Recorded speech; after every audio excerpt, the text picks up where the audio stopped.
Wicked Storytime presents Indiscretions of Archie by P.G. Wodehouse. Please remember to hit like and subscribe to support this channel. Chapter 1. Distressing Scene. "I say, laddie," said Archie. "Sir," replied the desk clerk alertly. All the employees of the Hotel Cosmopolis were alert. It was one of the things on which Mr. Daniel Brewster, the proprietor, insisted. And, as he was always wandering about the lobby of the hotel keeping a personal eye on affairs, it was never safe to relax. "I want to see the manager." "Is there anything I can do, sir?" Archie looked at him doubtfully. "Well, as a matter of fact, my dear old desk clerk," he said, "I want to kick up a fearful row, and it hardly seems fair to lug you into it. Why you, I mean to say. The blighter whose head I want on a charger is the bally manager." At this point, a massive, gray-haired man, who had been standing close by, gazing on the lobby with an air of restrained severity, as if daring it to start anything, joined in the conversation. "I am the manager." His eye was cold and hostile. Others, it seemed to say, might like Archie Moom, but not he. Daniel Brewster was bristling for combat. What he had overheard had shocked him to the core of his being. The Hotel Cosmopolis was his own private, personal property, and the thing dearest to him in the world, after his daughter, Lucille.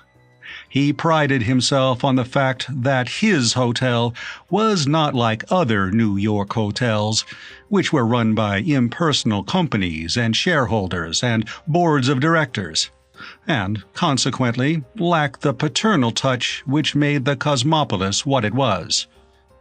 At other hotels, things went wrong, and clients complained. At the Cosmopolis, things never went wrong, because he was on the spot to see that they didn't, and as a result, clients never complained. Yet here was this long, thin string bean of an Englishman actually registering annoyance and dissatisfaction before his very eyes. "What is your complaint?" he inquired frigidly. Archie attached himself to the top button of Mr. Brewster's coat, and was immediately dislodged by an irritable jerk of the other's substantial body. "Listen, old thing, I came over to this country to nose about in search of a job, because there doesn't seem what you might call a general demand for my services in England. Directly I was demobbed, the family started talking about the land of opportunity and shot me onto a liner. The idea was that I might get hold of something in America." He got hold of Mr. Brewster's coat button and was again shaken off. "Between ourselves, I've never done anything much in England, and I fancy the family were getting a bit fed. At any rate, they sent me over here." Mr. Brewster disentangled himself for the third time. "I would prefer to postpone the story of your life," he said coldly, "and be informed what is your specific complaint against the Hotel Cosmopolis." "Of course, yes, the jolly old hotel. I'm coming to that. Well, it was like this. A chappie on the boat told me that this was the best place to stop at in New York." "He was quite right," said Mr. Brewster. "Was he, by Jove? Well, all I can say, then, is that the other New York hotels must be pretty moldy, if this is the best of the lot. I took a room here last night," said Archie, quivering with self-pity, "and there was a beastly tap outside somewhere, which went drip, drip, drip all night and kept me awake." Mr. Brewster's annoyance deepened. He felt that a chink had been found in his armor. Not even the most paternal hotel proprietor can keep an eye on every tap in his establishment. "Drip, drip, drip," repeated Archie firmly. And I put my boots outside the door when I went to bed, and this morning they hadn't been touched. I give you my solemn word, not touched." "Naturally," said Mr. Brewster, "my employees are honest." "But I wanted them clean, dash it!" "There is a shoe-shining parlor in the basement. At the Cosmopolis, shoes left outside bedroom doors are not cleaned." "Then I think the Cosmopolis is a bally-rotten hotel." Mr. Brewster's compact frame quivered. The unforgivable insult had been offered. Question the legitimacy of Mr. Brewster's parentage, knock Mr. Brewster down and walk on his face with spiked shoes, and you did not irremediably close all avenues to a peaceful settlement. But make a remark like that about his hotel, and war was definitely declared. "In that case," he said, stiffening, "I must ask you to give up your room." "I'm going to give it up. I wouldn't stay in the bally place another minute." Mr. Brewster walked away, and Archie charged round to the cashier's desk to get his bill. It had been his intention in any case, though for dramatic purposes he concealed it from his adversary, to leave the hotel that morning. One of the letters of introduction which he had brought over from England had resulted in an invitation from a Mrs. Van Teal to her house party at Miami, and he had decided to go there at once.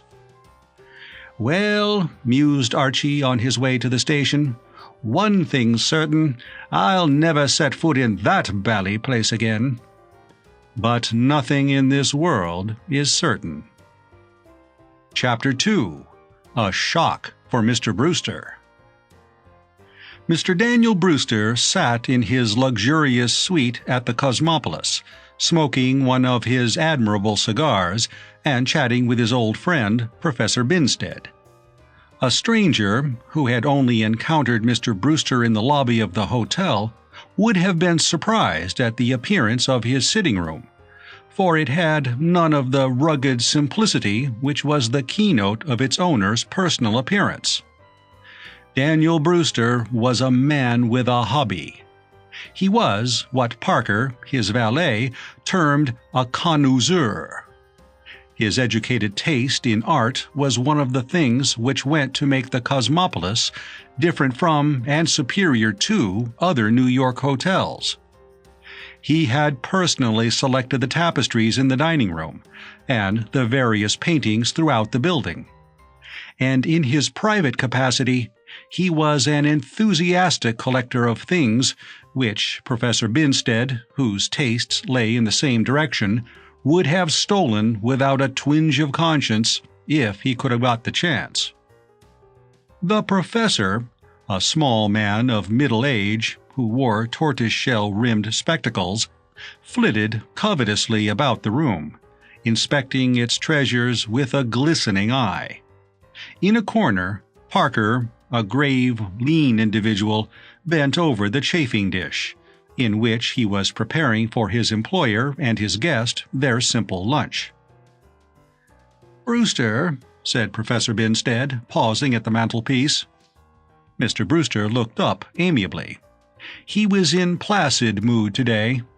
2 weeks and more had passed since the meeting with Archie recorded in the previous chapter, and he had been able to dismiss that disturbing affair from his mind.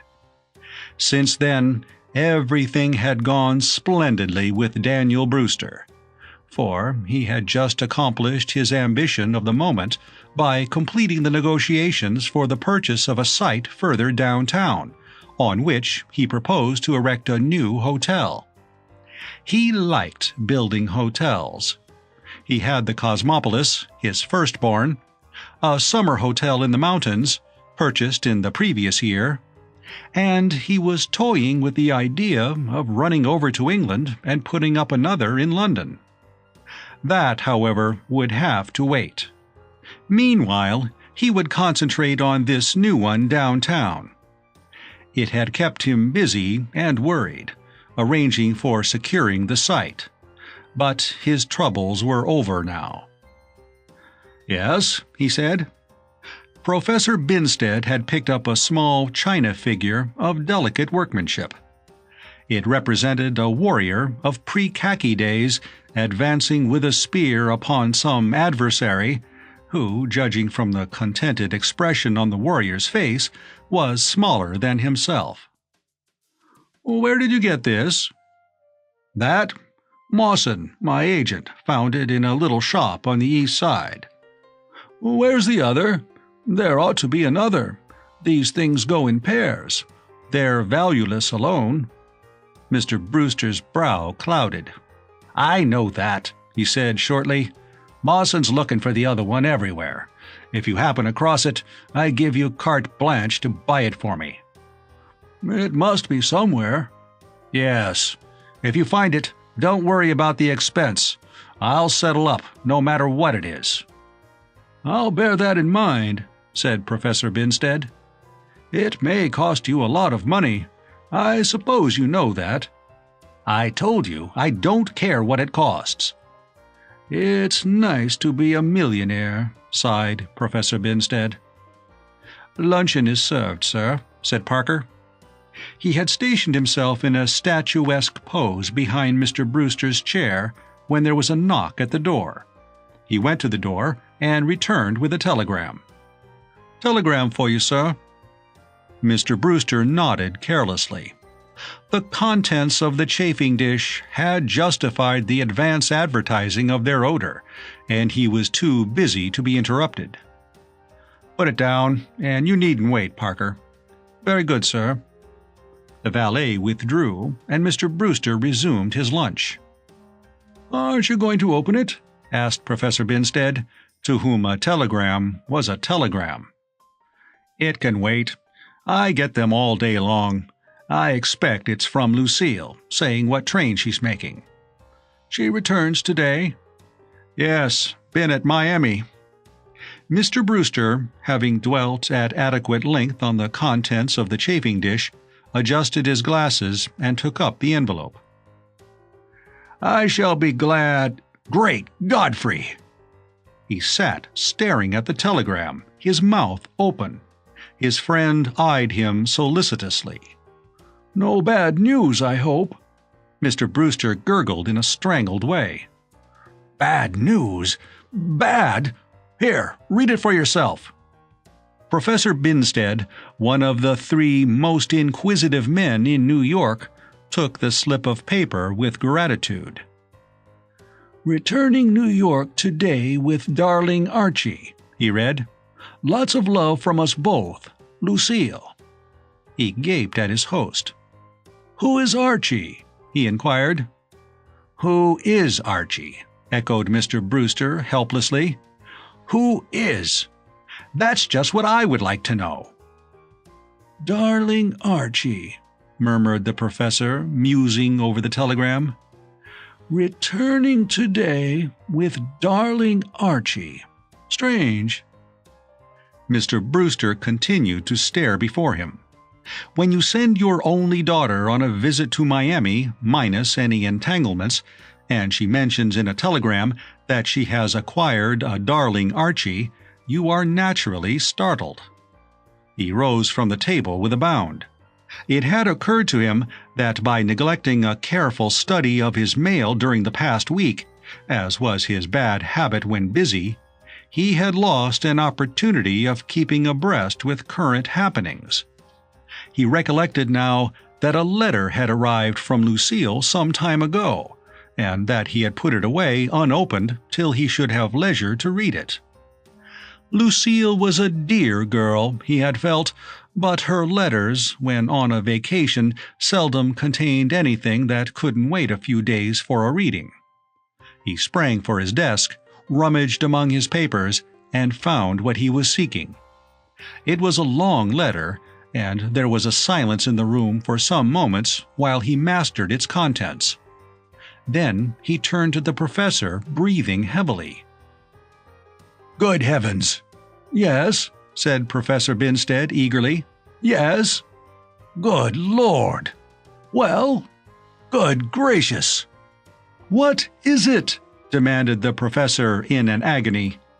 Mr. Brewster sat down again with a thud. "She's married." "Married?" "Married to an Englishman." "Bless my soul." "She says," proceeded Mr. Brewster, referring to the letter again, "that they were both so much in love that they simply had to slip off and get married, and she hopes I won't be cross." "Cross!" gasped Mr. Brewster, gazing wildly at his friend. "Very disturbing." "Disturbing? You bet it's disturbing. I don't know anything about the fellow. Never heard of him in my life. She says he wanted a quiet wedding because he thought a fellow looked such a chump getting married. And I must love him because he's all set to love me very much." "Extraordinary." Mr. Brewster put the letter down. "An Englishman." "I have met some very agreeable Englishmen," said Professor Binstead. "I don't like Englishmen," growled Mr. Brewster. "Parker's an Englishman." "Your valet?" "Yes. I believe he wears my shirts on the sly," said Mr. Brewster broodingly. "If I catch him. What would you do about this, Binstead?" "Do?" The professor considered the point judiciary. "Well, really, Brewster, I do not see that there is anything you can do. You must simply wait and meet the man.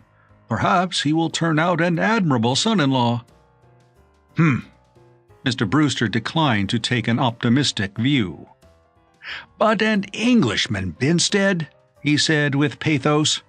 "Why," he went on, memory suddenly stirring, "there was an Englishman at this hotel only a week or two ago who went about knocking it in a way that would have amazed you. Said it was a rotten place. My hotel." Professor Binstead clicked his tongue sympathetically. He understood his friend's warmth. Chapter 3. Mr. Brewster delivers sentence. At about the same moment that Professor Binstead was clicking his tongue in Mr. Brewster's sitting room, Archie Moom sat contemplating his bride in a drawing room on the express from Miami. He was thinking that this was too good to be true. His brain had been in something of a whirl these last few days, but this was one thought that never failed to emerge clearly from the welter. Mrs. Archie Moom, née Lucille Brewster, was small and slender. She had a little animated face set in a cloud of dark hair. She was so altogether perfect that Archie had frequently found himself compelled to take the marriage certificate out of his inside pocket and study it furtively to make himself realize that this miracle of good fortune had actually happened to him. "Honestly, old bean, dear old thing, darling," said Archie, "I can't believe it." "What?" "What I mean is, I can't understand why you should have married a blighter like me." Lucille's eyes opened. She squeezed his hand. "Why, you're the most wonderful thing in the world, precious. Surely you know that." "Absolutely escaped my notice." "Are you sure?" "Of course I'm sure, you wonder child. Nobody could see you without loving you." Archie heaved an ecstatic sigh. Then a thought crossed his mind. It was a thought which frequently came to mar his bliss. "I say, I wonder if your father will think that." "Of course he will." "We rather sprung this, as it were, on the old lad," said Archie dubiously. "What sort of a man is your father?" "Father's a darling, too." "Rummy thing he should own that hotel," said Archie. "I had a frightful row with a blighter of a manager there just before I left for Miami. Your father ought to sack that chap. He was a blot on the landscape." It had been settled by Lucille during the journey that Archie should be broken gently to his father-in-law. That is to say, instead of bounding blithely into Mr. Brewster's presence hand in hand, the happy pair should separate for half an hour or so, Archie hanging around in the offing, while Lucille saw her father and told him the whole story, or those chapters of it which she had omitted from her letter for want of space. Then, having impressed Mr. Brewster sufficiently with his luck in having acquired Archie for a son-in-law, she would lead him to where his bit of good fortune awaited him. The program worked out admirably in its earlier stages. When the two emerged from Mr. Brewster's room to meet Archie, Mr. Brewster's general idea was that fortune had smiled upon him in an almost unbelievable fashion, and had presented him with a son-in-law who combined, in almost equal parts, the more admirable characteristics of Apollo, Sir Galahad, and Marcus Aurelius. True, he had gathered in the course of the conversation that dear Archie had no occupation and no private means. But Mr. Brewster felt that a great-souled man like Archie didn't need them. You can't have everything, and Archie, according to Lucille's account, was practically 100% man in soul, looks, manners, amiability, and breeding. These are the things that count. Mr. Brewster proceeded to the lobby in a glow of optimism and geniality. Consequently, when he perceived Archie, he got a bit of a shock. "Hello, hello, hello," said Archie, advancing happily. "Archie, darling, this is Father," said Lucille. "Good Lord," said Archie. There was one of those silences. Mr. Brewster looked at Archie. Archie gazed at Mr. Brewster. Lucille, perceiving, without understanding why, that the big introduction scene had stubbed its toe on some unlooked-for obstacle, waited anxiously for enlightenment. Meanwhile, Archie continued to inspect Mr. Brewster, and Mr. Brewster continued to drink in Archie. After an awkward pause of about 3¼ minutes, Mr. Brewster swallowed once or twice and finally spoke. "Lou." "Yes, Father?" "Is this true?" Lucille's gray eyes clouded over with perplexity and apprehension. "True?" "Have you really inflicted this on me for a son-in-law?" Mr. Brewster swallowed a few more times, Archie the while watching with a frozen fascination the rapid shimmying of his new relative's Adam's apple. "Go away. I want to have a few words alone with this. What's your damn name?" he demanded, in an overwrought manner, addressing Archie for the first time. "I told you, Father, it's Moom." "Moom?" "It's spelt Moffam, but pronounced Moom." "To rhyme," said Archie helpfully, with Bluffingham. "Lou," said Mr. Brewster, "run away. I want to speak to... "You called me this before," said Archie. "You aren't angry, Father dear?" said Lucille. Oh, no. I'm tickled to death." When his daughter had withdrawn, Mr. Brewster drew a long breath. "Now then," he said. "Bit embarrassing all this, what?" said Archie chattily. "I mean to say, having met before in less happy circs and what not. Rum coincidence and so forth. How would it be to bury the jolly old hatchet, start a new life, forgive and forget, learn to love each other, and all that sort of rot? I'm game if you are. How do we go? Is it a bet?" Mr. Brewster remained entirely unsoftened by this manly appeal to his better feelings. "What the devil do you mean by marrying my daughter?" Archie reflected. "Well, it sort of happened, don't you know? You know how these things are. Young yourself once and all that. I was most frightfully in love, and Lou seemed to think it wouldn't be a bad scheme, and one thing led to another, and, well, there you are, don't you know. And I suppose you think you've done pretty well for yourself. Oh, absolutely. As far as I'm concerned, everything's topping. I've never felt so braced in my life. Yes, said Mr. Brewster with bitterness. I suppose from your viewpoint, everything is topping.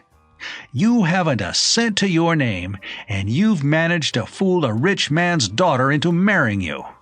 I suppose you looked me up in Bradstreet before committing yourself.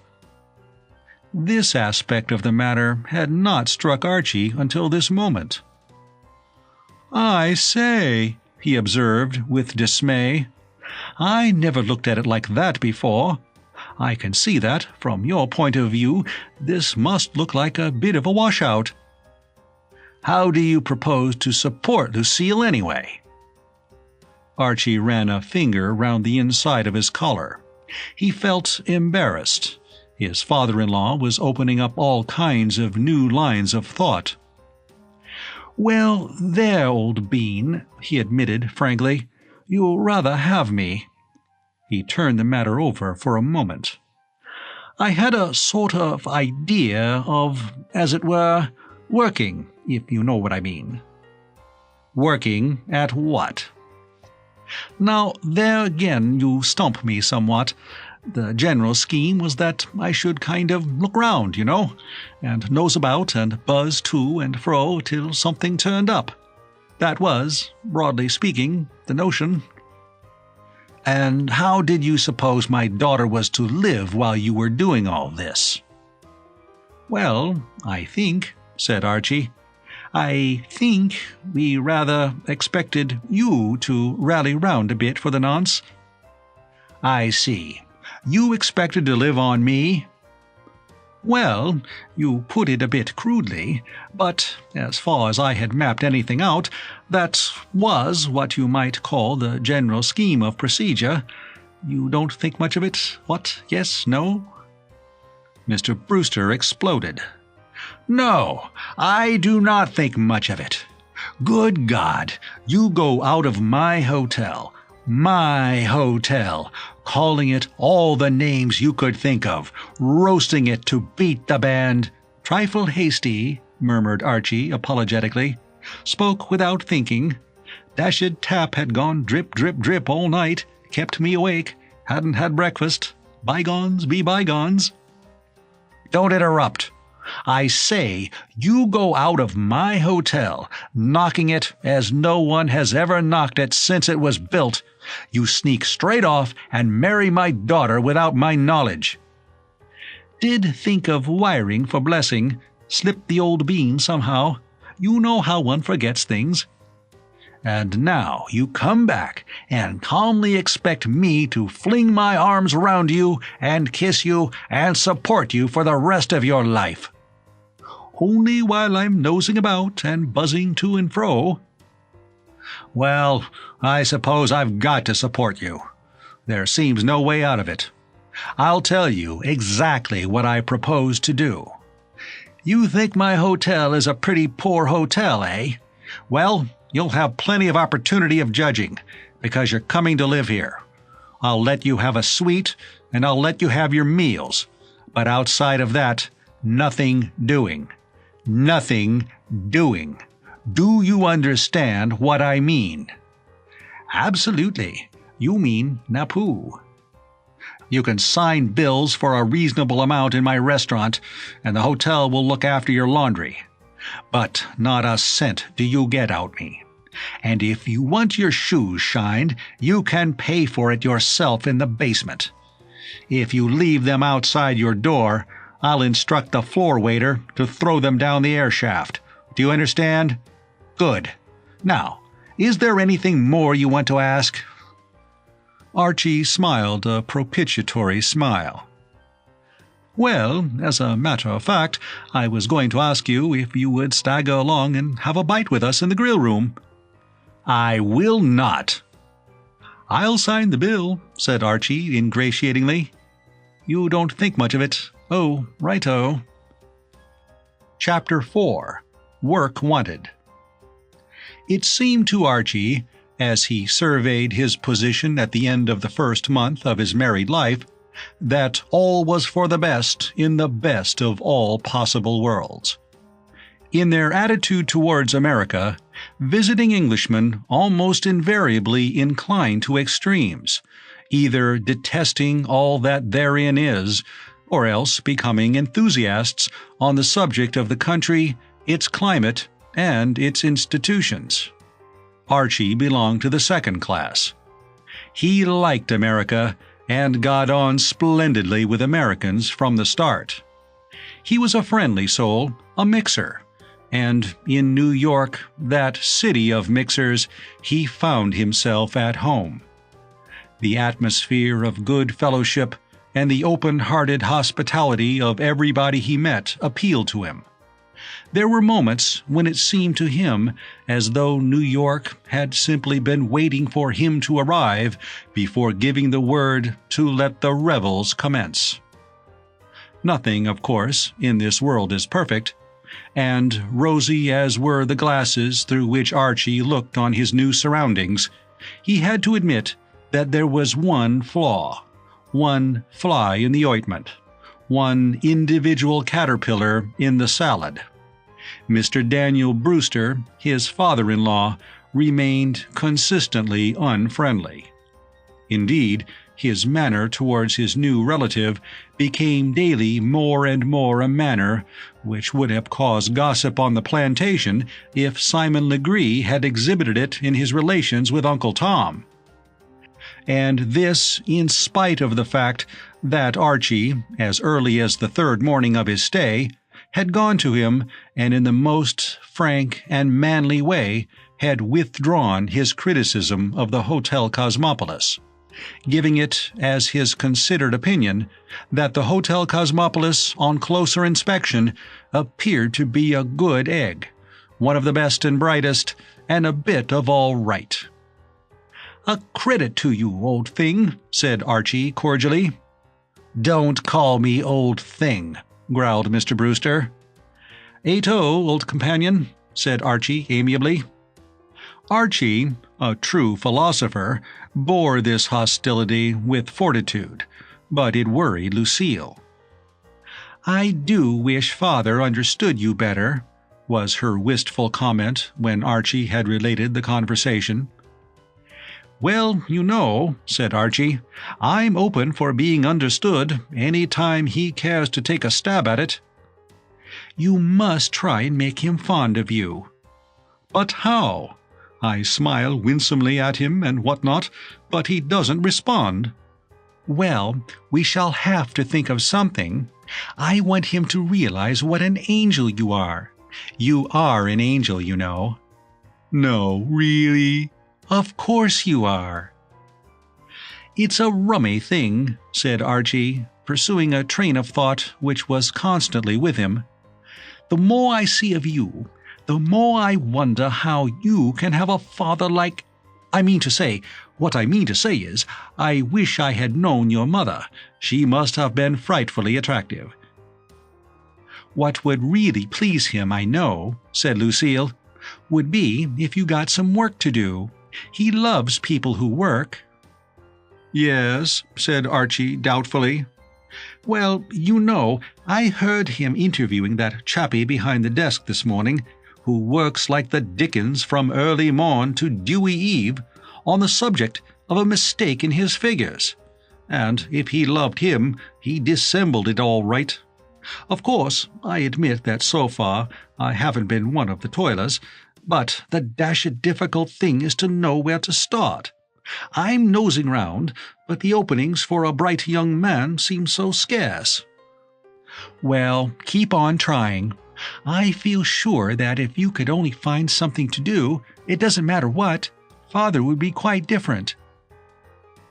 It was possibly the dazzling prospect of making Mr. Brewster quite different that stimulated Archie. He was strongly of the opinion that any change in his father-in-law must inevitably be for the better. A chance meeting with James B. Wheeler, the artist, at the Pen and Ink Club seemed to open the way. To a visitor to New York who has the ability to make himself liked, it almost appears as though the leading industry in that city was the issuing of 2 weeks' invitation cards to clubs. Archie, since his arrival, had been showered with these pleasant evidences of his popularity, and he was now an honorary member of so many clubs of various kinds that he had not time to go to them all. There were the fashionable clubs along Fifth Avenue, to which his friend Reggie Van Teel, son of his Florida hostess, had introduced him. There were the businessmen's clubs, of which he was made free by more solid citizens. And, best of all, there were the Lambs, the Players, the Friars, the Coffee House, the Pen and Ink, and the other resorts of the artist, the author, the actor, and the bohemian. It was in these that Archie spent most of his time, and it was here that he made the acquaintance of J.B. Wheeler, the popular illustrator.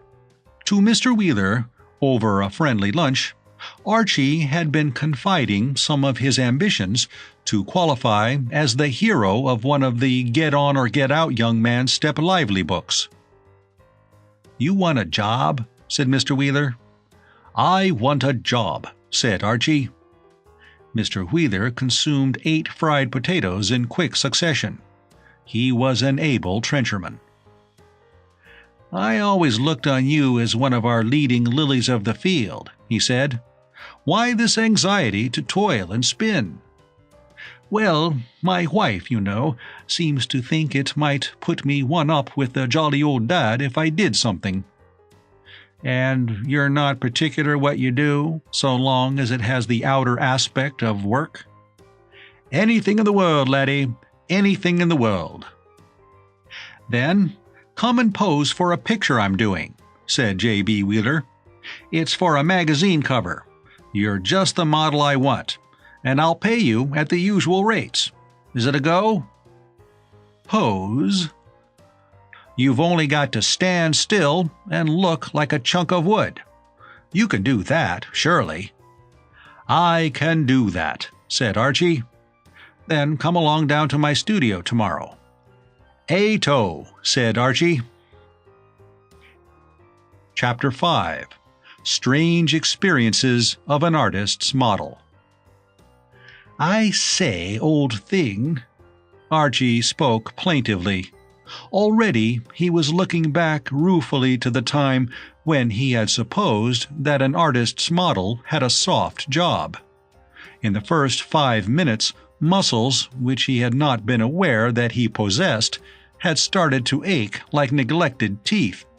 His respect for the toughness and durability of artists' models was now solid. How they acquired the stamina to go through this sort of thing all day and then bound off to bohemian revels at night was more than he could understand. "Don't wobble, confound you," snorted Mr. Wheeler. "Yes, but my dear old artist," said Archie, "what you don't seem to grasp, what you appear not to realize, is that I'm getting a crick in the back." "You weakling! You miserable invertebrate worm!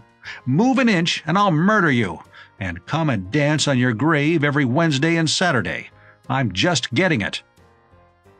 "It's in the spine that it seems to catch me principally." "Be a man, you faint-hearted string bean," urged J.B. Wheeler. "You ought to be ashamed of yourself. Why, a girl who was posing for me last week stood for a solid hour on one leg, holding a tennis racket over her head and smiling brightly withal." "The female of the species is more india-rubbery than the male," argued Archie. "Well, I'll be through in a few minutes. Don't weaken. Think how proud you'll be when you see yourself on all the bookstalls." Archie sighed and braced himself to the task once more. He wished he had never taken on this binge. In addition to his physical discomfort, he was feeling a most awful chump. The cover on which Mr. Wheeler was engaged was for the August number of the magazine, and it had been necessary for Archie to drape his reluctant form in a two-piece bathing suit of a vivid lemon color. For he was supposed to be representing one of those jolly dogs belonging to the best families who dive off floats at exclusive seashore resorts. J.B. Wheeler, a stickler for accuracy, had wanted him to remove his socks and shoes, but there Archie had stood firm. He was willing to make an ass of himself, but not a silly ass. "All right," said J.B. Wheeler, laying down his brush. "That will do for today. Though, speaking without prejudice and with no wish to be offensive, if I had had a model who wasn't a weak-kneed, jelly-backboned son of Belial, I could have got the darn thing finished without having to have another sitting." "I wonder why you chappies call this sort of thing sitting," said Archie pensively, as he conducted tentative experiments in osteopathy on his aching back. "I say, old thing, I could do with a restorative, if you have one handy, but of course, if you haven't, I suppose," he added resignedly. Abstemious as a rule, there were moments when Archie found the 18th Amendment somewhat trying. J.B. Wheeler shook his head. "You're a little previous," he said, "but come round in another day or so, and I may be able to do something for you." He moved with a certain conspirator-like caution to a corner of the room, and, lifting to one side a pile of canvases, revealed a stout barrel, which he regarded with a fatherly and benignant eye. "I don't mind telling you that, in the fullness of time, I believe this is going to spread a good deal of sweetness and light." "Oh, said Archie, interested. "Homebrew, what?" "Made with these hands.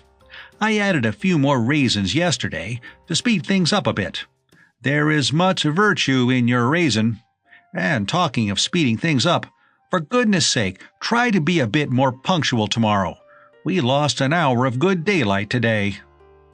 "I like that. I was here on the absolute minute. I had to hang about on the landing waiting for you." Well, that doesn't matter," said J.B. Wheeler impatiently, "for the artist's soul is always annoyed by petty details. The point is that we were an hour late in getting to work. Mind, you're here tomorrow at 11 sharp." It was therefore with a feeling of guilt and trepidation that Archie mounted the stairs on the following morning. For, in spite of his good resolutions, he was half an hour behind time. He was relieved to find that his friend had also lagged by the wayside. The door of the studio was ajar, and he went in to discover the place occupied by a lady of mature years, who was scrubbing the floor with a mop. He went into the bedroom and donned his bathing suit. When he emerged 10 minutes later, the charwoman had gone, but J.B. Wheeler was still absent. Rather glad of the respite, he sat down to kill time by reading the morning paper, whose sporting page alone he had managed to master at the breakfast table. There was not a great deal in the paper to interest him. The usual bond robbery had taken place on the previous day, and the police were reported hot on the trail of the mastermind, who was alleged to be at the back of these financial operations. A messenger named Henry Babcock had been arrested and was expected to become confidential.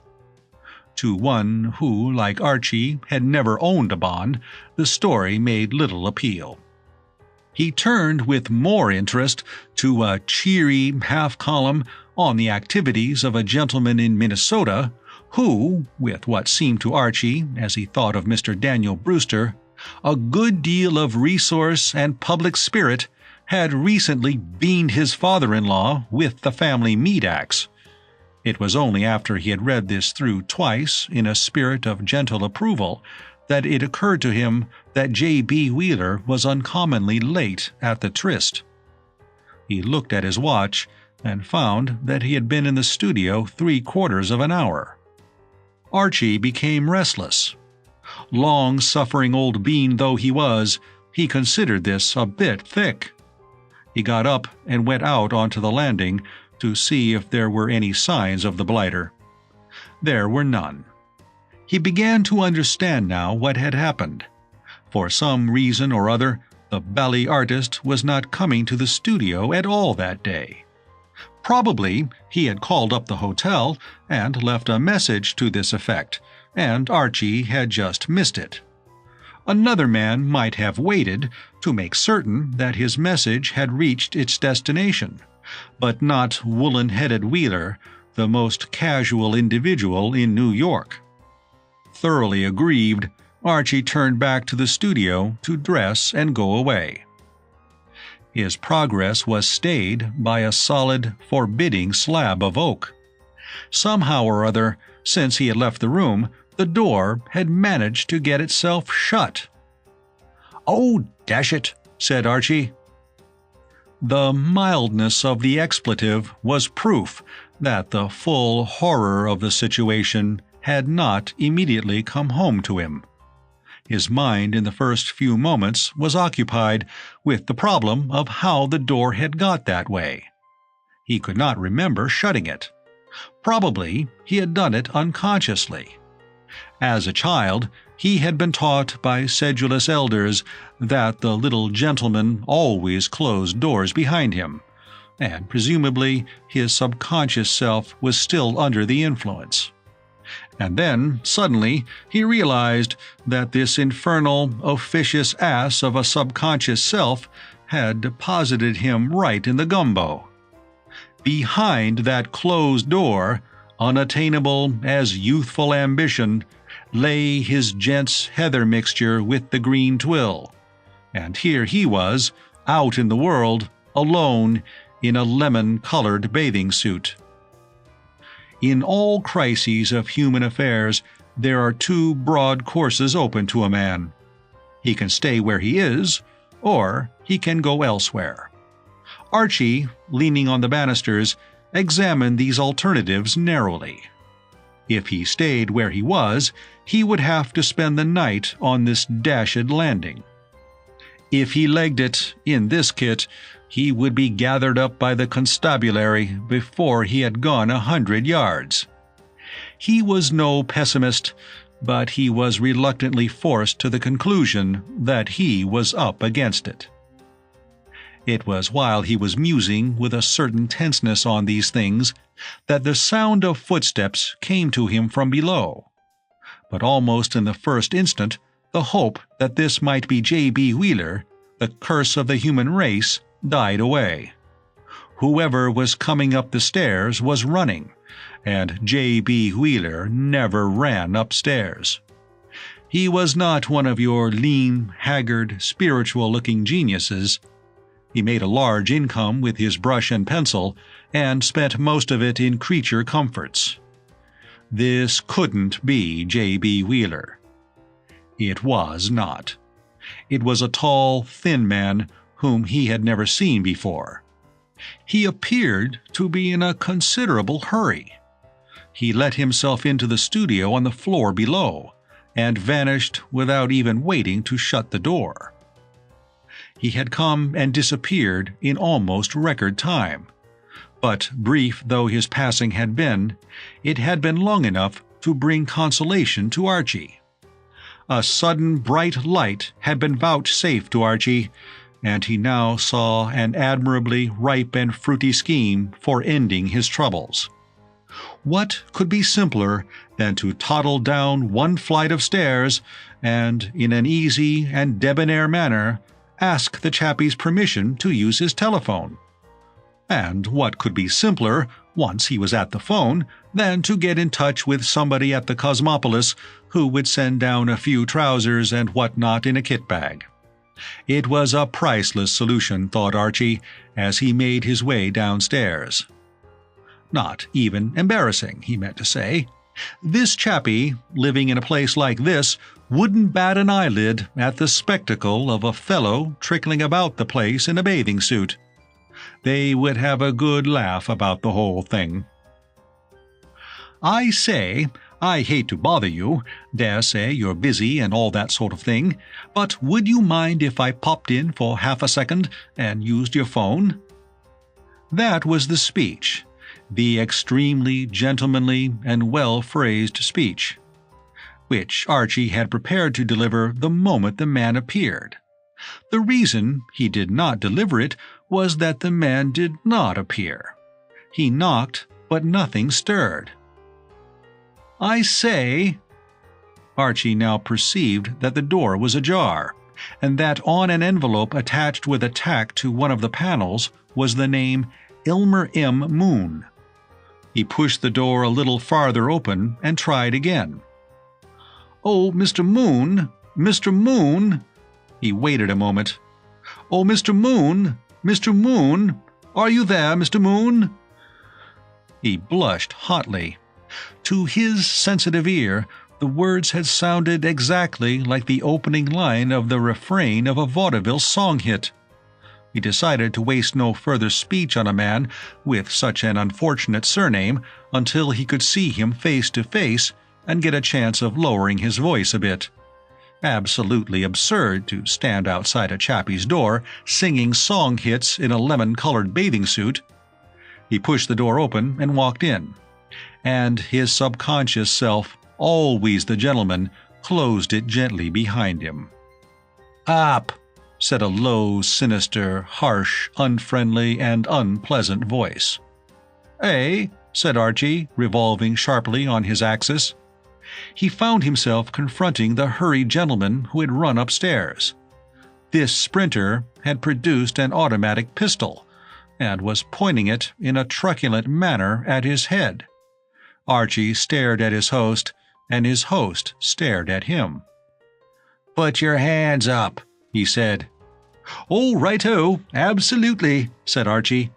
"But I mean to say—" The other was drinking him in with considerable astonishment. Archie's costume seemed to have made a powerful impression upon him. "Who the devil are you?" he inquired. "Me? Oh, my name's—" "Never mind your name. What are you doing here?" "Well, as a matter of fact, I popped in to ask if I might use your phone. You see—" A certain relief seemed to temper the austerity of the other's gaze. As a visitor, Archie, though surprising, seemed to be better than he had expected. "I don't know what to do with you," he said meditatively. "If you just let me toddle to the phone—" "Likely," said the man. He appeared to reach a decision. "Here, go into that room." He indicated with a jerk of his head the open door of what was apparently a bedroom at the farther end of the studio. "I take it," said Archie chattily, "that all this may seem to you not a little rummy." "Get on." "I was only saying—" "Well, I haven't time to listen. Get a move on." The bedroom was in a state of untidiness which eclipsed anything which Archie had ever witnessed. The other appeared to be moving house. Bed, furniture, and floor were covered with articles of clothing. A silk shirt wreathed itself about Archie's ankles as he stood gaping, and, as he moved farther into the room, his path was paved with ties and collars. "Sit down," said Elmer M. Moon abruptly. "Righto, thanks," said Archie. "I suppose you wouldn't like me to explain or whatnot, what?" "No," said Mr. Moon. "I haven't got your spare time. Put your hands behind that chair." Archie did so, and found them immediately secured by what felt like a silk tie. His assiduous host then proceeded to fasten his ankles in a like manner. This done, he seemed to feel that he had done all that was required of him, and he returned to the packing of a large suitcase which stood by the window. "I say," said Archie. Mr. Moon, with the air of a man who has remembered something which he had overlooked, shoved a sock in his guest's mouth and resumed his packing. He was what might be called an impressionist packer. His aim appeared to be speed rather than neatness. He bundled his belongings in, closed the bag with some difficulty, and, stepping to the window, opened it. Then he climbed out onto the fire escape, dragged the suitcase after him, and was gone. Archie, left alone, addressed himself to the task of freeing his prisoned limbs. The job proved much easier than he had expected. Mr. Moon, that hustler, had wrought for the moment, not for all time. A practical man, he had been content to keep his visitor shackled merely for such a period as would permit him to make his escape unhindered. In less than 10 minutes, Archie, after a good deal of snake-like writhing, was pleased to discover that the thin gummy attached to his wrists had loosened sufficiently to enable him to use his hands. He untied himself and got up. He now began to tell himself that out of evil cometh good. His encounter with the elusive Mr. Moon had not been an agreeable one, but it had had this solid advantage, that it had left him right in the middle of a great many clothes. And Mr. Moon, whatever his moral defects, had the one excellent quality of taking about the same size as himself. Archie, casting a covetous eye upon the tweed suit which lay on the bed, was on the point of climbing into the trousers when, on the outer door of the studio, there sounded a forceful knocking. "Open up here!" Chapter 7. The Bomb. Archie bounded silently out into the other room and stood listening tensely.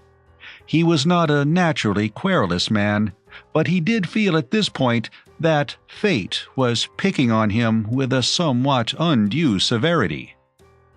"In the name of the law!" There are times when the best of us lose our heads. At this juncture, Archie should undoubtedly have gone to the door, opened it, explained his presence in a few well-chosen words, and generally have passed the whole thing off with ready tact. But the thought of confronting a posse of police in his present costume caused him to look earnestly about him for a hiding place. Up against the farther wall was a settee with a high, arching back, which might have been put there for that special purpose. He inserted himself behind this, just as a splintering crash announced that the law, having gone through the formality of knocking with its knuckles, was now getting busy with an axe. A moment later, the door had given way, and the room was full of trampling feet. Archie wedged himself against the wall with the quiet concentration of a clam nestling in its shell, and hoped for the best. It seemed to him that his immediate future depended, for better or worse, entirely on the native intelligence of the force. If they were the bright, alert men he hoped they were, they would see all that junk in the bedroom, and, deducing from it that their quarry had stood not upon their order of his going, but had hopped it, would not waste time in searching a presumably empty apartment. If, on the other hand, they were the obtuse, flat-footed persons who occasionally find their way into the ranks of even the most enlightened constabularies, they would undoubtedly shift the settee and drag him into a publicity from which his modest soul shrank. He was enchanted, therefore, a few moments later, to hear a gruff voice state that the mutt had beaten it down the fire escape. His opinion of the detective abilities of the New York police force rose with a bound. There followed a brief council of war, which, as it took place in the bedroom, was inaudible to Archie except as a distant growling noise. He could distinguish no words, but as it was succeeded by a general trampling of large boots in the direction of the door, and then by silence, he gathered that the pack, having drawn the studio and found it empty, had decided to return to other and more profitable duties. He gave them a reasonable interval for removing themselves, then poked his head cautiously over the settee. All was peace. The place was empty. No sound disturbed the stillness. Archie emerged. For the first time in this morning of disturbing occurrences, he began to feel that God was in his heaven and all right with the world. At last, things were beginning to brighten up a bit, and life might be said to have taken on some of the aspects of a good egg. He stretched himself, for it is cramping work lying under settees, and proceeding to the bedroom, picked up the tweed trousers again. Clothes had a fascination for Archie. Another man, in similar circumstances, might have hurried over his toilet. But Archie, faced by a difficult choice of ties, rather strung the thing out. He selected a specimen which did great credit to the taste of Mr. Moon, evidently one of our snappiest dressers, found that it did not harmonize with the deeper meaning of the tweed suit, removed it, chose another, and was just adjusting the bow and admiring the effect when his attention was diverted by a slight sound which was half a cough and half a sniff, and turning, found himself gazing into the clear blue eyes of a large man in uniform who had stepped into the room from the fire escape. He was swinging a substantial club in a negligent sort of way, and he looked at Archie with a total absence of bonhomie. "Ah," he observed. "Oh, there you are," said Archie, subsiding weakly against the chest of drawers. He gulped. "Of course, I can see you're thinking all this pretty tolerably weird and all that," he proceeded in a propitiatory voice. The policeman attempted no analysis of his emotions. He opened a mouth which a moment before had looked incapable of being opened except with the assistance of powerful machinery, and shouted a single word. "Cassidy!" A distant voice gave tongue in answer. It was like alligators roaring to their mates across lonely swamps.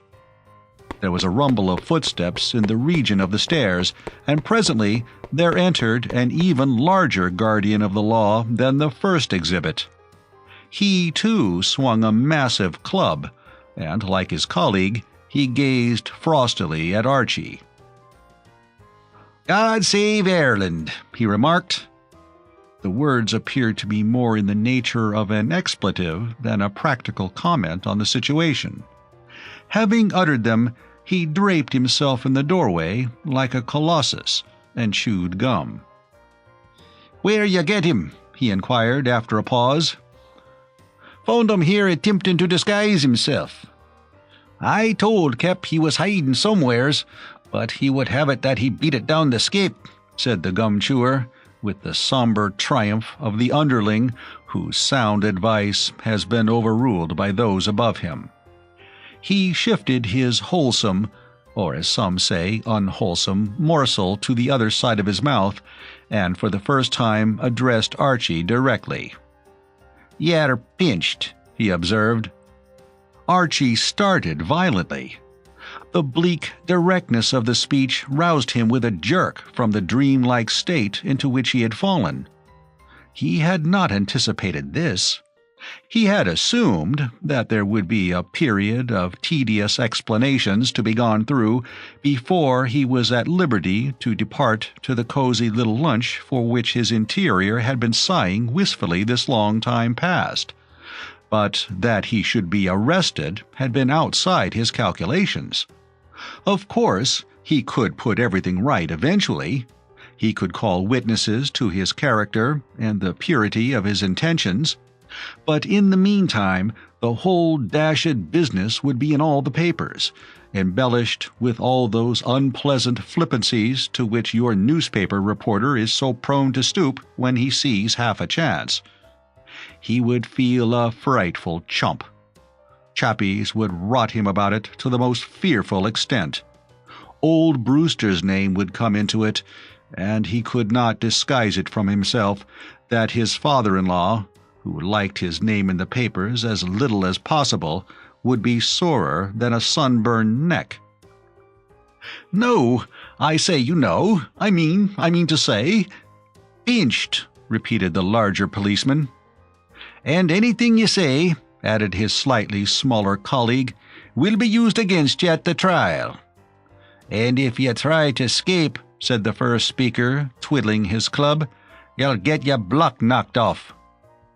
And having sketched out this admirably clear and neatly constructed scenario, the two relapsed into silence. Officer Cassidy restored his gum to circulation. Officer Donahue frowned sternly at his boots. "But I say," said Archie, "it's all a mistake, you know.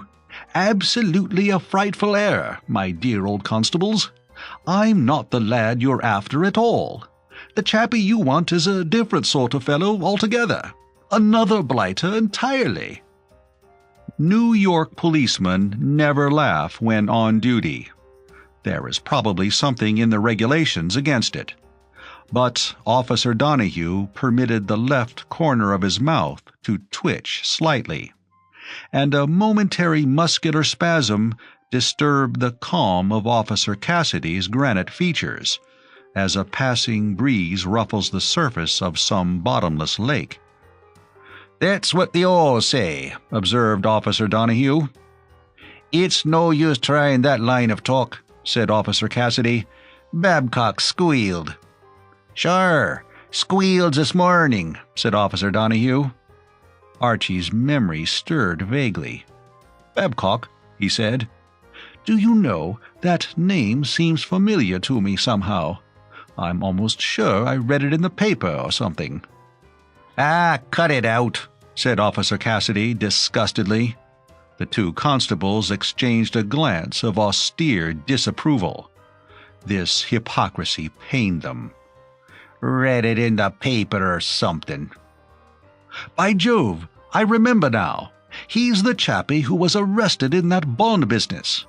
For goodness sake, my dear merry old constables," said Archie, astounded, "you surely aren't laboring under the impression that I'm the mastermind they were talking about in the paper? Why, what an absolutely priceless notion! I mean to say, I ask you what? Frankly, laddies, do I look like a mastermind?" Officer Cassidy heaved a deep sigh, which rumbled up from his interior like the first muttering of a cyclone. "If I'd known," he said regretfully, "that this guy was going to turn out a ruddy Englishman, I'd have taken a slap at him with me stick and chanced it." Officer Donahue considered the point well taken. "Ah," he said understandingly. He regarded Archie with an unfriendly eye. "I know the sort well, trampling on the face of the poor." "You can trample on the poor man's face," said Officer Cassidy severely, "but don't be surprised if one day he bites you in the leg." "But my dear old sir," protested Archie, "I've never trampled—" "One of these days," said Officer Donahue moodily, "the Shannon will flow in blood to the sea." "Absolutely, but—" Officer Cassidy uttered a glad cry. "Why couldn't we hit him a lick?" he suggested brightly, "and tell the cap he resisted us in the exercise of our duty." An instant gleam of approval and enthusiasm came into Officer Donahue's eyes. Officer Donahue was not a man who got these luminous inspirations himself, but that did not prevent him appreciating them in others and bestowing commendation in their right quarter. There was nothing petty or grudging about Officer Donahue. "You're the lad with the head, Tim," he explained admiringly. "It just sorta came to me," said Mr. Cassidy modestly. "It's a great idea, Timmy." "Just happened to think of it," said Mr. Cassidy with a coy gesture of self-effacement. Archie had listened to the dialogue with growing uneasiness. Not for the first time since he had made their acquaintance, he became vividly aware of the exceptional physical gifts of these two men. The New York police force demands from those who would join its ranks an extremely high standard of stature and sinew, but it was obvious that jolly old Donahue and Cassidy must have passed in first shot without any difficulty whatever. "I say, you know," he observed apprehensively. And then a sharp and commanding voice spoke from the outer room. "Donahue, Cassidy, what the devil does this mean?"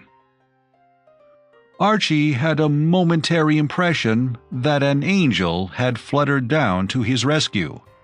If this was the case, the angel had assumed an effective disguise, that of a police captain. The new arrival was a far smaller man than his subordinates, so much smaller that it did Archie good to look at him. For a long time he had been wishing that it were possible to rest his eyes with the spectacle of something of a slightly less outsized nature than his two companions. "Why have you left your posts?" The effect of the interruption on the Messrs. Cassidy and Donahue was pleasingly instantaneous. They seemed to shrink to almost normal proportions, and their manner took on an attractive deference. Officer Donahue saluted. "If you please, sir." Officer Cassidy also saluted, simultaneously. "'Twas like this, sir." The captain froze Officer Cassidy with a glance, and, leaving him congealed, turned to Officer Donahue. "I was standing on to fire escape, sir," said Officer Donahue, in a tone of obsequious respect which not only delighted but astounded Archie, who hadn't known he could talk like that. "According to instructions, when I heard a suspicious noise, I crope in, sir, and found the accused, sir, in front of the mirror, examining himself. I then called to Officer Cassidy for assistance. We pinched him, arrested him, sir." The captain looked at Archie. It seemed to Archie that he looked at him coldly and with contempt. "Who is he?" "The mastermind, sir." "The what?" "The accused, sir. The man what's wanted." "You may want him, I don't," said the captain. Archie, though relieved, thought he might have put it more nicely. "This isn't Moon. It's not a bit like him." "Absolutely not," agreed Archie cordially. "It's all a mistake, old companion, as I was trying to—" "Cut it out." "Oh, righto." "You've seen the photographs at the station. Do you mean to tell me you see any resemblance?" "If you please, sir," said Officer Cassidy, coming to life. "Well?" "We thought he'd been disguising himself, the way he wouldn't be recognized." "You're a fool," said the captain. "Yes, sir," said Officer Cassidy meekly. "So are you, Donahue." "Yes, sir." Archie's respect for this chappie was going up all the time. He seemed to be able to take years off the lives of these massive blighters with a word. It was like the stories you read about lion tamers. Archie did not despair of seeing Officer Donahue and his old college chum Cassidy eventually jumping through hoops. "Who are you?" demanded the captain, turning to Archie. "Well, my name is—" "What are you doing here?" "Well, it's a rather longish story, you know. Don't want to bore you and all that." "I'm here to listen. You can't bore me." "Dashed nice of you to put it like that," said Archie gratefully. "I mean to say, makes it easier and so forth. What I mean is, you know how rotten you feel telling the deuce of a long yarn and wondering if the party of the second part is wishing you would turn off the tap and go home. I mean, if," said the captain, "you're reciting something, stop. If you're trying to tell me what you're doing here, make it shorter and easier." Archie saw his point. Of course, time was money, the modern spirit of hustle, all that sort of thing. "Well, it was this bathing suit, you know," he said. "What bathing suit?" "Mine, don't you know? A lemon-colored contrivance, rather bright and so forth, but in its proper place not altogether a bad egg. Well, the whole thing started, with my standing on a bally pedestal sort of arrangement in a diving attitude. For the cover, I don't know if you have ever done anything of that kind yourself, but it gives you a most fearful crick in the spine. However, that's rather beside the point, I suppose. Don't know why I mentioned it. Well, this morning he was dashed late, so I went out. What the devil are you talking about? Archie looked at him, surprised. Aren't I making it clear? No. Well, you understand about the bathing suit, don't you? The jolly old bathing suit? You've grasped that, what? No. Oh, I say, said Archie. That's rather a nuisance. I mean to say, the bathing suit's what you might call the good old pivot of the whole dashed affair, you see. Well, you understand about the cover, what? You're pretty clear on the subject of the cover? What cover? Why, for the magazine. What magazine? Now, there you rather have me. One of these bright little periodicals, that you see popping to and fro on the bookstalls. I don't know what you're talking about, said the captain. He looked at Archie with an expression of distrust and hostility.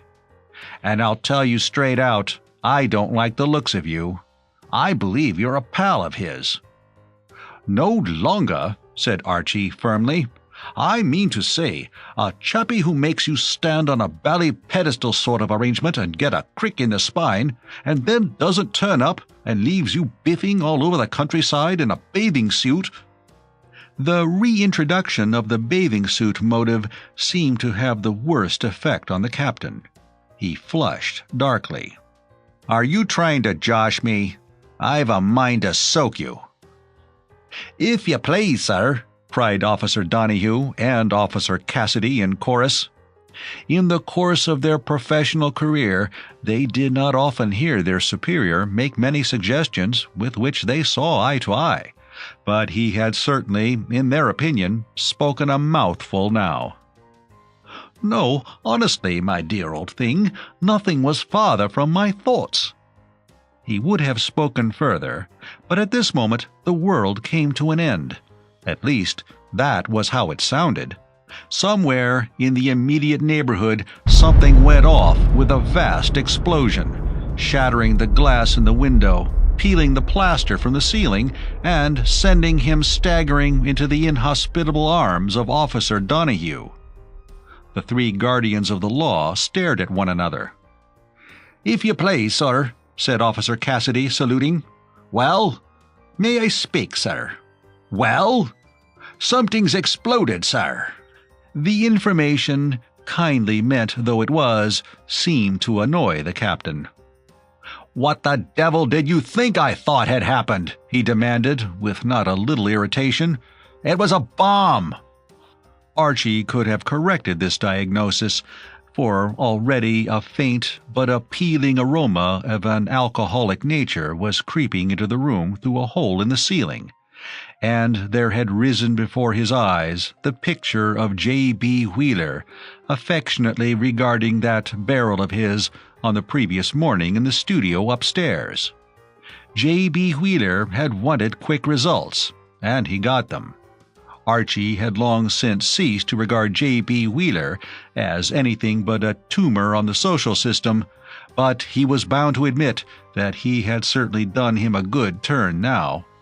Already, these honest men, diverted by the superior attraction of this latest happening, appeared to have forgotten his existence. "Sir," said Officer Donahue. "Well?" "It came from upstairs, sir." "Of course it came from upstairs, Cassidy." "Sir?" "Get down into the street, call up the reserves, and stand at the front entrance to keep the crowd back. We'll have the whole city here in 5 minutes." "Right, sir." "Don't let anyone in." "No, sir." "Well, see that you don't. Come along, Donahue, now. Look slippy." "On the spot, sir," said Officer Donahue. A moment later, Archie had the studio to himself. 2 minutes later, he was picking his way cautiously down the fire escape after the manner of the recent Mr. Moon. Archie had not seen much of Mr. Moon, but he had seen enough to know that in certain crises his methods were sound and should be followed. Elmer Moon was not a good man. His ethics were poor and his moral code shaky. But in the matter of legging it away from a situation of peril and discomfort, he had no superior. Chapter 7. Mr. Roscoe Sheriff Has an Idea. Archie inserted a fresh cigarette in his long holder and began to smoke a little moodily. It was about a week after his disturbing adventures in J.B. Wheeler's studio, and life had ceased for the moment to be a thing of careless enjoyment. Mr. Wheeler, mourning over his lost homebrew and refusing, like Niobe, to be comforted, has suspended the sittings for the magazine cover, thus robbing Archie of his life work.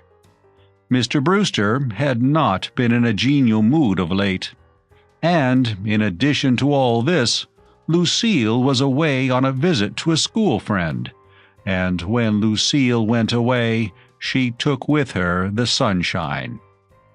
Archie was not surprised at her being popular and in demand among her friends, but that did not help him to become reconciled to her absence. He gazed rather wistfully across the table at his friend, Roscoe Sheriff, the press agent, another of his pen and ink club acquaintances. They had just finished lunch, and during the meal, Sheriff, who, like most men of action, was fond of hearing the sound of his own voice and liked exercising it on the subject of himself, had been telling Archie a few anecdotes about his professional past. From these, the latter had conceived a picture of Roscoe Sheriff's life as a prismatic thing of energy and adventure, and well paid withal. Just the sort of life, in fact, which he would have enjoyed leading himself. He wished that he, too, like the press agent, could go about the place, slipping things over and putting things across.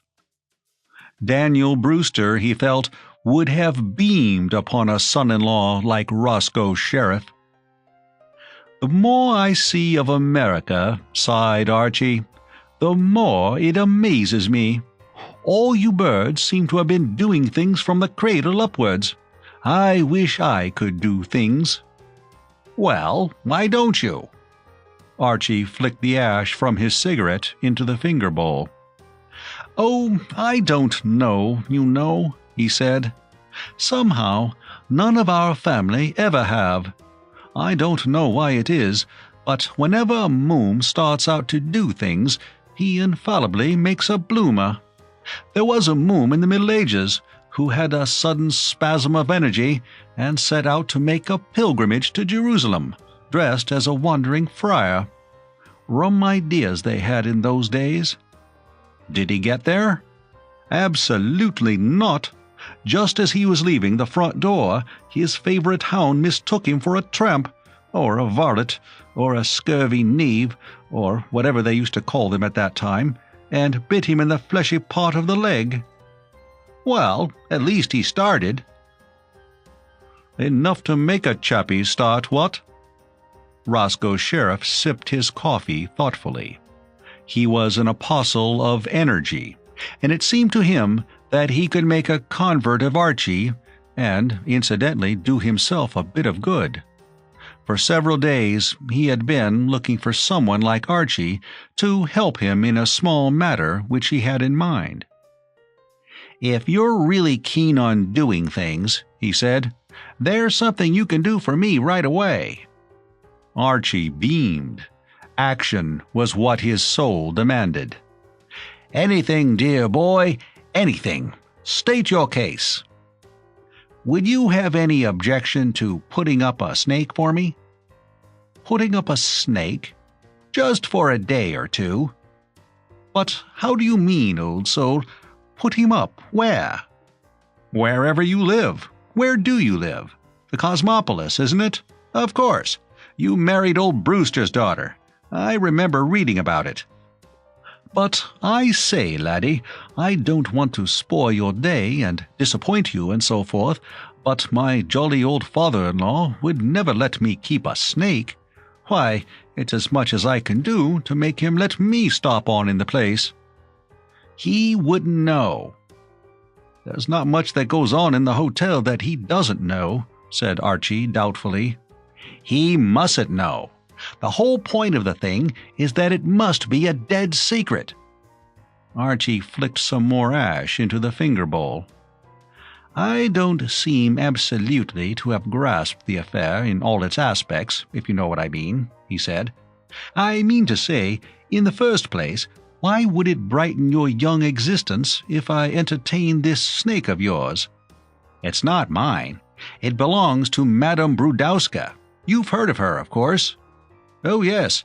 She's some sort of performing snake female in vaudeville or something, isn't she? Or something of that species or order?" "You're near it, but not quite right. She is the leading exponent of the highbrow tragedy on any stage in the civilized world." "Absolutely. I remember now. My wife lugged me to see her perform one night. It all comes back to me. She had me wedged in an orchestra stall before I knew what I was up against, and then it was too late.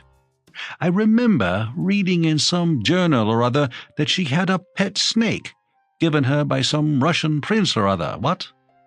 "That," said Sheriff, "was the impression I intended to convey when I sent the story to the papers.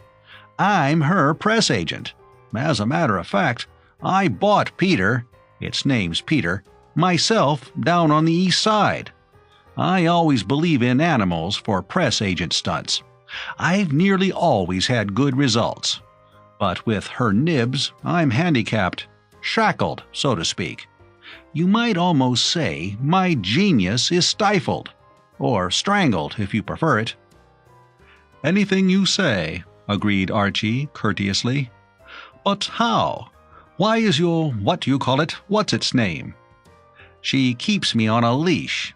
She won't let me do anything with a kick in it. If I've suggested one rip-snorting stunt, I've suggested 20, and every time she turns them down on the ground that that sort of thing is beneath the dignity of an artist in her position.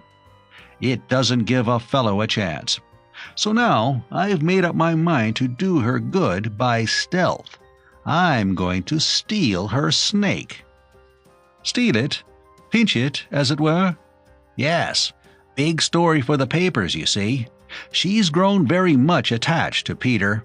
He's her mascot. I believe she's practically kidded herself into believing that Russian prince story. If I can sneak it away and keep it away for a day or two, she'll do the rest. She'll make such a fuss that the papers will be full of it." "I see. Wow. Any ordinary woman would work in with me, but not her nibs. She would call it cheap and degrading and a lot of other things.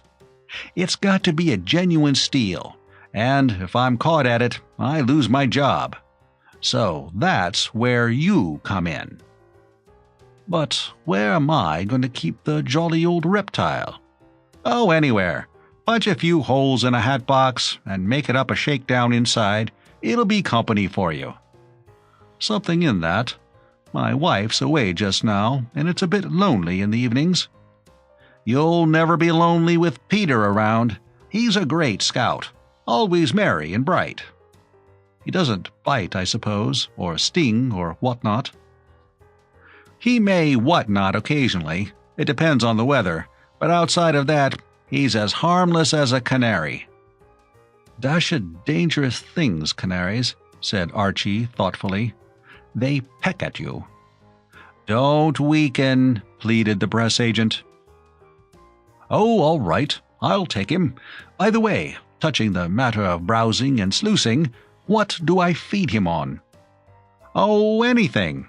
Bread and milk, or fruit, or soft-boiled egg, or dog biscuit, or ants' eggs. You know, anything you have yourself. Well, I'm much obliged for your hospitality. I'll do the same for you another time. Now, I must be getting along to see to the practical end of the thing. By the way, her nibs lives at the Cosmopolis, too. Very convenient. Well, so long. See you later." Archie, left alone, began for the first time to have serious doubts. He had allowed himself to be swayed by Mr. Sheriff's magnetic personality, but now that the other had removed himself, he began to wonder if he had been entirely wise to lend his sympathy and cooperation to the scheme. He had never had intimate dealings with a snake before, but he had kept silkworms as a child, and there had been the deuce of a lot of fuss and unpleasantness over them. Getting into the salad and whatnot, something seemed to tell him that he was asking for trouble with a loud voice. But he had given his word, and he supposed he would have to go through with it. He lit another cigarette and wandered out into Fifth Avenue. His usual smooth brow was ruffled with care. Despite the eulogies which Sheriff had uttered concerning Peter, he found his doubts increasing. Peter might, as the press agent had stated, be a great scout, but was his the little Garden of Eden on the 5th floor of the Cosmopolis Hotel likely to be improved by the advent of even the most amiable and winsome of serpents? However, "Moom, my dear fellow." The voice, speaking suddenly in his ear from behind, roused Archie from his reflections. Indeed, it roused him so effectually that he jumped a clear inch off the ground and bit his tongue. Revolving on his axis, he found himself confronting a middle-aged man with a face like a horse. The man was dressed in something of an old-world style. His clothes had an English cut. He had a drooping gray mustache. He also wore a gray bowler hat flattened at the crown. But who are we to judge him? "Archie Moom, I've been trying to find you all the morning." Archie had placed him now. He had not seen General Manister for several years. Not, indeed, since the days when he used to meet him at the home of young Lord Seacliff, his nephew. Archie had been at Eton and Oxford with Seacliff, and had often visited him in the long vacation. "Hello, General. What ho, what ho. What on earth are you doing over here?" "Let's get out of this crush, my boy." General Manister steered Archie into a side street. "That's better." He cleared his throat once or twice, as if embarrassed. "I've brought Seacliff over," he said finally. "Dear old Squiffy, here? Oh, I say, great work." General Manister did not seem to share his enthusiasm. He looked like a horse with a secret sorrow. He coughed 3 times, like a horse who, in addition to a secret sorrow, had contracted asthma. "You will find Seacliff changed," he said. "Let me see, how long is it since you and he met?" Archie reflected. "I was demobbed just about a year ago. I saw him in Paris about a year before that. The old egg got a bit of shrapnel in his foot or something, didn't he? Anyhow, I remember he was sent home." "His foot is perfectly well again now, but unfortunately the enforced inaction led to disastrous results. You recollect, no doubt, that Seacliff always had a tendency, a weakness. It was a family failing." "Mopping it up, do you mean? Shifting it? Looking on the jolly old stuff when it was red and what not, what?" "Exactly." Archie nodded. "Dear old Squiffy was always rather a lad for the wassail bowl. When I met him in Paris, I remember, he was quite tolerably blotto." "Precisely. And the failing has, I regret to say, grown on him since he returned from the war. My poor sister was extremely worried. In fact, to cut a long story short, I induced him to accompany me to America. I am attached to the British legation in Washington now, you know." "Oh, really?" "I wished Seacliff to come with me to Washington, but he insists on remaining in New York. He stated specifically that the thought of living in Washington gave him the— what was the expression he used? The pip? The pip, precisely.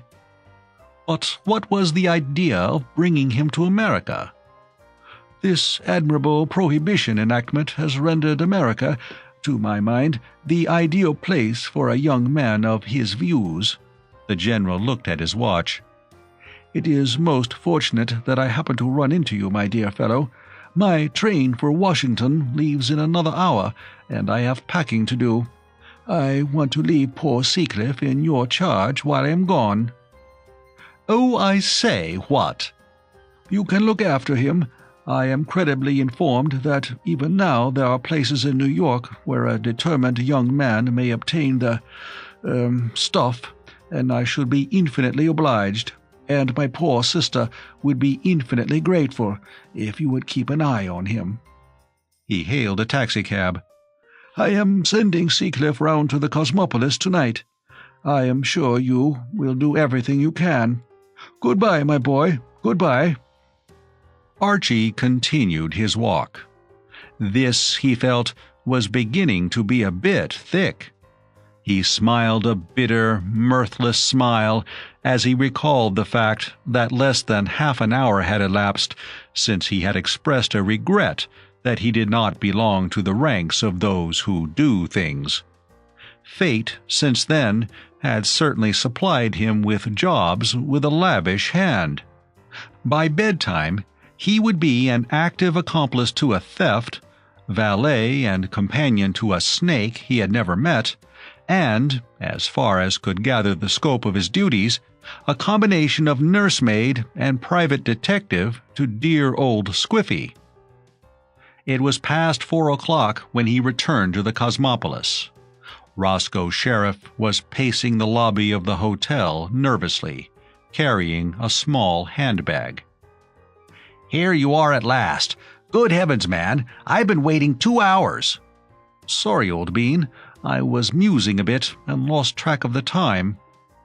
The press agent looked cautiously round. There was nobody within earshot. "Here he is," he said. "Who?" "Peter." "Where?" said Archie, staring blankly. "In this bag. Did you expect to find him strolling arm in arm with me around the lobby?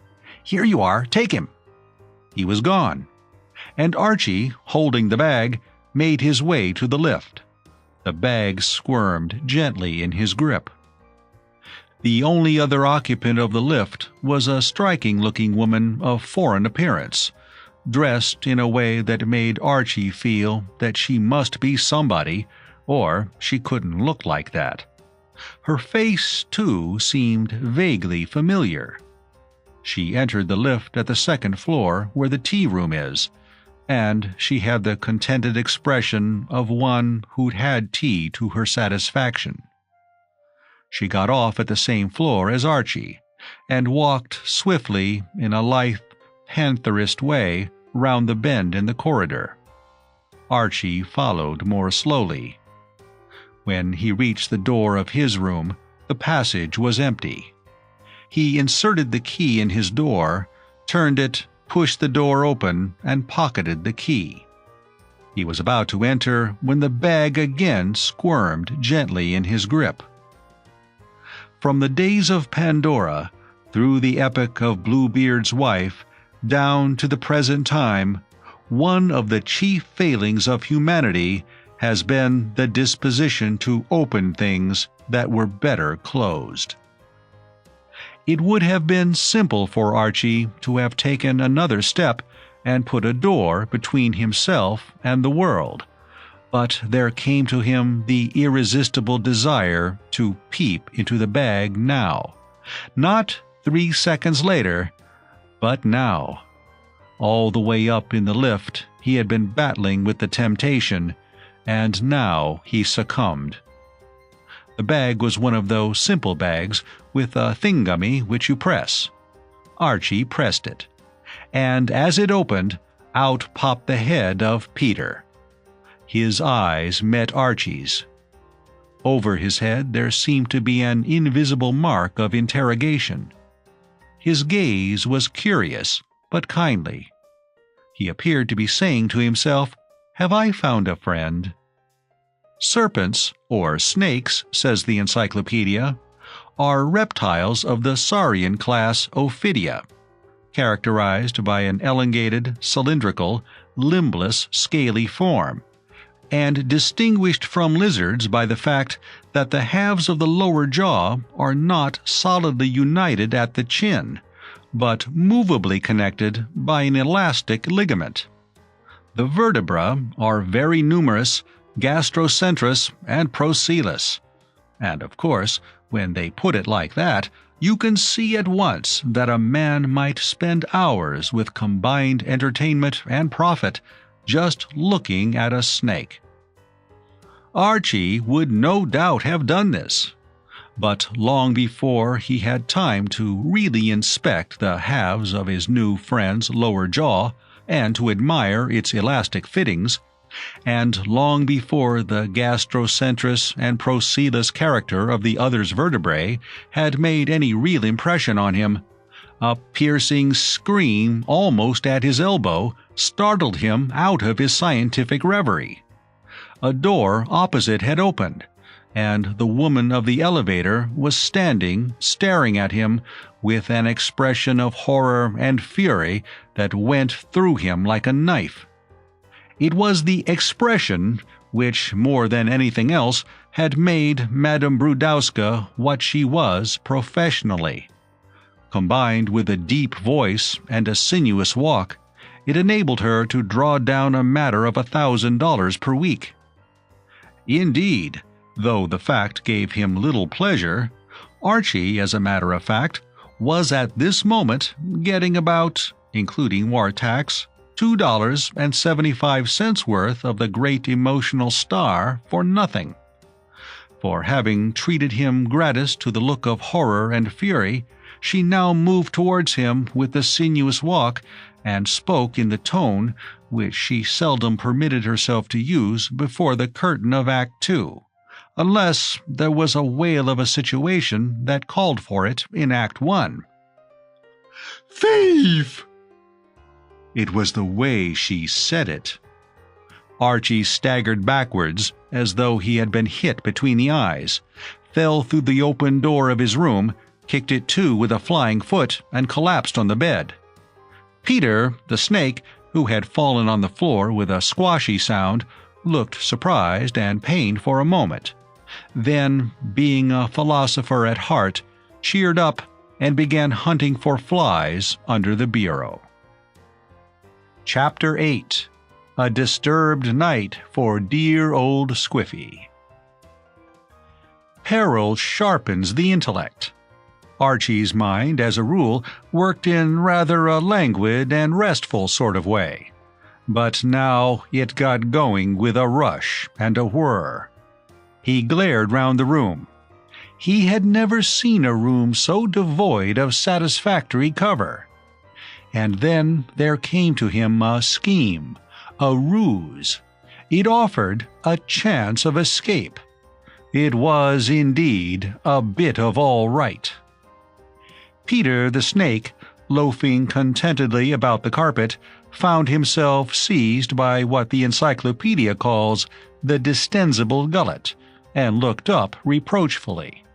The next moment he was in his bag again, and Archie, bounding silently into the bathroom, was tearing the cord off his dressing gown. There came a banging at the door. A voice spoke sternly. A masculine voice this time. "Say, open this door." Archie rapidly attached the dressing gown cord to the handle of the bag, leaped to the window, opened it, tied the cord to a projecting piece of iron on the sill, lowered Peter and the bag into the depths, and closed the window again. The whole affair took but a few seconds. Generals have received the thanks of their nations for displaying less resource on the battlefield. He opened the door. Outside stood the bereaved woman, and beside her a bullet-headed gentleman with a bowler hat on the back of his head, in whom Archie recognized the hotel detective. The hotel detective also recognized Archie, and the stern cast of his features relaxed. He even smiled a rusty but propitiatory smile. He imagined, erroneously, that Archie, being the son-in-law of the owner of the hotel, had a pull with that gentleman, and he resolved to proceed warily lest he jeopardize his job. "Why, Mr. Moom," he said apologetically, "I didn't know it was you I was disturbing." "Always glad to have a chat," said Archie cordially. "What seems to be the trouble?" "My snake!" cried the Queen of Tragedy. "Where is my snake?" Archie looked at the detective. The detective looked at Archie. "This lady," said the detective with a dry little cough, "thinks her snake is in your room, Mr. Moom." "Snake?" "Snake's what the lady said." "My snake! My Peter!" Madame Brutowska's voice shook with emotion. "He is here in this room." Archie shook his head. "No snakes here. Absolutely not. I remember noticing when I came in. The snake is here in this room. This man had it in a bag. I saw him. He is a thief." "Easy, ma'am," protested the detective. "Go easy. This gentleman's the boss's son-in-law." "I care not who he is. He has my snake. Here in this room." Mr. Moom wouldn't go around stealing snakes. "Rather not," said Archie. "Never stole a snake in my life. None of the Mooms have ever gone about stealing snakes. Regular family tradition, though I once had an uncle who kept a goldfish." "Here he is. Here, my Peter." Archie looked at the detective. The detective looked at Archie. "We must humor her," their glances said. "Of course," said Archie. "If you'd like to search the room, what? What I mean to say is, this is Liberty Hall. Everybody welcome. Bring the kiddies." "I will search the room," said Madame Brudowska. The detective glanced apologetically at Archie. "Don't blame me for this, Mr. Moom," he urged. "Rather not. Only too glad you've dropped in." He took up an easy attitude against the window and watched the Empress of the Emotional Drama explore. Presently she desisted, baffled. For an instant she paused, as though about to speak, then swept from the room. A moment later, a door banged across the passage. "How do they get that way?" queried the detective. "Well, goodbye, Mr. Moom. Sorry to have butted in." The door closed. Archie waited a few moments, then went to the window and hauled in the slack. Presently the bag appeared over the edge of the window-sill. "Good God!" said Archie. In the rush and swirl of recent events, he must have omitted to see that the clasp that fastened the bag was properly closed, for the bag, as it jumped onto the window-sill, gaped at him like a yawning face. And inside it there was nothing. Archie leaned as far out of the window as he could manage without committing suicide. Far below him, the traffic took its usual course, and the pedestrians moved to and fro upon the pavements. There was no crowding, no excitement. Yet, only a few moments before, a long green snake with 300 ribs, a distensible gullet, and gastrocentrous vertebrae must have descended on that street like the gentle rain from heaven upon the place beneath. And nobody seemed even interested. Not for the first time since he had arrived in America, Archie marveled at the cynical detachment of the New Yorker, who permits himself to be surprised at nothing. He shut the window and moved away with a heavy heart. He had not had the pleasure of an extended acquaintanceship with Peter, but he had seen enough of him to realize his sterling qualities. Somewhere beneath Peter's 300 ribs there had lain a heart of gold, and Archie mourned for his loss. Archie had a dinner and theater engagement that night, and it was late when he returned to the hotel. He found his father-in-law prowling restlessly about the lobby. There seemed to be something on Mr. Brewster's mind. He came up to Archie with a brooding frown on his square face. "Who's this man Seacliff?" he demanded without preamble. "I hear he's a friend of yours." "Oh, you've met him, what?" said Archie. "Had a nice little chat together, yes? Talked of this and that, no?" "We have not said a word to each other." "Really? Oh, well, dear old Squiffy is one of those strong, silent fellers, you know. You mustn't mind if he's a bit dumb. He never says much, but it's whispered round the clubs that he thinks a lot. It was rumored in the spring of 1913 that Squiffy was on the point of making a bright remark, but it never came to anything." Mr. Brewster struggled with his feelings. "Who is he? You seem to know him." "Oh, yes. Great pal of mine, Squiffy. We went through Eton, Oxford, and the bankruptcy court together. And here's a rummy coincidence. When they examined me, I had no assets. And when they examined Squiffy, he had no assets. Rather extraordinary, what?" Mr. Brewster seemed to be in no mood for discussing coincidences. "I might have known he was a friend of yours," he said bitterly. "Well, if you want to see him, you'll have to do it outside my hotel." "Why? I thought he was stopping here." "He is, tonight. Tomorrow he can look for some other hotel to break up." "Great Scott! Has dear old Squiffy been breaking the place up?" Mr. Brewster snorted. "I am informed that this precious friend of yours entered my grill room at 8 o'clock. He must have been completely intoxicated, though the head waiter tells me he noticed nothing at the time." Archie nodded approvingly. "Dear old Squiffy was always like that. It's a gift. However woozled he might be, it was impossible to detect it with the naked eye. I've seen the dear old chap many a time whiffled to the eyebrows, and looking as sober as a bishop. Soberer.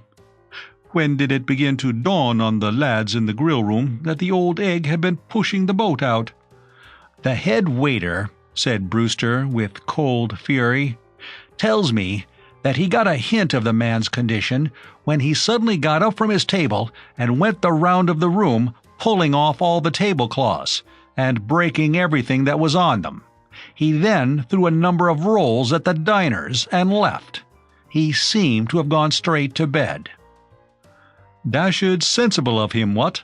Sound practical chap, Squiffy. But where on earth did he get the, materials?" "From his room. I made inquiries. He has 6 large cases in his room."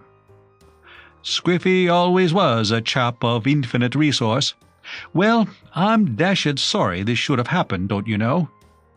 "If it hadn't been for you, the man would never have come here," Mr. Brewster brooded coldly. "I don't know why it is, but ever since you came to this hotel, I've had nothing but trouble." "Dashed sorry," said Archie sympathetically. "Grrr," said Mr. Brewster. Archie made his way meditatively to the lift. The injustice of his father-in-law's attitude pained him. It was absolutely rotten and all that, to be blamed for everything that went wrong in the Hotel Cosmopolis.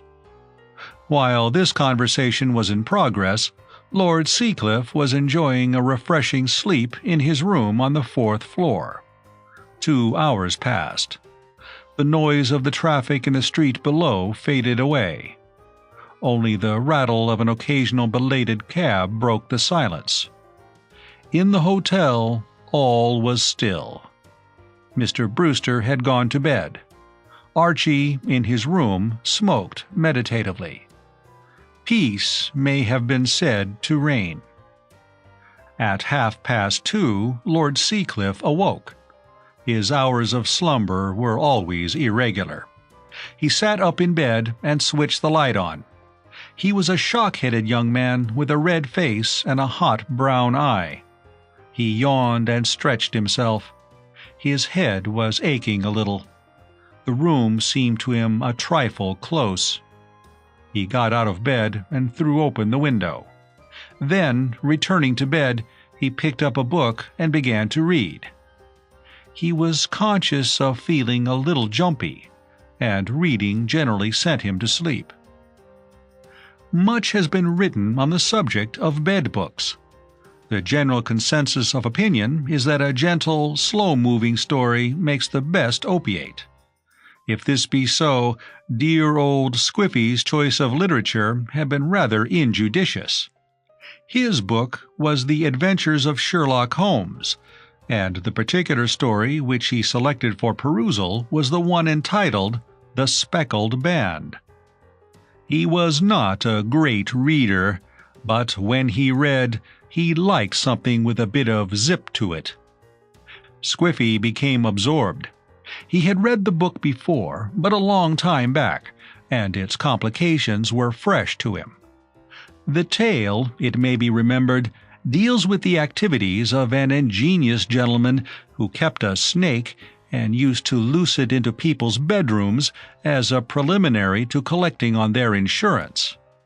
It gave Squiffy pleasant thrills, for he had always had a particular horror of snakes. As a child, he had shrunk from visiting the serpent house at the zoo, and later, when he had come to man's estate and had put off childish things and settled down in real earnest to his self-appointed mission of drinking up all the alcoholic fluid in England, the distaste for Ophidia had lingered. To a dislike for real snakes had been added a mature shrinking from those which existed only in his imagination. He could still recall his emotions on the occasion, scarcely 3 months before, when he had seen a long green serpent which a majority of his contemporaries had assured him wasn't there. Squiffy read on. Suddenly, another sound became audible, a very gentle, soothing sound, like that of a small jet of steam escaping continuously from a kettle.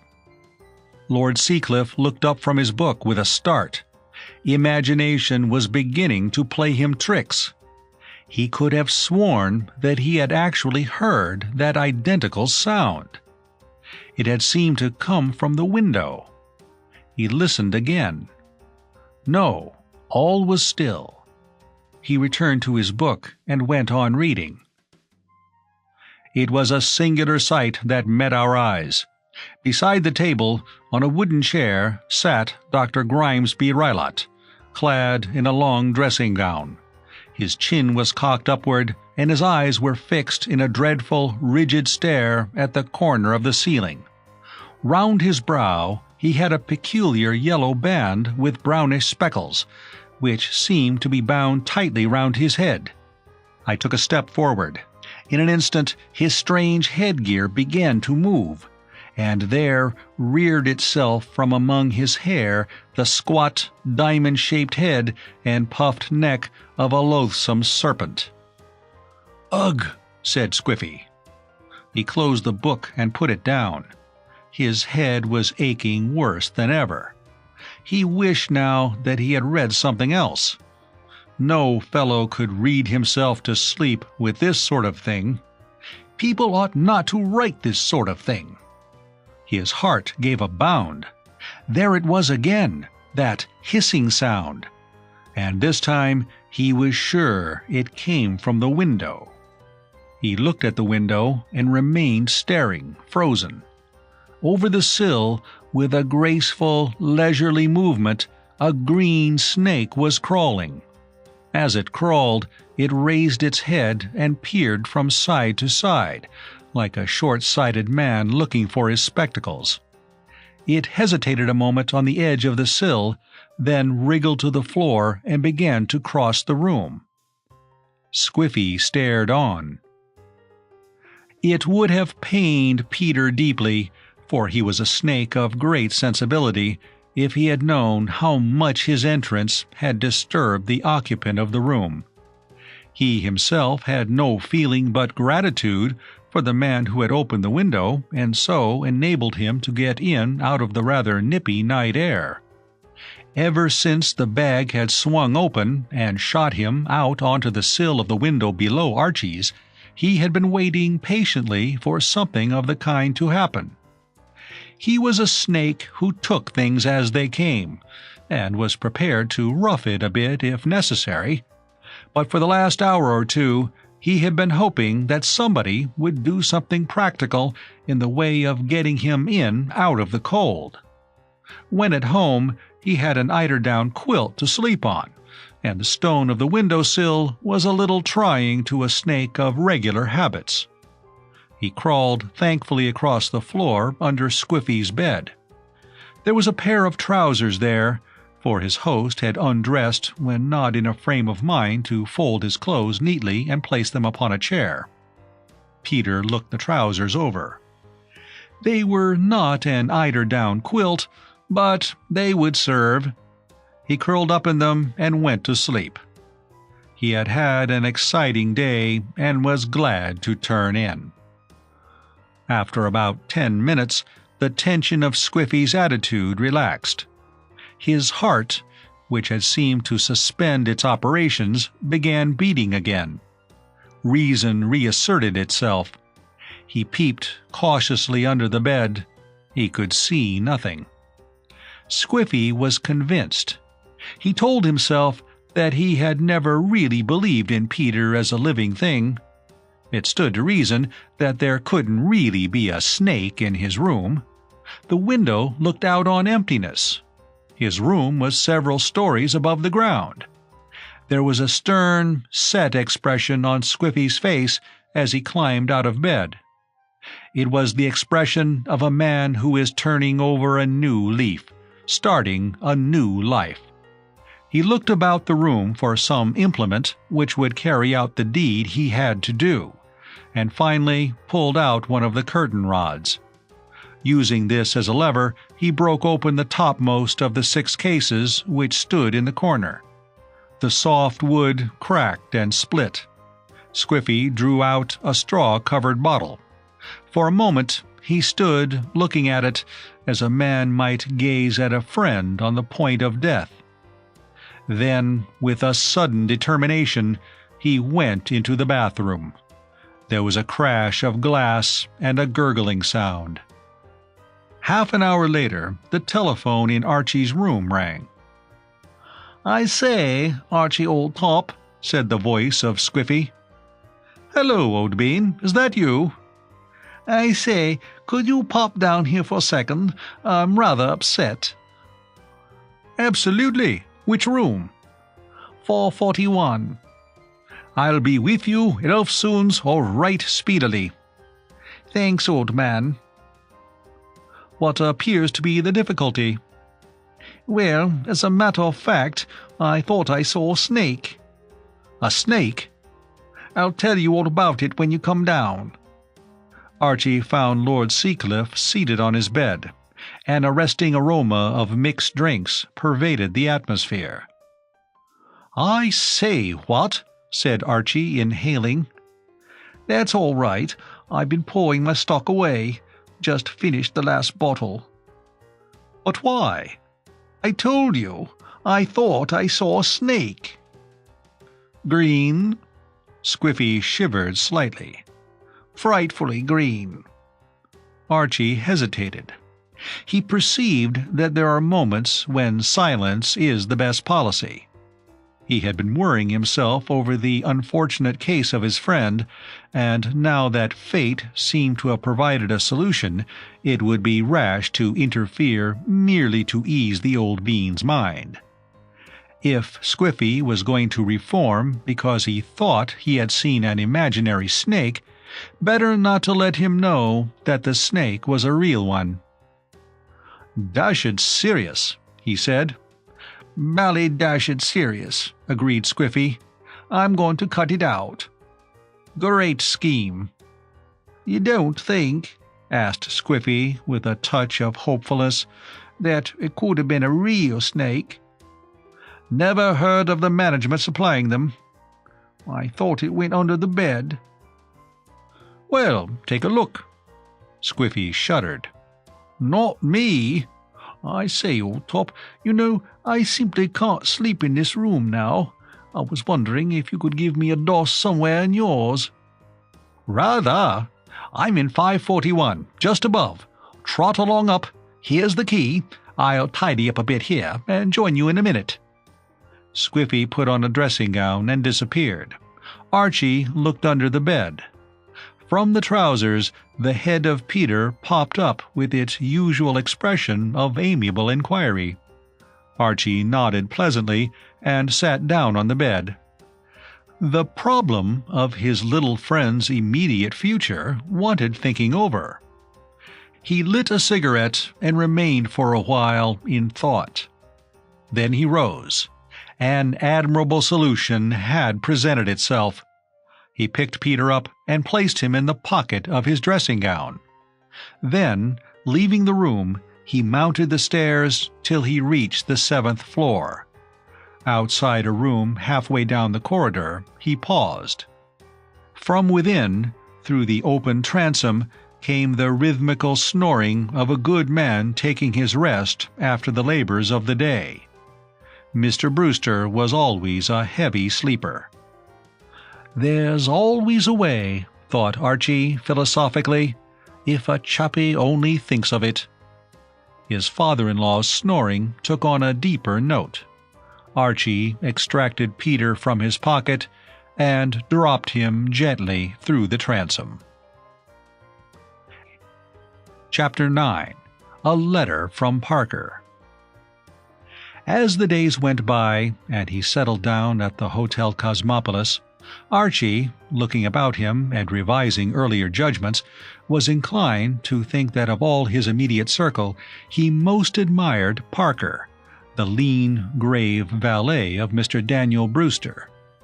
Here was a man who lived with the closest contact with one of the most difficult persons in New York, contrived all the while to maintain an unbowed head, and, as far as one could gather from appearances, a tolerably cheerful disposition. A great man, judge him by what standard you pleased.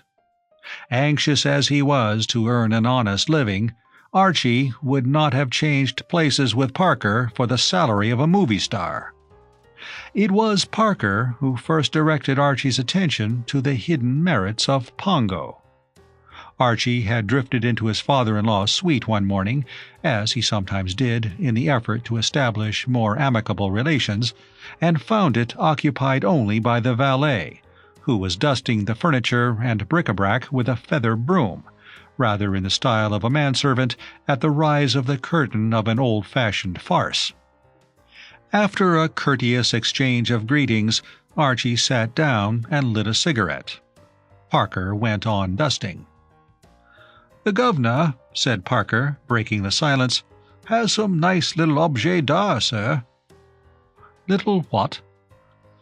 "Objets d'art, sir." Light dawned upon Archie. "Of course, yes. French for junk. I see what you mean now. Dare say you're right, old friend. Don't know much about these things myself."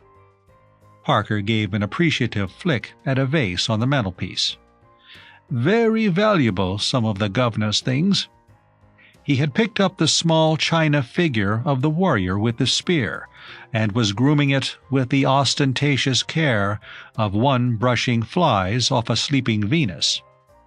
He regarded this figure with a look of affectionate esteem which seemed to Archie absolutely uncalled for. Archie's taste in art was not precious. To his untutored eye, the thing was only 1 degree less foul than his father-in-law's Japanese prints, which he had always observed with silent loathing. "This one now," continued Parker, "worth a lot of money. Oh, a lot of money." "What? Pongo?" said Archie incredulously. Sir? I always call that rummy-looking what-not Pongo. Don't know what else you could call him, what? The valet seemed to disapprove of this levity. He shook his head and replaced the figure on the mantelpiece. Worth a lot of money, he repeated. Not by itself, no. Oh, not by itself? No, sir. Things like this come in pairs. Somewhere or other there's the companion piece to this here, and if the governor could get hold of it, he'd have something worth having. Something that connoisseurs would give a lot of money for. But one's no good without the other. You have to have both, if you understand my meaning, sir. I see. Like filling out a straight flush, what? Precisely, sir. Archie gazed at Pongo again, with the dim hope of discovering virtues not immediately apparent to the casual observer, but without success. Pongo left him cold, even chilly. He would not have taken Pongo as a gift to oblige a dying friend. "How much would the pair be worth?" he asked. $10? Parker smiled a gravely superior smile. "A little more than that, sir. Several $1,000s, more like it." "Do you mean to say," said Archie with honest amazement, "that there are chumps going about loose, absolutely loose, who would pay that for a weird little object like Pongo?" "Undoubtedly, sir. These antique china figures are in great demand among collectors." Archie looked at Pongo once more and shook his head. "Well, well, well. It takes all sorts to make a world, what?" What might be called the revival of Pongo, the restoration of Pongo to the ranks of the things that matter, took place several weeks later, when Archie was making holiday at the house which his father-in-law had taken for the summer at Brookport. The curtain of the second act may be said to rise on Archie strolling back from the golf links in the cool of an August evening. From time to time he sang slightly, and wondered idly if Lucille would put the finishing touch upon the all-rightness of everything by coming to meet him and sharing his homeward walk. She came in view at this moment, a trim little figure in a white skirt and a pale blue sweater.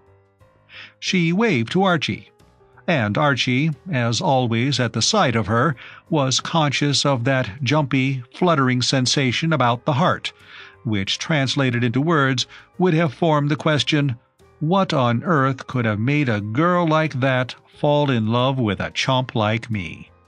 It was a question which he was continually asking himself, and one which was perpetually in the mind also of Mr. Brewster, his father-in-law.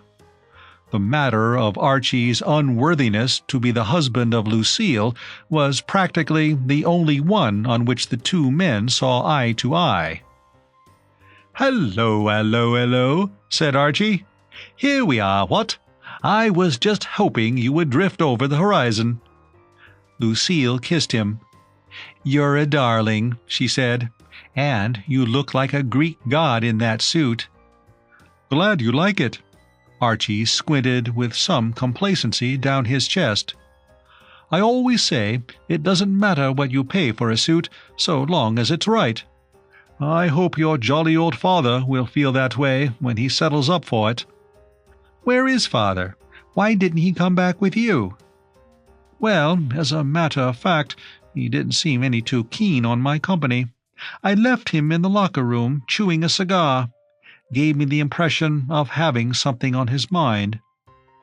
"Oh, Archie, you didn't beat him again." Archie looked uncomfortable. He gazed out to sea with something of embarrassment. "Well, as a matter of fact, old thing, to be absolutely frank, I, as it were, did." "Not badly." "Well, yes. I rather fancy I put it across him with some vim and not a little emphasis. To be perfectly accurate, I licked him by 10 and 8. "But you promised me you would let him beat you today. You know how pleased it would have made him." I know. But, light of my soul, have you any idea how dashed difficult it is to get beaten by your festive parent at golf?" "Oh, well," Lucille sighed. "It can't be helped, I suppose." She felt in the pocket of her sweater.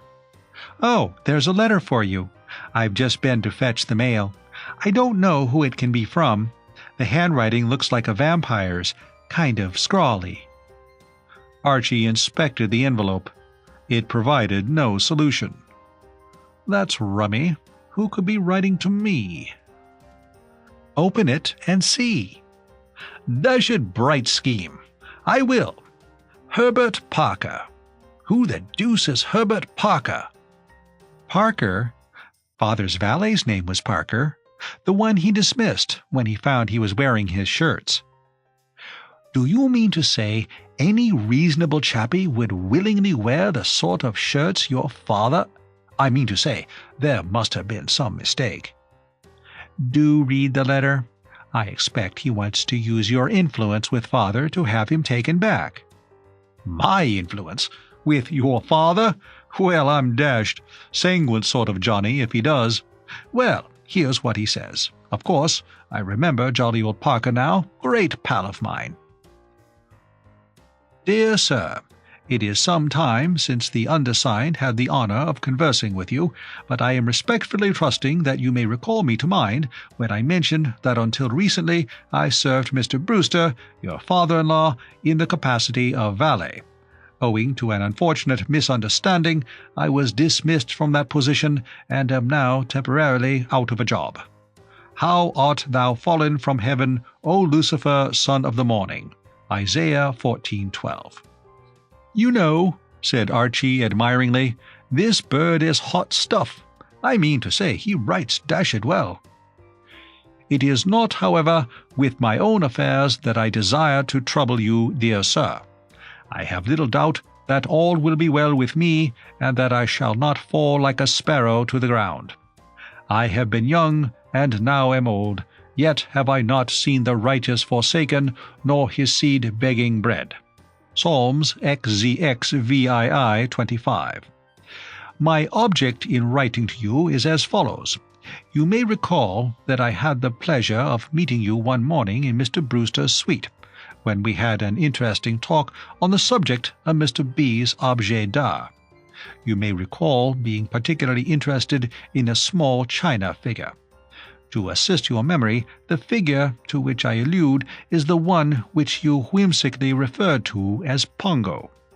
I informed you, if you remember, that could the accompanying figure be secured, the pair would be extremely valuable. I am glad to say, dear sir, that this has now transpired and is on view at Beale's Art Galleries on West 45th Street, where it will be sold tomorrow at auction, the sale commencing at 2:30 sharp. If Mr. Brewster cares to attend, he will, I fancy, have little trouble in securing it at a reasonable price. I confess that I had thought of refraining from apprising my late employer of this matter, but more Christian feelings have prevailed. If thine enemy hunger, feed him. If he thirst, give him drink, for in doing so thou shalt heap coals of fire on his head. Romans 12:20. Nor, I must confess, am I altogether uninfluenced by the thought that my action in this matter may conceivably lead to Mr. B consenting to forget the past and to reinstate me to my former position. However, I am confident that I can leave this to his good feeling. I remain respectfully yours, Herbert Parker. Lucille clapped her hands. "How splendid! Father will be pleased."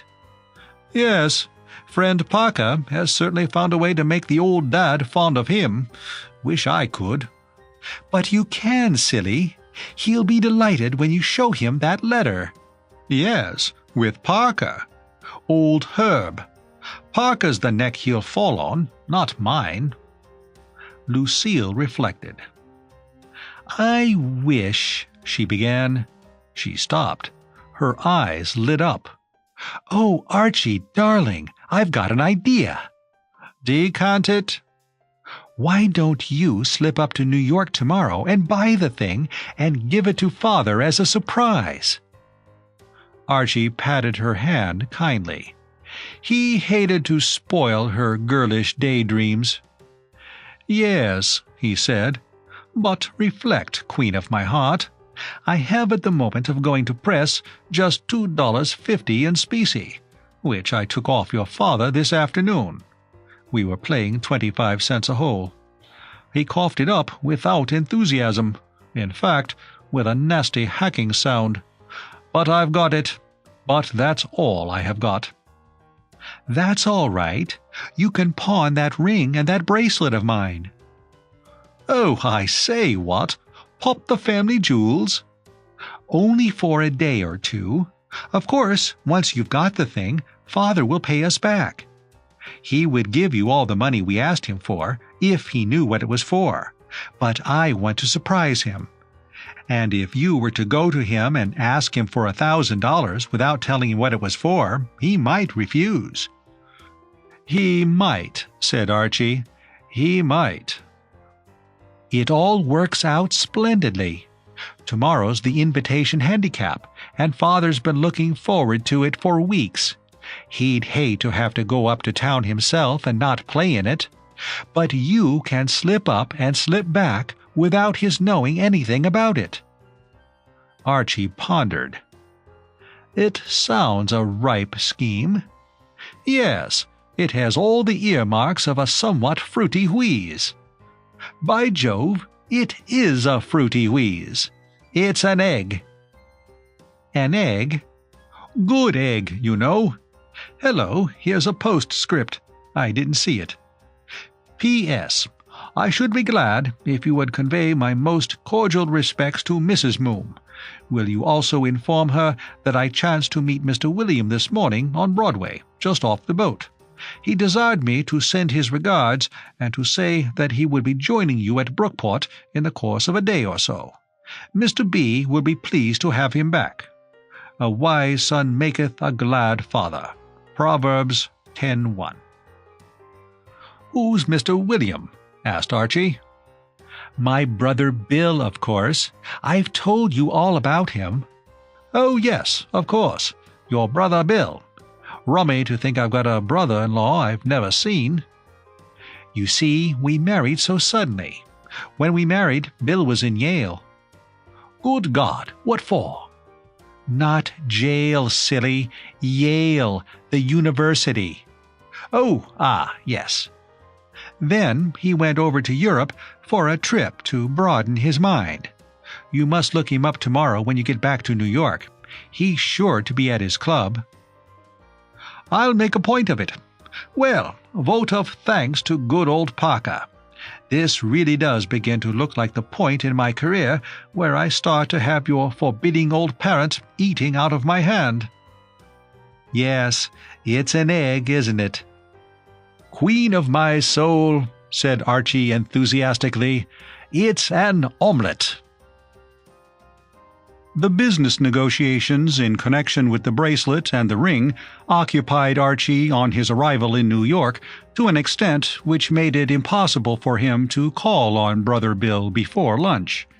He decided to postpone the affecting meeting of brothers-in-law to a more convenient season, and made his way to his favorite table at the Cosmopolis Grill Room for a bite of lunch preliminary to the fatigues of the sale.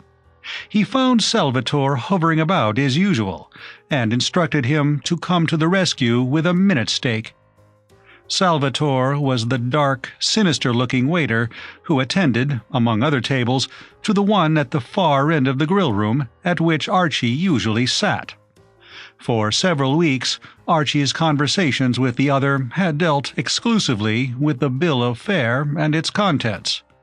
But gradually he had found himself becoming more personal. Even before the war and its democratizing influences, Archie had always lacked that reserve which characterizes many Britons, and since the war he had looked on nearly everyone he met as a brother. Long since, through the medium of a series of friendly chats, he had heard all about Salvatore's home in Italy, the little newspaper and tobacco shop which his mother owned down on 7th Avenue, and 100 other personal details. Archie had an insatiable curiosity about his fellow man. "Well done," said Archie. "Sir?" "The steak. Not too rare, you know." "Very good, sir." Archie looked at the waiter closely. His tone had been subdued and sad. Of course, you don't expect a waiter to beam all over his face and give 3 rousing cheers simply because you have asked him to bring you a minute steak, but still there was something about Salvatore's manner that disturbed Archie. The man appeared to have the pip. Whether he was merely homesick and brooding on the lost delights of his sunny native land, or whether his trouble was more definite, could only be ascertained by inquiry. So Archie inquired. "What's the matter, laddie?" he said sympathetically. "Something on your mind?" "Sir?" "I say, there seems to be something on your mind. What's the trouble?" The waiter shrugged his shoulders as if indicating an unwillingness to inflict his grievances on one of the tipping classes. "Come on," persisted Archie encouragingly. "All pals here. Barge along, old thing. Let's have it."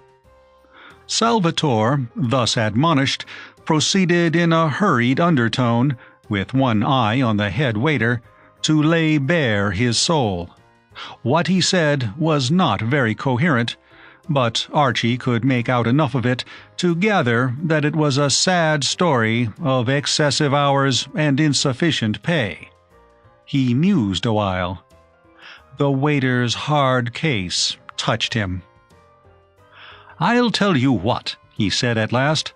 "When jolly old Brewster conies back to town, he's away just now, I'll take you along to him, and we'll beard the old boy in his den. I'll introduce you, and you get that extract from Italian opera off your chest, which you've just been singing to me, and you'll find it'll be all right. He isn't what you might call one of my greatest admirers, but everybody says he's a square sort of cove, and he'll see you aren't snooted. And now, laddie, touching the matter of that steak."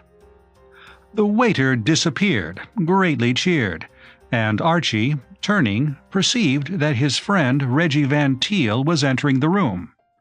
He waved him to join his table.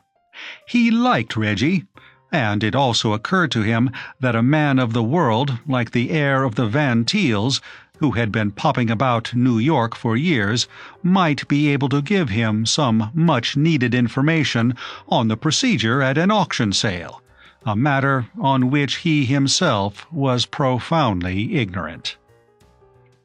Chapter 10. Doing Father a Bit of Good. Reggie Van Teel approached the table languidly and sank down into a chair. He was a long youth with a rather subdued and deflated look, as though the burden of the Van Teel millions was more than his frail strength could support. Most things tired him. "I say, Reggie, old top," said Archie, "you're just the lad I wanted to see.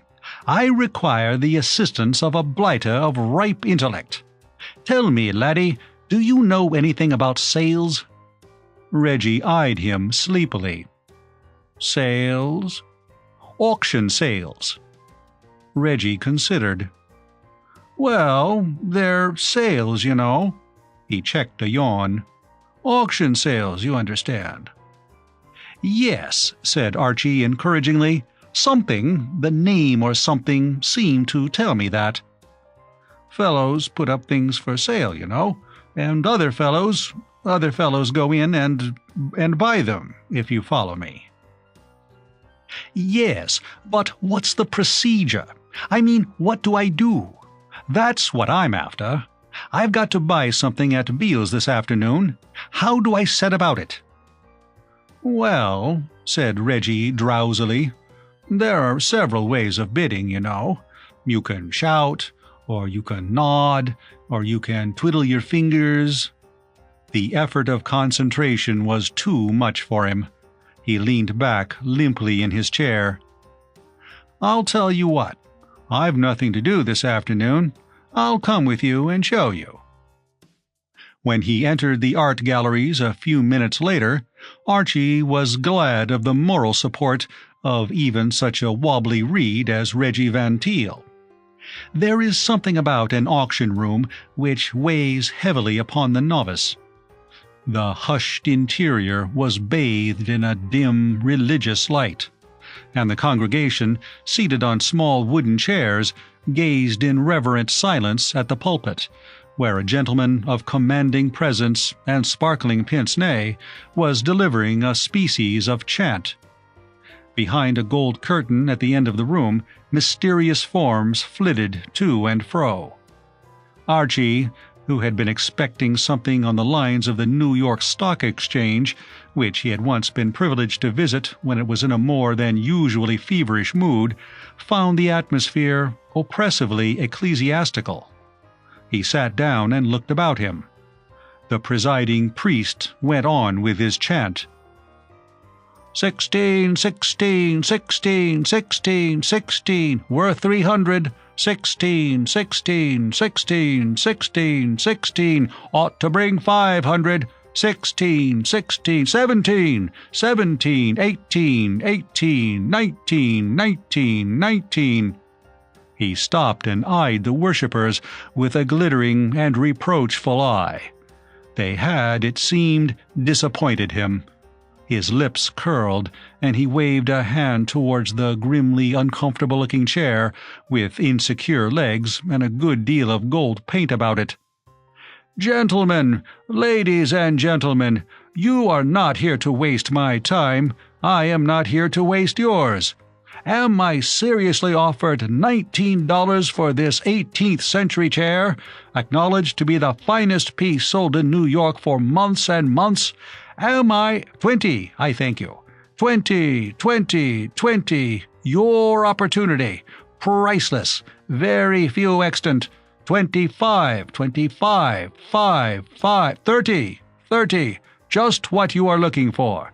The only one in the city of New York. 30, 5, 5, 5, 5, 40, 40, 40, 40, 40. Look at those legs. Back it into the light, Willie. Let the light fall on those legs." Willie, a sort of acolyte, maneuvered the chair as directed. Reggie Van Teel, who had been yawning in a hopeless sort of way, showed his first flicker of interest. "Willie," he observed, eyeing that youth more with pity than reproach, "has a face like Jojo the dog-faced boy. Don't you think so?" Archie nodded briefly. Precisely the same criticism had occurred to him. 45, 5, 5, 5, 5, chanted the high priest. Once 45, twice 45, third and last call 45, sold at 45, gentlemen in the 5th row. Archie looked up and down the row with a keen eye. He was anxious to see who had been chump enough to give $45 for such a frightful object. He became aware of the dog-faced Willie leaning towards him. "Name, please," said the canine one. What?" said Archie. "Oh, my name's Moom, don't you know?" The eyes of the multitude made him feel a little nervous. Glad to meet you, and all that sort of rot." $10 deposit, please," said Willie. "I don't absolutely follow you, old bean. What is the big thought at the back of all this?" $10 deposit on the chair." "What chair?" "You bid $45 for the chair." "Me?"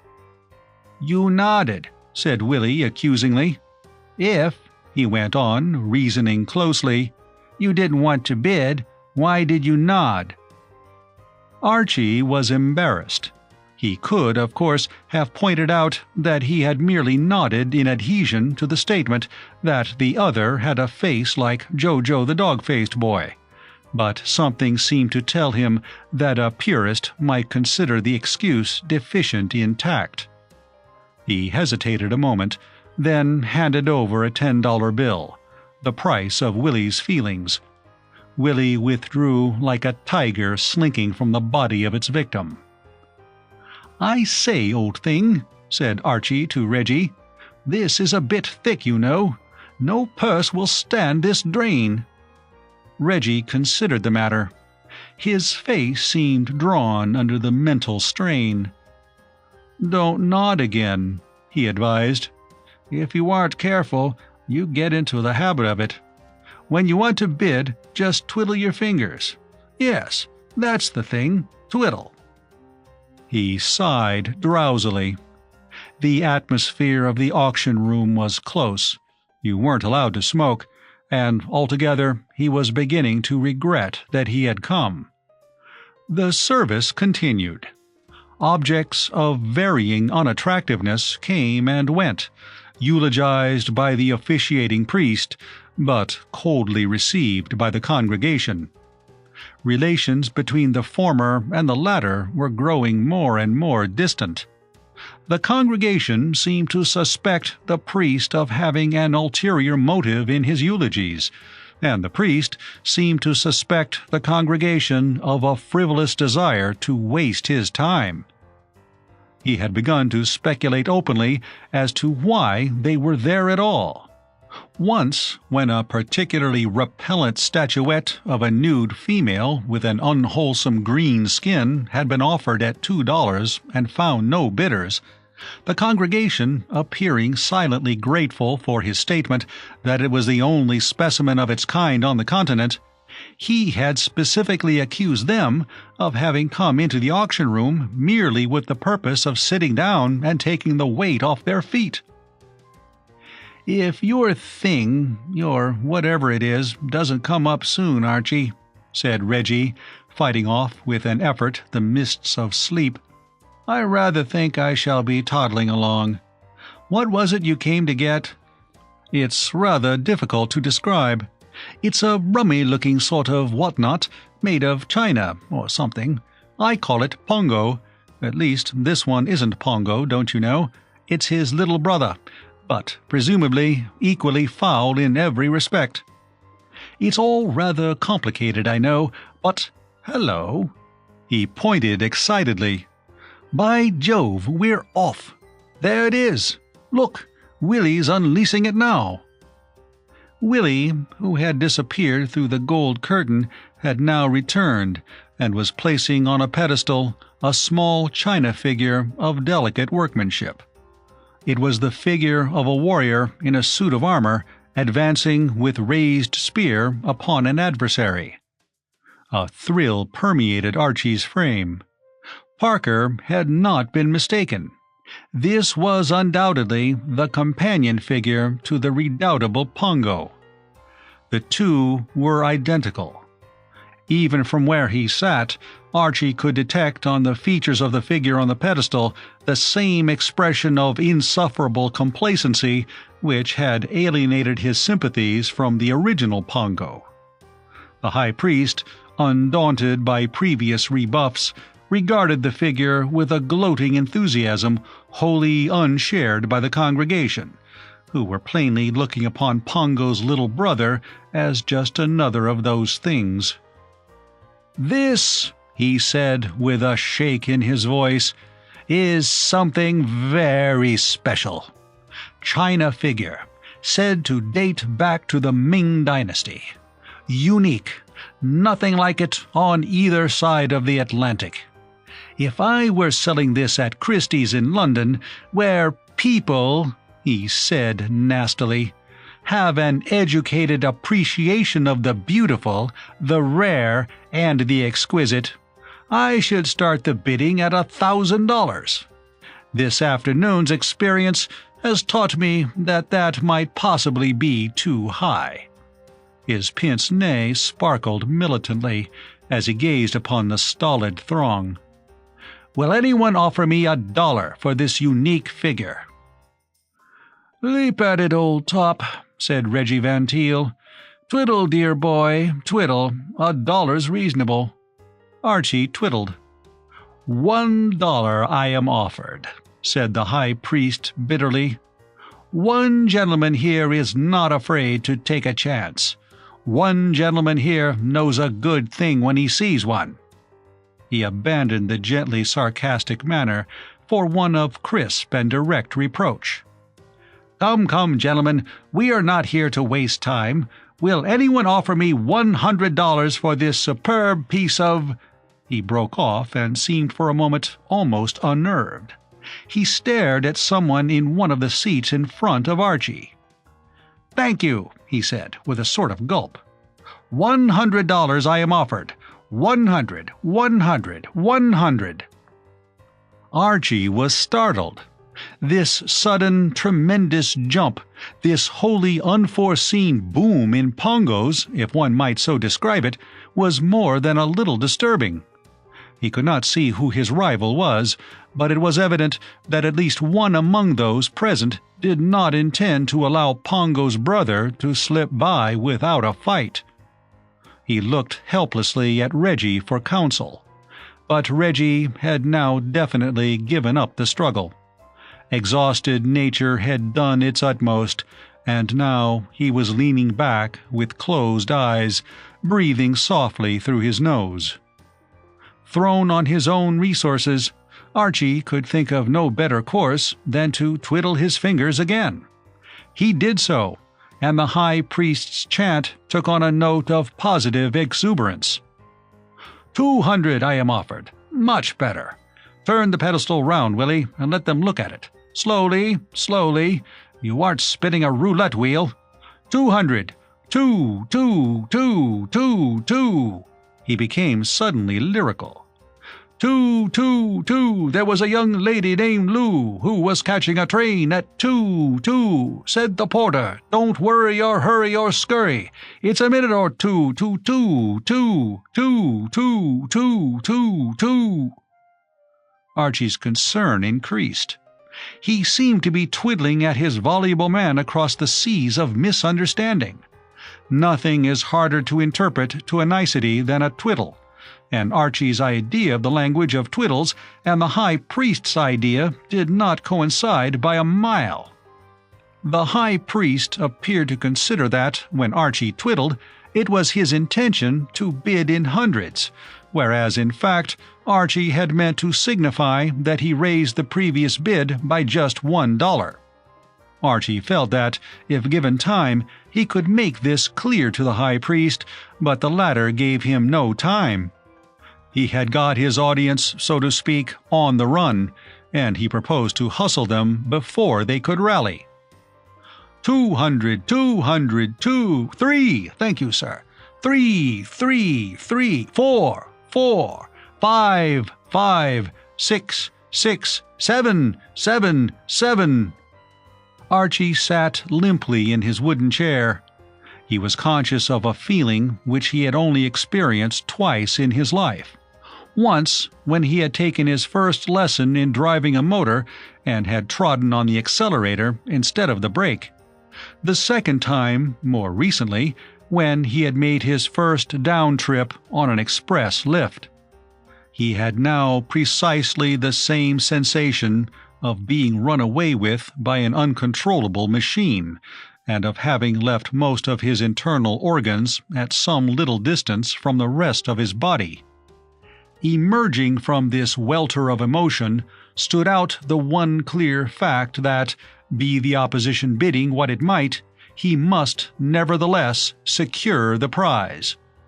Lucille had sent him to New York expressly to do so. She had sacrificed her jewelry for the cause. She relied on him. The enterprise had become for Archie something almost sacred. He felt dimly like a knight of old, hot on the track of the Holy Grail. He twiddled again. The ring and the bracelet had fetched nearly $1,200. Up to that figure, his hat was in the ring. 800 I am offered. 800. 8, 8, 8, 8. A voice spoke from somewhere at the back of the room. A quiet, cold, nasty, determined voice. 9. Archie rose from his seat and spun round. This mean attack from the rear stung his fighting spirit. As he rose, a young man sitting immediately in front of him rose too and stared likewise. He was a square-built, resolute-looking young man who reminded Archie vaguely of somebody he had seen before. But Archie was too busy trying to locate the man at the back to pay much attention to him. He detected him at last, owing to the fact that the eyes of everybody in that part of the room were fixed upon him. He was a small man of middle age, with tortoise-shell-rimmed spectacles. He might have been a professor or something of the kind. Whatever he was obviously a man to be reckoned with. He had a rich sort of look, and his demeanor was the demeanor of a man who is prepared to fight it out on these lines if it takes all the summer. 900 I am offered. 9, 9, 9, 9. Archie glared defiantly at the speckled man. 1,000, he cried. The eruption of high finance into the placid course of the afternoon's proceedings had stirred the congregation out of its lethargy. There were excited murmurs.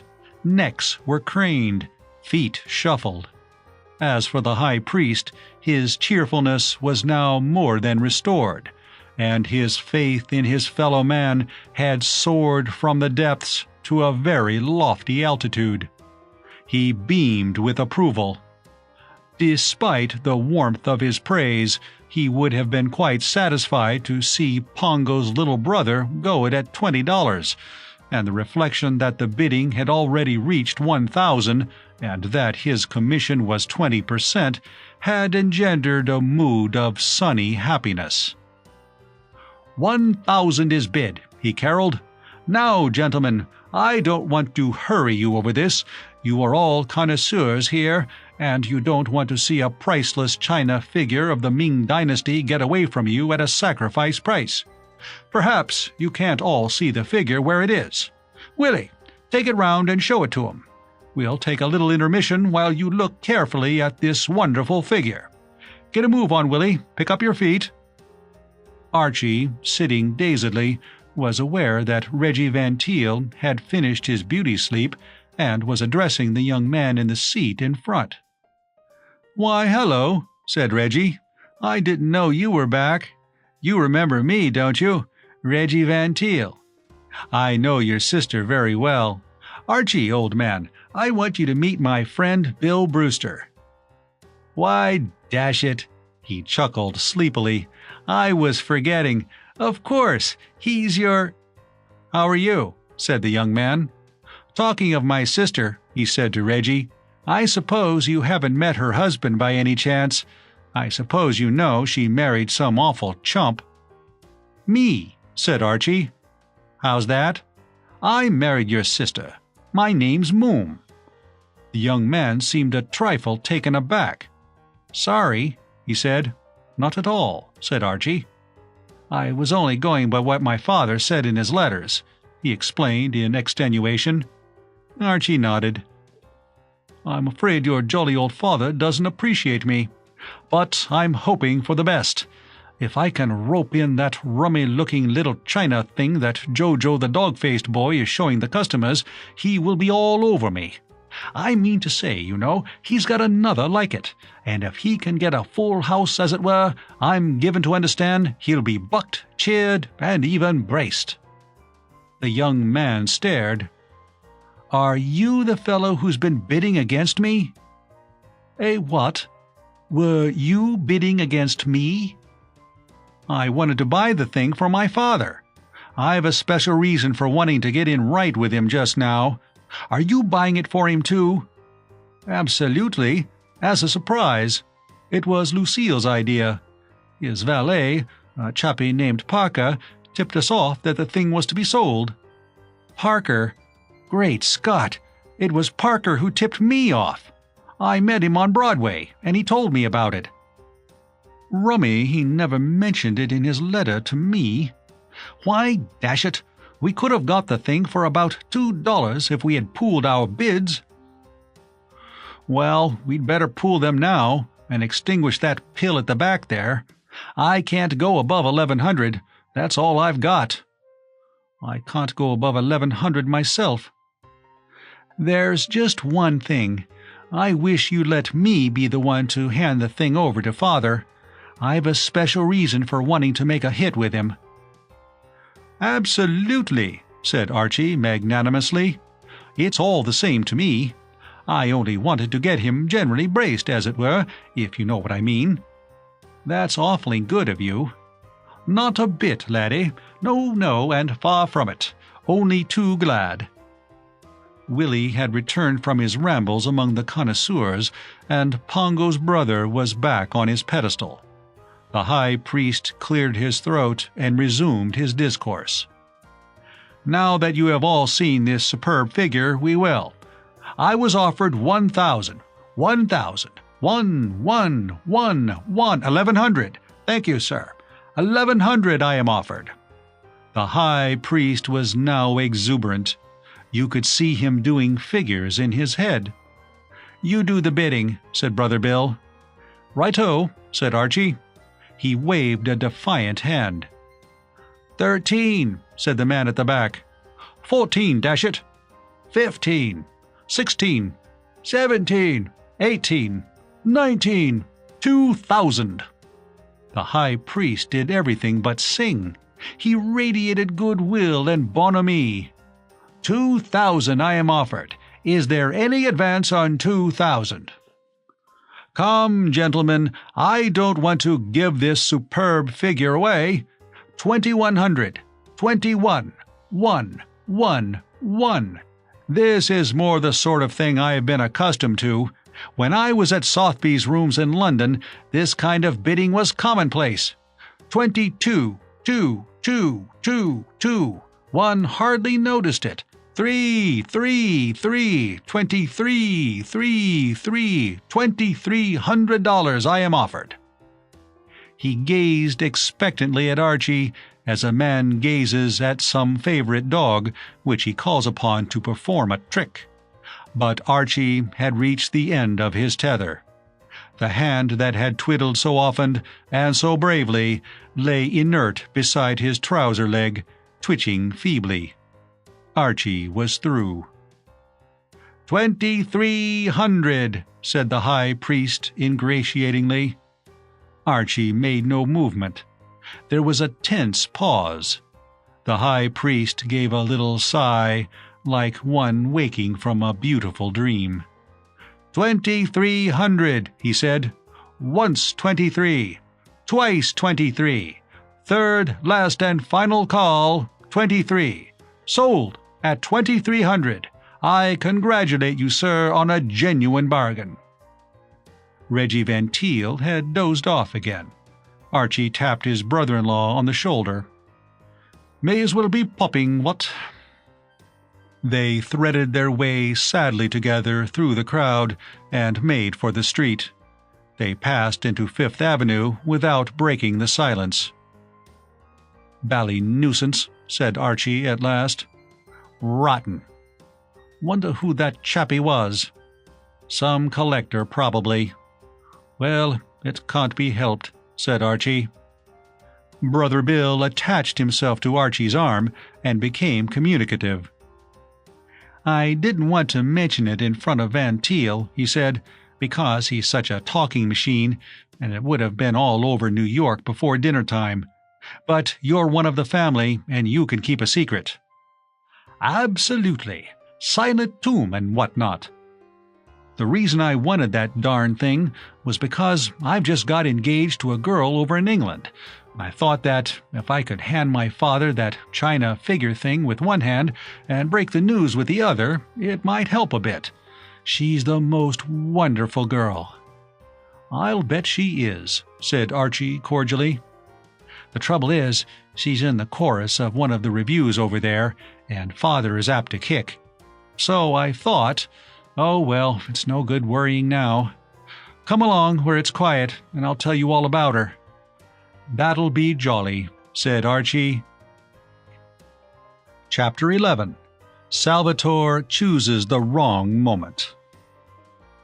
Archie reclaimed the family jewelry from its temporary home next morning, and having done so, sauntered back to the Cosmopolis. He was surprised, on entering the lobby, to meet his father-in-law.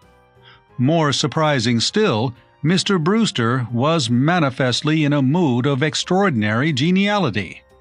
Archie could hardly believe his eyes when the other waved cheerily to him, nor his ears a moment later when Mr. Brewster, addressing him as "my boy," asked him how he was and mentioned that the day was a warm one.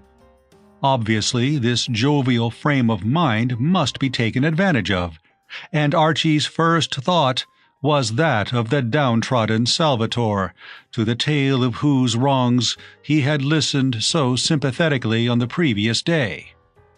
Now was plainly the moment for the waiter to submit his grievance, before some ebb tide caused the milk of human kindness to flow out of Daniel Brewster. With a swift cheerio in his father-in-law's direction, Archie bounded into the grill room. Salvatore, the hour for luncheon being imminent but not yet having arrived, was standing against the far wall in an attitude of thought. "Laddie," cried Archie. "Sir?" "A most extraordinary thing has happened. Good old Brewster has suddenly popped up through a trap and is out in the lobby now. And what's still more weird, he's apparently bucked." "Sir?" "Braced, you know, in the pink. Pleased about something. If you go to him now with that yarn of yours, you can't fail. He'll kiss you on both cheeks and give you his bankroll and collar stud. Charge along and ask the head waiter if you can have 10 minutes off." Salvatore vanished in search of the potentate named, and Archie returned to the lobby to bask in the unwanted sunshine. "Well, well, well, what?" he said. "I thought you were at Brookport." "I came up this morning to meet a friend of mine," replied Mr. Brewster genially. "Professor Binstead." "Don't think I know him." "Very interesting man," said Mr. Brewster, still with the same uncanny amiability. "He's a dabbler in a good many things. Science, phrenology, antiques. I asked him to bid for me at a sale yesterday. There was a little china figure." Archie's jaw fell. "China figure?" he stammered feebly. "Yes, the companion to one you may have noticed on my mantelpiece upstairs. I have been trying to get the pair of them for years. I should never have heard of this one if it had not been for that valet of mine, Parker. Very good of him to let me know of it, considering I had fired him. Ah, here is Binstead." He moved to greet the small, middle-aged man with the tortoise-shell-rimmed spectacles who was bustling across the lobby. "Well, Binstead, so you got it?" "Yes." "I suppose the price wasn't particularly stiff." $2,300. $2,300! Mr. Brewster seemed to reel in his tracks. $2,300! You gave me carte blanche. "Yes, but $2,300? "I could have got it for a few dollars, but unfortunately I was a little late, and when I arrived, some young fool had bid it up to 1,000, and he stuck to me till I finally shook him off at 2,300. Why, this is the very man. Is he a friend of yours?" Archie coughed. "More a relation than a friend, what? Son-in-law, don't you know?" Mr. Brewster's amiability had vanished. "What damned foolery have you been up to now?" he demanded. "Can't I move a step without stubbing my toe on you? Why the devil did you bid?" "We thought it would be a rather fruity scheme. We talked it over and came to the conclusion that it was an egg. We wanted to get hold of the rummy little object, don't you know, and surprise you." "Who's we?" "Lucille and I." "But how did you hear of it at all?" "Parker, the valet chappie, you know, wrote me a letter about it." "Parker? Didn't he tell you that he had told me the figure was to be sold?" "Absolutely not." A sudden suspicion came to Archie. He was normally a guileless young man, but even to him the extreme fishiness of the part played by Herbert Parker had become apparent. "I say, it looks to me as if friend Parker had been having us all on a bit, what? I mean to say, it was jolly old Herb who tipped your son off, Bill, to go and bid for the thing." "Bill? Was Bill there?" "Absolutely in person. We were bidding against each other like the dickens till we managed to get together and get acquainted. And then this gentleman, sailed in and started to slip it across us." Professor Binstead chuckled, the carefree chuckle of a man who sees all those around him smitten in the pocket, while he himself remains untouched. "A very ingenious rogue, this Parker of yours, Brewster. His method seems to have been simple but masterly. I have no doubt that either he or a confederate obtained the figure and placed it with the auctioneer, and then he ensured a good price for it by getting us all to bid against each other. Very ingenious." Mr. Brewster struggled with his feelings. Then he seemed to overcome them and to force himself to look on the bright side. "Well, anyway," he said, "I've got the pair of figures, and that's what I wanted. Is that it in the parcel?" "This is it. I wouldn't trust an express company to deliver it. Suppose we go up to your room and see how the two look side by side." They crossed the lobby to the lift. The cloud was still on Mr. Brewster's brow as they stepped out and made their way to his suite. Like most men who have risen from poverty to wealth by their own exertions, Mr. Brewster objected to parting with his money unnecessarily, and it was plain that $2,300 still rankled. Mr. Brewster unlocked the door and crossed the room. Then suddenly he halted, stared, and stared again. He sprang to the bell and pressed it, then stood gurgling wordlessly. "Anything wrong, old bean?" queried Archie solicitously. "Wrong, wrong, it's gone." "Gone?" "The figure." The floor waiter had manifested himself silently in answer to the bell and was standing in the doorway. "Simmons," Mr. Brewster turned to him wildly, "has anyone been in this suite since I went away?" "No, sir." "Nobody?" "Nobody except your valet, sir, Parker. He said he had come to fetch some things away. I suppose he had come from you, sir, with instructions." "Get out." Professor Binstead had unwrapped his parcel and had placed the pongo on the table. There was a weighty silence. Archie picked up the little china figure and balanced it on the palm of his hand. It was a small thing, he reflected philosophically, but it had made quite a stir in the world. Mr. Brewster fermented for a while without speaking.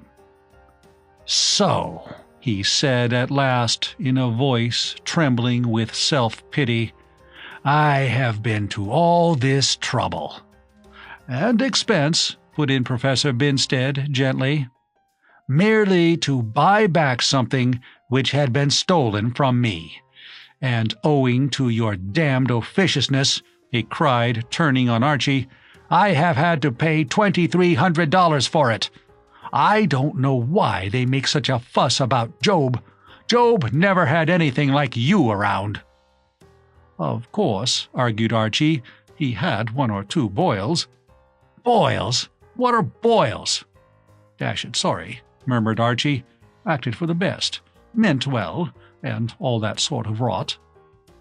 Professor Binstead's mind seemed occupied to the exclusion of all other aspects of the affair, with the ingenuity of the absent Parker. "A cunning scheme," he said. "A very cunning scheme. This man Parker must have a brain of no low order. I should like to feel his bumps."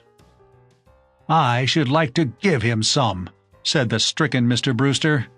He breathed a deep breath. "Oh, well," he said, "situated as I am, with a crook valet and an imbecile son-in-law, I suppose I ought to be thankful that I've still got my own property, even if I had to pay $2,300 for the privilege of keeping it." He rounded on Archie, who was in a reverie. The thought of the unfortunate Bill had just crossed Archie's mind. It would be many moons, many weary moons, before Mr. Brewster would be in a suitable mood to listen sympathetically to the story of love's young dream. "Give me that figure." Archie continued to toy absently with Pongo. He was wondering now how best to break this sad occurrence to Lucille. It would be a disappointment for the poor girl. "Give me that figure." Archie started violently. There was an instant in which Pongo seemed to hang suspended, like Mohammed's coffin, between heaven and earth. Then the force of gravity asserted itself.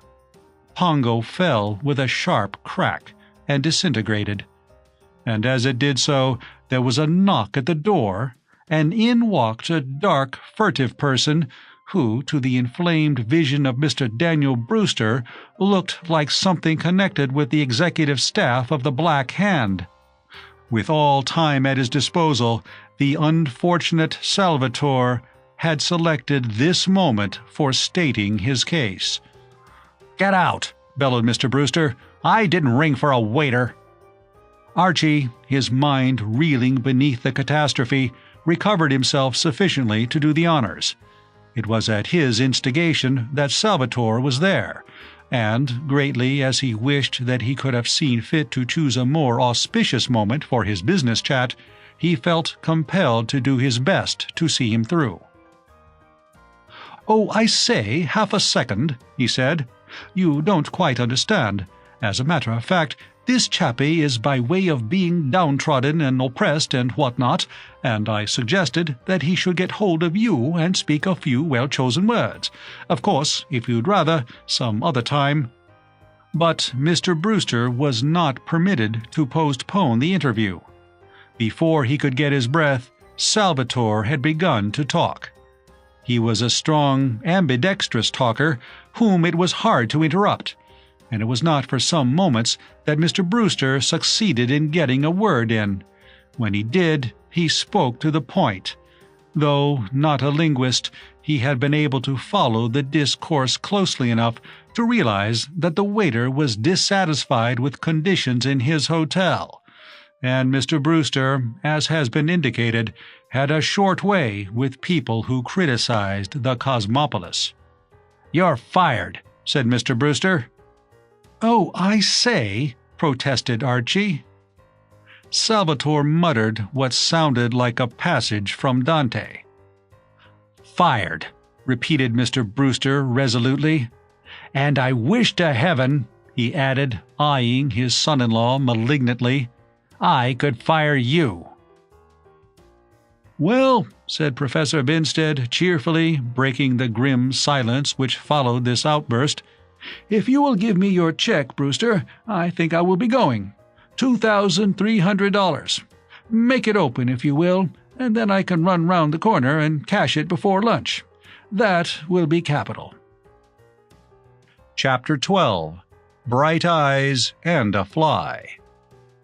The Hermitage, unrivaled scenery, superb cuisine, Daniel Brewster, proprietor, was a picturesque summer hotel in the green heart of the mountains, built by Archie's father-in-law shortly after he assumed control of the Cosmopolis. Mr. Brewster himself seldom went there, preferring to concentrate his attention on his New York establishment. And Archie and Lucille, breakfasting in the airy dining room some 10 days after the incidents recorded in the last chapter, had consequently to be content with 2 out of the 3 advertised attractions of the place. Through the window at their side, quite a slab of the unrivaled scenery was visible. Some of the superb cuisine was already on the table, and the fact that the eye searched in vain for Daniel Brewster, proprietor, filled Archie, at any rate, with no sense of aching loss. He bore it with equanimity and even with positive enthusiasm. In Archie's opinion, practically all the place needed to make it an earthly paradise was for Mr. Daniel Brewster to be about 47 miles away from it. It was Lucille's suggestion that they had come to the Hermitage. Never a human sunbeam, Mr. Brewster had shown such a bleak front to the world, and particularly to his son-in-law, in the days following the Pongo incident, that Lucille had thought that he and Archie would for a time at least be better apart, a view with which her husband cordially agreed. He had enjoyed his stay at the Hermitage, and now he regarded the eternal hills with the comfortable affection of a healthy man who is breakfasting well.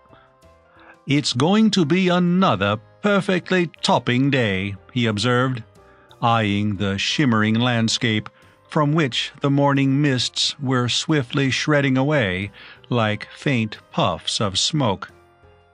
"Just the day you ought to have been here." "Yes, it's too bad I've got to go.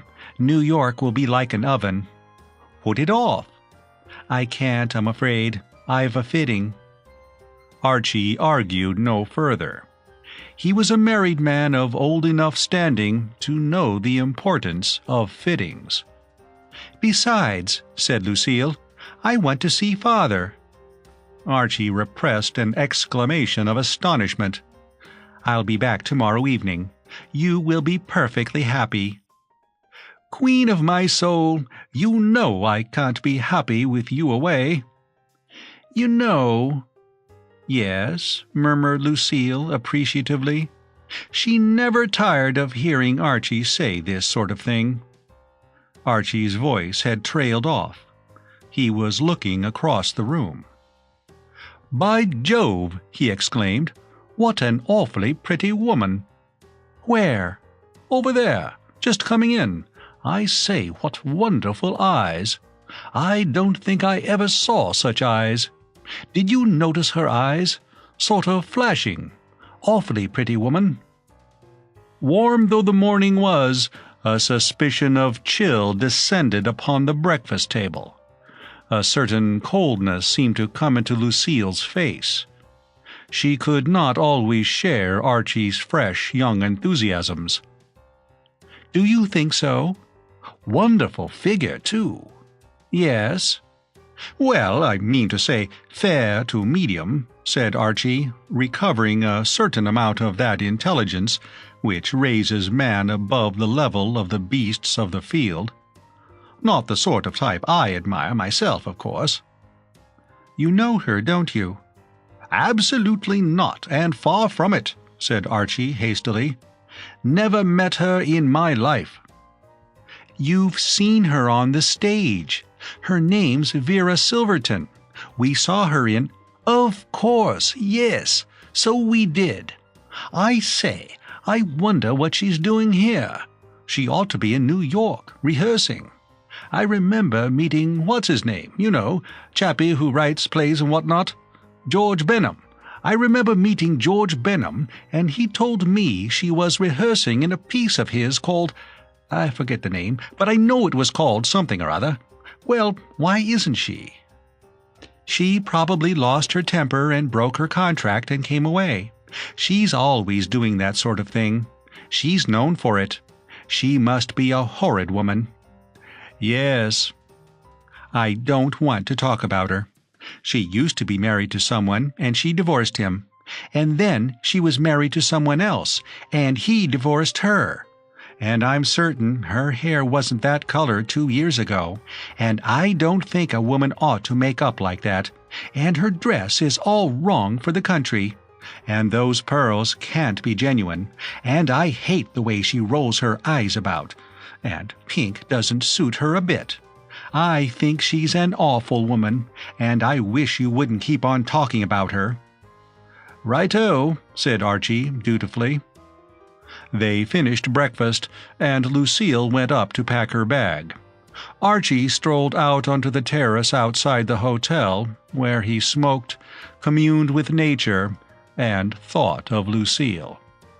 He always thought of Lucille when he was alone, especially when he chanced to find himself in poetic surroundings like those provided by the unrivaled scenery encircling the hotel hermitage. The longer he was married to her, the more did the sacred institution seem to him a good egg. Mr. Brewster might regard their marriage as one of the world's most unfortunate incidents, but to Archie it was, and always had been, a bit of all right. The more he thought of it, the more did he marvel that a girl like Lucille should have been content to link her lot with that of a Class C specimen like himself. His meditations were, in fact, precisely what a happily married man's meditations ought to be. He was roused from them by a species of exclamation or cry almost at his elbow, and turned to find that the spectacular Miss Silverton was standing beside him. Her dubious hair gleamed in the sunlight, and one of the criticized eyes was screwed up. The other gazed at Archie with an expression of appeal. "There's something in my eye," she said. "No, really." "I wonder if you wouldn't mind. It would be so kind of you." Archie would have preferred to remove himself, but no man worthy of the name can decline to come to the rescue of womanhood in distress. To twist the lady's upper lid back and peer into it and jab at it with the corner of his handkerchief was the only course open to him. His conduct may be classed as not merely blameless, but definitely praiseworthy. King Arthur's knights used to do this sort of thing all the time, and look what people think of them. Lucille, therefore, coming out of the hotel just as the operation was concluded, ought not to have felt the annoyance she did. But, of course, there is a certain superficial intimacy about the attitude of a man who is taking a fly out of a woman's eye, which may excusably jar upon the sensibilities of his wife. It is an attitude which suggests a sort of rapprochement, or camaraderie, or, as Archie would have put it, whatnot. "Thanks so much," said Miss Silverton. "Oh no, rather not," said Archie. "Such a nuisance getting things in your eye." "Absolutely." "I'm always doing it." "Rotten luck." "But I don't often find anyone as clever as you to help me." Lucille felt called upon to break in on this feast of reason and flow of soul. "Archie," she said, "if you go and get your clubs now, I shall just have time to walk round with you before my train goes." "Oh, ah," said Archie, perceiving her for the first time. "Oh, ah, yes, righto, yes, yes, yes." On the way to the first tee, it seemed to Archie that Lucille was distrait and abstracted in her manner, and it occurred to him, not for the first time in his life, what a poor support a clear conscience is in moments of crisis. Dash it all, he didn't see what else he could have done. Couldn't leave the poor female staggering about the place with squads of flies wedged in her eyeball. Nevertheless, "Rotten thing getting a fly in your eye," he hazarded at length. "Dashed awkward, I mean." "Or convenient." "Eh?" "Well, it's a very good way of dispensing with an introduction." "Oh, I say, you don't mean you think she's a horrid woman?" "Absolutely. Can't think what people see in her." "Well, you seem to enjoy fussing over her."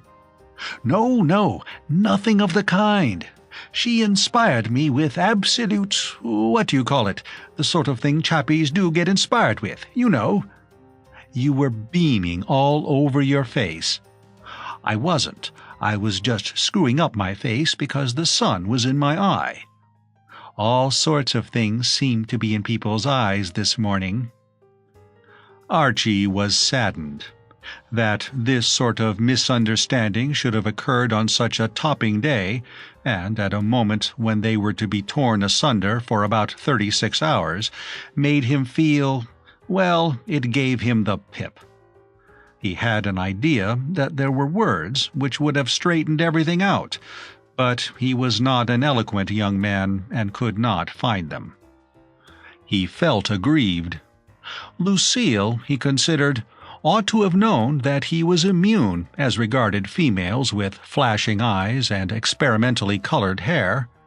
Why, dash it, he could have extracted flies from the eyes of Cleopatra with one hand and Helen of Troy with the other simultaneously, without giving them a second thought. It was in depressed mood that he played a listless 9 holes. Nor had life brightened for him when he came back to the hotel 2 hours later, after seeing Lucille off in the train to New York. Never till now had they had anything remotely resembling a quarrel. Life, Archie felt, was a bit of a washout. He was disturbed and jumpy, and the sight of Miss Silverton, talking to somebody on a settee in the corner of the hotel lobby, sent him shooting off at right angles and brought him up with a bump against the desk behind which the room clerk sat. The room clerk, always of a chatty disposition, was saying something to him, but Archie did not listen. He nodded mechanically. It was something about this room. He caught the word satisfactory. "Oh, rather, quite," said Archie. A fussy devil, the room clerk. He knew perfectly well that Archie found his room satisfactory. These chappies gassed on like this so as to try to make you feel that the management took a personal interest in you. It was part of their job. Archie beamed absently and went in to lunch. Lucille's empty seat stared at him mournfully, increasing his sense of desolation. He was halfway through his lunch when the chair opposite ceased to be vacant. Archie, transferring his gaze from the scenery outside the window, perceived that his friend, George Benham, the playwright, had materialized from nowhere and was now in his midst. "Hello," he said. George Benham was a grave young man whose spectacles gave him the look of a mournful owl. He seemed to have something on his mind besides the artistically straggling mop of black hair which swept down over his brow. He sighed wearily and ordered fish pie. "I thought I saw you come through the lobby just now," he said. "Oh, was that you on the settee, talking to Miss Silverton?" "She was talking to me," said the playwright moodily. "What are you doing here?" asked Archie. He could have wished Mr. Benham elsewhere, for he intruded on his gloom. But the chappie, being amongst those present, it was only civil to talk to him. "I thought you were in New York, watching the rehearsals of your jolly old drama." "The rehearsals are hung up, and it looks as though there wasn't going to be any drama." "Good Lord!" cried George Benham with honest warmth. "With opportunities opening out before one on every side, with life extending prizes to one with both hands, when you see coal heavers making $50 a week and the fellows who clean out the sewers going happy and singing about their work, why does a man deliberately choose a job like writing plays? Job was the only man that ever lived who was really qualified to write a play, and he would have found it pretty tough going if his leading woman had been anyone like Vera Silverton." Archie, and it was this fact, no doubt, which accounted for his possession of such a large and varied circle of friends, was always able to shelve his own troubles in order to listen to other people's hard-luck stories. "Tell me all, laddie," he said. "Release the film. Has she walked out on you?" "Left us flat." "How did you hear about it?" "Oh, she told you, of course." Archie hastened to try to dispel the idea that he was on any such terms of intimacy with Miss Silverton. "No, no. My wife said she thought it must be something of that nature or order when we saw her come in to breakfast. I mean to say," said Archie, reasoning closely, "woman can't come into breakfast here and be rehearsing in New York at the same time. Why did she administer the raspberry, old friend?" Mr. Benham helped himself to fish pie and smoke dully through the steam. "Well, what happened was this. Knowing her as intimately as you do, I don't know her. Well, anyway, it was like this. As you know, she has a dog." "I didn't know she had a dog," protested Archie. It seemed to him that the world was in conspiracy to link him with this woman. "Well, she has a dog, a beastly great whacking brute of a bulldog, and she brings it to rehearsal." Mr. Benham's eyes filled with tears, as in his emotion he swallowed a mouthful of fish pie, some 83 degrees Fahrenheit hotter than it looked. In the intermission caused by this disaster, his agile mind skipped a few chapters of the story, and when he was able to speak again, he said, "So, then there was a lot of trouble. Everything broke loose." "Why?" Archie was puzzled. Did the management object to her bringing the dog to rehearsal? "A lot of good that would have done. She does what she likes in the theater." "Then why was there trouble?" "You weren't listening," said Mr. Benham reproachfully. "I told you. This dog came snuffling up to where I was sitting.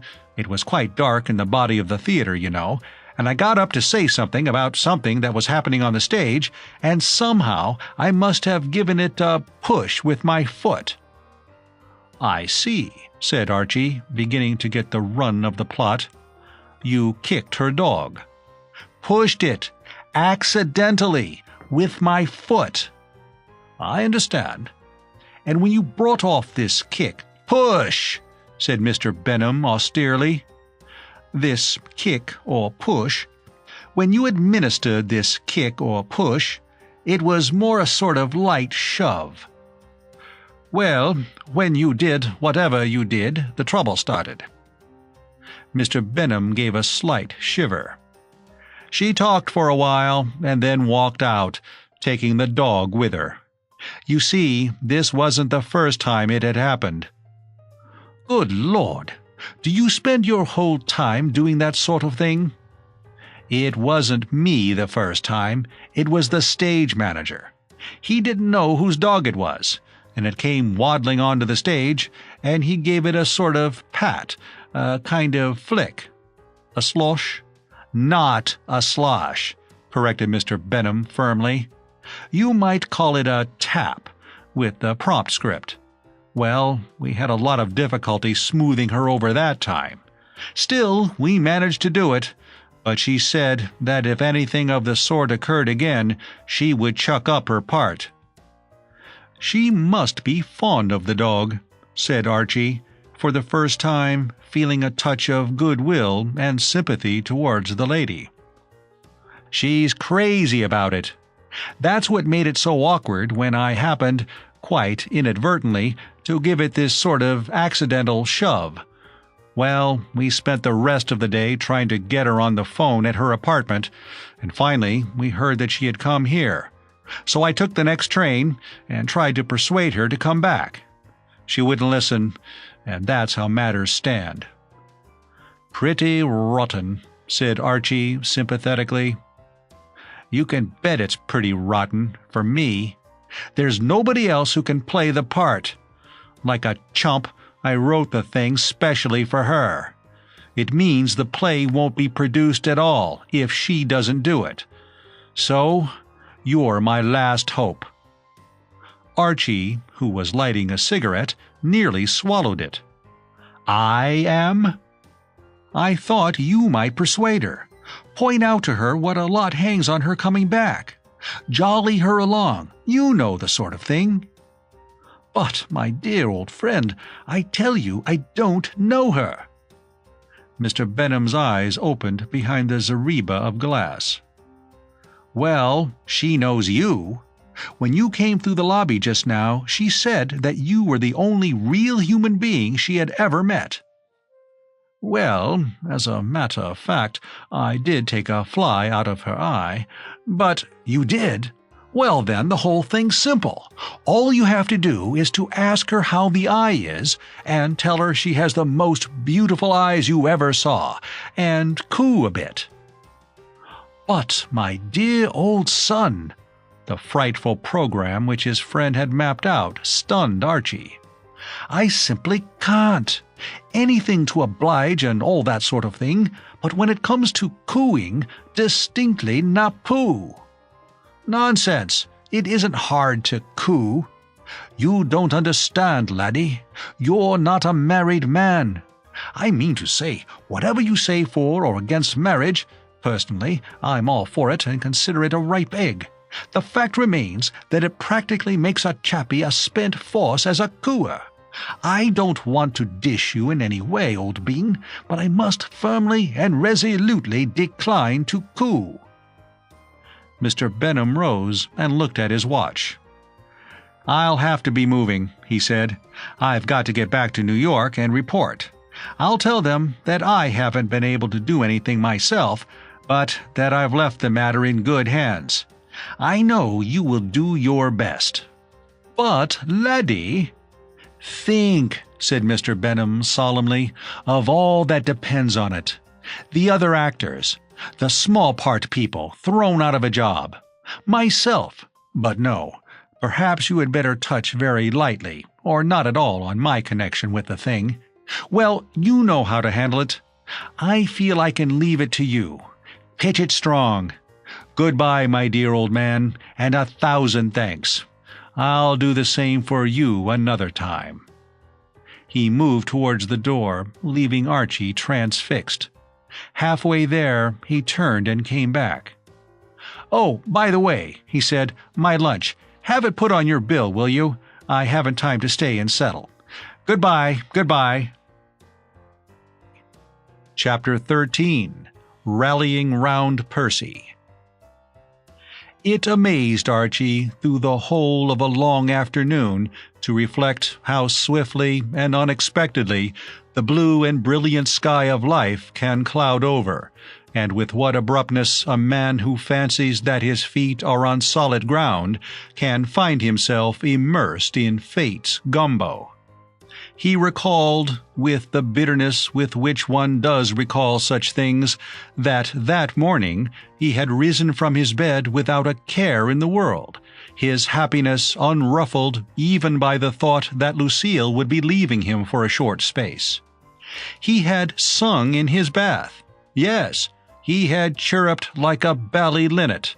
And now— Some men would have dismissed the unfortunate affairs of Mr. George Benham from their mind as having nothing to do with themselves, but Archie had never been made of this stern stuff. The fact that Mr. Benham, apart from being an agreeable companion with whom he had lunched occasionally in New York, had no claims upon him affected him little. He hated to see his fellow man in trouble. On the other hand, what could he do? To seek Miss Silverton out and plead with her, even if he did it without cooing, would undoubtedly establish an intimacy between them, which, instinct told him, might tinge her manner after Lucille's return with just that suggestion of auld lang syne which makes things so awkward.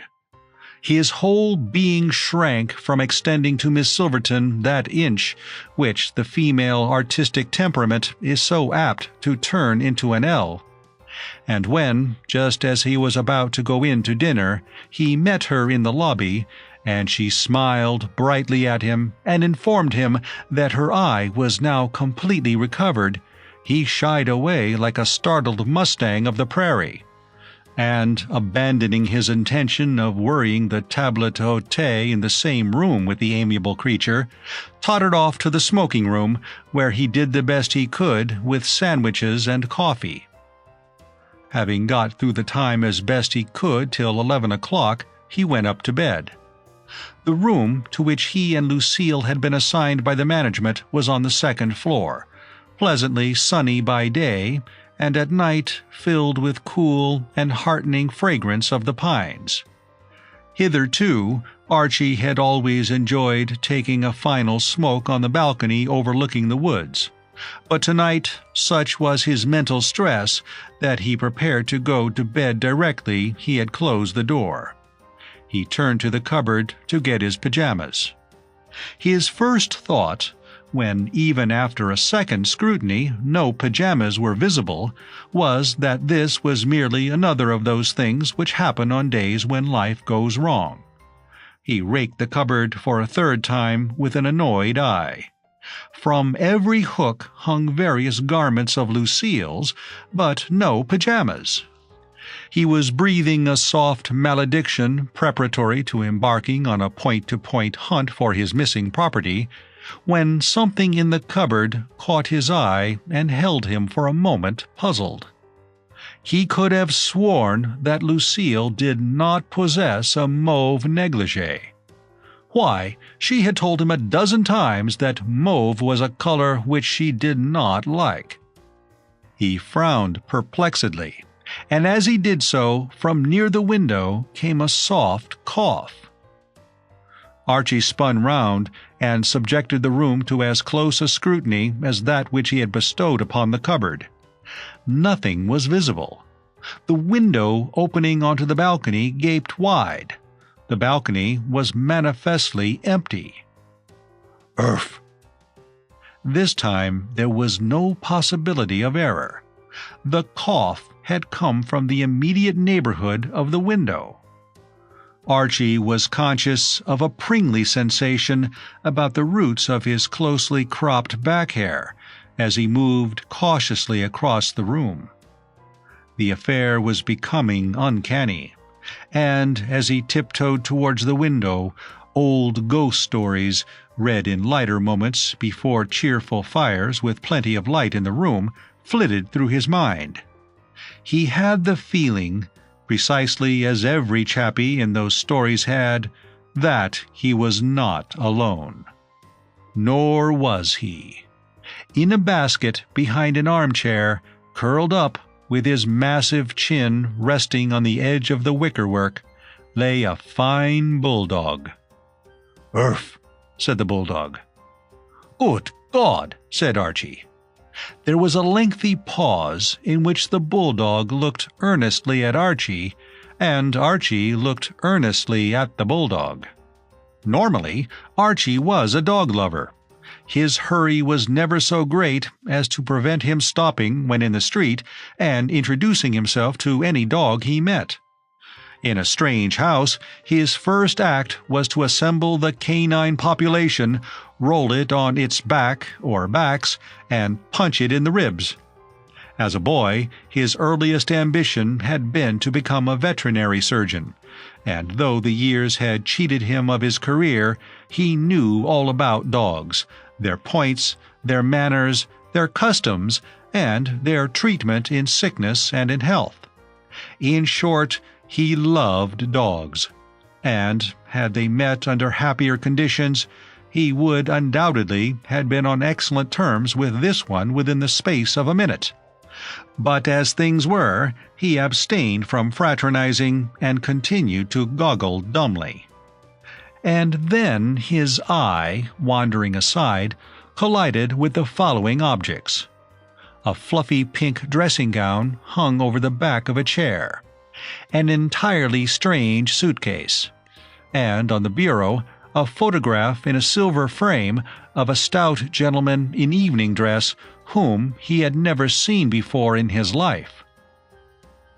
Much has been written of the emotions of the wanderer who, returning to his childhood home, finds it altered out of all recognition. But poets have neglected the theme, far more poignant, of the man who goes up to his room in an hotel and finds it full of somebody else's dressing gowns and bulldogs.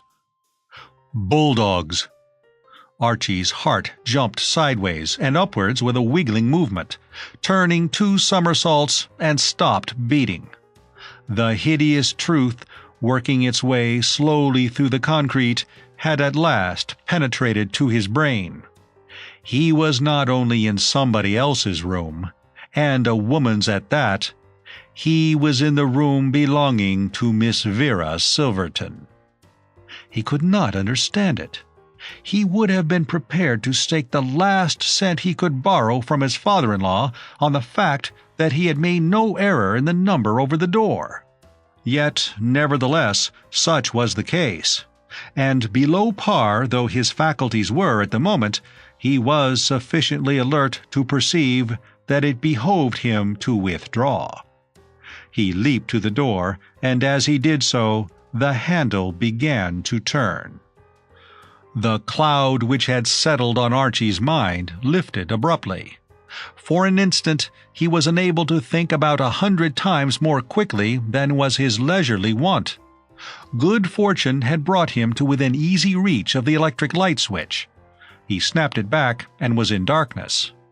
Then, diving silently and swiftly to the floor, he wriggled under the bed.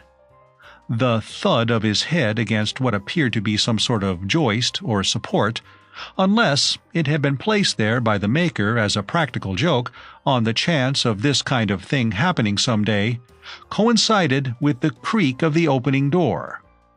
Then the light was switched on again, and the bulldog in the corner gave a welcoming wooffle. "And how is Mama's precious angel?" Rightly concluding that the remark had not been addressed to himself, and that no social obligation demanded that he reply, Archie pressed his cheek against the boards and said nothing. The question was not repeated, but from the other side of the room came the sound of a patted dog. "Did he think his mother had fallen down dead and was never coming up?" The beautiful picture which these words conjured up filled Archie with that yearning for the might-have-been which is always so painful. He was finding his position physically as well as mentally distressing. It was cramped under the bed, and the boards were harder than anything he had ever encountered. Also, it appeared to be the practice of the housemaids at the Hotel Hermitage to use the space below the beds as a depository for all the dust which they swept off the carpet, and much of this was insinuating itself into his nose and mouth. The 2 things which Archie would have liked most to do at that moment were, first, to kill Miss Silverton, if possible, painfully, and then to spend the remainder of his life sneezing. After a prolonged period, he heard a drawer open, and noted the fact as promising. As the old married man, he presumed that it signified the putting away of hairpins. About now, the dashed woman would be looking at herself in the glass with her hair down. Then she would brush it. Then she would twiddle it up into thingummies. Say 10 minutes for this. And after that she would go to bed and turn out the light, and he would be able, after giving her a bit of time to go to sleep, to creep out and leg it. Allowing at a conservative estimate 3/4 of "Come out." Archie stiffened.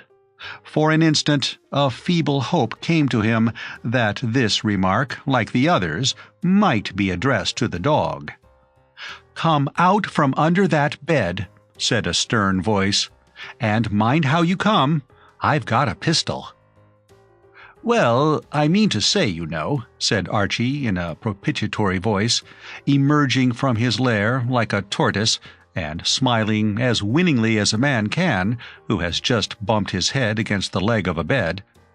"I suppose all this seems fairly rummy, but—" "For the love of Mike," said Miss Silverton.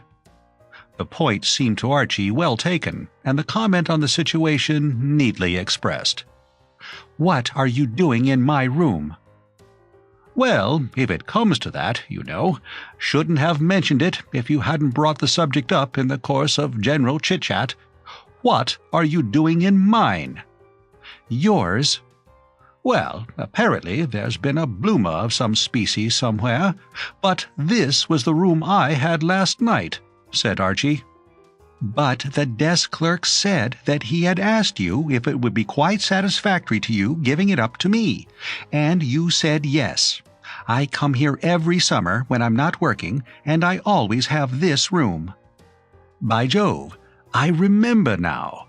The chappie did say something to me about the room, but I was thinking of something else, and it rather went over the top. So that's what he was talking about, was it?" Miss Silverton was frowning. A moving picture director, scanning her face, would have perceived that she was registering disappointment. "Nothing breaks right for me in this darned world," she said regretfully. "When I caught sight of your legs sticking out from under the bed, I did think that everything was all lined up for a real fine ad at last. I could close my eyes and see the thing in the papers, on the front page with photographs. Plucky actress captures burglar.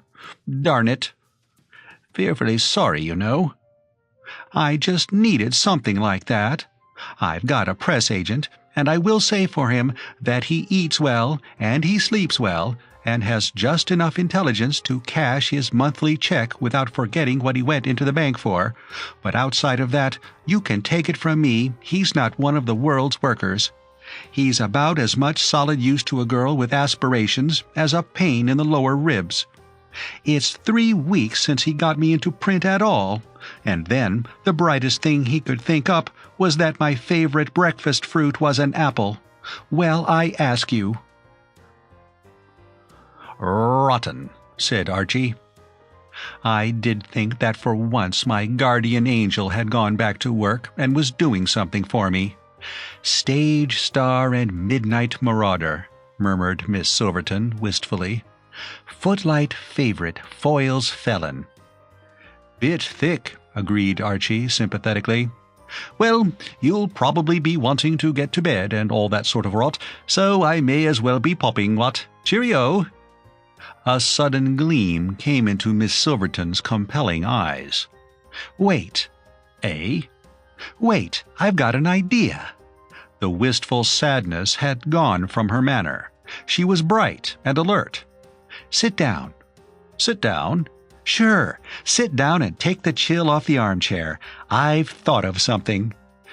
Archie sat down as directed. At his elbow, the bulldog eyed him gravely from the basket. "Do they know you in this hotel?" "Know me? Well, I've been here about a week." "I mean, do they know who you are? Do they know you're a good citizen?" "Well, if it comes to that, I suppose they don't. But fine," said Miss Silverton appreciatively. "Then it's all right. We can carry on." "Carry on?" "Why, sure. All I want is to get the thing into the papers. It doesn't matter to me if it turns out later that there was a mistake and that you weren't a burglar trying for my jewels after all. It makes just as good a story either way. I can't think why that never struck me before. Here have I been kicking because you weren't a real burglar, when it doesn't amount to a hill of beans whether you are or not. All I've got to do is rush out and yell and rouse the hotel, and they come in and pinch you, and I give the story to the papers, and everything's fine."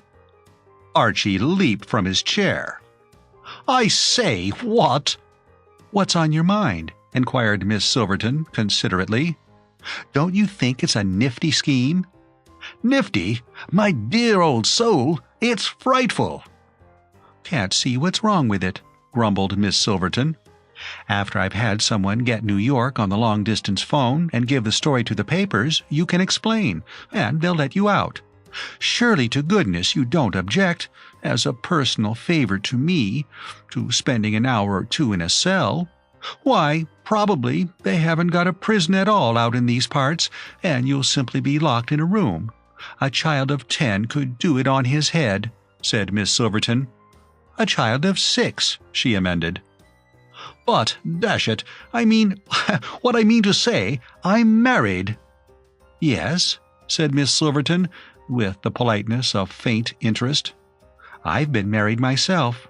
I wouldn't say it's altogether a bad thing, mind you, for those that like it, but a little of it goes a long way.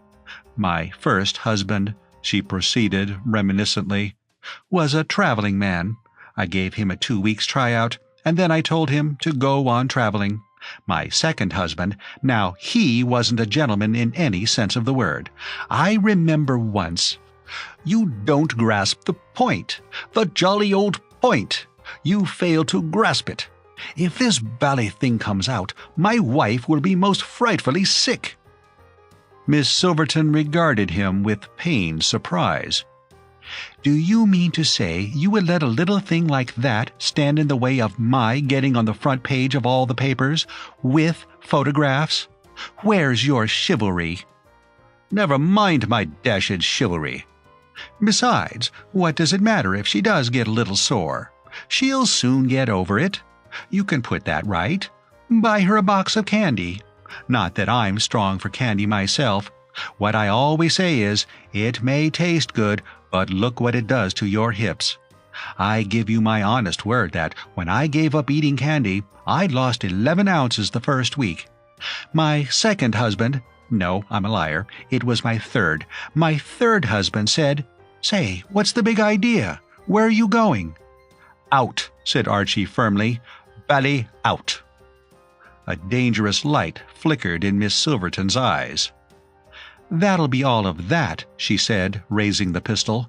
"You stay right where you are, or I'll fire." "Righto. I mean it."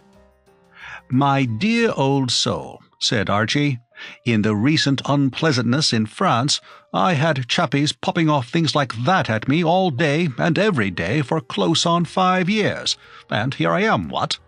I mean to say, if I've got to choose between staying here and being pinched in your room by the local constabulary and having the dashed thing get into the papers and all sorts of trouble happening and my wife getting the wind up and— I say, if I've got to choose—" "Suck a lozenge and start again," said Miss Silverton.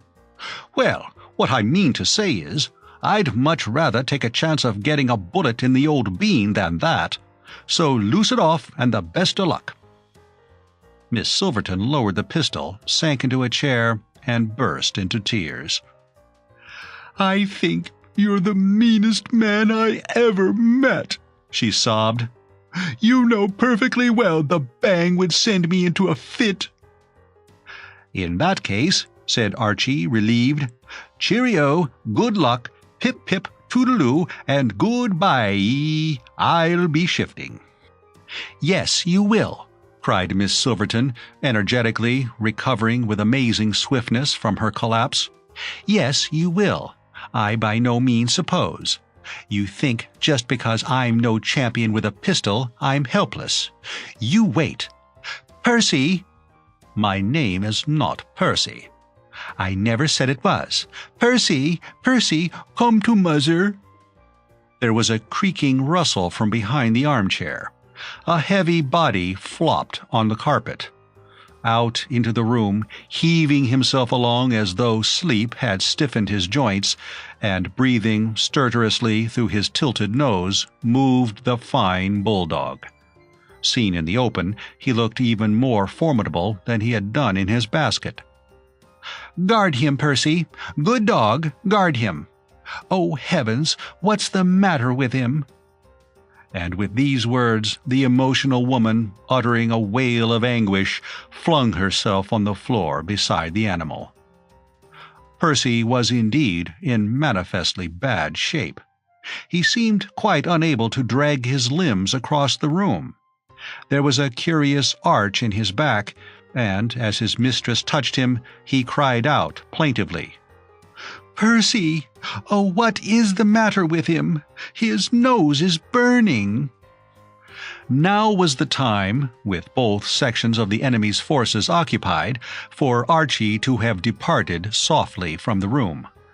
but never since the day when at the age of 11 he had carried a large, damp, and muddy terrier with a sore foot 3 miles and deposited him on the best sofa in his mother's drawing room had he been able to ignore the spectacle of a dog in trouble. He does look bad, what? He's dying. Oh, he's dying. Is it distemper? He's never had distemper. Archie regarded the sufferer with the grave eye of the expert. He shook his head. "It's not that," he said. "Dogs with distemper make a sort of sniffing noise." "But he is making a sniffing noise." "No, he's making a snuffling noise. Great difference between snuffling and sniffing. Not the same thing at all. I mean to say, when they sniffed, they sniffed, and when they snuffle, they, as it were, snuffle. That's how you can tell. If you ask me—" He passed his hand over the dog's back. Percy uttered another cry. "I know what's the matter with him. A brute of a man kicked him at rehearsal. Do you think he's injured internally?" "It's rheumatism," said Archie. "Jolly old rheumatism. That's all that's the trouble." "Are you sure?" "Absolutely." "But what can I do?" "Give him a good hot bath, and mind and dry him well. He'll have a good sleep then, and won't have any pain. Then first thing tomorrow you want to give him salicylate of soda." "I'll never remember that." "I'll write it down for you. You ought to give him from 10 to 20 grains 3 times a day in an ounce of water, and rub him with any good embrocation." "And he won't die?" "Die? He'll live to be as old as you are. I mean to say—" "I could kiss you," said Miss Silverton emotionally. Archie backed hastily. "No, no, absolutely not. Nothing like that required, really." "You're a darling." "Yes, I mean no, really." "I don't know what to say. What can I say?" "Good night," said Archie. "I wish there was something I could do. If you hadn't been here, I should have gone off my head." A great idea flashed across Archie's brain. "Do you really want to do something?" "Anything." "Then I do wish, like a dear sweet soul, you would pop straight back to New York tomorrow and go on with those rehearsals." Miss Silverton shook her head. "I can't do that." "Oh, right-o. But it isn't much to ask, what?" "Not much to ask. I'll never forgive that man for kicking Percy." "Now listen, dear old soul, you've got the story all wrong. As a matter of fact, jolly old Benham told me himself that he has the greatest esteem and respect for Percy, and wouldn't have kicked him for the world. And, you know, it was more a sort of push than a kick. You might almost call it a light shove. The fact is, it was beastly dark in the theatre, and he was legging it sideways for some reason or other, no doubt with the best motives, and, unfortunately, he happened to stub his toe on the poor old bean." "Then why didn't he say so?" "As far as I could make out, you didn't give him the chance." Miss Silverton wavered. "I always hate going back after I've walked out on a show," she said. "It seems so weak." "Not a bit of it. They'll give 3 hearty cheers and think you a topper. Besides, you've got to go to New York in any case. To take Percy to a vet, you know, what?" "Of course. How right you always are." Miss Silverton hesitated again. "Would you really be glad if I went back to the show?" "I'd go singing about the hotel. Great pal of mine, Benham. A thoroughly cheery old bean, and very cut up by the whole affair. Besides, think of all the coves thrown out of work, the thingamabobs and poor what-you-call-ems." "Very well." "You'll do it?" "Yes." "I say, you really are one of the best. Absolutely like Mother Maid. That's fine. Well, I think I'll be saying good night." "Good night, and thank you so much." "Oh, no, rather not." Archie moved to the door. "Oh, by the way—" "Yes?" If I were you, I think I should catch the very first train you can get to New York. You see, you ought to take Percy to the vet as soon as ever you can." "You really do think of everything," said Miss Silverton. "Yes," said Archie meditatively. Chapter 14. The Sad Case of Loony Biddle. Archie was a simple soul, and, as is the case with most simple souls, gratitude came easily to him. He appreciated kind treatment. And when, on the following day, Lucille returned to the hermitage, all smiles and affection, and made no further reference to Beauty's eyes and the flies that got into them, he was conscious of a keen desire to show some solid recognition of this magnanimity. Few wives, he was aware, could have had the nobility and what-not to refrain from occasionally turning the conversation in the direction of the above-mentioned topics. It had not needed this behavior on her part to convince him that Lucille was a topper and a corker and one of the very best, for he had been cognizant of these facts since the first moment he had met her. But what he did feel was that she deserved to be rewarded in no uncertain manner. And it seemed a happy coincidence to him that her birthday should be coming along in the next week or so. Surely something would come along to relieve his chronic impecuniosity for just sufficient length of time to enable him to spread himself on this great occasion. And, as if in direct answer to prayer, an almost forgotten aunt in England suddenly, out of an absolutely blue sky, shot no less a sum than $500 across the ocean. The present was so lavish and unexpected that Archie had the awed feeling of one who participates in a miracle. He felt, like Herbert Parker, that the righteous was not forsaken.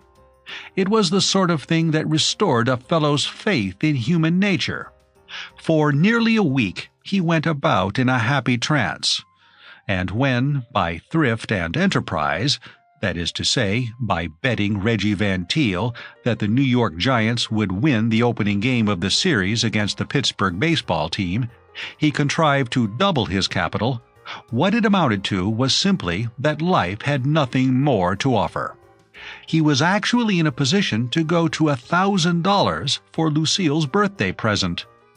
He gathered in Mr. Van Teel, of whose taste in these matters he had a high opinion, and dragged him off to a jeweler's on Broadway.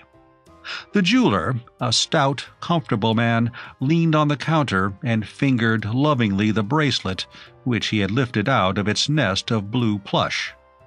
Archie, leaning on the other side of the counter, inspected the bracelet searchingly, wishing that he knew more about these things.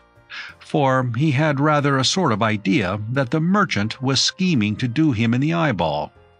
In a chair by his side, Reggie Van Teel, half asleep as usual, yawned despondently. He had permitted Archie to lug him into this shop, and he wanted to buy something and go. Any form of sustained concentration fatigued Reggie. "Now this," said the jeweler, "I could do at $850. "Grab it," murmured Mr. Van Teel. The jeweler eyed him approvingly, a man after his own heart. But Archie looked doubtful. It was all very well for Reggie to tell him to grab it in that careless way. Reggie was a dashed millionaire, and no doubt bought bracelets by the pound or the gross or what-not, but he himself was in an entirely different position. $850, he said, hesitating. "Worth it," mumbled Reggie Van Teel. "More than worth it," amended the jeweler. "I can assure you that it is better value than you could get anywhere on Fifth Avenue." "Yes?" said Archie. He took the bracelet and twiddled it thoughtfully. "Well, my dear old jeweler, one can't say fairer than that, can one? Or two, as the case may be." He frowned. "Oh, well, all right. But it's rummy that women are so fearfully keen on these little thingummies, isn't it? I mean to say, can't see what they see in them. Stones and all that. Still, there it is, of course." "There," said the jeweler, "as you say, it is, sir." "Yes, there it is." "Yes, there it is," said the jeweler. "Fortunately for people in my line of business. Will you take it with you, sir?" Archie reflected. No, not take it with me. The fact is, you know, my wife's coming back from the country tonight, and it's her birthday tomorrow, and the thing's for her. And if it was popping about the place tonight, she might see it, and it would sort of spoil the surprise. I mean to say, she doesn't know I'm giving it to her and all that." "Besides," said Reggie, achieving a certain animation now that the tedious business interview was concluded, "going to the ball game this afternoon. Might get pocket-picked. Yes, better have it sent." "Where shall I send it, sir?" "Eh? Oh, shoot it along to Mrs. Archibald Moom at the Cosmopolis. Not today, you know. Buzz it in first thing tomorrow." Having completed the satisfactory deal, the jeweler threw off the business manner and became chatty. "So, you are going to the ball game. It should be an interesting contest." Reggie Van Teel, now, by his own standards, completely awake, took exception to this remark. "Not a bit of it," he said decidedly. "No contest. Can't call it a contest. Walkover for the Pirates." Archie was stung to the quick. There is that about baseball which arouses enthusiasm and the partisan spirit in the unlikeliest bosoms. It is almost impossible for a man to live in America and not become gripped by the game, and Archie had long been one of its warmest adherents. He was a whole-hearted supporter of the Giants, and his only grievance against Reggie, in other respects an estimable young man, was that the latter, whose money had been inherited from steel mills in that city, had an absurd regard for the Pirates of Pittsburgh. "What absolute bally-rot!" he exclaimed. "Look what the Giants did to them yesterday." "Yesterday isn't today," said Reggie. "No, it'll be a jolly sight worse," said Archie. "Looney Biddle'll be pitching for the Giants today." "That's just what I mean. The Pirates have got him rattled. Look what happened last time." Archie understood, and his generous nature chafed at the innuendo. Looney Biddle, so called by an affectionately admiring public as the result of certain marked eccentricities, was beyond dispute the greatest left-handed pitcher New York had possessed in the last decade. But there was one blot on Mr. Biddle's otherwise stainless scutcheon. 5 weeks before, on the occasion of the Giants' invasion of Pittsburgh, he had gone mysteriously to pieces. Few native-born partisans, brought up to baseball from the cradle, had been plunged into a profounder gloom on that occasion than Archie. But his soul revolted at the thought that that sort of thing could ever happen again. "I'm not saying," continued Reggie, "that Biddle isn't a very fair pitcher, but it's cruel to send him against the Pirates, and somebody ought to stop it. His best friend should interfere. Once a team gets a pitcher rattled, he's never any good against them again.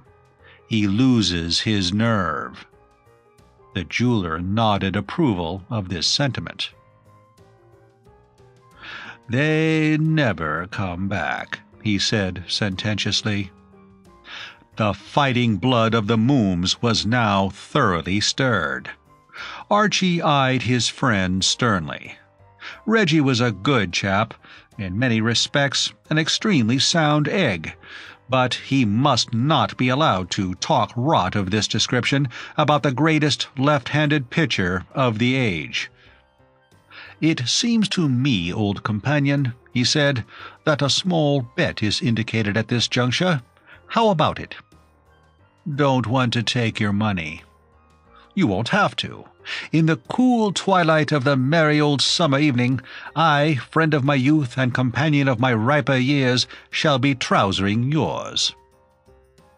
Reggie yawned.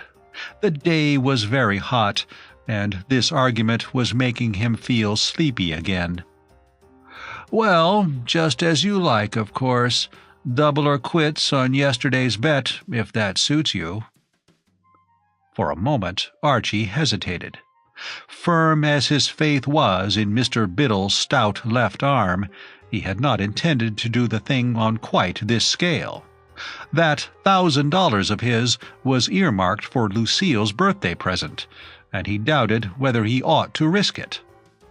Then the thought that the honor of New York was in his hands decided him. Besides, the risk was negligible. Betting on Looney Biddle was like betting on the probable rise of the sun in the east.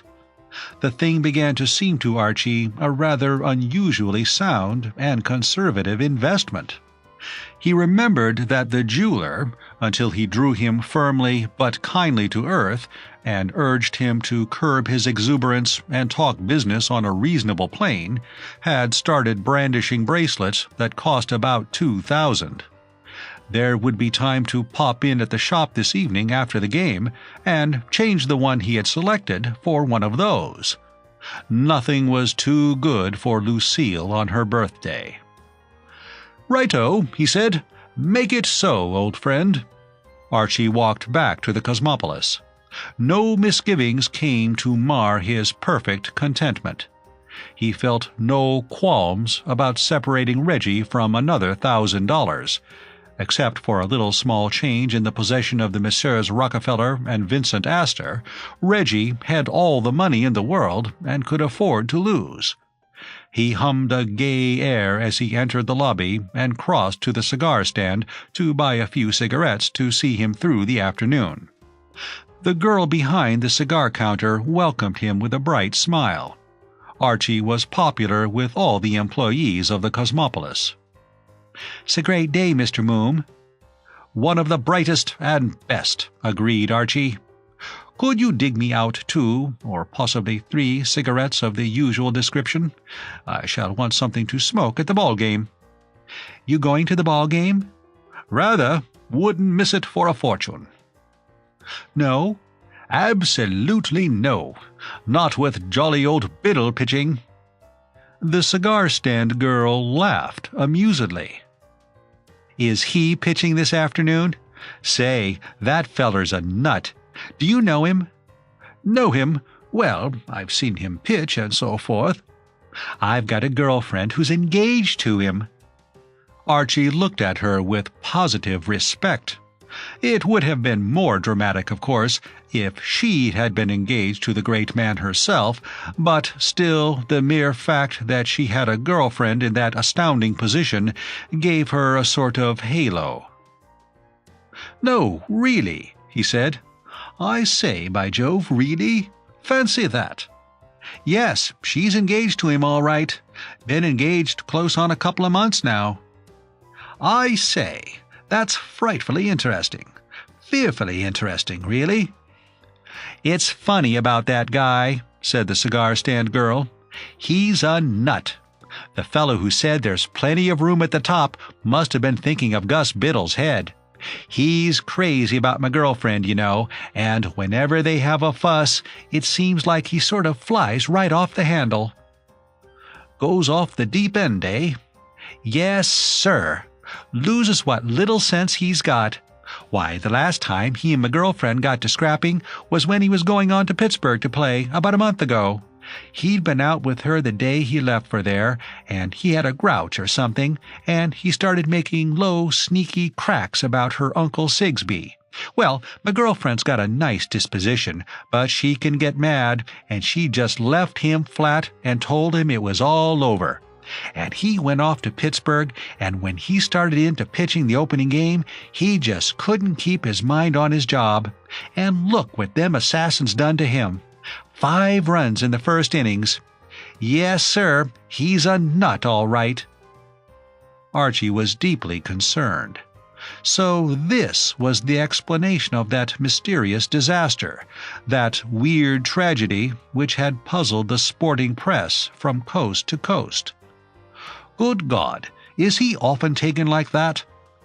"Oh, he's all right when he hasn't had a fuss with my girlfriend," said the cigar-stand girl indifferently.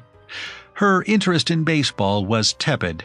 Women are too often like this, mere butterflies with no concern for the deeper side of life.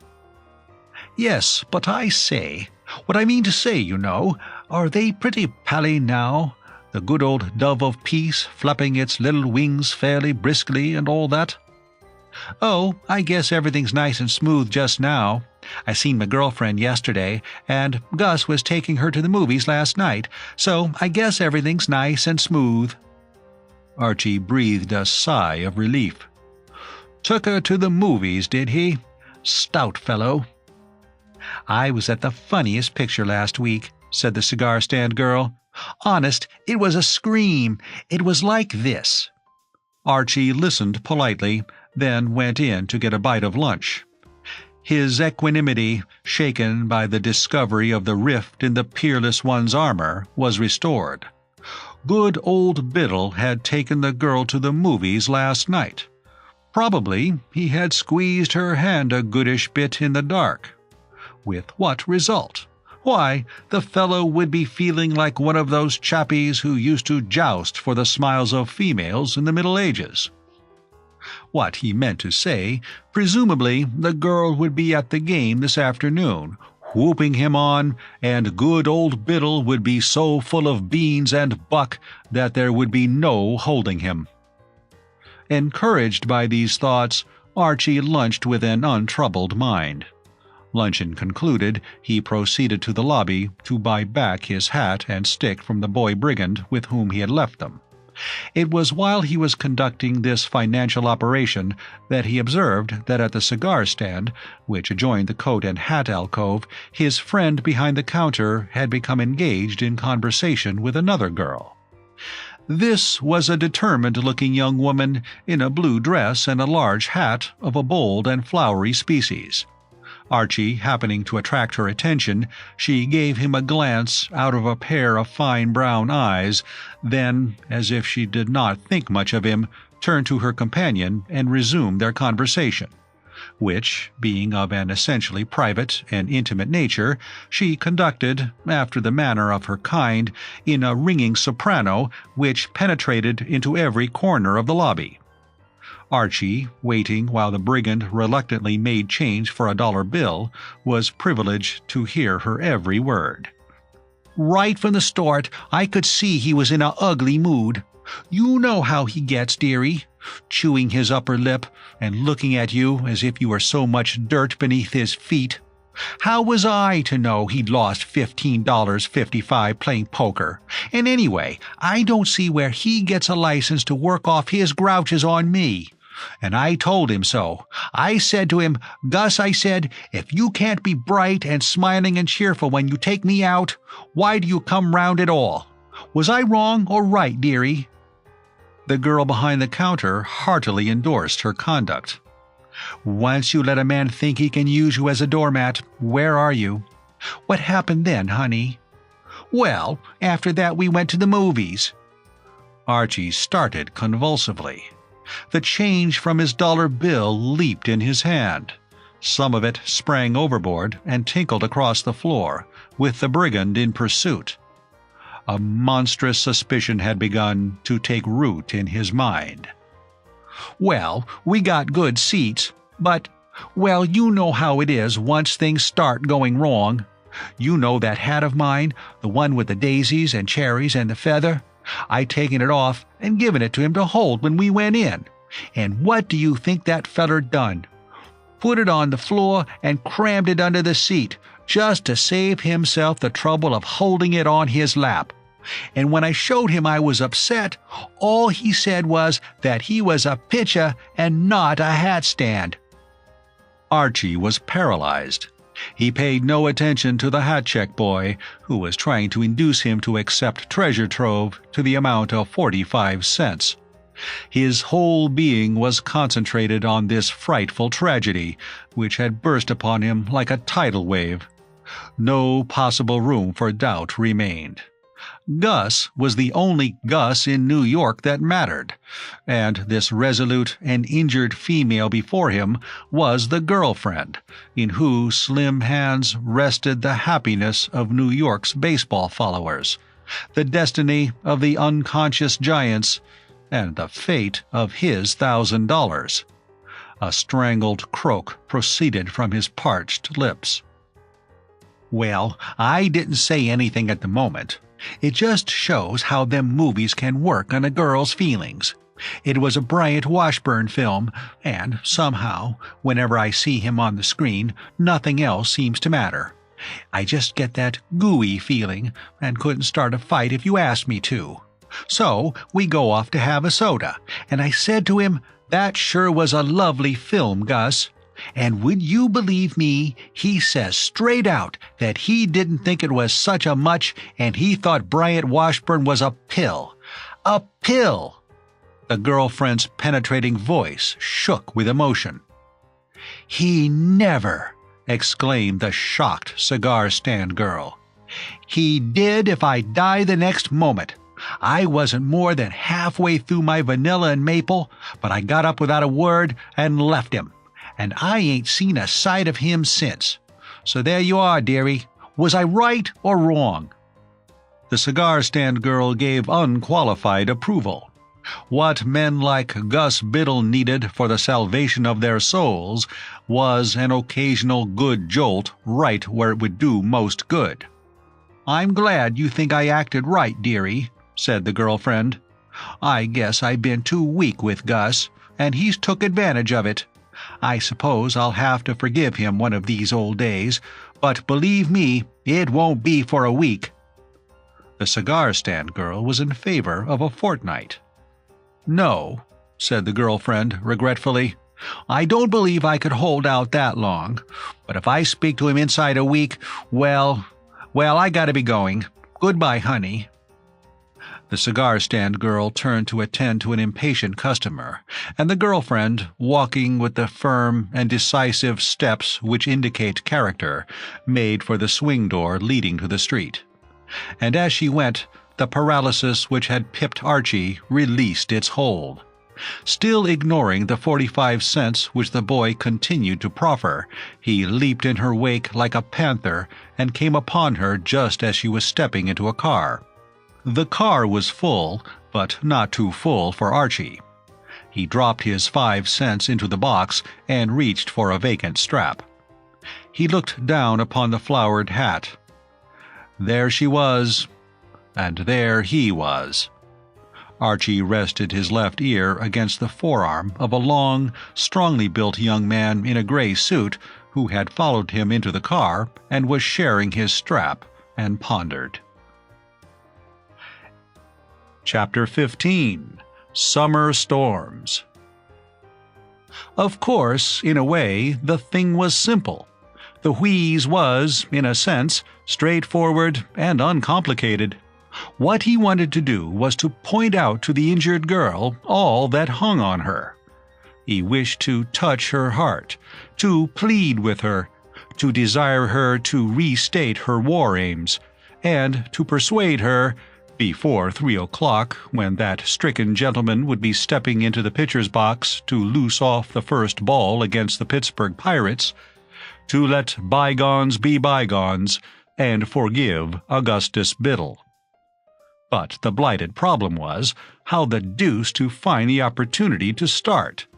He couldn't yell at the girl in a crowded streetcar, and if he let go of his strap and bent over her, somebody would step on his neck. The girlfriend, who for the first 5 minutes had remained entirely concealed beneath her hat, now sought diversion by looking up and examining the faces of the upper strata of passengers. Her eye caught Archie's in a glance of recognition, and he smiled feebly, endeavoring to register bonhomie and goodwill. He was surprised to see a startled expression come into her brown eyes. Her face turned pink, At least, it was pink already, but it turned pinker. The next moment, the car having stopped to pick up more passengers, she jumped off and started to hurry across the street. Archie was momentarily taken aback. When embarking on this business, he had never intended it to become a blend of otter hunting and a moving picture chase. He followed her off the car with a sense that his grip on the affair was slipping. Preoccupied with these thoughts, he did not perceive that the long young man who had shared his strap had alighted too. His eyes were fixed on the vanishing figure of the girlfriend, who, having buzzed at a smart pace into 6th Avenue, was now legging it in the direction of the staircase leading to one of the stations of the elevated railroad. Dashing up the stairs after her, he shortly afterwards found himself suspended as before from a strap, gazing upon the now familiar flowers on top of her hat. From another strap, farther down the carriage, swayed the long young man in the gray suit. The train rattled on. Once or twice, when it stopped, the girl seemed undecided whether to leave or remain. She half rose, then sank back again. Finally, she walked resolutely out of the car, and Archie, following, found himself in a part of New York strange to him. The inhabitants of this district appeared to eke out a precarious existence, not by taking in one another's washing, but by selling one another second-hand clothes. Archie glanced at his watch. He had lunched early, but so crowded with emotions had been the period following lunch that he was surprised to find that the hour was only just 2. The discovery was a pleasant one. With a full hour before the scheduled start of the game, much might be achieved. He hurried after the girl and came up with her just as she turned the corner into one of those forlorn New York side streets which are populated chiefly by children, cats, desultory loafers, and empty meat tins. The girl stopped and turned. Archie smiled a winning smile. "I say, my dear sweet creature," he said. "I say, my dear old thing, one moment."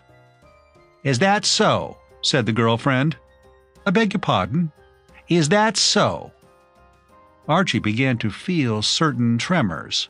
Her eyes were gleaming, and her determined mouth had become a perfectly straight line of scarlet. It was going to be difficult to be chatty to this girl. She was going to be a hard audience. Would mere words be able to touch her heart? The thought suggested itself that, properly speaking, one would need to use a pickaxe. "If you could spare me a couple of minutes of your valuable time—" "Say," the lady drew herself up menacingly, "you tie a can to yourself and disappear. Fade away, or I'll call a cop." Archie was horrified at this misinterpretation of his motives. 1 or 2 children playing close at hand, and a loafer who was trying to keep the wall from falling down seemed pleased. Theirs was a colorless existence, and to the rare purple moments which had enlivened it in the past, the calling of a cop had been the unfailing preliminary. The loafer nudged a fellow loafer, sunning himself against the same wall. The children, abandoning the meat tin round which their game had centered, drew closer. "My dear old soul," said Archie, "you don't understand." "Don't I? I know your sort, you trailing arbutus." No, my dear old thing, believe me, I wouldn't dream." "Are you going, or aren't you?" 11 more children joined the ring of spectators. The loafers stared silently, like awakened crocodiles. "But I say, listen, I only wanted—" At this point another voice spoke. "Say." The word "say," more almost than any word in the American language, is capable of a variety of shades of expression. It can be genial, it can be jovial, it can be appealing, it can also be truculent. The say, which at this juncture smote upon Archie's eardrum with a suddenness which made him leap in the air, was truculent, and the 2 loafers and 27 children who now formed the audience were well satisfied with the dramatic development of the performance. To their experienced ears, the word had the right ring. Archie spun round. At his elbow stood a long, strongly built young man in a gray suit. "Well," said the young man nastily, and he extended a large, freckled face toward Archie's. It seemed to the latter, as he backed against the wall, that the young man's neck must be composed of India rubber. It appeared to be growing longer every moment. His face, besides being freckled, was a dull brick red in color. His lips curled back in an unpleasant snarl, showing a gold tooth, and beside him, swaying in an ominous sort of way, hung 2 clenched red hands about the size of 2 young legs of mutton. Archie eyed him with a growing apprehension. There are moments in life when, passing idly on our way, we see a strange face, look into strange eyes, and, with a sudden glow of human warmth, say to ourselves, "We have found a friend." This was not one of those moments. The only person Archie had ever seen in his life who looked less friendly was the sergeant major who had trained him in the early days of the war, before he got his commission. "I've had my eye on you," said the young man. He still had his eye on him. It was a hot, gimlet-like eye, and it pierced the recesses of Archie's soul. He backed a little farther against the wall. Archie was frankly disturbed. He was no poltroon, and had proved the fact on many occasions during the days when the entire German army seemed to be picking on him personally. But he hated and shrank from anything in the nature of a bally public scene. "What?" inquired the young man, still bearing the burden of the conversation, and shifting his left hand a little farther behind his back. "Do you mean by following this young lady?" Archie was glad he had asked him. This was precisely what he wanted to explain. "My dear old lad," he began. In spite of the fact that he had asked a question and presumably desired a reply, the sound of Archie's voice seemed to be more than the young man could endure. It deprived him of the last vestige of restraint. With a rasping snarl, he brought his left fist round in a sweeping semicircle in the direction of Archie's head. Archie was no novice in the art of self-defense. Since his early days at school, he had learned much from the leather-faced professors of the science. He had been watching this unpleasant young man's eyes with close attention, and the latter could not have indicated his scheme of action more clearly if he had sent him a formal note. Archie saw the swing all the way. He stepped nimbly aside, and the fist crashed against the wall. The young man fell back with a yelp of anguish. "Gus!" screamed the girlfriend, bounding forward. She flung her arms around the injured man, who was ruefully examining a hand which, always of an outsize, was now swelling to still further dimensions. "Gus, darling!" A sudden chill gripped Archie. So engrossed had he been with his mission that it had never occurred to him that the lovelorn pitcher might have taken it into his head to follow the girl as well in the hope of putting in a word for himself. Yet such, apparently, had been the case. Well, this had definitely torn it. 2 loving hearts were united again in complete reconciliation. But a fat lot of good that was. It would be days before the misguided loony Biddle would be able to pitch with a hand like that. It looked like a ham already, and was still swelling. Probably the wrist was sprained. For at least a week, the greatest left-handed pitcher of his time would be about as much use to the Giants in any professional capacity as a cold in the head. And on that crippled hand depended the fate of all the money Archie had in the world. He wished now that he had not thwarted the fellow's simple enthusiasm. To have had his head knocked forcibly through a brick wall would not have been pleasant, but the ultimate outcome would not have been as unpleasant as this. With a heavy heart, Archie prepared to withdraw, to be alone with his sorrow.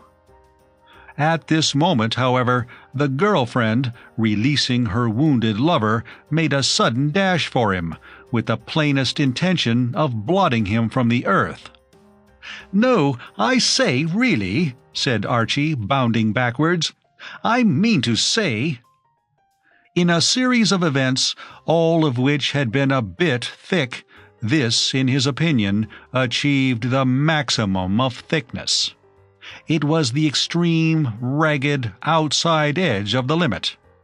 To brawl with a fellow man in a public street had been bad, but to be brawled with by a girl— the shot was not on the board. Absolutely not on the board. There was only one thing to be done. It was dashed undignified, no doubt, for a fellow to pick up the old Waukesis and leg it in the face of the enemy, but there was no other course.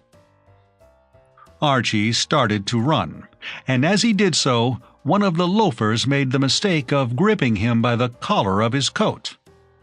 "I got him," observed the loafer. There is a time for all things. This was essentially not the time for anyone of the male sex to grip the collar of Archie's coat. If a syndicate of Dempsey, Carpentier, and one of the zoo gorillas had endeavored to stay his progress at that moment, they would have had reason to consider it a rash move. Archie wanted to be elsewhere, and the blood of generations of Mooms, many of whom had swung a wicked axe in the free-for-all mix-ups of the Middle Ages, boiled within him at any attempt to revise his plans. There was a good deal of the loafer, but it was all soft.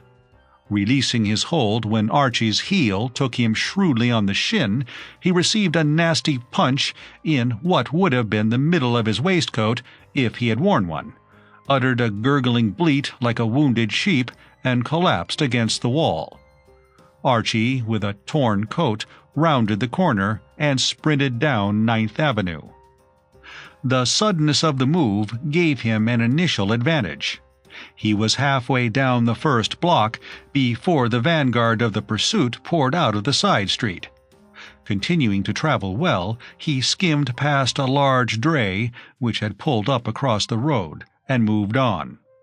The noise of those who pursued was loud and clamorous in the rear, but the dray hid him momentarily from their sight, and it was this fact which led Archie, the old campaigner, to take his next step. It was perfectly obvious. He was aware of this even in the novel excitement of the chase, that a chappie couldn't hoof it at 25 miles an hour indefinitely along a main thoroughfare of a great city without exciting remark. He must take cover. Cover! That was the wheeze. He looked about him for cover. "You want a nice suit?" It takes a great deal to startle your commercial New Yorker.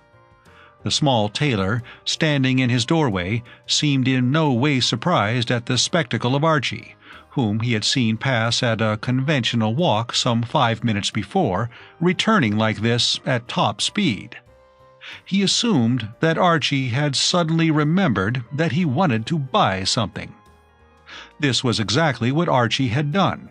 More than anything else in the world, what he wanted to do now was to get into that shop and have a long talk about gents' clothing.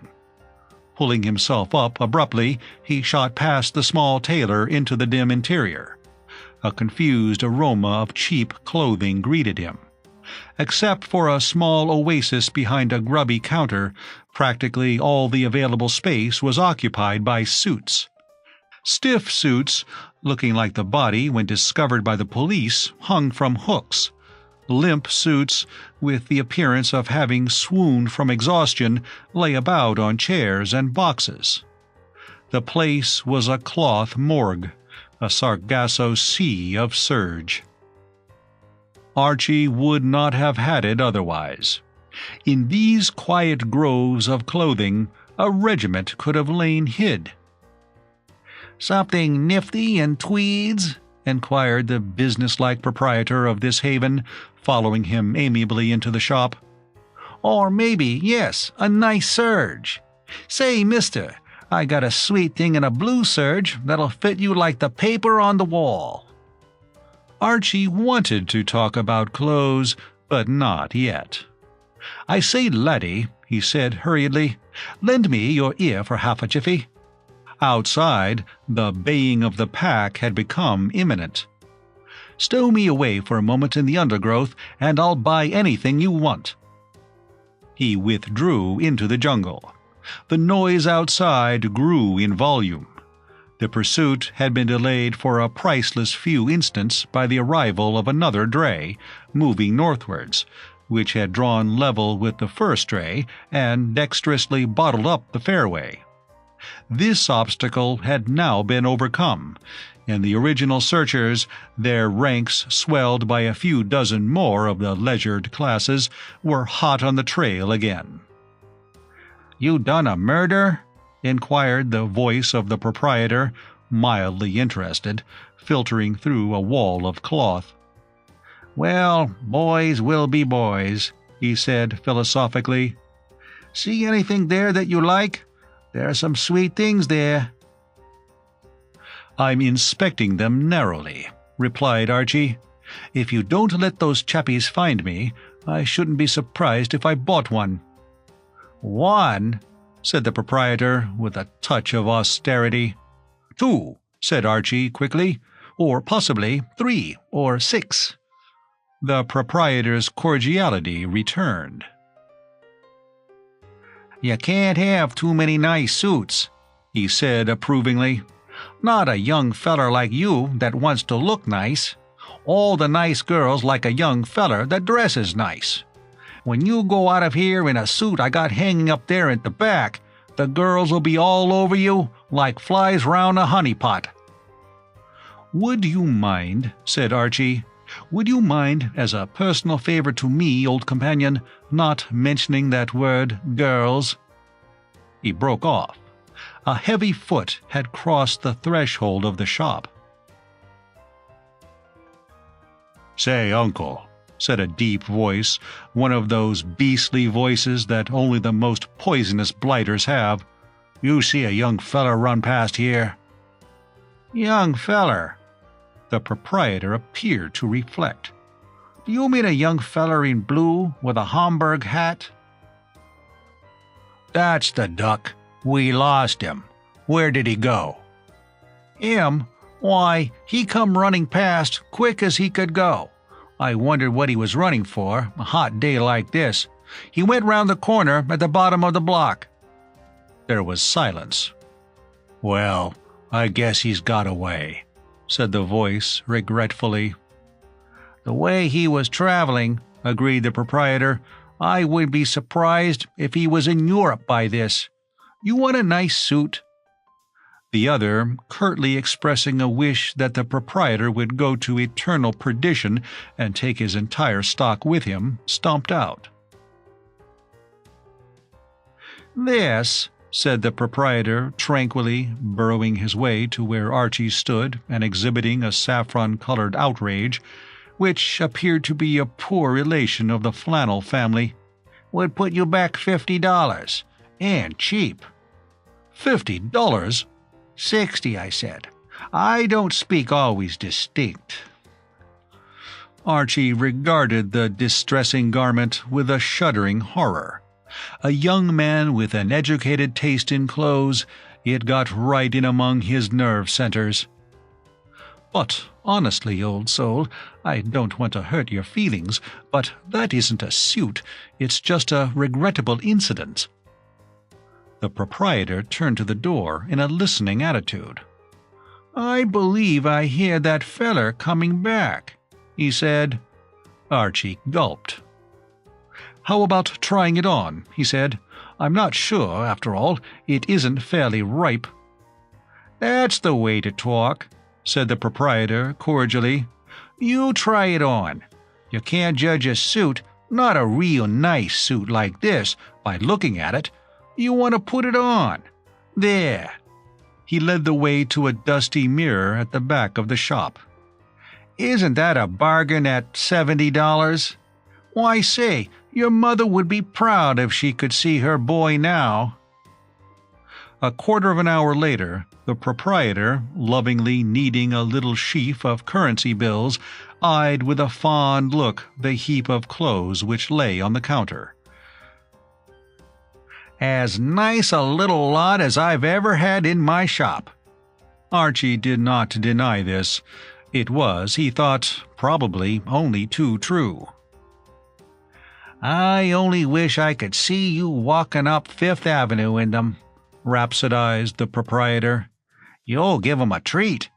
What you going to do with 'em? Carry 'em under your arm?" Archie shuddered strongly. "Well, then, I can send 'em for you anywhere you like. It's all the same to me. Where'll I send 'em?" Archie meditated. The future was black enough as it was. He shrank from the prospect of being confronted next day, at the height of his misery, with these appalling reach-me-downs. An idea struck him. "Yes, send 'em," he said. "What's the name and address?" "Daniel Brewster," said Archie, "Hotel Cosmopolis." It was a long time since he had given his father-in-law a present. Archie went out into the street and began to walk pensively down a now peaceful 9th Avenue.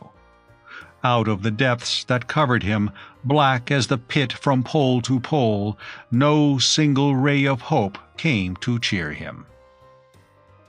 He could not, like the poet, thank whatever gods there be for his unconquerable soul, for his soul was licked to a splinter. He felt alone and friendless in a rotten world. With the best intentions, he had succeeded only in landing himself squarely amongst the Ribstons. Why had he not been content with his wealth, instead of risking it on that blighted bet with Reggie? Why had he trailed the girlfriend, dash her? He might have known that he would only make an ass of himself, and, because he had done so, Looney Biddle's left hand, that priceless left hand before which opposing batters quailed and wilted, was out of action, resting in a sling, careened like a damaged battleship. And any chance the Giants might have of beating the Pirates was gone, as surely as that $1,000 which should have bought a birthday present for Lucille.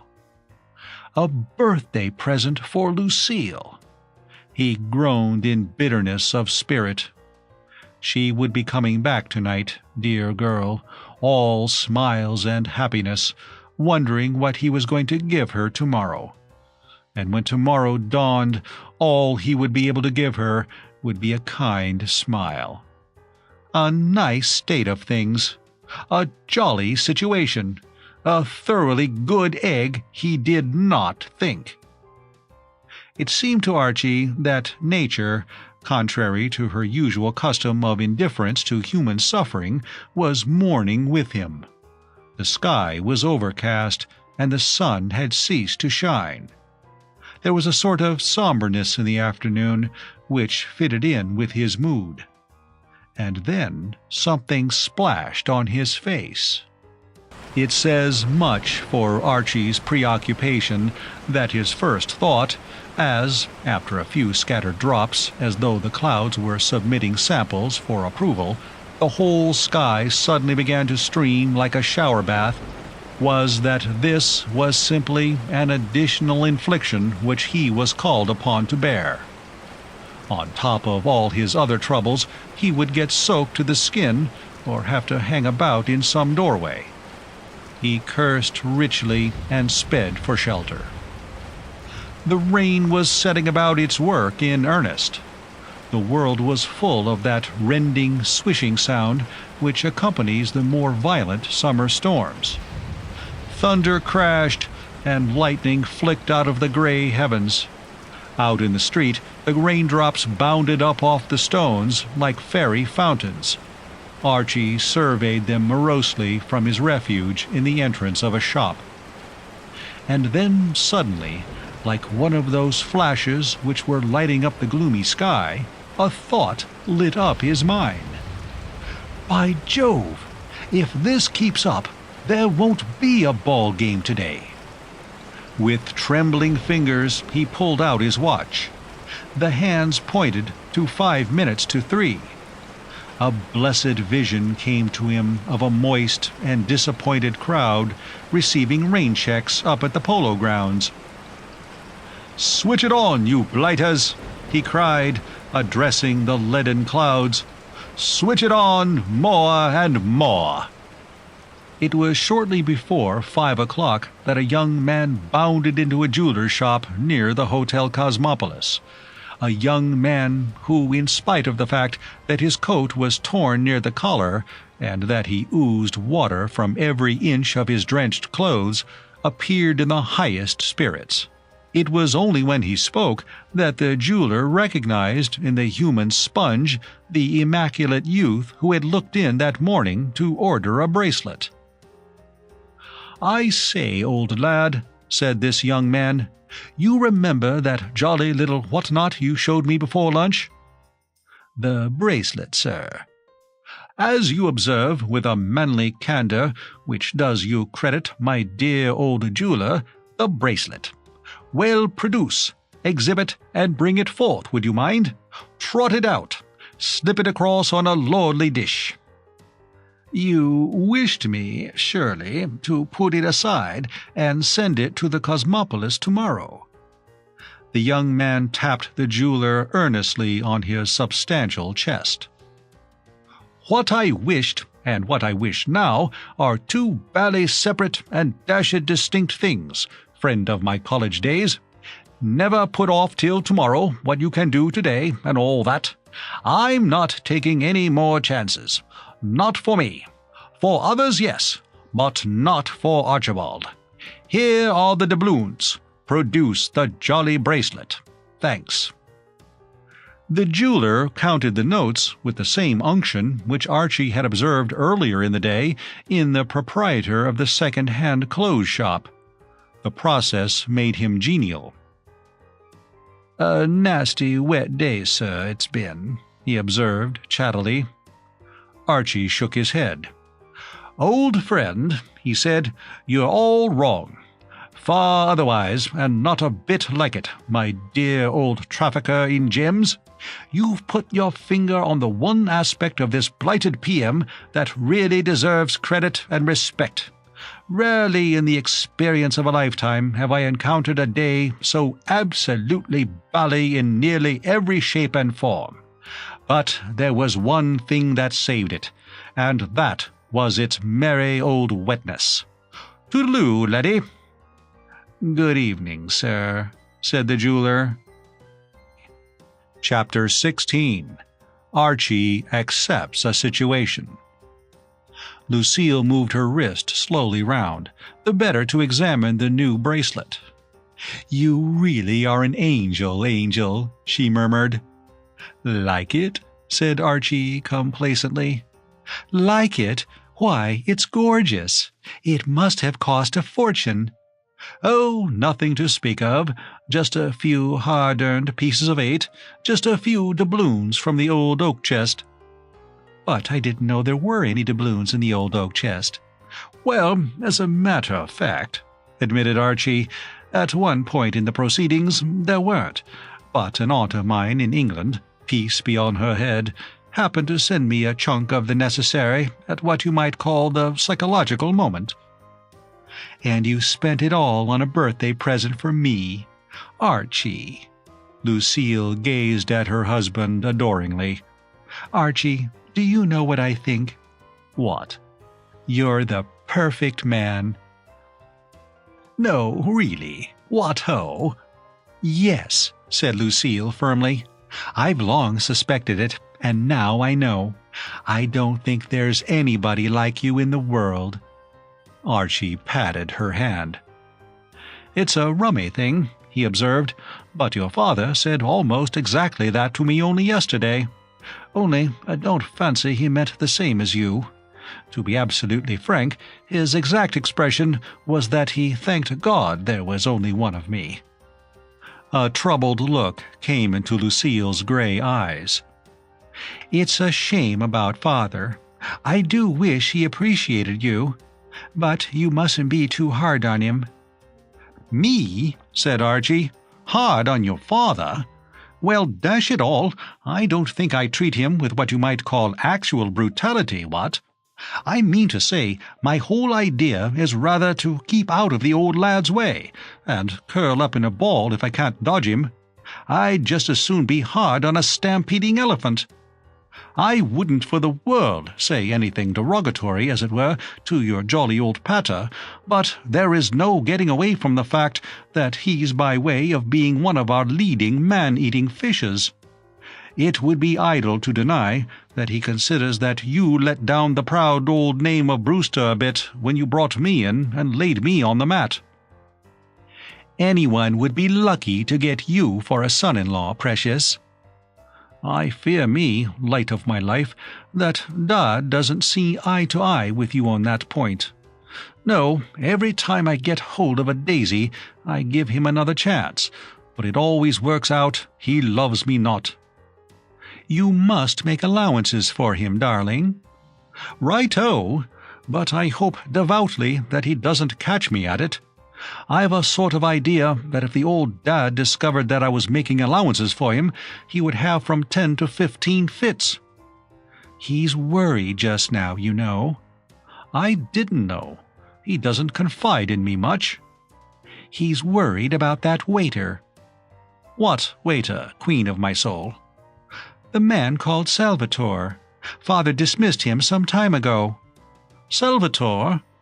Probably you don't remember him. He used to wait on this table."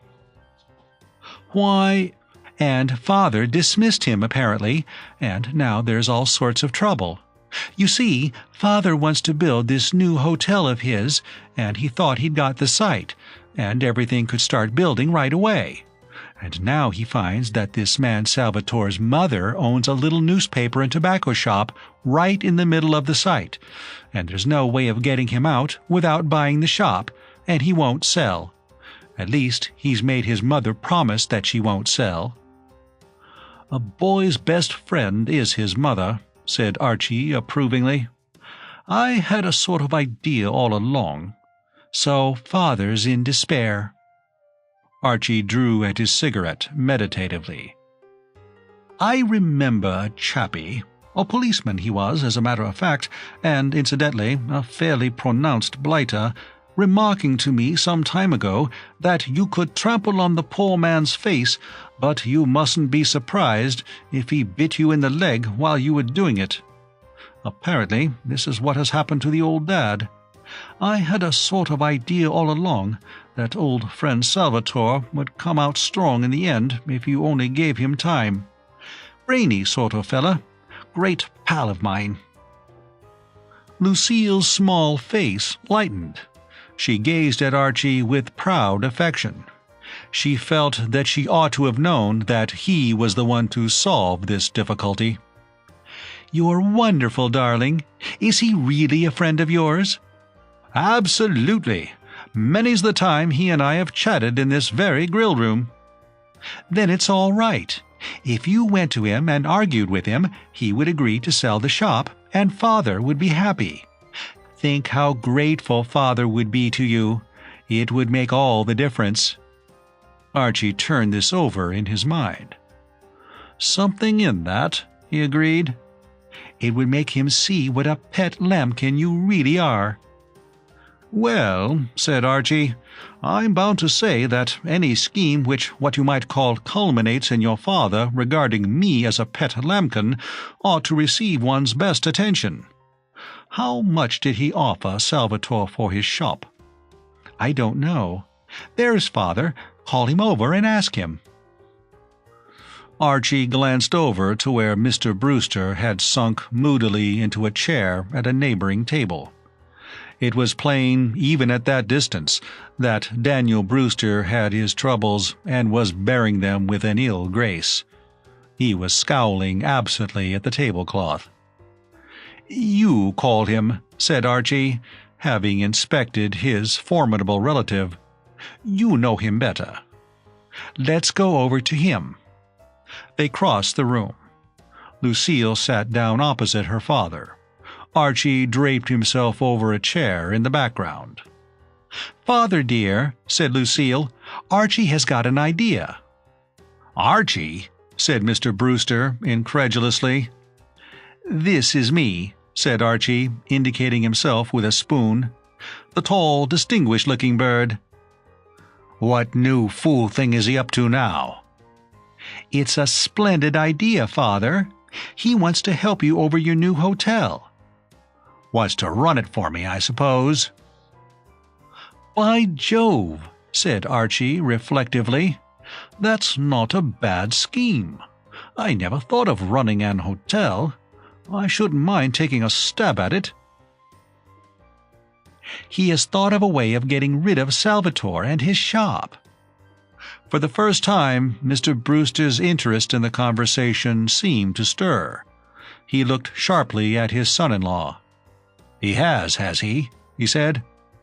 Archie balanced a roll on a fork and inserted a plate underneath. The roll bounded away into a corner.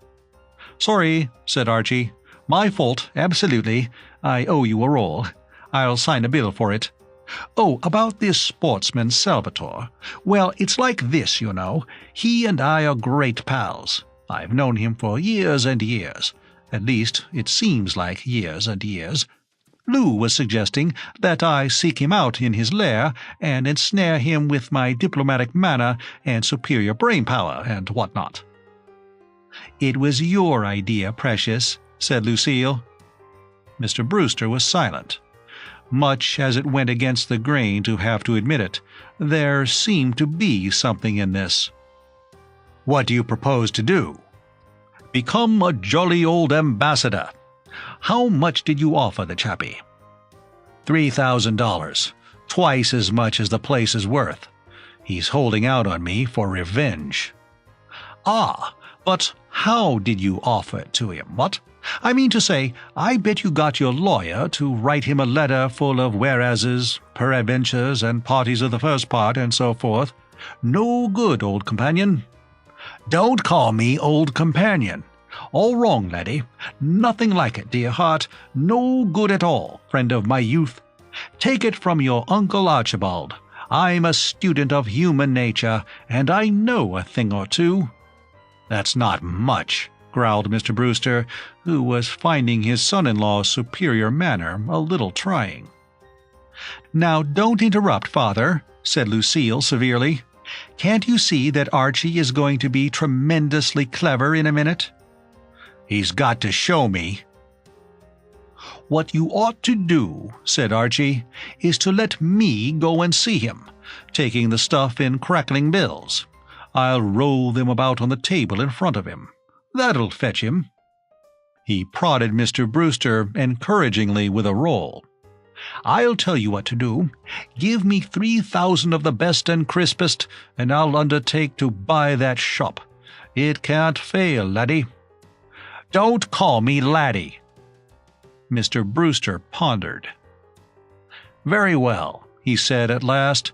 "I didn't know you had so much sense," he added grudgingly. "Oh, positively," said Archie. "Beneath a rugged exterior, I hide a brain like a buzzsaw. Sense, I exude it, laddie. I drip with it." There were moments during the ensuing days when Mr. Brewster permitted himself to hope, but more frequently there were the moments when he told himself that a pronounced chump like his son-in-law could not fail somehow to make a mess of the negotiations. His relief, therefore, when Archie curveted into his private room and announced that he had succeeded, was great. "You really managed to make that wop sell out?" Archie brushed some papers off the desk with a careless gesture and seated himself on the vacant spot. "Absolutely. I spoke to him as one old friend to another, sprayed the bills all over the place, and he sang a few bars from Rigoletto and signed on the dotted line." "You're not such a fool as you look," owned Mr. Brewster. Archie scratched a match on the desk and lit a cigarette. "It's a jolly little shop," he said. "I took quite a fancy to it. Full of newspapers, don't you know, and cheap novels, and some weird-looking sort of chocolates, and cigars with the most fearfully attractive labels. I think I'll make a success of it. It's bang in the middle of a dashed good neighborhood. One of these days somebody will be building a big hotel round about there, and that'll help trade a lot. I look forward to ending my days on the other side of the counter with a full set of white whiskers and a skull-cap, beloved by everybody. Everybody'll say, 'Oh, you must patronize that quaint, delightful old blighter. He's quite a character.'" Mr. Brewster's air of grim satisfaction had given way to a look of discomfort, almost of alarm. He presumed his son-in-law was merely indulging in badinage, but even so, his words were not soothing. "Well, I'm much obliged," he said. "That infernal shop was holding up everything. Now I can start building right away." Archie raised his eyebrows.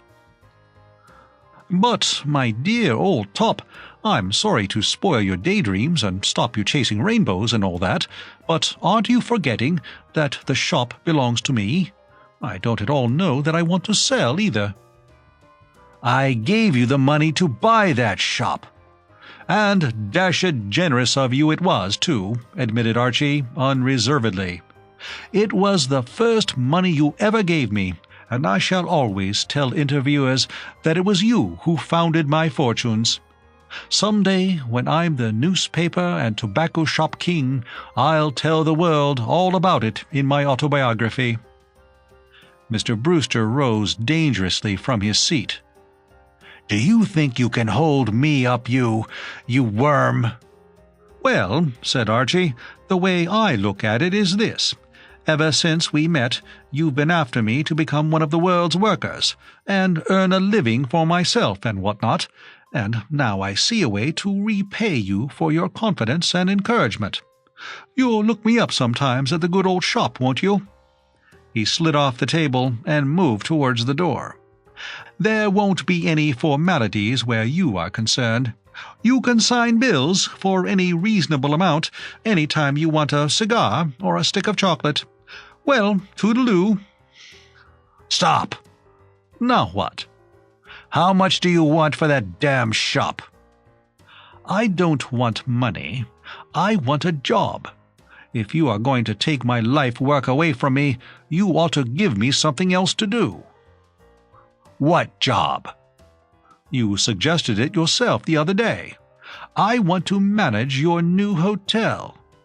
"Don't be a fool. What do you know about managing an hotel?" "Nothing. It will be your pleasing task to teach me the business while the shanty is being run up." There was a pause while Mr. Brewster chewed 3 inches off a penholder. "Very well," he said at last. "Topping," said Archie. "I knew you'd see it. I'll study your methods, what?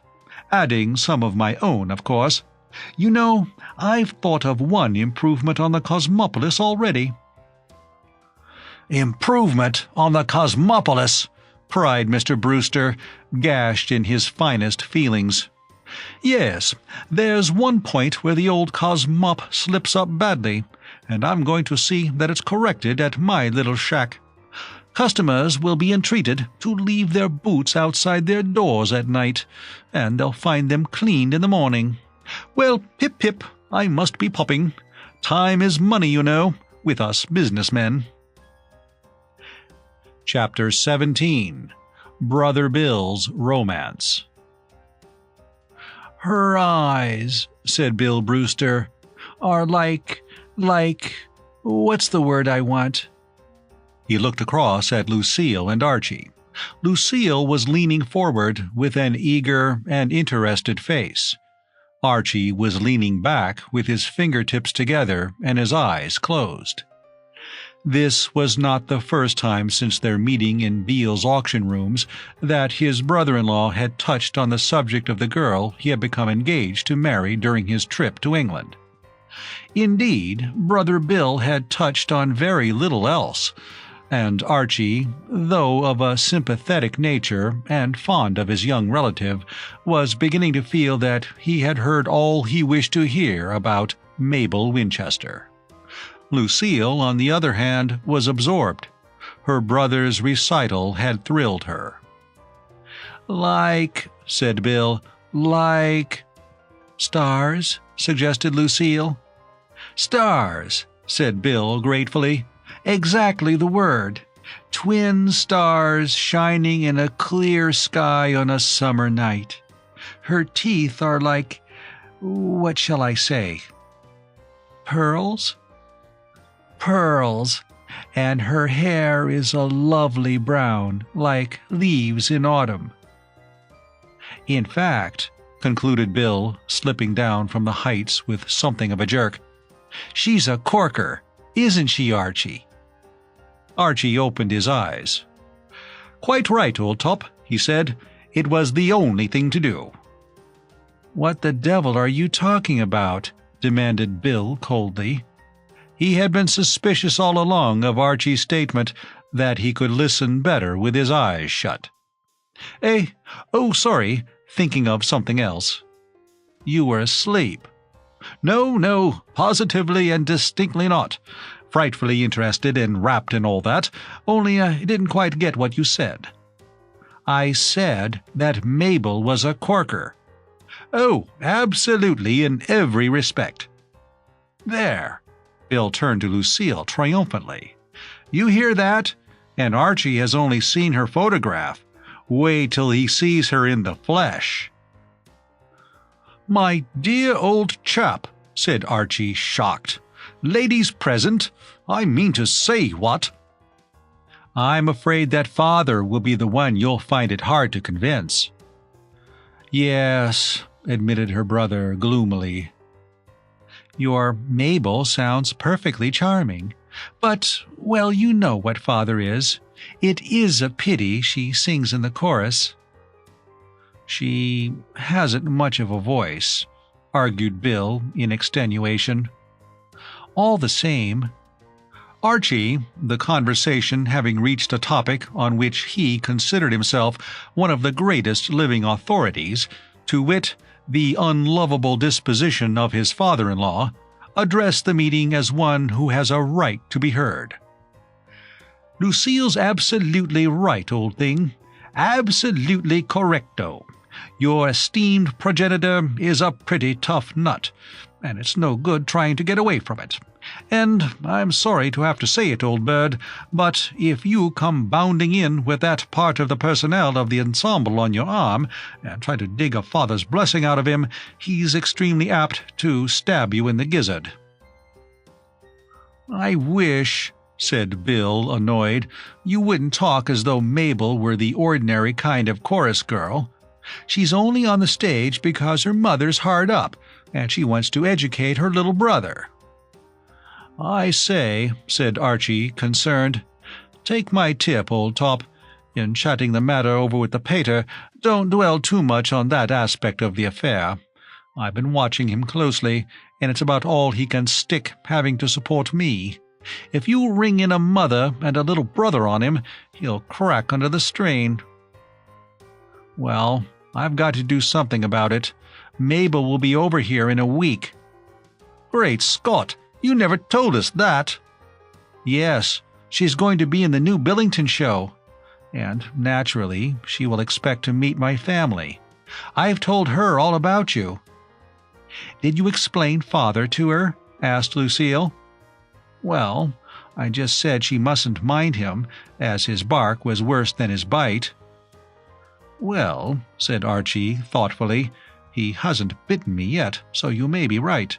But you've got to admit that he's a bit of a barker." Lucille considered. "Really, Bill, I think your best plan would be to go straight to Father and tell him the whole thing. You don't want him to hear about it in a roundabout way." "The trouble is that, whenever I'm with Father, I can't think of anything to say." Archie found himself envying his father-in-law this merciful dispensation of Providence, for where he himself was concerned, there had been no lack of eloquence on Bill's part. In the brief period in which he had known him, Bill had talked all the time and always on the one topic. As unpromising a subject as the tariff laws was easily diverted by him to a discussion of the absent Mabel. "When I'm with Father," said Bill, "I sort of lose my nerve and yammer." "Dashed awkward," said Archie politely. He sat up suddenly. "I say, by Jove, I know what you want, old friend. Just thought of it." "That busy brain is never still," explained Lucille. "Saw it in the paper this morning. An advertisement of a book, don't you know?" "I've no time for reading." "You've time for reading this one, laddie, for you can't afford to miss it. It's a what-do-you-call-it book. What I mean to say is, if you read it and take its tips to heart, it guarantees to make you a convincing talker. The advertisement's all about a chappie, whose name I forget, whom everybody loved because he talked so well. And, mark you, before he got hold of this book, The Personality That Wins was the name of it, if I remember rightly, he was known to all the lads in the office as Silent Samuel, or something. Or it may have been Tongue-Tied Thomas. Well, one day he happened by good luck to blow in the necessary for the good old P-that-Ws, and now, whenever they want someone to go and talk Rockefeller, or someone into lending them $1 million or so, they send for Samuel. Only now they call him Sammy the Spellbinder, and fawn upon him pretty copiously, and all that. How about it, old son? How do we go?" "What perfect nonsense," said Lucille. "I don't know," said Bill, plainly impressed. "There might be something in it." "Absolutely," said Archie. "I remember it said, 'Talk convincingly, and no man will ever treat you with cold, unresponsive indifference.' Well, cold, unresponsive indifference is just what you don't want the pater to treat you with, isn't it? Or is it? Or isn't it? What? I mean what?" "It sounds all right," said Bill. "It is all right," said Archie. "It's a scheme. I'll go farther. It's an egg." "The idea I had," said Bill, "was to see if I couldn't get Mabel a job in some straight comedy. That would take the curse off the thing a bit. Then I wouldn't have to dwell on the chorus end of the business, you see." "Much more sensible," said Lucille. "But what a deuce of a sweat," argued Archie. "I mean to say, having to pop round and nose about and all that." "Aren't you willing to take a little trouble for your stricken brother-in-law, Worm?" said Lucille severely. "Oh, absolutely. My idea was to get this book and coach the dear old chap. Rehearse him, don't you know. He could bone up the early chapters a bit, and then drift round and try his convincing talk on me." "It might be a good idea," said Bill reflectively. "Well, I'll tell you what I'm going to do," said Lucille. "I'm going to get Bill to introduce me to his Mabel, and if she's as nice as he says she is, I'll go to Father and talk convincingly to him." "You're an ace," said Bill. "Absolutely," agreed Archie cordially. My partner, what? All the same, we ought to keep the book as a second string, you know. I mean to say, you are a young and delicately nurtured girl, full of sensibility and shrinking what's-its-name and all that. And you know what the jolly old pater is. He might bark at you and put you out of action in the first round. Well then, if anything like that happened, don't you see, we could unleash old Bill, the trained, silver-tongued expert, and let him have a shot. Personally, I'm all for the P that W's." "Me too," said Bill. Lucille looked at her watch. "Good gracious, it's nearly 1 o'clock." "No!" Archie heaved himself from his chair. "Well, it's a shame to break up this feast of reason and flow of soul and all that, but if we don't leg it with some speed, we shall be late." "We're lunching at the Nicholsons'," explained Lucille to her brother. "I wish you were coming too." "Lunch?" Bill shook his head with a kind of tolerant scorn. "Lunch means nothing to me these days. I've other things to think of besides food." He looked as spiritual as his rugged features would permit. "I haven't written to her yet today." "But, dash it, old Scream, if she's going to be over here in a week, what's the good of writing? The letter would cross her." "I'm not mailing my letters to England," said Bill. "I'm keeping them for her to read when she arrives." "My sainted aunt," said Archie. Devotion like this was something beyond his outlook. Chapter 18. The Sausage Chappie. The personality that wins cost Archie $2 in cash and a lot of embarrassment when he asked for it at the store. To buy a treatise of that name would automatically seem to argue that you haven't a winning personality already, and Archie was at some pains to explain to the girl behind the counter that he wanted it for a friend.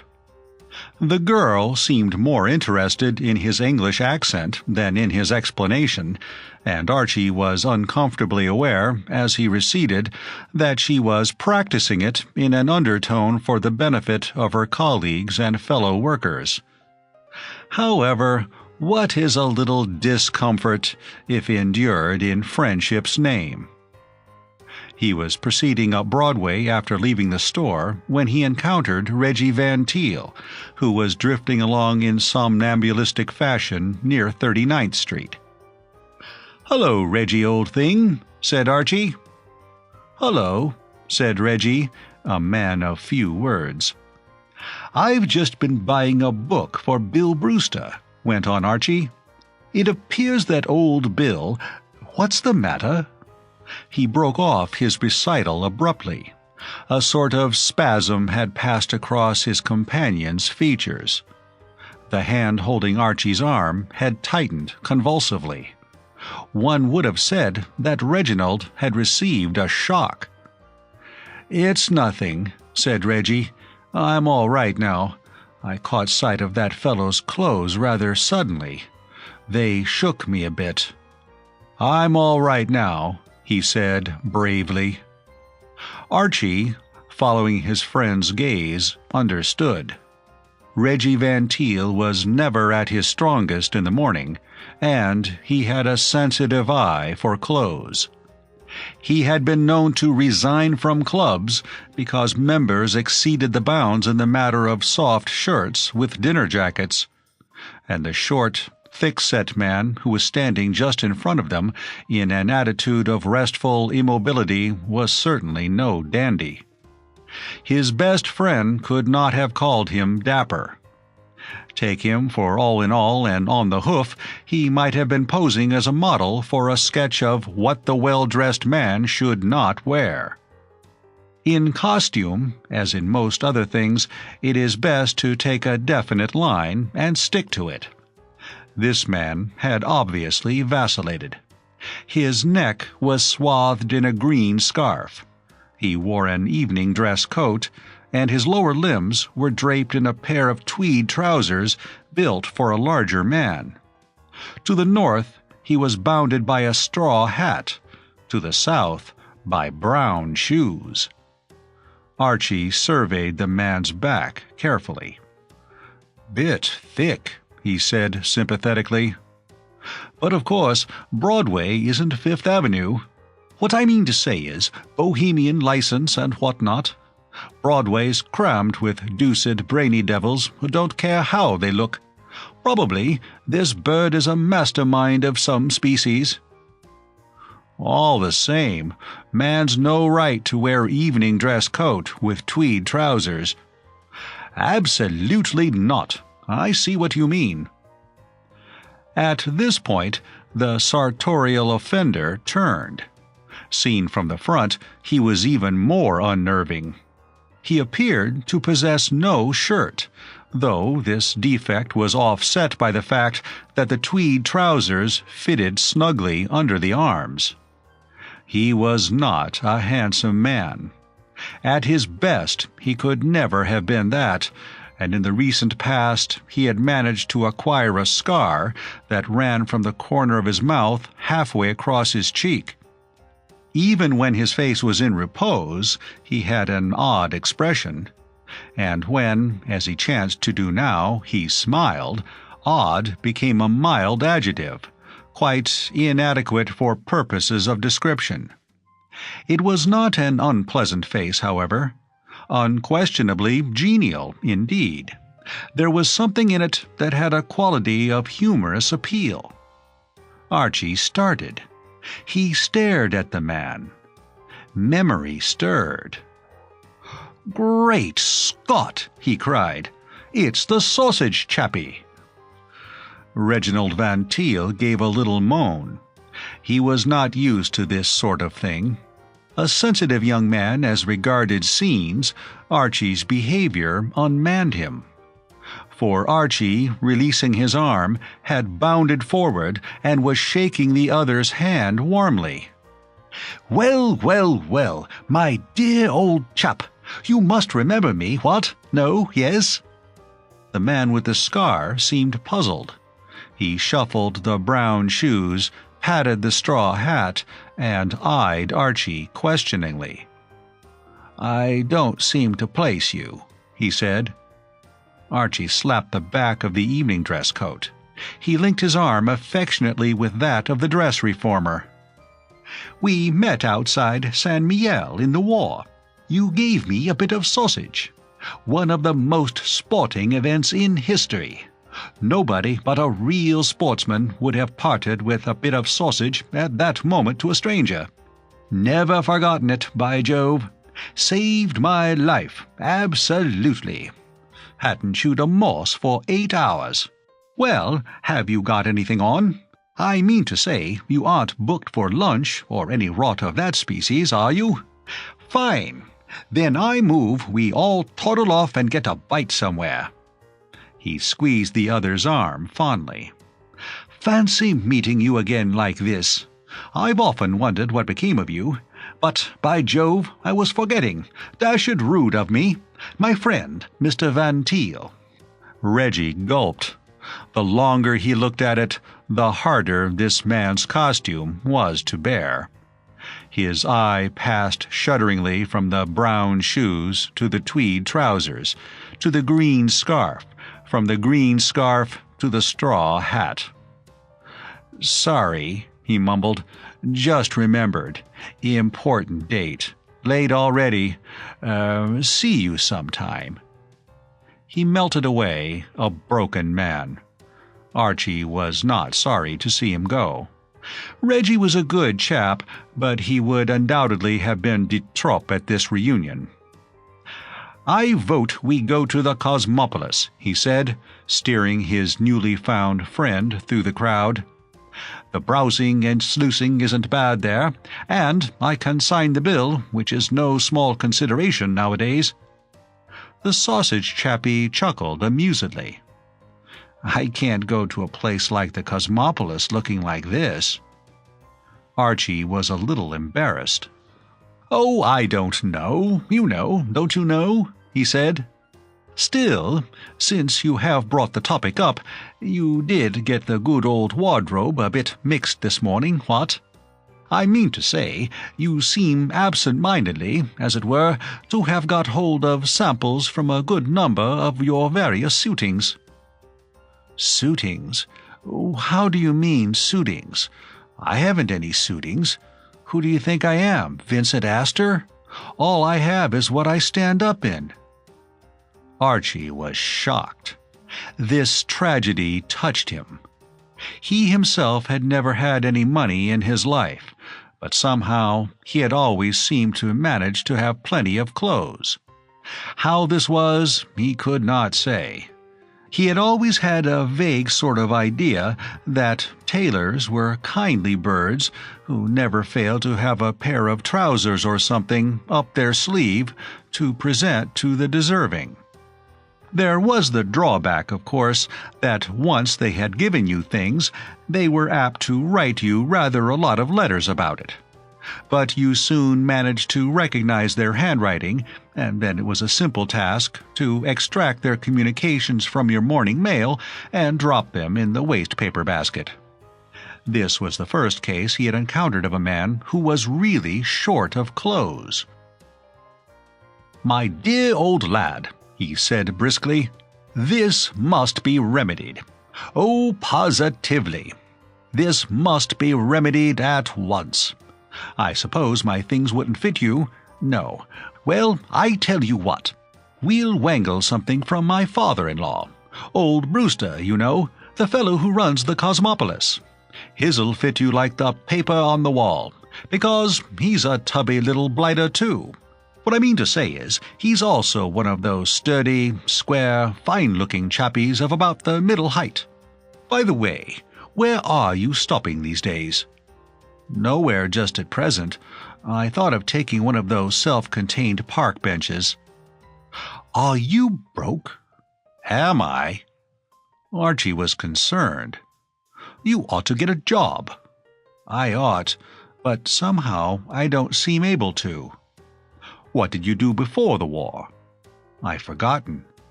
"Forgotten?" "Forgotten." "How do you mean, forgotten? You can't mean forgotten." "Yes, it's quite gone." "But I mean to say, you can't have forgotten a thing like that." "Can't I? I've forgotten all sorts of things. Where I was born, how old I am, whether I'm married or single, what my name is." "Well, I'm dashed," said Archie, staggered. "But you remembered about giving me a bit of sausage outside San Miel." "No, I didn't. I'm taking your word for it. For all I know, you may be luring me into some den to rob me of my straw hat. I don't know you from Adam. But I like your conversation, especially the part about eating, and I'm taking a chance." Archie was concerned. "Listen, old bean, make an effort. You must remember that sausage episode. It was just outside San Miel, about 5 in the evening. Your little lot were lying next to my little lot, and we happened to meet, and I said, 'What ho?' and you said, 'Hello,' and I said, 'What ho,' and you said, 'Have a bit of sausage?' and I said, 'What ho, what ho, what ho?'" The dialogue seems to have been darn sparkling, but I don't remember it. It must have been after that I stopped one. I don't seem quite to have caught up with myself since I got hit. "Oh, that's how you got that scar." "No, I got that jumping through a plate glass window in London on Armistice night." "What on earth did you do that for?" "Oh, I don't know. It seemed a good idea at the time." "But if you can remember a thing like that, why can't you remember your name?" "I remember everything that happened after I came out of hospital. It's the part before that's gone." Archie patted him on the shoulder. "I know just what you want. You need a bit of quiet and repose to think things over and so forth. You mustn't go sleeping on park benches. Won't do at all. Not a bit like it. You must shift to the Cosmopolis. It isn't half a bad spot, the old Cosmop. I didn't like it much the first night I was there, because there was a dashed tap that went drip, drip, drip all night and kept me awake. But the place has its points. Is the Cosmopolis giving free board and lodging these days? Rather. That'll be all right. Well, this is the spot. We'll start by trickling up to the old boy's suite and looking over his reach-me-downs. I know the waiter on his floor, a very sound chappie. He'll let us in with his pass key. And so it came about that Mr. Daniel Brewster, returning to his suite in the middle of lunch in order to find a paper dealing with the subject he was discussing with his guest, the architect of his new hotel, was aware of a murmur of voices behind the closed door of his bedroom. Recognizing the accents of his son-in-law, he breathed an oath and charged in. He objected to Archie wandering at large about his suite. The sight that met his eyes when he opened the door did nothing to soothe him. The floor was a sea of clothes. There were coats on the chairs, trousers on the bed, shirts on the bookshelf. And in the middle of this welter stood Archie, with a man who, to Mr. Brewster's heated eye, looked like a tramp comedian out of a burlesque show. "Great Godfrey!" ejaculated Mr. Brewster. Archie looked up with a friendly smile. "Oh, hello," he said affably. "We were just glancing through your spare scenery to see if we couldn't find something for my pal here. This is Mr. Brewster, my father-in-law, old man." Archie scanned his relative's twisted features. Something in his expression seemed not altogether encouraging. He decided that the negotiations had better be conducted in private. "One moment, old lad," he said to his new friend. "I just want to have a little talk with my father-in-law in the other room. Just a little friendly business chat. You stay here." In the other room, Mr. Brewster turned on Archie like a wounded lion of the desert. "What the—" Archie secured one of his coat buttons and began to massage it affectionately. "Ought to have explained," said Archie. "Only didn't want to interrupt your lunch. The sportsman on the horizon is a dear old pal of mine." Mr. Brewster wrenched himself free. "What the devil do you mean, you worm, by bringing tramps into my bedroom and messing about with my clothes?" "That's just what I'm trying to explain, if you'll only listen. This bird is a bird I met in France during the war. He gave me a bit of sausage outside Saint-Mihiel." "Damn you, and him, and the sausage." "Absolutely. But listen. He can't remember who he is, or where he was born, or what his name is. And he's broke. So, dash it, I must look after him. You see, he gave me a bit of sausage." Mr. Brewster's frenzy gave way to an ominous calm. "I'll give him 2 seconds to clear out of here. If he isn't gone by then, I'll have him thrown out." Archie was shocked. "You don't mean that." "I do mean that." "But where's he to go?" "Outside." "But you don't understand. This chappie has lost his memory because he was wounded in the war. Keep that fact firmly fixed in the old bean.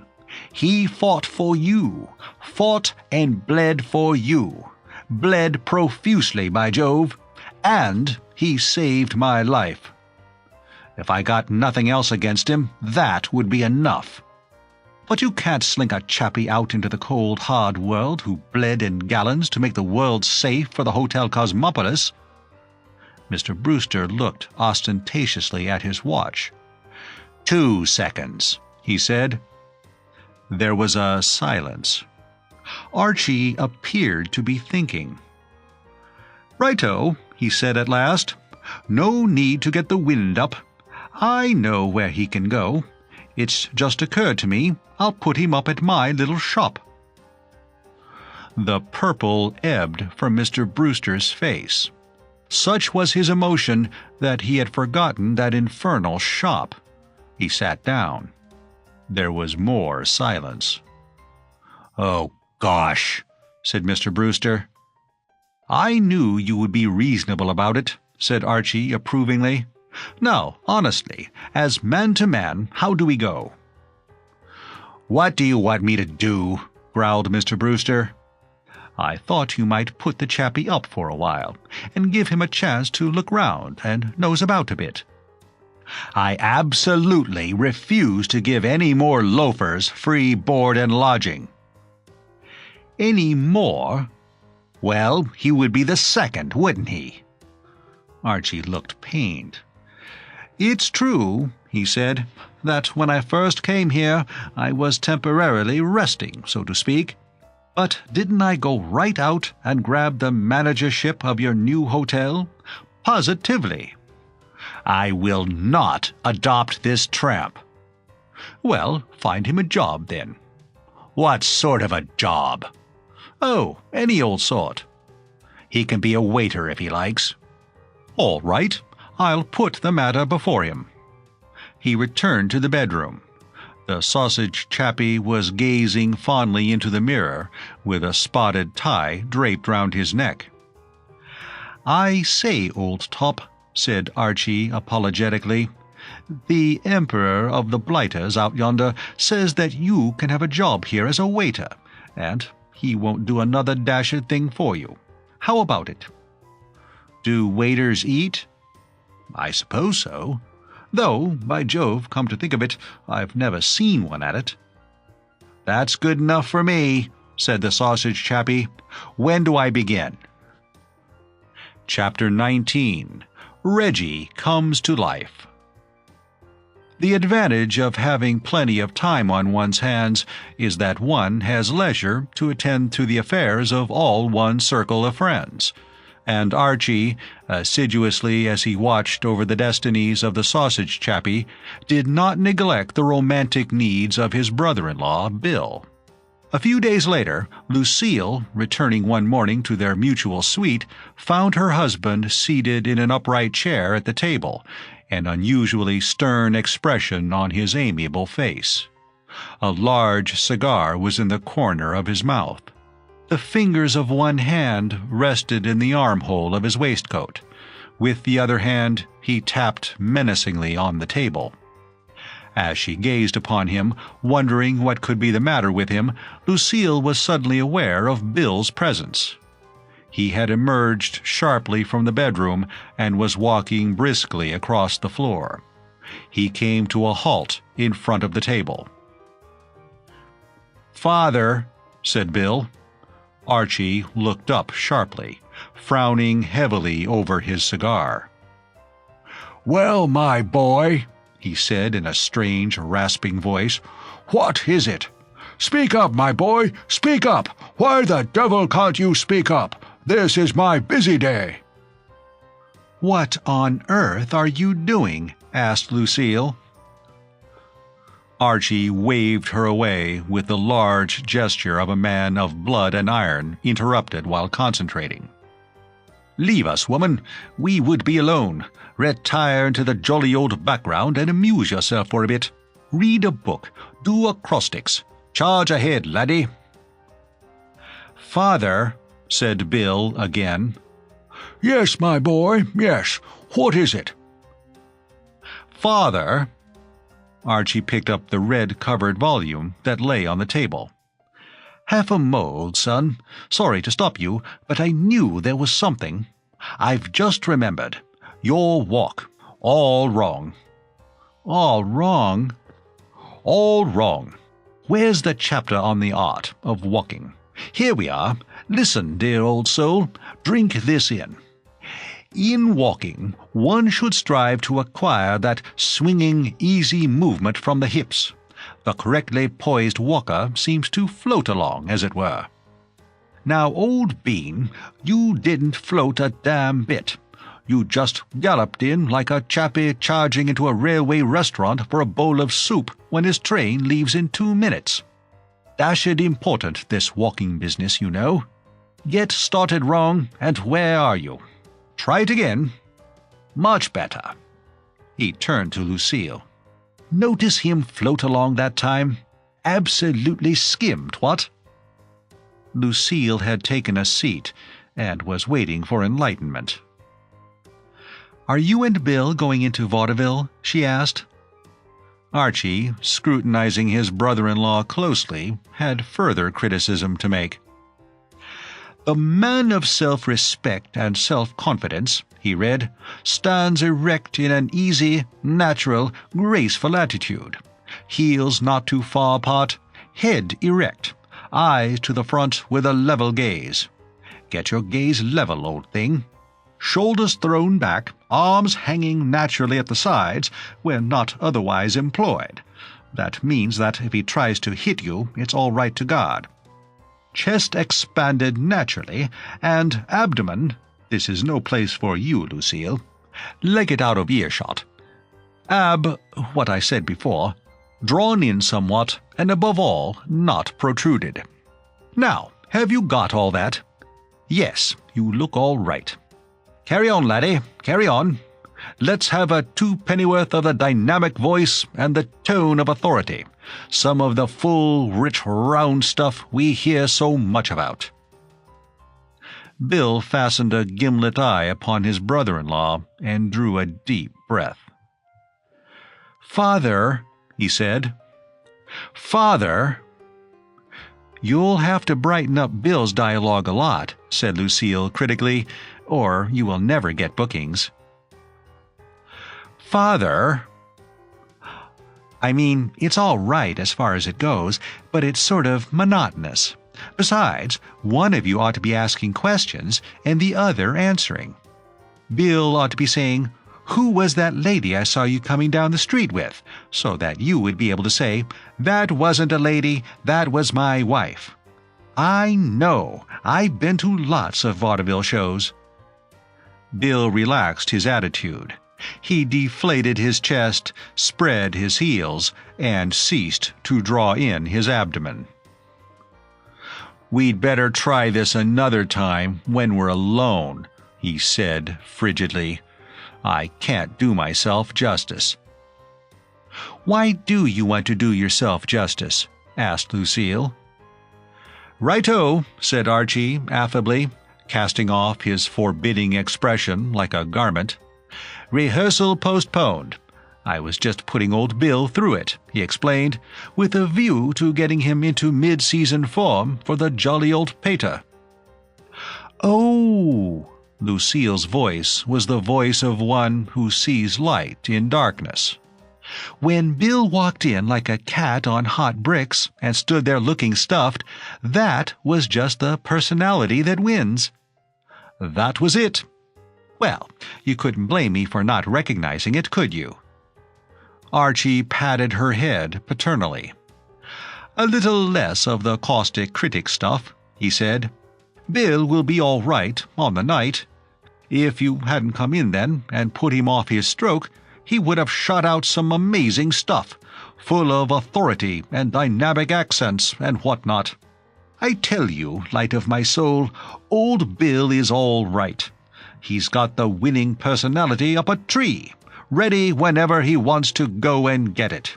Speaking as his backer and trainer, I think he'll twist your father round his little finger. Absolutely. It wouldn't surprise me if at the end of 5 minutes the good old dad started pumping through hoops and sitting up for lumps of sugar. It would surprise me. Ah, that's because you haven't seen old Bill in action. You crabbed his act before he had begun to spread himself." "It isn't that at all. The reason I think that Bill, however winning his personality may be, won't persuade Father to let him marry a girl in the chorus is something that happened last night." "Last night?" "Well, at 3 o'clock this morning. It's on the front page of the early editions of the evening papers. I brought one in for you to see, only you were so busy. Look, there it is." Archie seized the paper. "Oh, great Scott!" "What is it?" asked Bill irritably. "Don't stand goggling there. What the devil is it?" "Listen to this, old thing," Revelry by night. Spirited battle royal at Hotel Cosmopolis. The hotel detective had a good heart, but Pauline packed the punch. The logical contender for Jack Dempsey's championship honors has been discovered, and in an age where women are stealing men's jobs all the time, it will not come as a surprise to our readers to learn that she belongs to the sex that is more deadly than the male. Her name is Miss Pauline Preston, and her wallop is vouched for under oath, under many oaths, by Mr. Timothy O'Neill, known to his intimates as Pieface, who holds down the arduous job of detective at the Hotel Cosmopolis. At 3 o'clock this morning, Mr. O'Neill was advised by the night clerk that the occupants of every room within earshot of number 618 had phoned the desk to complain of a disturbance, a noise, a vocal uproar proceeding from the room mentioned. Thither, therefore, marched Mr. O'Neill, his face full of cheese sandwich, for he had been indulging in an early breakfast or a late supper, and his heart of devotion to duty. He found there the Mrs. Pauline Preston and Bobby St. Clair, of the personnel of the chorus of the Frivolities, entertaining a few friends of either sex. A pleasant time was being had by all, and at the moment of Mr. O'Neill's entry, the entire strength of the company was rendering with considerable emphasis that touching ballad, "There's a place for me in heaven, for my baby boy is there." The able and efficient officer at once suggested that there was a place for them in the street, and the patrol wagon was there, and, being a man of action as well as words, proceeded to gather up an armful of assorted guests as a preliminary to a personally conducted tour onto the cold night. It was at this point that Miss Preston stepped into the limelight. Mr. O'Neill contends that she hit him with a brick, an iron casing, and the Singer Building.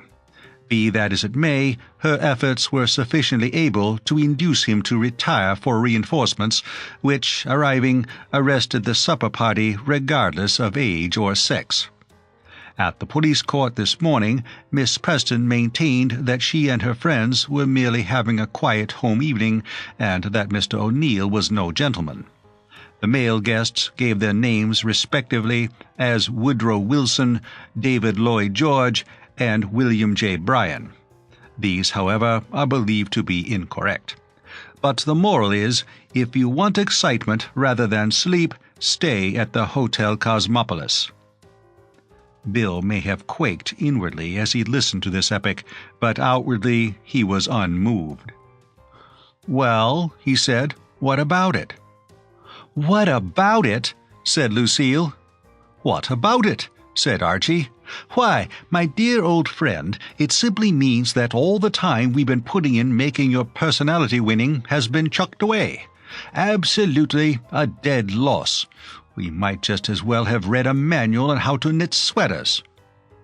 "I don't see it," maintained Bill stoutly. Lucille turned apologetically to her husband. "You mustn't judge me by him, Archie darling. This sort of thing doesn't run in the family. We are supposed to be rather brighter on the whole. But poor Bill was dropped by his nurse when he was a baby and fell on his head." "I suppose what you're driving at," said the goaded Bill, "is that what has happened will make Father pretty sore against girls who happen to be in the chorus." "That's absolutely it, old thing, I'm sorry to say. The next person who mentions the word chorus girl in the jolly old governor's presence is going to take his life in his hands. I tell you, as one man to another, that I'd much rather be back in France hopping over the top than do it myself." "What darn nonsense! Mabel may be in the chorus, but she isn't like those girls." "Poor old Bill," said Lucille. "I'm awfully sorry, but it's no use not facing facts. You know perfectly well that the reputation of the hotel is the thing Father cares more about than anything else in the world, and that this is going to make him furious with all the chorus girls in creation. It's no good trying to explain to him that your Mabel is in the chorus, but not of the chorus, so to speak." "Deuced well put," said Archie approvingly. "You're absolutely right. A chorus girl by the river's brim, so to speak, a simple chorus girl is to him, as it were, and she is nothing more, if you know what I mean." "So now," said Lucille, "having shown you that the imbecile scheme which you concocted with my poor, well-meaning husband is no good at all, I will bring you words of cheer. Your own original plan of getting your Mabel a part in a comedy was always the best one, and you can do it. I wouldn't have broken the bad news so abruptly if I hadn't had some consolation to give you afterwards. I met Reggie Van Teel just now, wandering about as if the cares of the world were on his shoulders, and he told me that he was putting up most of the money for a new play that's going into rehearsal right away. Reggie's an old friend of yours. All you have to do is to go to him and ask him to use his influence to get your Mabel a small part. There's sure to be a maid or something with only a line or two that won't matter." "A ripe scheme," said Archie. "Very sound and fruity."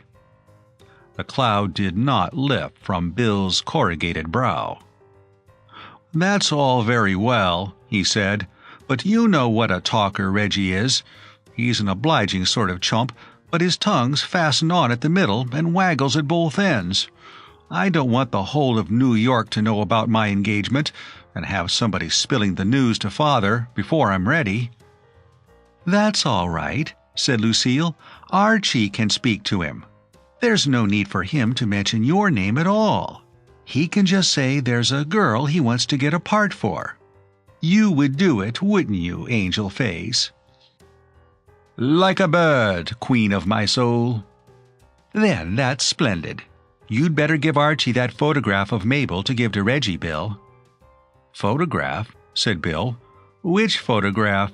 I have 24. Archie found Reggie Van Teel brooding in a window of his club that looked over Fifth Avenue. Reggie was a rather melancholy young man who suffered from elephantiasis of the bankroll and other evils that arise from that complaint. Gentle and sentimental by nature, his sensibilities had been much wounded by contact with a sordid world, and the thing that had first endeared Archie to him was the fact that the latter, though chronically hard up, had never made any attempt to borrow money from him. Reggie would have parted with it on demand, but it had delighted him to find that Archie seemed to take a pleasure in his society without having any ulterior motives. He was fond of Archie, and also of Lucille, and their happy marriage was a constant source of gratification to him. For Reggie was a sentimentalist. He would have liked to live in a world of ideally united couples, himself ideally united to some charming and affectionate girl. But as a matter of cold fact, he was a bachelor, and most of the couples he knew were veterans of several divorces. In Reggie's circle, therefore, the home life of Archie and Lucille shone like a good deed in a naughty world. It inspired him. In moments of depression, it restored his waning faith in human nature. Consequently, when Archie, having greeted him and slipped into a chair at his side, suddenly produced from his inside pocket the photograph of an extremely pretty girl and asked him to get her a small part in the play which he was financing, he was shocked and disappointed. He was in a more than unusually sentimental mood that afternoon, and had, indeed, at the moment of Archie's arrival, been dreaming wistfully of soft arms clasped snugly about his collar, and the patter of little feet, and all that sort of thing. He gazed reproachfully at Archie. "Archie," his voice quivered with emotion, "is it worth it? Is it worth it, old man? Think of the poor little woman at home." Archie was puzzled. Old top? Which poor little woman? Think of her trust in you, her faith. I don't absolutely get you, old bean. What would Lucille say if she knew about this? Oh, she does. She knows all about it. Good heavens! Cried Reggie. He was shocked to the core of his being. One of the articles of his faith was that the union of Lucille and Archie was different from those loose partnerships which were the custom in his world. He had not been conscious of such a poignant feeling that the foundations of the universe were cracked and tottering, and that there was no light and sweetness in life since the morning, 18 months back, when a negligent valet had sent him out into Fifth Avenue with only one spat on. It was Lucille's idea, explained Archie. He was about to mention his brother-in-law's connection with the matter, but checked himself in time, remembering Bill's specific objection to having his secret revealed to Reggie.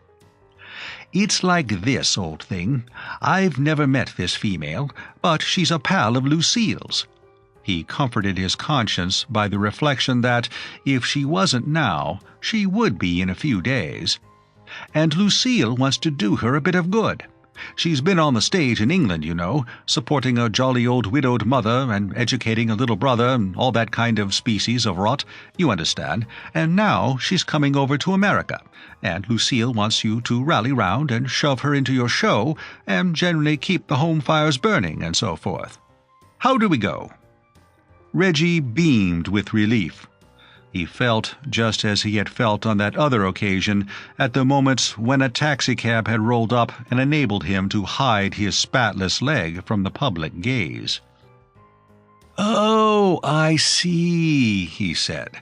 "Why, delighted, old man, quite delighted. Any small part would do. Isn't there a maid or something in your Bobsworth of refined entertainment who drifts about saying, 'Yes, madame,' and all that sort of thing? Well, then, that's just the thing. Hopping. I knew I could rely on you, old bird. I'll get Lucille to ship her round to your address when she arrives. I fancy she's due to totter in somewhere in the next few days. Well, I must be popping. Toodaloo." "Pip, pip," said Reggie. It was about a week later that Lucille came into the suite at the Hotel Cosmopolis that was her home, and found Archie lying on the couch, smoking a refreshing pipe after the labors of the day. It seemed to Archie that his wife was not in her usual cheerful frame of mind. He kissed her, and having relieved her of her parasol, endeavored without success to balance it on his chin. Having picked it up from the floor and placed it on the table, he became aware that Lucille was looking at him in a despondent sort of way. Her gray eyes were clouded. "Hello, old thing," said Archie. "What's up?" Lucille sighed wearily. "Archie, darling, do you know any really good swear words?" "Well," said Archie reflectively, "let me see. I did pick up a few tolerably ripe and breezy expressions out in France. All through my military career there was something about me, some subtle magnetism, don't you know, and that sort of thing, that seemed to make colonels and blighters of that order rather inventive. I sort of inspired them, don't you know. I remember one brass hat addressing me for quite 10 minutes, saying something new all the time.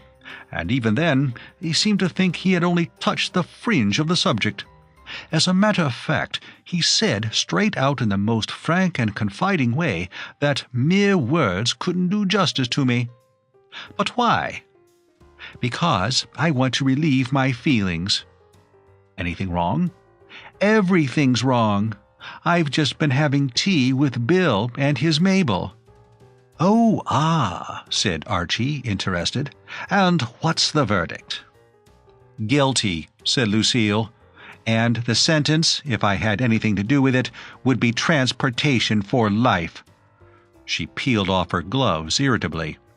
"What fools men are! Not you, precious. You're the only man in the world that isn't, it seems to me. You did marry a nice girl, didn't you? You didn't go running round after females with crimson hair, goggling at them with your eyes popping out of your head like a bulldog waiting for a bone." "Oh, I say, does old Bill look like that?" "Worse." Archie rose to a point of order. "But one moment, old lady. You speak of crimson hair. Surely old Bill, in the extremely jolly monologues he used to deliver whenever I didn't see him coming and he got me alone, used to allude to her hair as brown." "It isn't brown now. It's bright scarlet." "Good gracious, I ought to know. I've been looking at it all the afternoon. It dazzled me. If I've got to meet her again, I mean to go to the oculist's and get a pair of those smoked glasses you wear at Palm Beach." Lucille brooded silently for a while over the tragedy. "I don't want to say anything against her, of course." No, of course not. But of all the awful second-rate girls I ever met, she's the worst. She has vermilion hair and an imitation Oxford manner. She's so horribly refined that it's dreadful to listen to her. She's a sly, creepy, slinky, made-up, insincere vampire. She's common. She's awful. She's a cat." "You're quite right not to say anything against her," said Archie approvingly. "It begins to look," he went on, "as if the good old pater was about due for another shock. He has a hard life. If Bill dares to introduce that girl to Father, he's taking his life in his hands." "But surely that was the idea, the scheme, the wheeze, wasn't it? Or do you think there's any chance of his weakening?" "Weakening? You should have seen him looking at her. It was like a small boy flattening his nose against the window of a candy store." "Bit thick." Lucille kicked the leg of the table. "And to think," she said, "that when I was a little girl, I used to look up to Bill as a monument of wisdom. I used to hug his knees and gaze into his face and wonder how anyone could be so magnificent." She gave the offending table another kick. "If I could have looked into the future," she said with feeling, "I'd have bitten him in the ankle." In the days which followed, Archie found himself a little out of touch with Bill and his romance. Lucille referred to the matter only when he brought the subject up, and made it plain that the topic of her future sister-in-law was not one which she enjoyed discussing. Mr. Brewster Sr., when Archie, by way of delicately preparing his mind for what was about to befall, asked him if he liked red hair, called him a fool, and told him to go away and bother someone else when they were busy. The only person who could have kept him thoroughly abreast of the trend of affairs was Bill himself, and experience had made Archie wary in the matter of meeting Bill. The position of confidant to a young man in the early stages of love is no sinecure, and it made Archie sleepy even to think of having to talk to his brother-in-law. He sedulously avoided his lovelorn relative, and it was with a sinking feeling one day that, looking over his shoulder as he sat in the Cosmopolis grill room preparatory to ordering lunch, he perceived Bill bearing down upon him, obviously resolved upon joining his meal. To his surprise, however, Bill did not instantly embark upon his usual monologue. Indeed, he hardly spoke at all. He champed a chop and seemed to Archie to avoid his eye. It was not till lunch was over and they were smoking that he unburdened himself. "Archie," he said. "Hello, old thing," said Archie. "Still there? I thought you died or something. Talk about our old pals, Tongue-Tied Thomas and Silent Sammy. You could have beat them both on the same evening." "It's enough to make me silent." "What is?" Bill had relapsed into a sort of waking dream. He sat frowning somberly, lost to the world. Archie, having waited what seemed to him a sufficient length of time for an answer to his question, bent forward and touched his brother-in-law's hand gently with the lighted end of his cigar. Bill came to himself with a howl. "What is?" said Archie. "What is what?" said Bill. "Now listen, old thing," protested Archie. "Life is short and time is flying. Suppose we cut out the crosstalk. You hinted there was something on your mind, something worrying the old bean, and I'm waiting to hear what it is." Bill fiddled a moment with his coffee spoon. "I'm in an awful hole," he said at last. "What's the trouble?" "It's about that darned girl." Archie blinked. "What?" "That darned girl." Archie could scarcely credit his senses.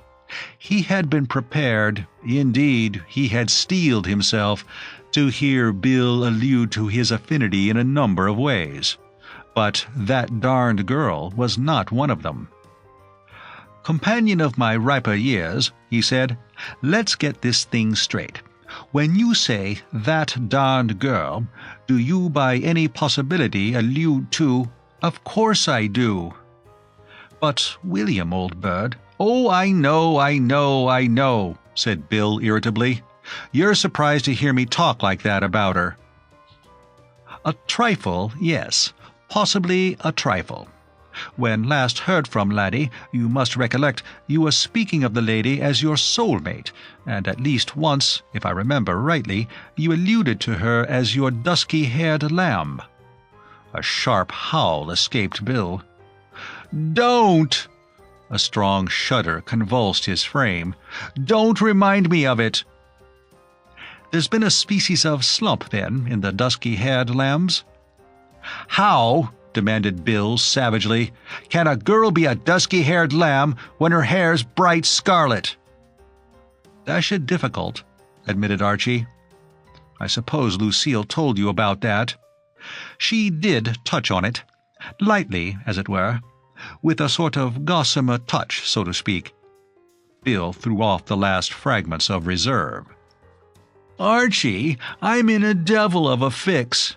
I don't know why it was, but directly I saw her, things seemed so different over in England, I mean." He swallowed ice water in gulps. "I suppose it was seeing her with Lucille. Old Lou is such a thoroughbred. Seemed to kind of show her up, like seeing imitation pearls by the side of real pearls. And that crimson hair, it sort of put the lid on it." Bill brooded morosely. "It ought to be a criminal offense for women to dye their hair, especially red. What the devil do women do that sort of thing for?" "Don't blame me, old thing. It's not my fault." Bill looked furtive and harassed. "It makes me feel such a cad. Here am I, feeling that I would give all I've got in the world to get out of the darn thing, and all the time the poor girl seems to be getting fonder of me than ever." "How do you know?" Archie surveyed his brother-in-law critically. "Perhaps her feelings have changed too. Very possibly she may not like the color of your hair. I don't myself. Now, if you were to dye yourself crimson—" "Oh, shut up! Of course a man knows when a girl's fond of him." "By no means, laddie. When you're my age—" "I am your age!" "So you are. I forgot that. Well, now, approaching the matter from another angle, let us suppose, old son, that Miss What's-her-name, the party of the second part—" "Stop it!" said Bill suddenly. "Here comes Reggie." "Eh?" "Here comes Reggie Van Teel. I don't want him to hear us talking about the darn thing." Archie looked over his shoulder and perceived that it was indeed so. Reggie was threading his way among the tables. "Well, he looks pleased with things anyway," said Bill enviously. "Glad somebody's happy." He was right. Reggie Van Teel's usual mode of progress through a restaurant was a somnolent slouch. Now he was positively bounding along. Furthermore, the usual expression on Reggie's face was a sleepy sadness. Now he smiled brightly and with animation. He curveted towards their table, beaming and erect, his head up, his gaze level, and his chest expanded, for all the world as if he had been reading the hints in The Personality That Wins. Archie was puzzled. Something had plainly happened to Reggie. But what? It was idle to suppose that somebody had left him money, for he had been left practically all the money there was a matter of 10 years before. "Hello, old bean," he said, as the newcomer, radiating goodwill and bonhomie, arrived at the table and hung over it like a noonday sun. "We've finished, but rally round and we'll watch you eat. Dash it interesting watching old Reggie eat. Why go to the zoo?" Reggie shook his head. "Sorry, old man, can't. Just on my way to the Ritz. Stepped in because I thought you might be here. I wanted you to be the first to hear the news." "News? I'm the happiest man alive." "You look it, darn you," growled Bill, on whose mood of gray gloom this human sunbeam was jarring heavily. "I'm engaged to be married." "Congratulations, old egg." Archie shook his hand cordially. "Dash it, don't you know, as an old married man, I'd like to see you young fellows settling down." "I don't know how to thank you enough, Archie, old man," said Reggie fervently. "Thank me? It was through you that I met her. Don't you remember the girl you sent to me? You wanted me to get her a small part." He stopped, puzzled. Archie had uttered a sound that was half gasp and half gurgle, and it was swallowed up in the extraordinary noise from the other side of the table. Bill Brewster was leaning forward with bulging eyes and soaring eyebrows. "Are you engaged to Mabel Winchester?" "Why, by George," said Reggie. "Do you know her?" Archie recovered himself. "Slightly," he said, "slightly. Old Bill knows her slightly, as it were. Not very well, don't you know, but how shall I put it?" "Slightly," suggested Bill. "Just the word, slightly." "Splendid," said Reggie Van Teel. "Why don't you come along to the Ritz and meet her now?" Bill stammered. Archie came to the rescue again. "Bill can't come now. He's got a date." "A date?" said Bill. "A date," said Archie. "An appointment, don't you know. In fact, a date."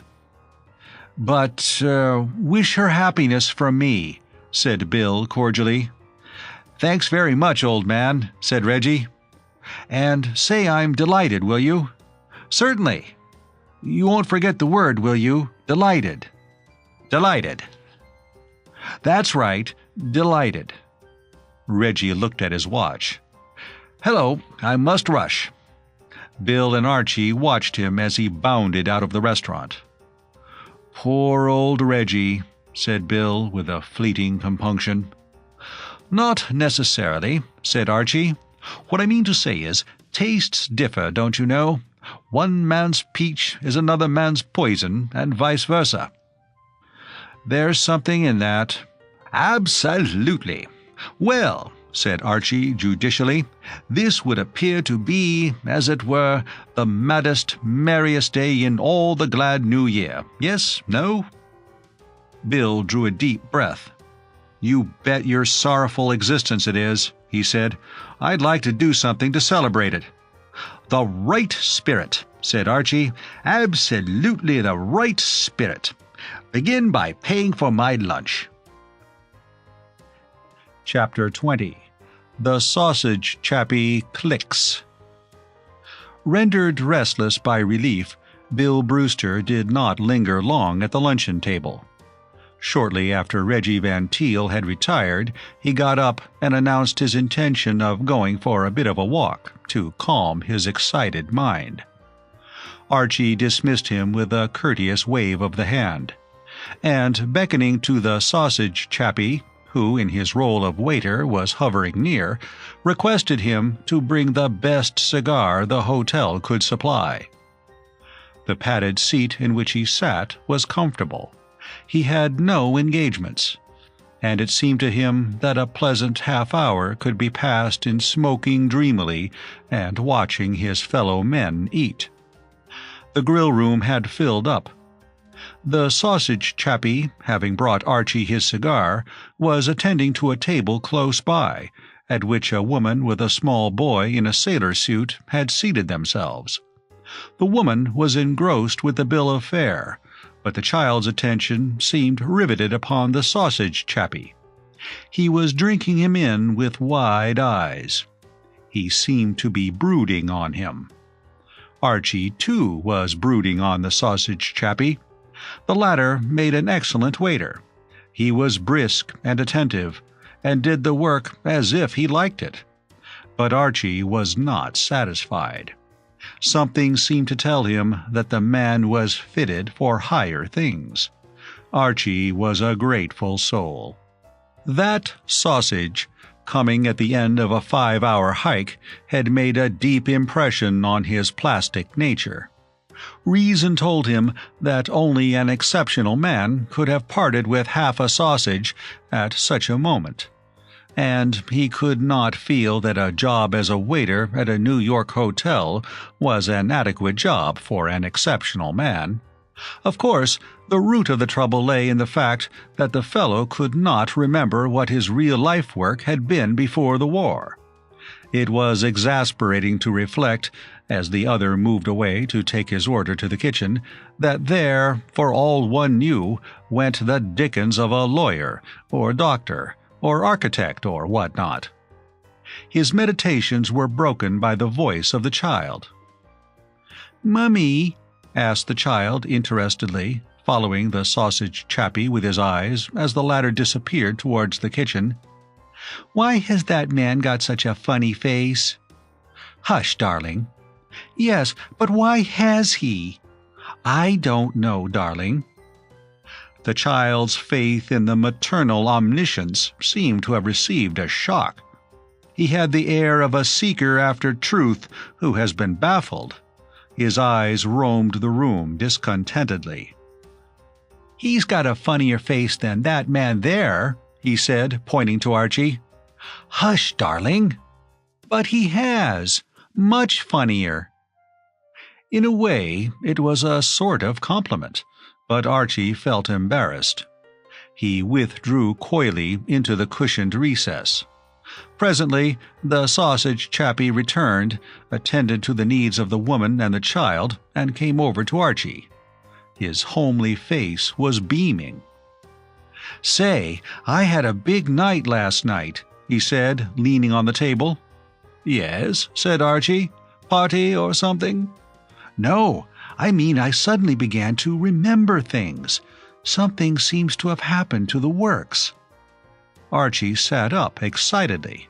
This was great news. "No, really. My dear old lad, this is absolutely topping. This is priceless." "Yes, sir. First thing I remembered was that I was born at Springfield, Ohio. It was like a mist starting to life. Springfield, Ohio. That was it. It suddenly came back to me." "Splendid. Anything else?" "Yes, sir. Just before I went to sleep, I remembered my name as well." Archie was stirred to his depths. "Why, the thing's a walkover," he exclaimed. "Now you've once got started, nothing can stop you. What is your name?" "Why, that's funny. It's gone again. I have an idea it began with an S. What was it? Skeffington? Skillington? Sanderson? No, I'll get it in a moment. Cunningham? Carrington? Wilberforce? Debenham? Dennison?" suggested Archie helpfully. No, it's on the tip of my tongue. Barrington? Montgomery? Hepplewhite? I've got it. Smith. "By Jove, really? Certain of it. What's the first name?" An anxious expression came into the man's eyes. He hesitated. He lowered his voice. "I have a horrible feeling that it's Lancelot." "Good God," said Archie. "It couldn't really be that, could it?" Archie looked grave. He hated to give pain, but he felt he must be honest. "It might," he said. People give their children all sorts of rummy names. My second name's Tracy, and I've a pal in England who was christened Cuthbert de la Haye Horace. Fortunately, everyone calls him Stinker." The head waiter began to drift up like a bank of fog, and the sausage chappie returned to his professional duties. When he came back, he was beaming again. "Something else I remembered," he said, removing the cover. "I'm married." "Good Lord!" "At least, I was before the war. She had blue eyes and brown hair and a Pekingese dog." "What was her name?" "I don't know." "Well, you're coming on," said Archie. "I'd admit that. You've still got a bit of a way to go before you become like one of those blighters who take the memory training courses in the magazine advertisements. I mean to say, you know, the lads who meet a fellow once for 5 minutes and then come across him again 10 years later and grasp him by the hand and say, 'Surely this is Mr. Watkins of Seattle.' Still, you're doing fine. You only need patience. Everything comes to him who waits." Archie sat up, electrified. "I say, by Jove, that's rather good, what? Everything comes to him who waits. And you're a waiter, what? I mean to say, what?"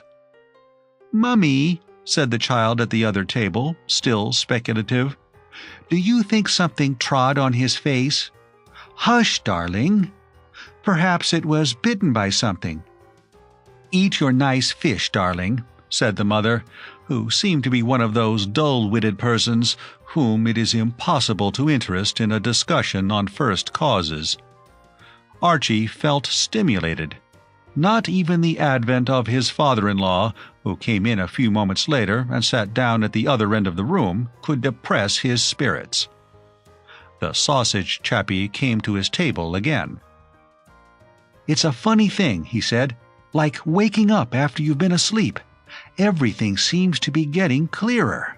The dog's name was Marie, my wife's dog, you know, and she had a mole on her chin." "The dog?" "No, my wife. Little beast, she bit me in the leg once." "Your wife?" "No, the dog. Good Lord," said the sausage chappie. Archie looked up and followed his gaze. A couple of tables away, next to a sideboard on which the management exposed for view the cold meats and puddings and pies mentioned in Volume 2 of the bill of fare, buffet foie, a man and a girl had just seated themselves. The man was stout and middle-aged. He bulged in practically every place in which a man can bulge, and his head was almost entirely free from hair. The girl was young and pretty. Her eyes were blue. Her hair was brown. She had a rather attractive little mole on the left side of her chin. "Good Lord," said the sausage chappie. "Now what?" said Archie. "Who's that, over at that table there?" Archie, through long attendance at the Cosmopolis Grill, knew most of the habitués by sight. "That's a man named Gossett, James J. Gossett. He's a motion picture man. You must have seen his name around." "I don't mean him. Who's the girl?" "I've never seen her before." "It's my wife," said Sausage Chappie. "Your wife?" "Yes." "Are you sure?" "Of course I'm sure." "Well, well, well," said Archie. "Many happy returns of the day." At the other table, the girl, unconscious of the drama which was about to enter her life, was engrossed in conversation with the stout man. And at this moment the stout man leaned forward and patted her on the cheek.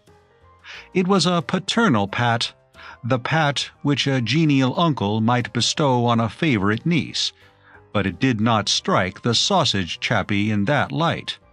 He had been advancing on the table at a fairly rapid pace, and now, stirred to his depths, he bounded forward with a hoarse cry. Archie was at some pains to explain to his father-in-law later that if the management left cold pies and things about all over the place, this sort of thing was bound to happen sooner or later. He urged that it was putting temptation in people's way, and that Mr. Brewster had only himself to blame. Whatever the rights of the case, the buffet foie undoubtedly came in remarkably handy at this crisis in the sausage chappie's life. He had almost reached the sideboard when the stout man patted the girl's cheek, and to seize a huckleberry pie was with him the work of a moment. The next instant, the pie had whizzed past the other's head and burst like a shell against the wall. There are, no doubt, restaurants where this sort of thing would have excited little comment, but the Cosmopolis was not one of them. Everybody had something to say, but the only one among those present who had anything sensible to say was the child in the sailor suit. "Do it again," said the child cordially. The sausage chappie did it again. He took up a fruit salad, poised it for a moment, then decanted it over Mr. Gossett's bald head. The child's happy laughter rang over the restaurant. Whatever anybody else might think of the affair, this child liked it, and was prepared to go on record to that effect.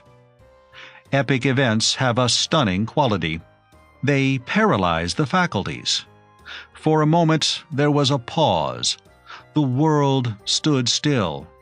Mr. Brewster bubbled inarticulately. Mr. Gossett dried himself sketchily with a napkin. The sausage chappie snorted. The girl had risen to her feet and was staring wildly. "John!" she cried. Even at this moment of crisis, the sausage chappie was able to look relieved. "So it is," he said, "and I thought it was Lancelot." "I thought you were dead." "I'm not," said the sausage chappie. Mr. Gossett, speaking thickly through the fruit salad, was understood to say that he regretted this. And then confusion broke loose again. Everybody began to talk at once. "I say," said Archie, "I say, one moment." Of the first stages of this interesting episode, Archie had been a paralyzed spectator. The thing had numbed him. And then, sudden a thought came, like a full-blown rose, flushing his brow. When he reached the gesticulating group, he was calm and businesslike. He had a constructive policy to suggest. "I say," he said, "I've got an idea." "Go away," said Mr. Brewster. "This is bad enough without you butting in." Archie quelled him with a gesture. "Leave us," he said. "We would be alone. I want to have a little business talk with Mr. Gossett." He turned to the movie magnate, who was gradually emerging from the fruit salad rather after the manner of a stout Venus rising from the sea. "Can you spare me a moment of your valuable time?" "I'll have him arrested." "Don't you do it, laddie. Listen. The man's mad. Throwing pies." Archie attached himself to his coat button. "Be calm, laddie. Calm and reasonable." For the first time, Mr. Gossett seemed to become aware that what he had been looking on as a vague annoyance was really an individual. "Who the devil are you?" Archie drew himself up with dignity. "I am this gentleman's representative," he replied, indicating the sausage chappie with a motion of the hand. "His jolly old personal representative. I act for him, and on his behalf I have a pretty ripe proposition to lay before you. Reflect, dear old bean," he proceeded earnestly. "Are you going to let this chance slip? The opportunity of a lifetime which will not occur again. By Jove, you ought to rise up and embrace this bird. You ought to clasp the chappie to your bosom. He has thrown pies at you, hasn't he? Very well. You are a movie magnate. Your whole fortune is founded on chappies who throw pies. You probably scour the world for chappies who throw pies. Yet, when one comes right to you without any fuss or trouble and demonstrates before your very eyes the fact that he is without peer as a pie propeller, you get the wind up and talk about having him arrested. Consider. There's a bit of cherry just behind your left ear. Be sensible. Why let your personal feelings stand in the way of doing yourself a bit of good? Give this chappie a job, and give it him quick, or we go elsewhere. Did you ever see Fatty Arbuckle handle pastry with a sure touch? Has Charlie Chaplin got this fellow speed and control? Absolutely not. I tell you, old friend, you're in danger of throwing away a good thing." He paused. The sausage chappie beamed. "I've always wanted to go into the movies," he said. "I was an actor before the war. Just remembered." Mr. Brewster attempted to speak. Archie waved him down. "How many times have I got to tell you not to butt in?" he said severely. Mr. Gossett's militant demeanor had become a trifle modified during Archie's harangue. First and foremost a man of business, Mr. Gossett was not insensible to the arguments which had been put forward. He brushed a slice of orange from the back of his neck and mused a while. "How do I know this fellow would screen well?" he said at length. "Screen well?" cried Archie. "Of course he'll screen well. Look at his face. I ask you, the map, I call your attention to it." He turned apologetically to the sausage chappie. "Awfully sorry, old lad, for dwelling on this, but it's business, you know." He turned to Mr. Gossett. "Did you ever see a face like that? Of course not. Why should I, as this gentleman's personal representative, let a face like that go to waste? There's a fortune in it. By Jove, I'll give you 2 minutes to think the thing over, and if you don't talk business then, I'll jolly well take my man straight round to Mac Sennett or someone. We don't have to ask for jobs. We consider offers." There was a silence, and then the clear voice of the child in the sailor suit made itself heard again. "Mummy." "Yes, darling." "Is the man with the funny face going to throw any more pies?" "No, darling." The child uttered a scream of disappointed fury. "I want the funny man to throw some more pies! I want the funny man to throw some more pies!" A look of almost awe came into Mr. Gossett's face. He had heard the voice of the public. He had felt the beating of the public's pulse. "Out of the mouths of babes and sucklings," he said, picking a piece of banana off his right eyebrow. "Out of the mouths of babes and sucklings. Come round to my office." Chapter 21. The Growing Boy.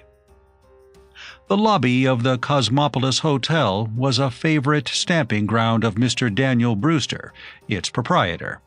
He liked to wander about there, keeping a paternal eye on things, rather in the manner of the jolly innkeeper, hereinafter to be referred to as mine host, of the old-fashioned novel.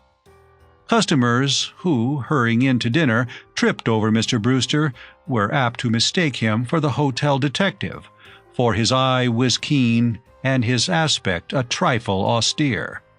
But nevertheless he was being as jolly an innkeeper as he knew how.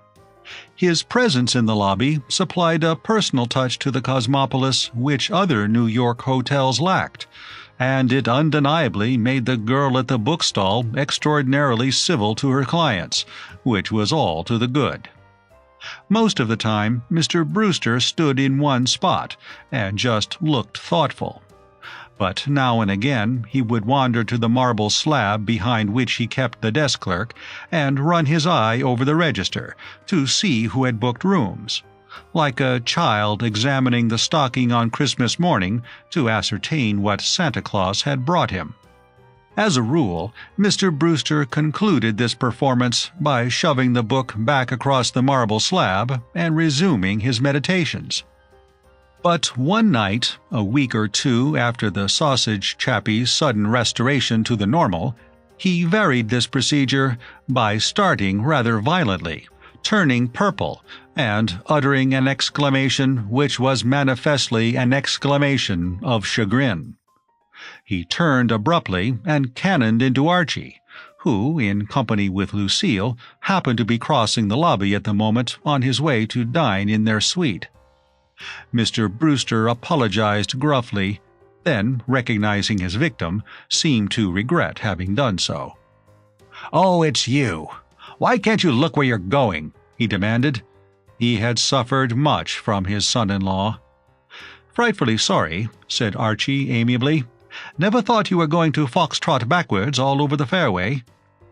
"You mustn't bully Archie," said Lucille severely, attaching herself to her father's back hair and giving it a punitive tug. "Because he's an angel, and I love him, and you must learn to love him too." "Give your lessons at a reasonable rate," murmured Archie. Mr. Brewster regarded his young relative with a lowering eye. "What's the matter, father darling?" asked Lucille. "You seem upset." "I am upset," Mr. Brewster snorted. "Some people have got a nerve." He glowered forbiddingly at an inoffensive young man in a light overcoat who had just entered, and the young man, though his conscience was quite clear, and Mr. Brewster an entire stranger to him, stopped dead, blushed, and went out again to dine elsewhere. "Some people have got the nerve of an army mule." "Why? What's happened?" "Those darned McCalls have registered here." "No."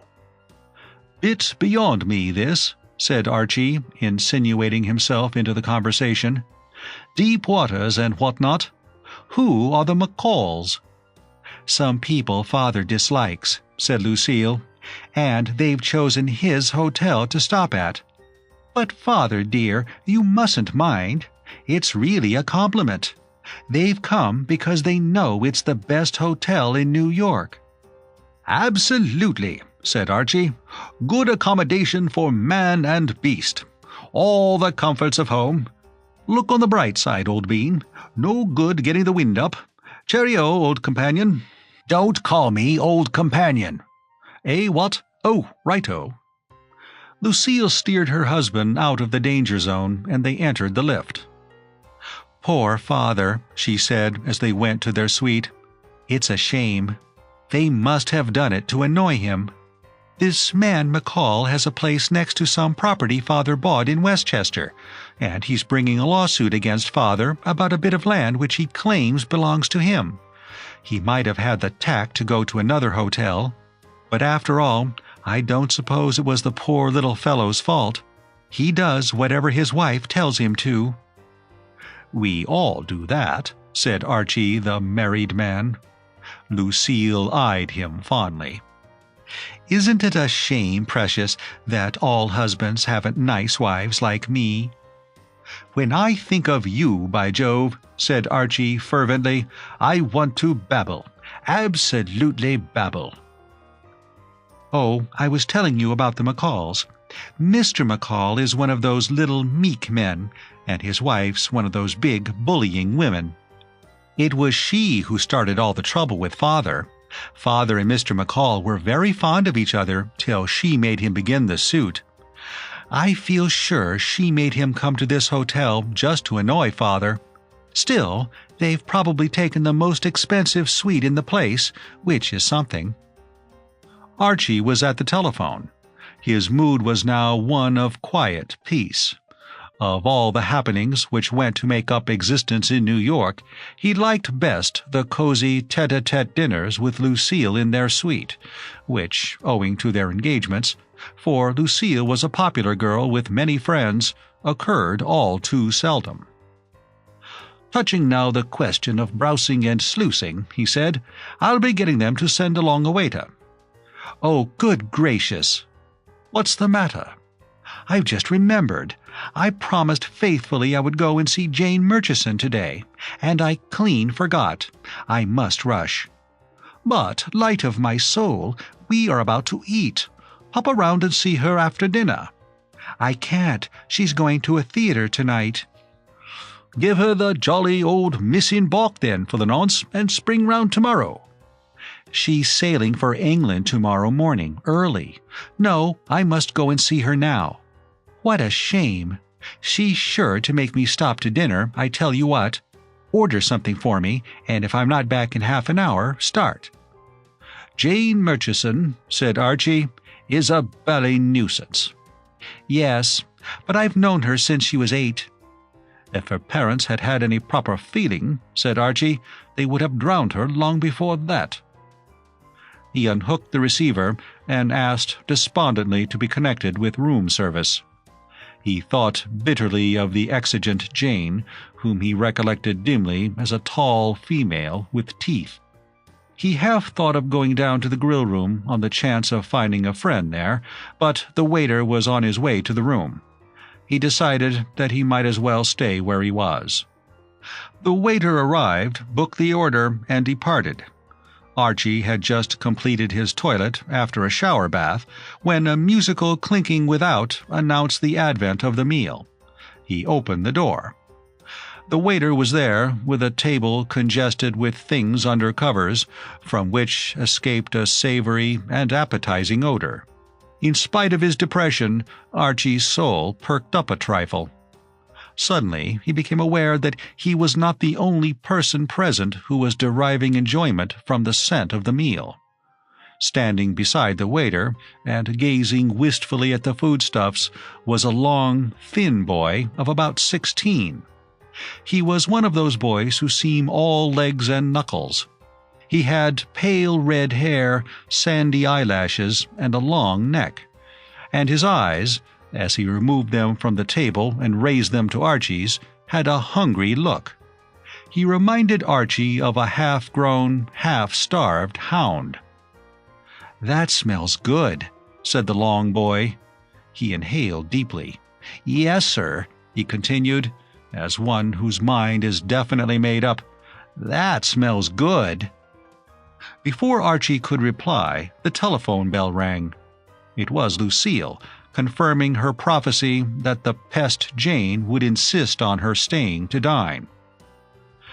"Jane," said Archie into the telephone, "is a pot of poison. The waiter is here now, setting out a rich banquet, and I shall have to eat 2 of everything by myself." He hung up the receiver and, turning, met the pale eye of the long boy, who had propped himself up in the doorway. "Were you expecting somebody to dinner?" asked the boy. "Why, yes, old friend, I was." "I wish—" "Yes?" "Oh, nothing." The waiter left. The long boy hitched his back more firmly against the doorpost and returned to his original theme. "That surely does smell good." He basked a moment in the aroma. "Yes, sir, I'll tell the world it does." Archie was not an abnormally rapid thinker, but he began at this point to get a clearly defined impression that this lad, if invited, would waive the formalities and consent to join his meal. Indeed, the idea Archie got was that, if he were not invited pretty soon, he would invite himself. "Yes," he agreed, "it doesn't smell bad, what?" "It smells good," said the boy. "Oh, doesn't it? Wake me up in the night and ask me if it doesn't." "Poulet en casserole," said Archie. "Golly," said the boy reverently. There was a pause. The situation began to seem to Archie a trifle difficult. He wanted to start his meal, but it began to appear that he must either do so under the penetrating gaze of his new friend, or else eject the latter forcibly. The boy showed no signs of ever wanting to leave the doorway. "You've dined, I suppose, what?" said Archie. "I never dine." "What?" "Not really dine, I mean. I only get vegetables and nuts and things." "Dieting?" "Mother is." "I don't absolutely catch the drift, old bean," said Archie. The boy sniffed with half-closed eyes as a wave of the perfume from the poulet en casserole floated past him. He seemed to be anxious to intercept as much of it as possible before it got through the door. "Mother's a food reformer," he vouchsafed. "She lectures on it. She makes Pop and me live on vegetables and nuts and things." Archie was shocked. It was like listening to a tale from the abyss. "My dear old chap, you must suffer agonies, absolute shooting pains." He had no hesitation now. Common humanity pointed out his course. "Would you care to join me in a bite now?" "Would I?" The boy smiled a wan smile. "Would I? Just stop me on the street and ask me." "Come on in, then," said Archie, rightly taking his peculiar phrase for a formal acceptance, "and close the door. The fatted calf is getting cold." Archie was not a man with a wide visiting list among people with families, and it was so long since he had seen a growing boy in action at the table that he had forgotten what 16 is capable of doing with a knife and fork, when it really squares its elbows, takes a deep breath, and gets going. The spectacle which he witnessed was consequently, at first, a little unnerving. The long boy's idea of trifling with a meal appeared to be to swallow it whole and reach out for more. He ate like a starving Eskimo. Archie, in the time he had spent in the trenches making the world safe for the working man to strike in, had occasionally been quite peckish, but he sat dazed before this majestic hunger. This was real eating. There was little conversation. The growing boy evidently did not believe in table talk when he could use his mouth for more practical purposes. It was not until the final roll had been devoured to its last crumb that the guest found leisure to address his host. Then he leaned back with a contented sigh. "Mother," said the human python, "says you ought to chew every mouthful 33 times. "Yes, sir, 33 times. He sighed again. "I haven't ever had a meal like that." "All right, was it, what?" "Was it? Was it? Call me up on the phone and ask me. Yes, sir. Mother's tipped off these darned waiters not to serve me anything but vegetables and nuts and things, darn it." The mater seems to have drastic ideas about the good old feed bag, what? "I'll say she has. Pop hates it as much as me, but he's scared to kick. Mother says vegetables contain all the proteins you want. Mother says if you eat meat, your blood pressure goes all bluey. Do you think it does?" "Mine seems pretty well in the pink." "She's great on talking," conceded the boy. "She's out tonight somewhere, giving a lecture on rational eating to some ginks. I'll have to be slipping up to our suite before she gets back." He rose sluggishly. "That isn't a bit of roll under the napkin, is it?" he asked anxiously. Archie raised the napkin. "No, nothing of that species." "Oh, well," said the boy resignedly. "Then I believe I'll be going. Thanks very much for the dinner." "Not a bit, old top. Come again if you're ever trickling round in this direction." The long boy removed himself slowly, loath to leave. At the door, he cast an affectionate glance back at the table. "Some meal," he said devoutly. "Considerable meal." Archie lit a cigarette. He felt like a Boy Scout who has done his day's act of kindness. On the following morning, it chanced that Archie needed a fresh supply of tobacco. It was his custom, when this happened, to repair to a small shop on 6th Avenue, which he had discovered accidentally in the course of his rambles about the great city. His relations with John Blake, the proprietor, were friendly and intimate. The discovery that Mr. Blake was English, and had, indeed, until a few years back, maintained an establishment only a dozen doors or so from Archie's London club, had served as a bond. Today he found Mr. Blake in a depressed mood. The tobacconist was a hearty, red-faced man who looked like an English sporting publican, the kind of man who wears a fawn-colored topcoat and drives to the Derby in a dog-cart. And usually there seemed to be nothing on his mind except the vagaries of the weather, concerning which he was a great conversationalist. But now moodiness had claimed him for its own. After a short and melancholy "good morning," he turned to the task of measuring out the tobacco in silence. Archie's sympathetic nature was perturbed. "What's the matter, laddie?" he inquired. "You would seem to be feeling a bit of an onion this bright morning. What, yes, no? I can see it with the naked eye." Mr. Blake grunted sorrowfully. "I've had a knock, Mr. Moom." "Tell me all, friend of my youth." Mr. Blake, with a jerk of his thumb, indicated a poster which hung on the wall behind the counter. Archie had noticed it as he came in, for it was designed to attract the eye. It was printed in black letters on a yellow ground, and ran as follows: Cloverleaf Social and Outing Club, Grand Contest, Pie-Eating Championship of the West Side, Spike O'Dowd, Champion, versus Blake's Unknown, for a purse of $50 and side bet.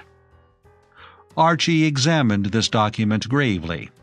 It conveyed nothing to him, except, what he had long suspected, that his sporting-looking friend had sporting blood as well as that kind of exterior.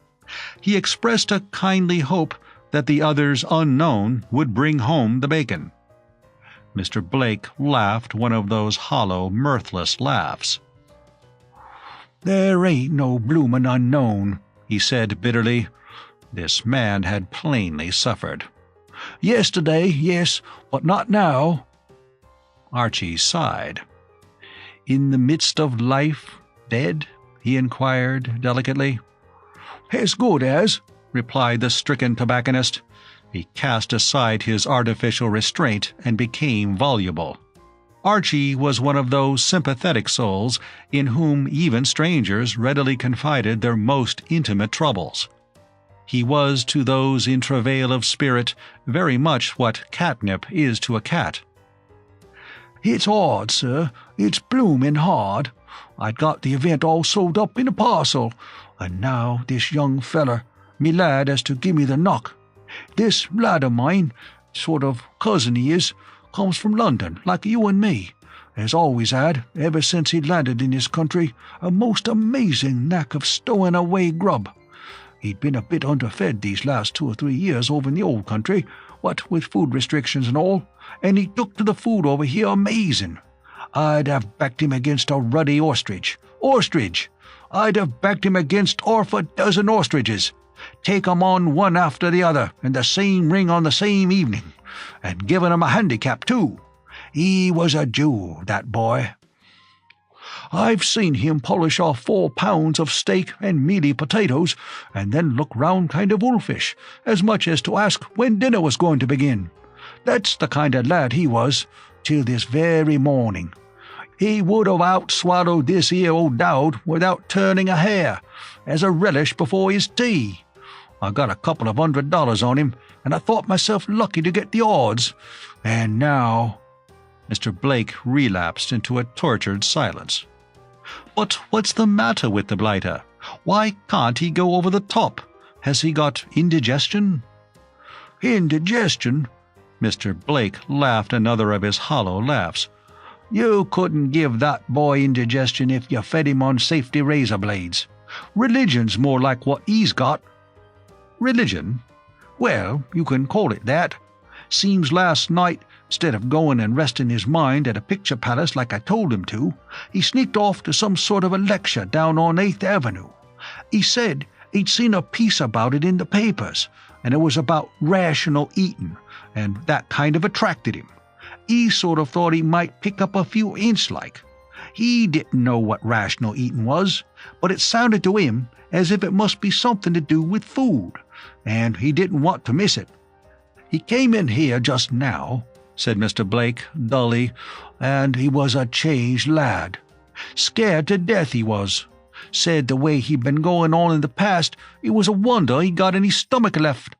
It was a lady that gave the lecture, and this boy said it was amazing that she told him about blood pressure and things he didn't even know he had.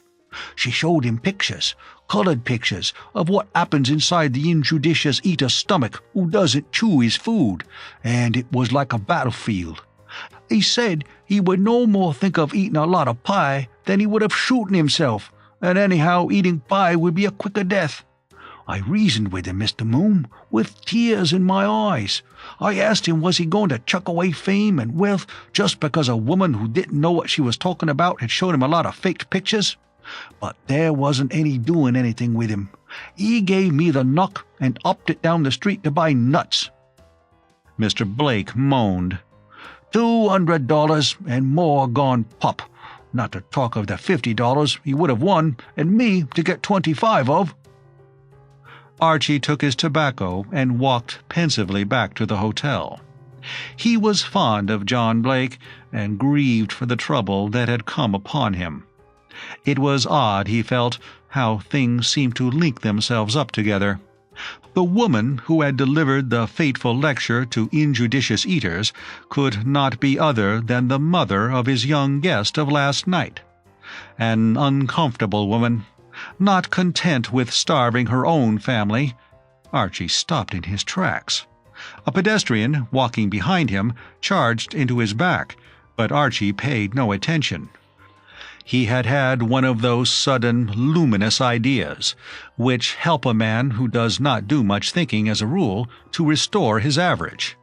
He stood there for a moment, almost dizzy at the brilliance of his thoughts, then hurried on. Napoleon, he mused as he walked, must have felt rather like this after thinking up a hot one to spring on the enemy. As if destiny were suiting her plans to his, one of the first persons he saw as he entered the lobby of the Cosmopolis was the Long Boy. He was standing at the bookstall, reading as much of a morning paper as could be read free under the vigilant eyes of the presiding girl.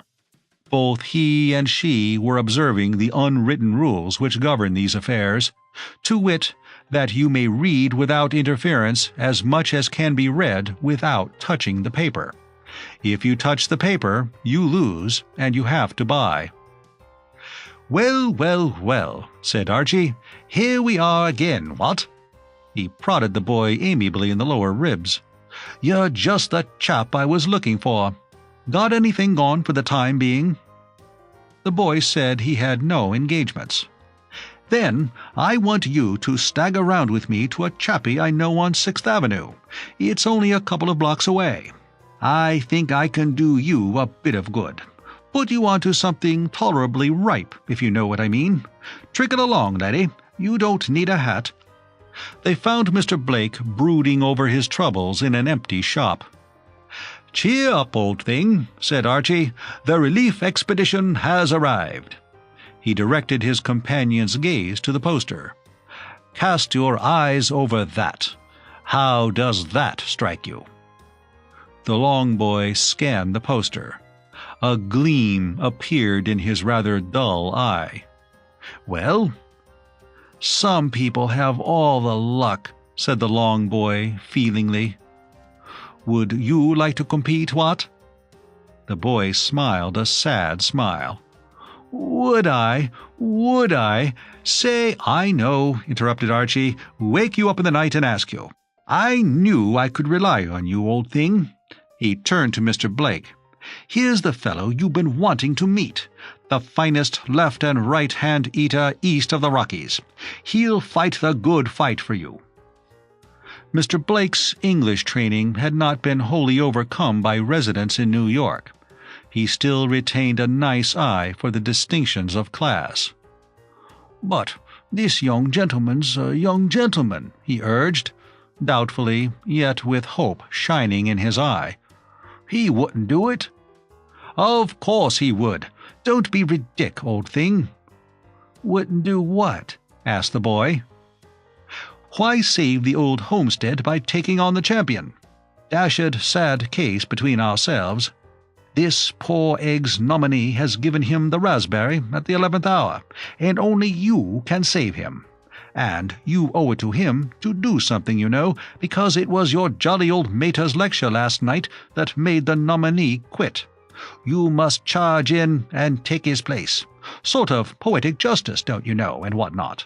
He turned to Mr. Blake. "When is the conflict supposed to start? 2:30? You haven't any important engagement for 2:30, have you?" "No. Mother's lunching at some ladies' club, giving a lecture afterwards. I can slip away." Archie patted his head. "Then leg it where glory waits you, old bean." The long boy was gazing earnestly at the poster. It seemed to fascinate him. "Pie," he said in a hushed voice. The word was like a battle cry. Chapter 22. Washi steps into the Hall of Fame. At about 9 o'clock the next morning, in a suite at the Hotel Cosmopolis, Mrs. Cora Bates McCall, the eminent lecturer on rational eating, was seated at breakfast with her family. Before her sat Mr. McCall, a little hunted-looking man, the natural peculiarities of whose face were accentuated by a pair of glasses of semicircular shape, like half-moons with the horns turned up. Behind these, Mr. McCall's eyes played a perpetual game of peekaboo, now peering over them, anon ducking down and hiding behind them.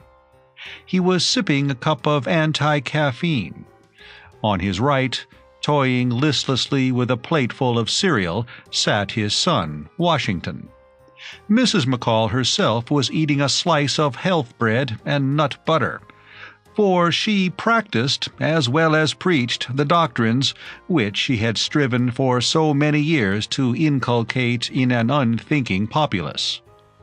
Her day always began with a light but nutritious breakfast, at which a peculiarly uninviting cereal, which looked and tasted like an old straw hat that had been run through a meat chopper, competed for first place in the dislike of her husband and son with a more than usually offensive brand of imitation coffee.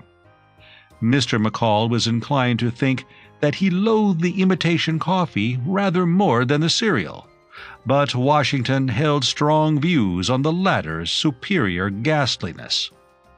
Both Washington and his father, however, would have been fair-minded enough to admit that it was a close thing.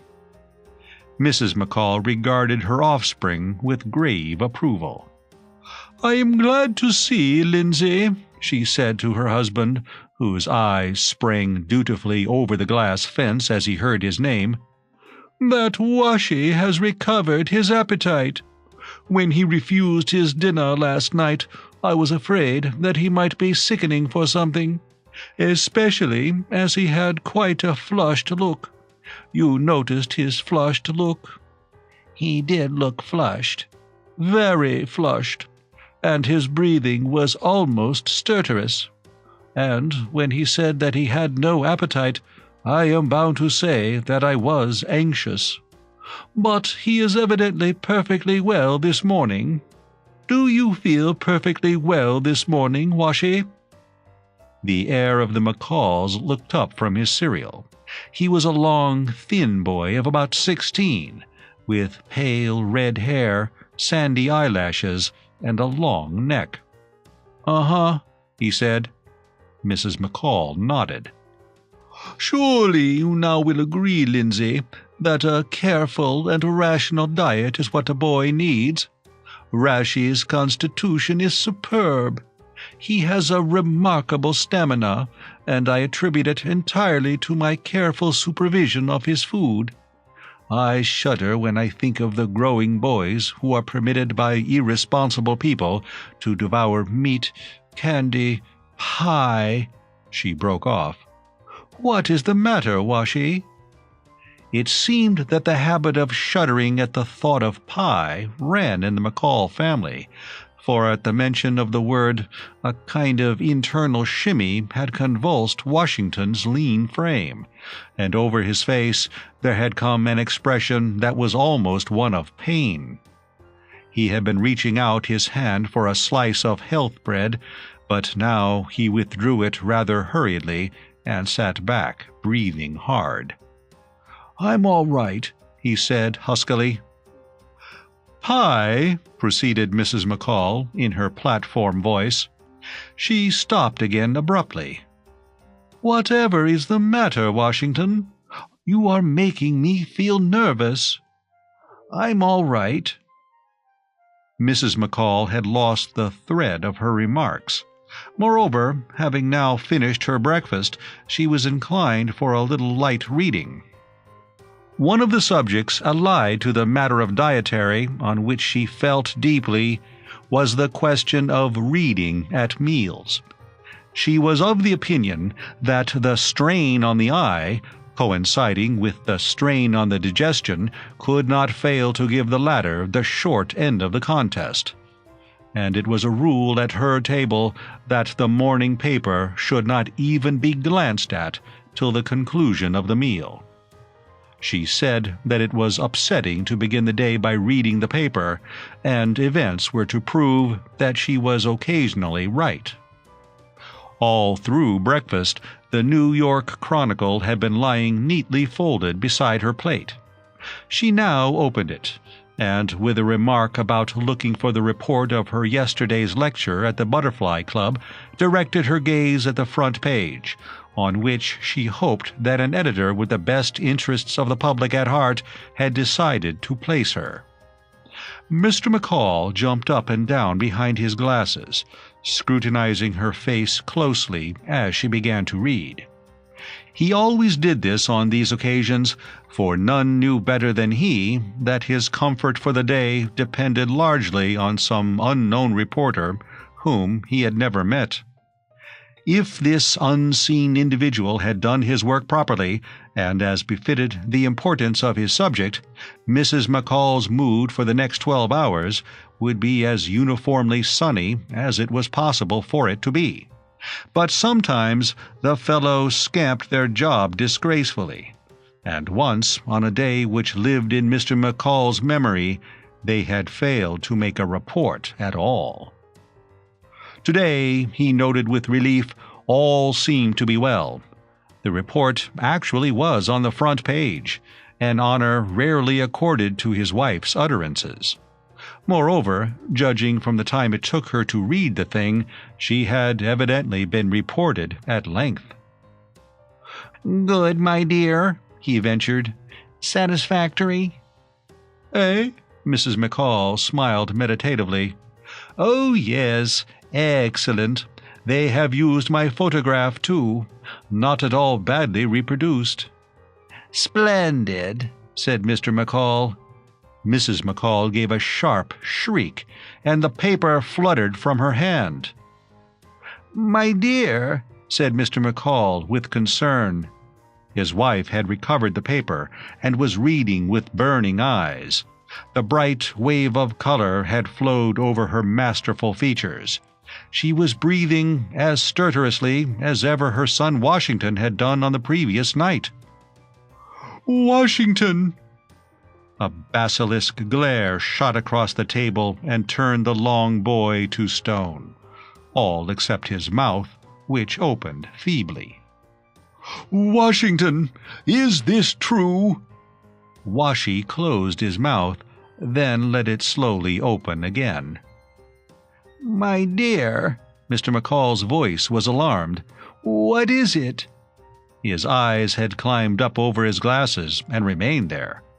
"What is the matter? Is anything wrong?" "Wrong? Read for yourself." Mr. McCall was completely mystified. He could not even formulate a guess at the cause of the trouble. That it appeared to concern his son, Washington, seemed to be the one solid fact at his disposal, and that only made the matter still more puzzling. Where, Mr. McCall asked himself, Did Washington come in?" He looked at the paper and received immediate enlightenment. Headlines met his eyes. "Good stuff in this, boy. About a ton of it. Son of Cora Bates McCall, famous food reform lecturer, wins pie-eating championship of West Side." There followed a lyrical outburst.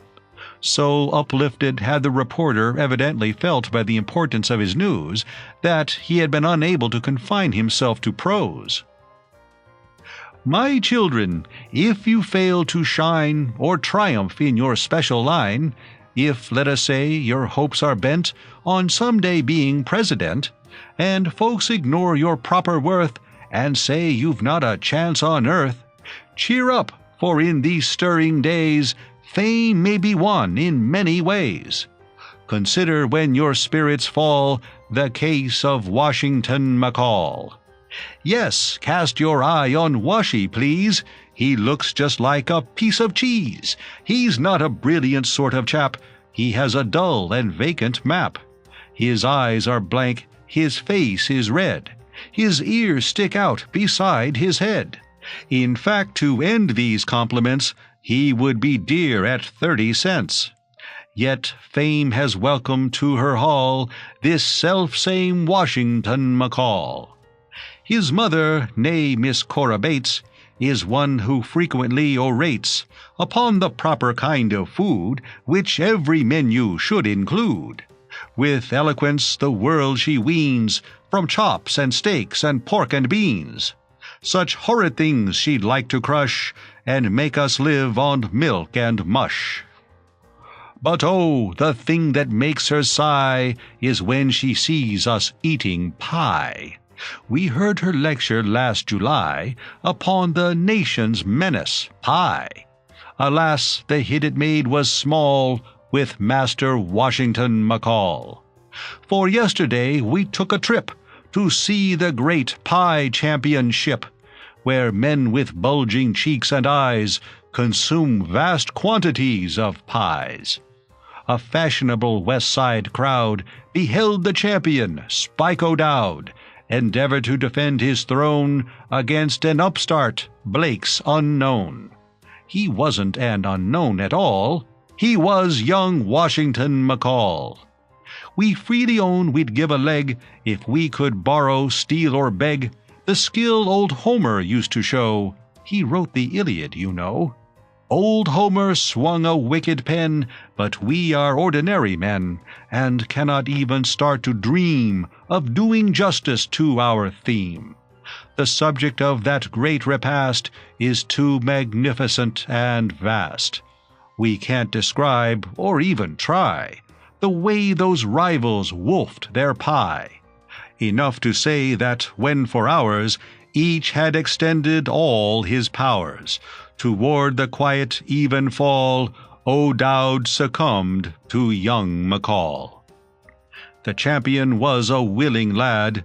He gave the public all he had. His was a genuine fighting soul. He'd lots of speed and much control.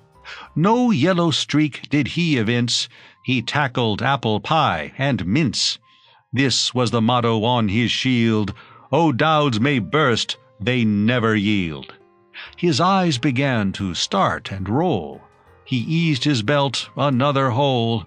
Poor fellow, with a single glance, one saw that he had not a chance. A python would have had to crawl and own defeat from young McCall. At last, long last, the finish came, his features overcast with shame. O'Dowd, who'd faltered once or twice, declined to eat another slice. He tottered off, and kindly men rallied around with oxygen. But Washy, Corey Bates's son, seemed disappointed it was done. He somehow made those present feel he'd barely started on his meal. We asked him, "Aren't you feeling bad?" "Me," said the lion-hearted lad. "Lead me," he started for the street, "where I can get a bite to eat." Oh, what a lesson does it teach to all of us, that splendid speech!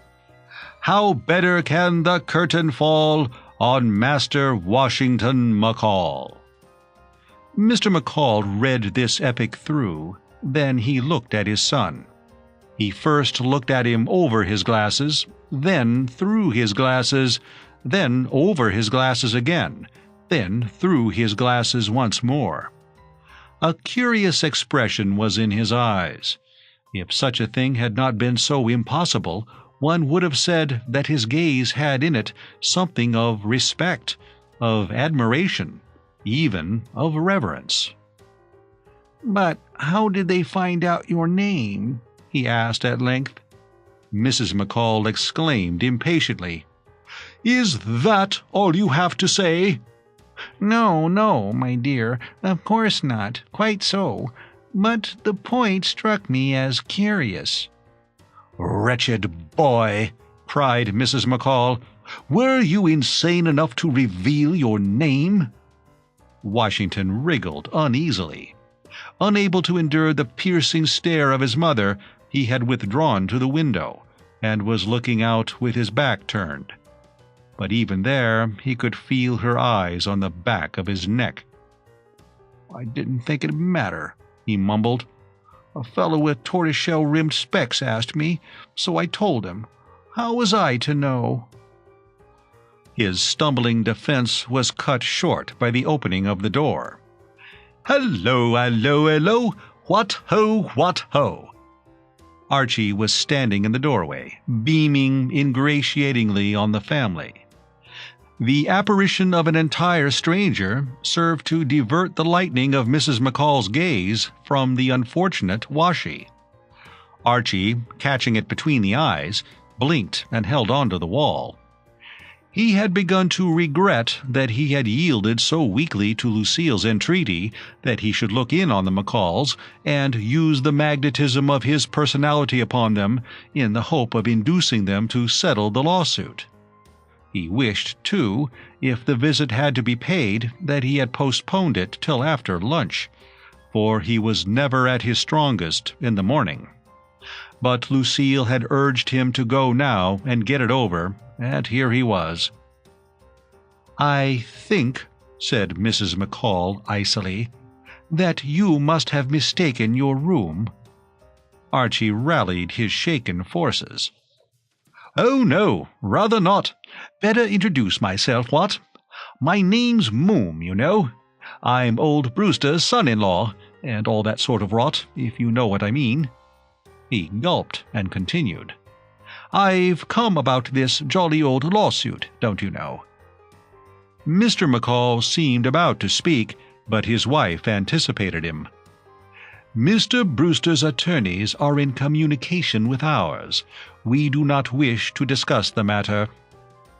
Archie took an uninvited seat, eyed the health bread on the breakfast table for a moment with frank curiosity, and resumed his discourse. "No, but I say, you know, I'll tell you what happened. I hate to totter in where I'm not wanted and all that, but my wife made such a point of it. Rightly or wrongly, she regards me as a bit of a hound in the diplomacy line, and she begged me to look you up and see whether we couldn't do something about settling the jolly old thing. I mean to say, you know, the old bird, old Brewster, you know, is considerably perturbed about the affair. Hates the thought of being in a position where he has either got to bite his old pal McCall in the neck or be bitten by him. And, well, and so forth, don't you know? How about it?" He broke off. "Great Scott! I say what?" So engrossed had he been in his appeal that he had not observed the presence of the pie-eating champion, between whom and himself a large potted plant intervened. But now Washington, hearing the familiar voice, had moved from the window and was confronting him with an accusing stare. "He made me do it," said Washie, with the stern joy a 16-year-old boy feels when he sees somebody onto whose shoulders he can shift trouble from his own. "That's the fellow who took me to the place." "What are you talking about, Washington?" "I'm telling you, he got me into the thing." "Do you mean this?" Mrs. McCall shuddered. Are you referring to this pie-eating contest?" "You bet I am." "Is this true?" Mrs. McCall glared stonily at Archie. "Was it you who lured my poor boy into that... "Oh, absolutely. The fact is, don't you know, a dear old pal of mine who runs a tobacco shop on 6th Avenue was rather in the soup. He had backed a chappie against the champion, and the chappie was converted by one of your lectures and swore off pie at the 11th hour. Dashed hard luck on the poor chap, don't you know? And then I got the idea that our little friend here was the one to step in and save the situation. So I broached the matter to him. And I'll tell you one thing," said Archie handsomely. "I don't know what sort of a capacity the original chappie had, but I'll bet he wasn't in your son's class. Your son has to be seen to be believed. Absolutely. You ought to be proud of him." He turned in friendly fashion to Washi. "Rummy we should meet again like this. Never dreamed I should find you here. And by Jove, it's absolutely marvelous how fit you look after yesterday. I had a sort of idea you would be groaning on a bed of sickness and all that." There was a strange gurgling sound in the background. It resembled something getting up steam. And this, curiously enough, is precisely what it was. The thing that was getting up steam was Mr. Lindsay McCall. The first effect of the Washi revelations on Mr. McCall had been merely to stun him. It was not until the arrival of Archie that he had had leisure to think. But since Archie's entrance, he had been thinking rapidly and deeply. For many years, Mr. McCall had been in a state of suppressed revolution. He had smoldered, but he had not dared to blaze. But this startling upheaval of his fellow sufferer, Washi, had acted upon him like a high explosive. There was a strange gleam in his eye, a gleam of determination. He was breathing hard. "Washi?" His voice had lost its deprecating mildness. It rang strong and clear. "Yes, Pop?" "How many pies did you eat yesterday?" Washi considered. "A good few." "How many? 20? "More than that. I lost count. A good few." "And you feel as well as ever?" "I feel fine." Mr. McCall dropped his glasses. He glowered for a moment at the breakfast table. His eye took in the health bread, the imitation coffee pot, the cereal, the nut butter. Then, with a swift movement, he seized the cloth, jerked it forcibly, and brought the entire contents rattling and crashing to the floor. "Lindsay!" Mr. McCall met his wife's eye with quiet determination. It was plain that something had happened in the hinterland of Mr. McCall's soul. "Cora," he said resolutely, "I have come to a decision. I've been letting you run things your own way a little too long in this family. I'm going to assert myself. For one thing, I've had all I want of this food reform foolery. Look at Washi. Yesterday, that boy seems to have consumed anything from a couple of hundredweight to a ton of pie, and he has thriven on it. Thriven.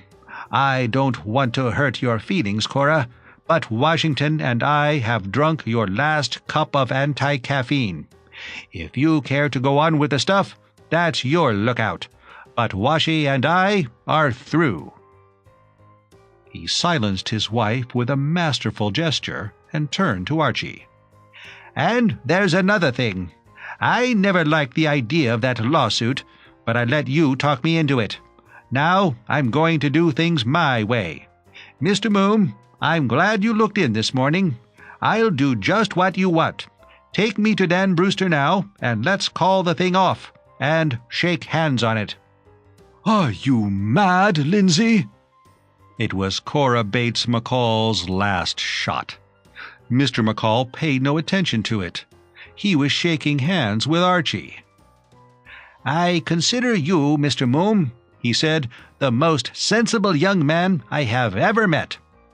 Archie blushed modestly. "Awfully good of you, old bean," he said. "I wonder if you'd mind telling my jolly old father-in-law that. It'll be a bit of news for him." Chapter 23, Mother's Knee.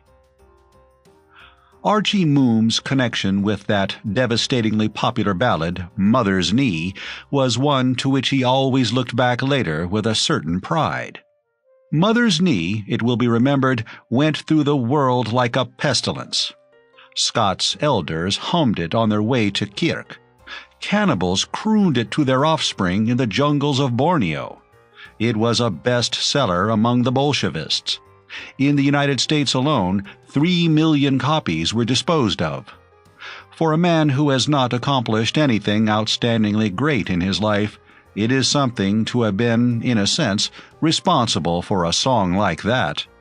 And though there were moments when Archie experienced some of the emotions of a man who has punched a hole in the dam of one of the larger reservoirs, he never really regretted his share in the launching of the thing. It seems almost bizarre now to think that there was a time when even one person in the world had not heard Mother's Knee, but it came fresh to Archie one afternoon some weeks after the episode of Washi, in his suite at the Hotel Cosmopolis, where he was cementing with cigarettes and pleasant conversation his renewed friendship with Wilson Hymack, whom he had first met in the neighborhood of Armentières during the war. "What are you doing these days?" inquired Wilson Hymack. "Me?" said Archie. "Well, as a matter of fact, there is what you might call a sort of species of lull in my activities at the moment. But my jolly old father-in-law is bustling about, running up a new hotel a bit farther downtown, and the scheme is for me to be the manager when it's finished. From what I see in this place, it's a simple sort of job, and I fancy I shall be somewhat hot stuff.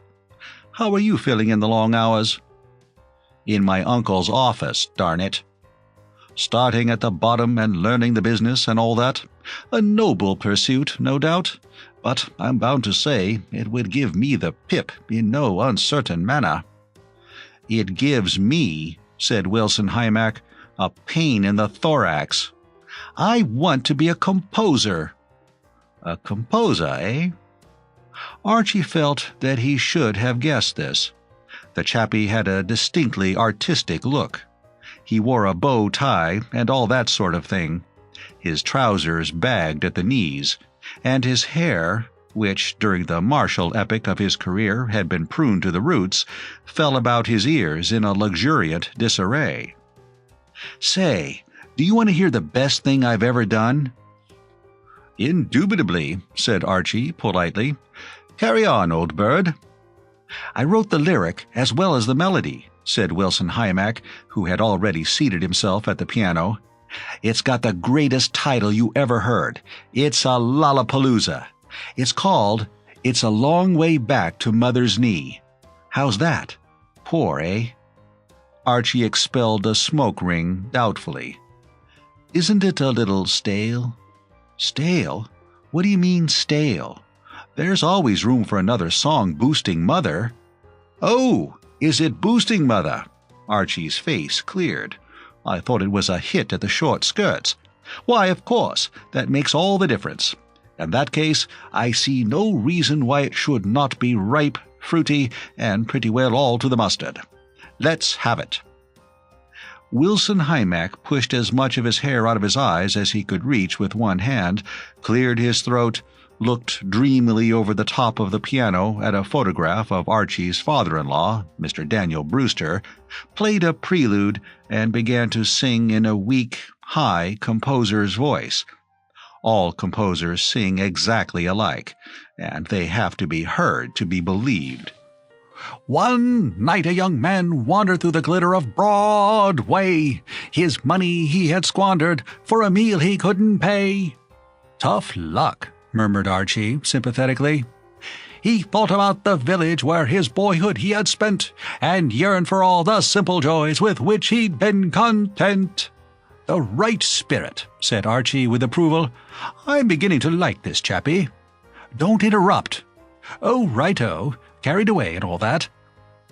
He looked upon the city, so frivolous and gay, and as he heaved a weary sigh, these words he then did say.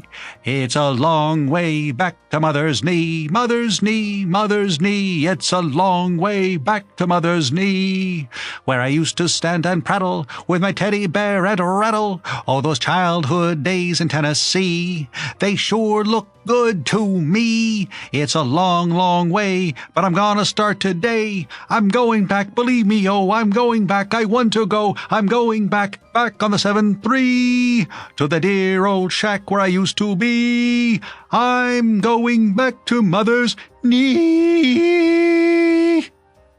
Wilson Hymack's voice cracked on the final high note, which was of an altitude beyond his powers. He turned with a modest cough. "That'll give you an idea of it." "It has, old thing, it has." "Is it or is it not a ball of fire?" "It has many of the earmarks of a sound egg," admitted Archie. Of course it wants singing. Just what I was going to suggest. It wants a woman to sing it. A woman who could reach out for that last high note and teach it to take a joke. The whole refrain is working up to that. You need Tetrazzini or someone who would just pick that note off the roof and hold it till the janitor came round to lock up the building for the night. I must buy a copy for my wife. Where can I get it? You can't get it. It isn't published. Writing music's the darndest job. Wilson Hymack snorted fiercely. It was plain that the man was pouring out the pent-up emotion of many days. You write the biggest thing in years, and you go round trying to get someone to sing it, and they say you're a genius, then shove the song away in a drawer and forget about it. Archie lit another cigarette. "I'm a jolly old child in these matters, old lad," he said, "but why don't you take it direct to a publisher? As a matter of fact, if it would be any use to you, I was foregathering with a music publisher only the other day, a bird by the name of Blumenthal. He was lunching in here with a pal of mine, and we got tolerably matey. Why not let me tool you round to the office tomorrow and play it to him?" "No, thanks. Much obliged, but I'm not going to play that melody in any publisher's office with his hired gang of Tin Pan Alley composers, listening at the keyhole and taking notes. I'll have to wait till I can find somebody to sing it.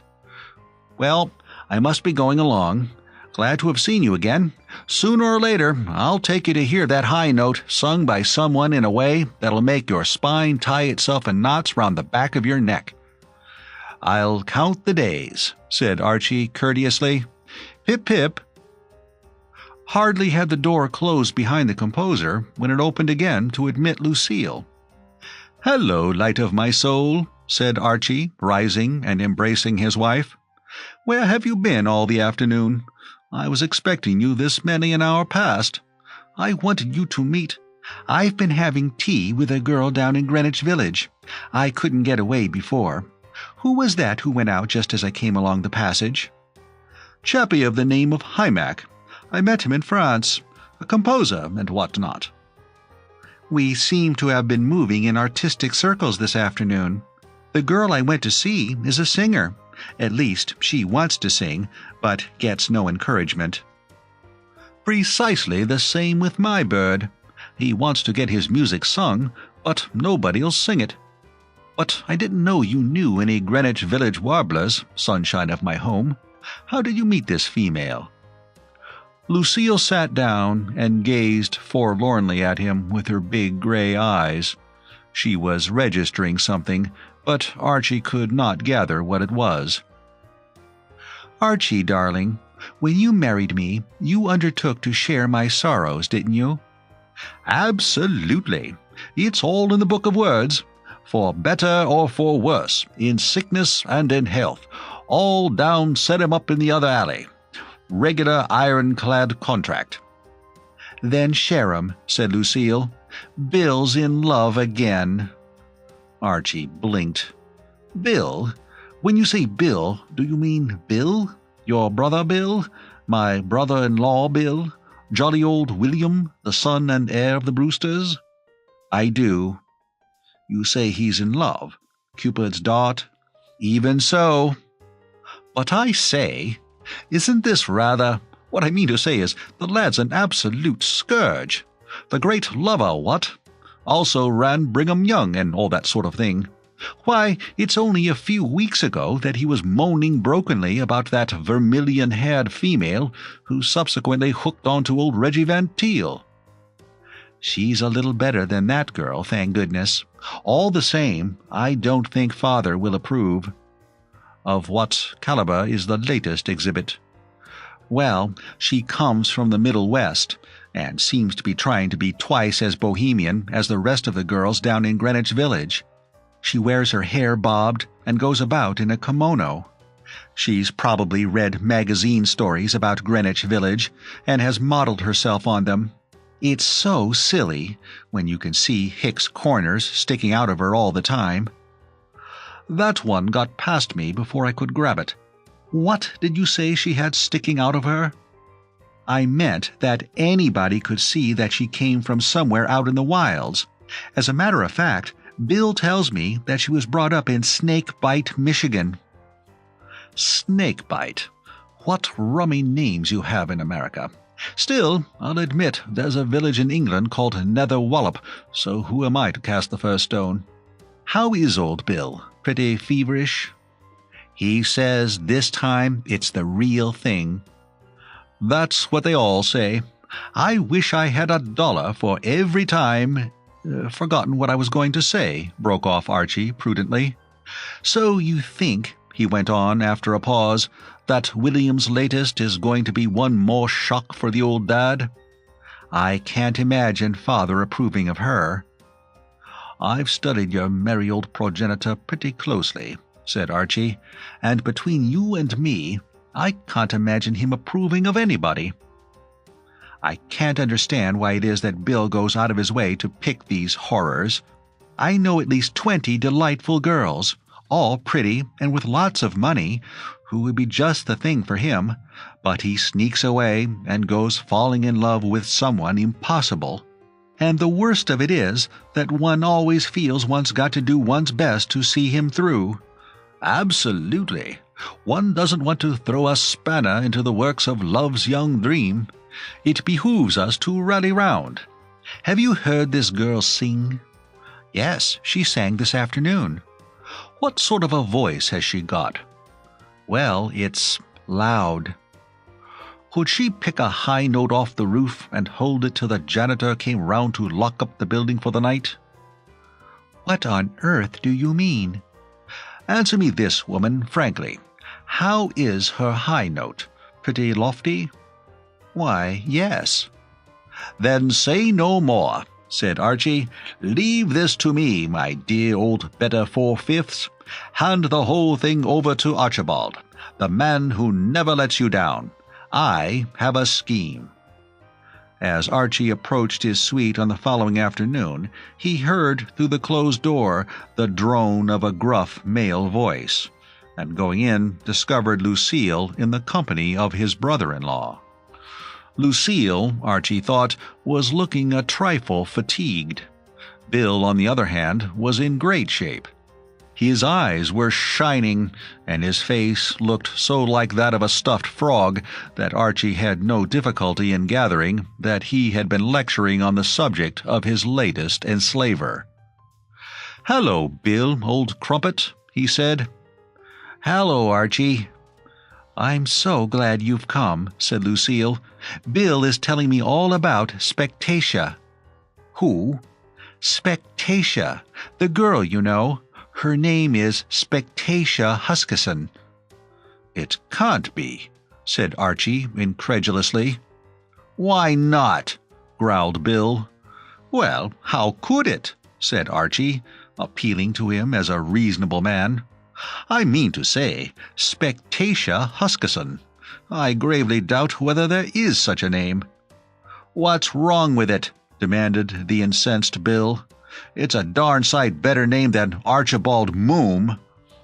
"Don't fight, you two children," intervened Lucille firmly.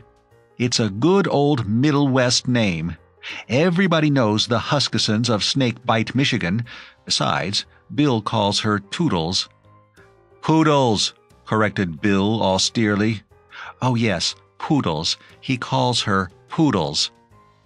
Young blood, sighed Archie. "I wish you wouldn't talk as if you were my grandfather." "I look on you as a son, laddie, a favourite son." "If I had a father like you—" "Ah, but you haven't, young feller me lad, and that's the trouble. If you had, everything would be simple. But as your actual father, if you'll allow me to say so, is one of the finest specimens of the human vampire bat in captivity, something has got to be done about it, and you're dashed lucky to have me in your corner, a guide, philosopher, and friend, full of the fruitiest ideas. Now, if you'll kindly listen to me for a moment. I've been listening to you ever since you came in. You wouldn't speak in that harsh tone of voice if you knew all. William, I have a scheme." "Well?" "The scheme to which I allude is what Maeterlinck would call a lollapalooza." "What a little marvel he is," said Lucille, regarding her husband affectionately. "He eats a lot of fish, Bill. That's what makes him so clever." "Shrimps," diagnosed Bill churlishly. "Do you know the leader of the orchestra in the restaurant downstairs?" asked Archie, ignoring the slur. "I know there is a leader of the orchestra. What about him?" "A sound fellow, great pal of mine. I've forgotten his name." "Call him Poodles," suggested Lucille. "Desist," said Archie, as a wordless growl proceeded from his stricken brother-in-law. "Temper your hilarity with a modicum of reserve. This girlish frivolity is unseemly. Well, I'm going to have a chat with this chappie and fix it all up." "Fix what up?" "The whole jolly business. I'm going to kill 2 birds with 1 stone. I've a composer chappie popping about in the background whose one ambition is to have his pet song sung before a discriminating audience. You have a singer straining at the leash. I'm going to arrange with this egg who leads the orchestra that your female shall sing my chappie's song downstairs one night during dinner. How about it? Is it or is it not a ball of fire?" "It's not a bad idea," admitted Bill, brightening visibly. "I wouldn't have thought you had it in you." "Why not?" "Well—" "It's a capital idea," said Lucille. "Quite out of the question, of course." "How do you mean?" "Don't you know that the one thing Father hates more than anything else in the world is anything like a cabaret? People are always coming to him, suggesting that it would brighten up the dinner hour if he had singers and things, and he crushes them into little bits. He thinks there is nothing that lowers the tone of a place more. He'll bite you in 3 places when you suggest it to him." "Ah, but has it escaped your notice, lighting system of my soul, that the dear old dad is not at present in residence? He went off to fish at Lake What's-its-name this morning." "You aren't dreaming of doing this without asking him?" "That was the general idea." "But he'll be furious when he finds out." "But will he find out? I ask you, will he?" "Of course he will." "I don't see why he should," said Bill, on whose plastic mind the plan had made a deep impression. "He won't," said Archie confidently. "This wheeze is for one night only. By the time the jolly old governor returns, bitten to the bone by mosquitoes, with 1 small stuffed trout in his suitcase, everything will be over and all quiet once more along the Potomac. The scheme is this. My chappie wants his song heard by a publisher. Your girl wants her voice heard by one of the blighters who gets up concerts and all that sort of thing. No doubt you know such a bird whom you could invite to the hotel for a bit of dinner?" "I know Carl Steinberg. As a matter of fact, I was thinking of writing to him about Spectatia." "You're absolutely sure that is her name?" said Archie, his voice still tinged with incredulity. "Oh well, I suppose she told you so herself, and no doubt she knows best. That will be topping. Rope in your pal and hold him down at the table till the finish. Lucille, the beautiful vision on the skyline yonder, and I will be at another table entertaining Maxie Blumenthal." "Who on earth is Maxie Blumenthal?" asked Lucille. "One of my boyhood chums, a music publisher. I'll get him to come along, and then we'll all be set. At the conclusion of the performance, Archie winced, Miss Spectatia Huskisson will be signed up for a 40 weeks tour, and jovial old Blumenthal will be making all arrangement for publishing the song. 2 birds, as I indicated before, with 1 stone. How about it?" "It's a winner," said Bill. "Of course," said Archie. "I'm not urging you. I merely make the suggestion. If you know a better, go to it." "It's terrific," said Bill. "It's absurd," said Lucille. "My dear old partner of joys and sorrows," said Archie, wounded.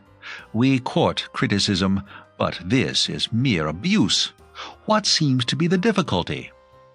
"The leader of the orchestra would be afraid to do it."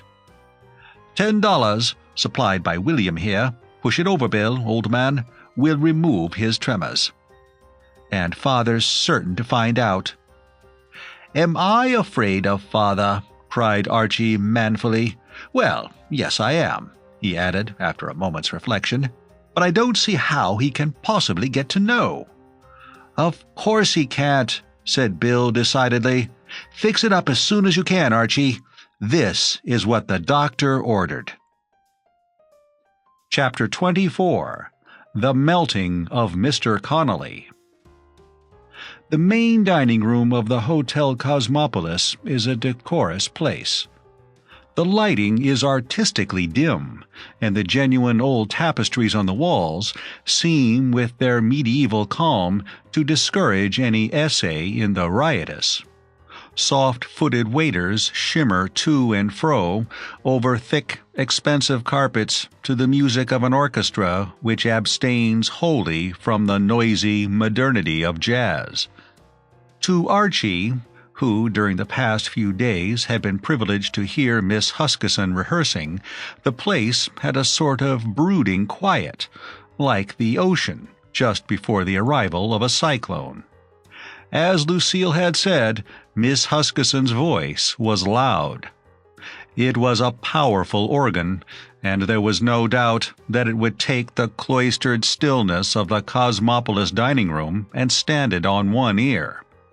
Almost unconsciously, Archie found himself bracing his muscles and holding his breath as he had done in France as the approach of the 0 hour, when waiting the first roar of a barrage. He listened mechanically to the conversation of Mr. Blumenthal. The music publisher was talking with some vehemence on the subject of labor.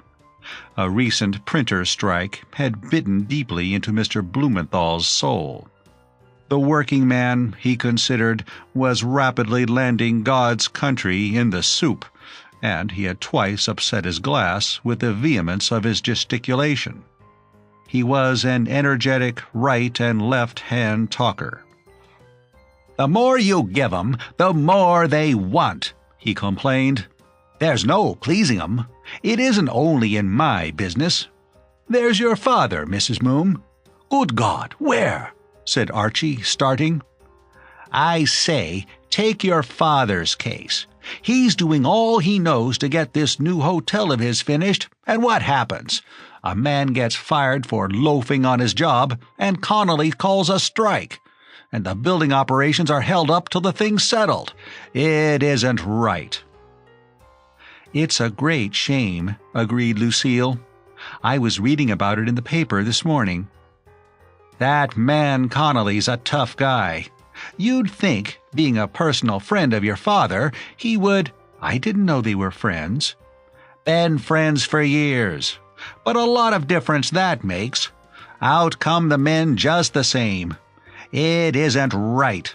I was saying it wasn't right, repeated Mr. Blumenthal to Archie, for he was a man who liked the attention of every member of his audience. Archie did not reply. He was staring glassily across the room at two men who had just come in. One was a large, stout, square-faced man of commanding personality. The other was Mr. Daniel Brewster. Mr. Blumenthal followed his gaze. "Why, there is Connolly coming in now." "Father!" gasped Lucille. Her eyes met Archie's. Archie took a hasty drink of ice water. "This," he murmured, "has torn it." "Archie, you must do something."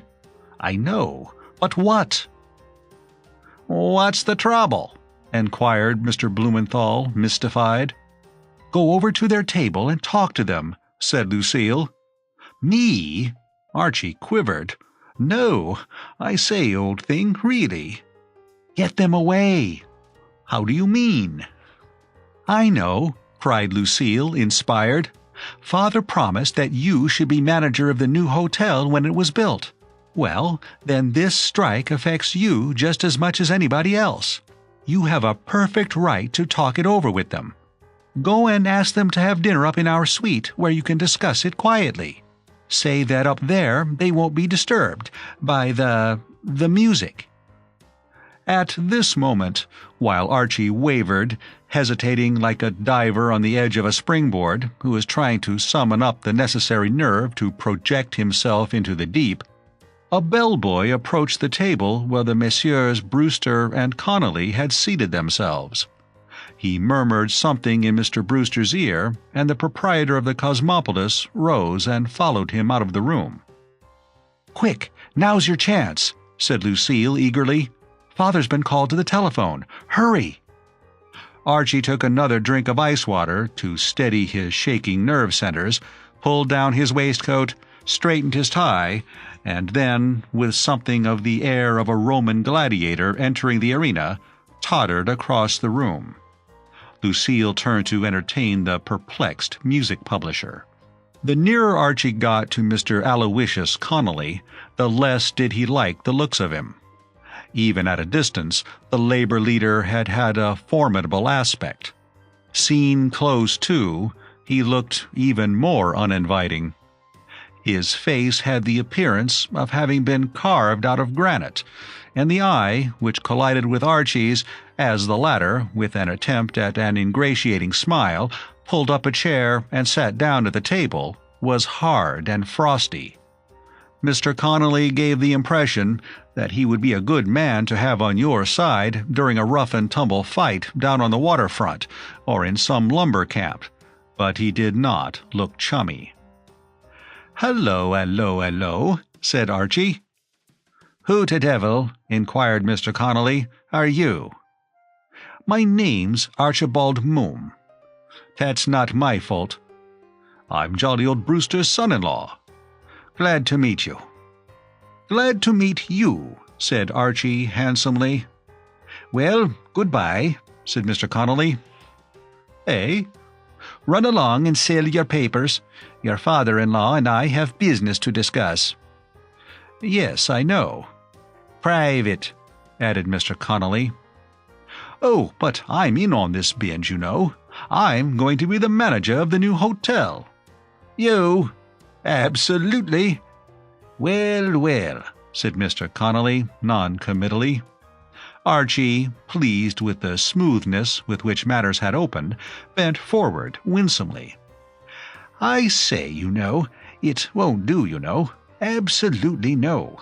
Not a bit like it. No, no, far from it. Well, how about it? How do we go? What, yes, no?" "What on earth are you talking about?" "Call it off, old thing." "Call what off?" "This festive old strike." "Not on your— Hello, Dan. Back again?" Mr. Brewster, looming over the table like a thundercloud, regarded Archie with more than his customary hostility. Life was no pleasant thing for the proprietor of the Cosmopolis just now. Once a man starts building hotels, the thing becomes like dram drinking. Any hitch, any sudden cutting off of the daily dose has the worst effects. And the strike which was holding up the construction of his latest effort had plunged Mr. Brewster into a restless gloom. In addition to having this strike on his hands, he had had to abandon his annual fishing trip just when he had begun to enjoy it. And, as if all this were not enough, here was his son-in-law sitting at his table. Mr. Brewster had a feeling that this was more than man was meant to bear. "What do you want?" he demanded. "Hello, old thing," said Archie. "Come and join the party." "Don't call me old thing." "Righto, old companion, just as you say. I was just going to suggest to Mr. Connolly that we should all go up to my suite and talk this business over quietly." "He says he's the manager of your new hotel," said Mr. Connolly. "Is that right?" "I suppose so," said Mr. Brewster gloomily. "Then I'm doing you a kindness," said Mr. Connolly, "in not letting it be built." Archie dabbed at his forehead with his handkerchief. The moments were flying, and it began to seem impossible to shift these two men. Mr. Connolly was as firmly settled in his chair as some primeval rock. As for Mr. Brewster, he too had seated himself and was gazing at Archie with a weary repulsion. Mr. Brewster's glance always made Archie feel as though there were soup on his shirt front. And suddenly, from the orchestra at the other end of the room, there came a familiar sound. The prelude of Mother's Knee. "So, you've started a cabaret, then?" said Mr. Connolly in a satisfied voice. "I always told you were behind the times here." Mr. Brewster jumped. "Cabaret?" He stared unbelievingly at the white-robed figure which had just mounted the orchestra dais, and then concentrated his gaze on Archie. Archie would not have looked at his father-in-law at this juncture if he had had a free and untrammeled choice. But Mr. Brewster's eye drew his with something of the fascination which a snake's has for a rabbit. Mr. Brewster's eye was fiery and intimidating. A basilisk might have gone to him with the advantage for a course of lessons. His gaze went right through Archie, till the latter seemed to feel his back hair curling crisply in the flames. "Is this one of your fool tricks?" Even in this tense moment, Archie found time, almost unconsciously, to admire his father-in-law's penetration and intuition. He seemed to have a sort of sixth sense. No doubt this was how great fortunes were made.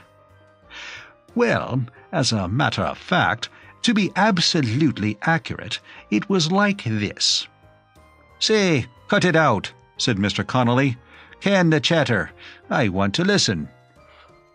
Archie was only too ready to oblige him. Conversation at the moment was the last thing he himself desired.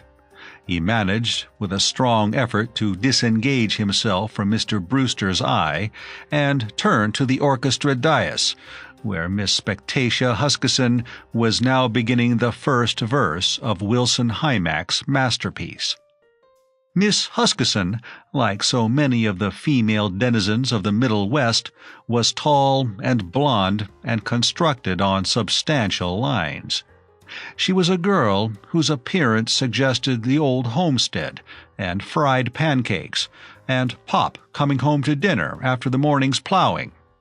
Even her bobbed hair did not altogether destroy this impression. She looked big and strong and healthy, and her lungs were obviously good.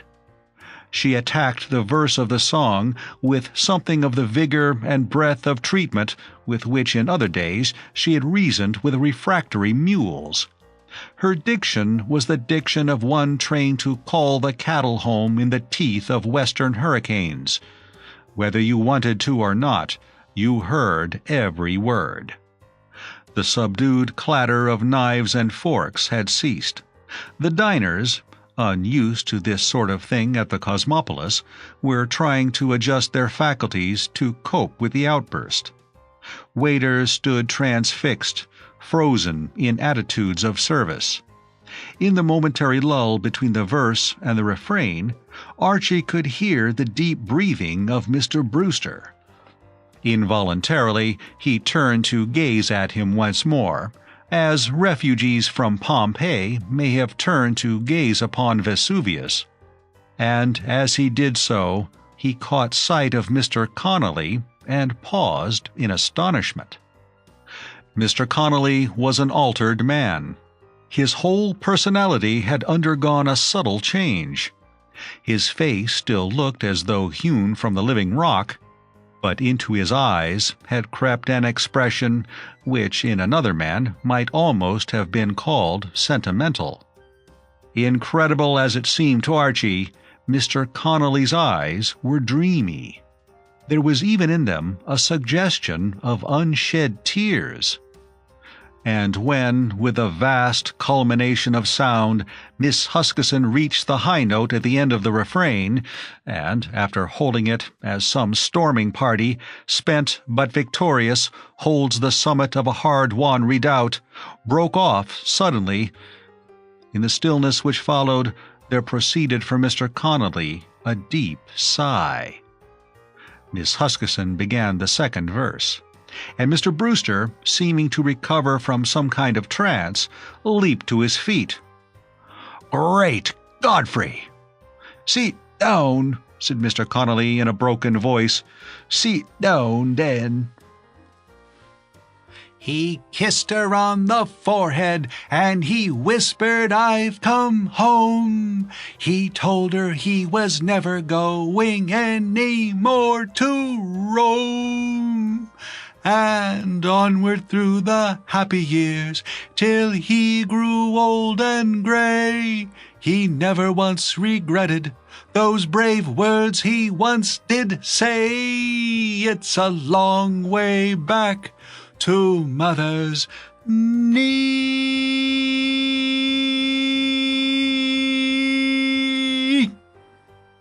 The last high note screeched across the room like a shell, and the applause that followed was like a shell's bursting. One could hardly have recognized the refined interior of the Cosmopolis dining room. Fair women were waving napkins. Brave men were hammering on the tables with the butt end of knives, for all the world as if they imagined themselves to be in one of those distressing midnight review places. Miss Huskisson bowed, retired, returned, bowed and retired again, the tears streaming down her ample face. Over in a corner, Archie could see his brother-in-law clapping strenuously. A waiter, with a display of manly emotion that did him credit, dropped an order of new peas. 30 years ago last October," said Mr. Connolly in a shaking voice. Mr. Brewster interrupted him violently. "I'll fire that orchestra leader. He goes tomorrow. I'll fire—" He turned on Archie. "What the devil do you mean by it? You— 30 years ago," said Mr. Connolly, wiping away a tear with his napkin, "I left me dear old home in the old country." "My hotel a beer garden!"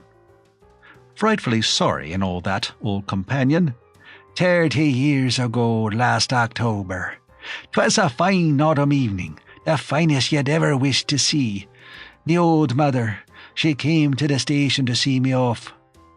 Mr. Brewster, who was not deeply interested in Mr. Connolly's old mother, continued to splutter inarticulately, like a firework trying to go off. "You'll always be a good boy, Aloysius," she said to me, said Mr. Connolly, proceeding with his autobiography. "And I said, 'Yes, mother, I will.'"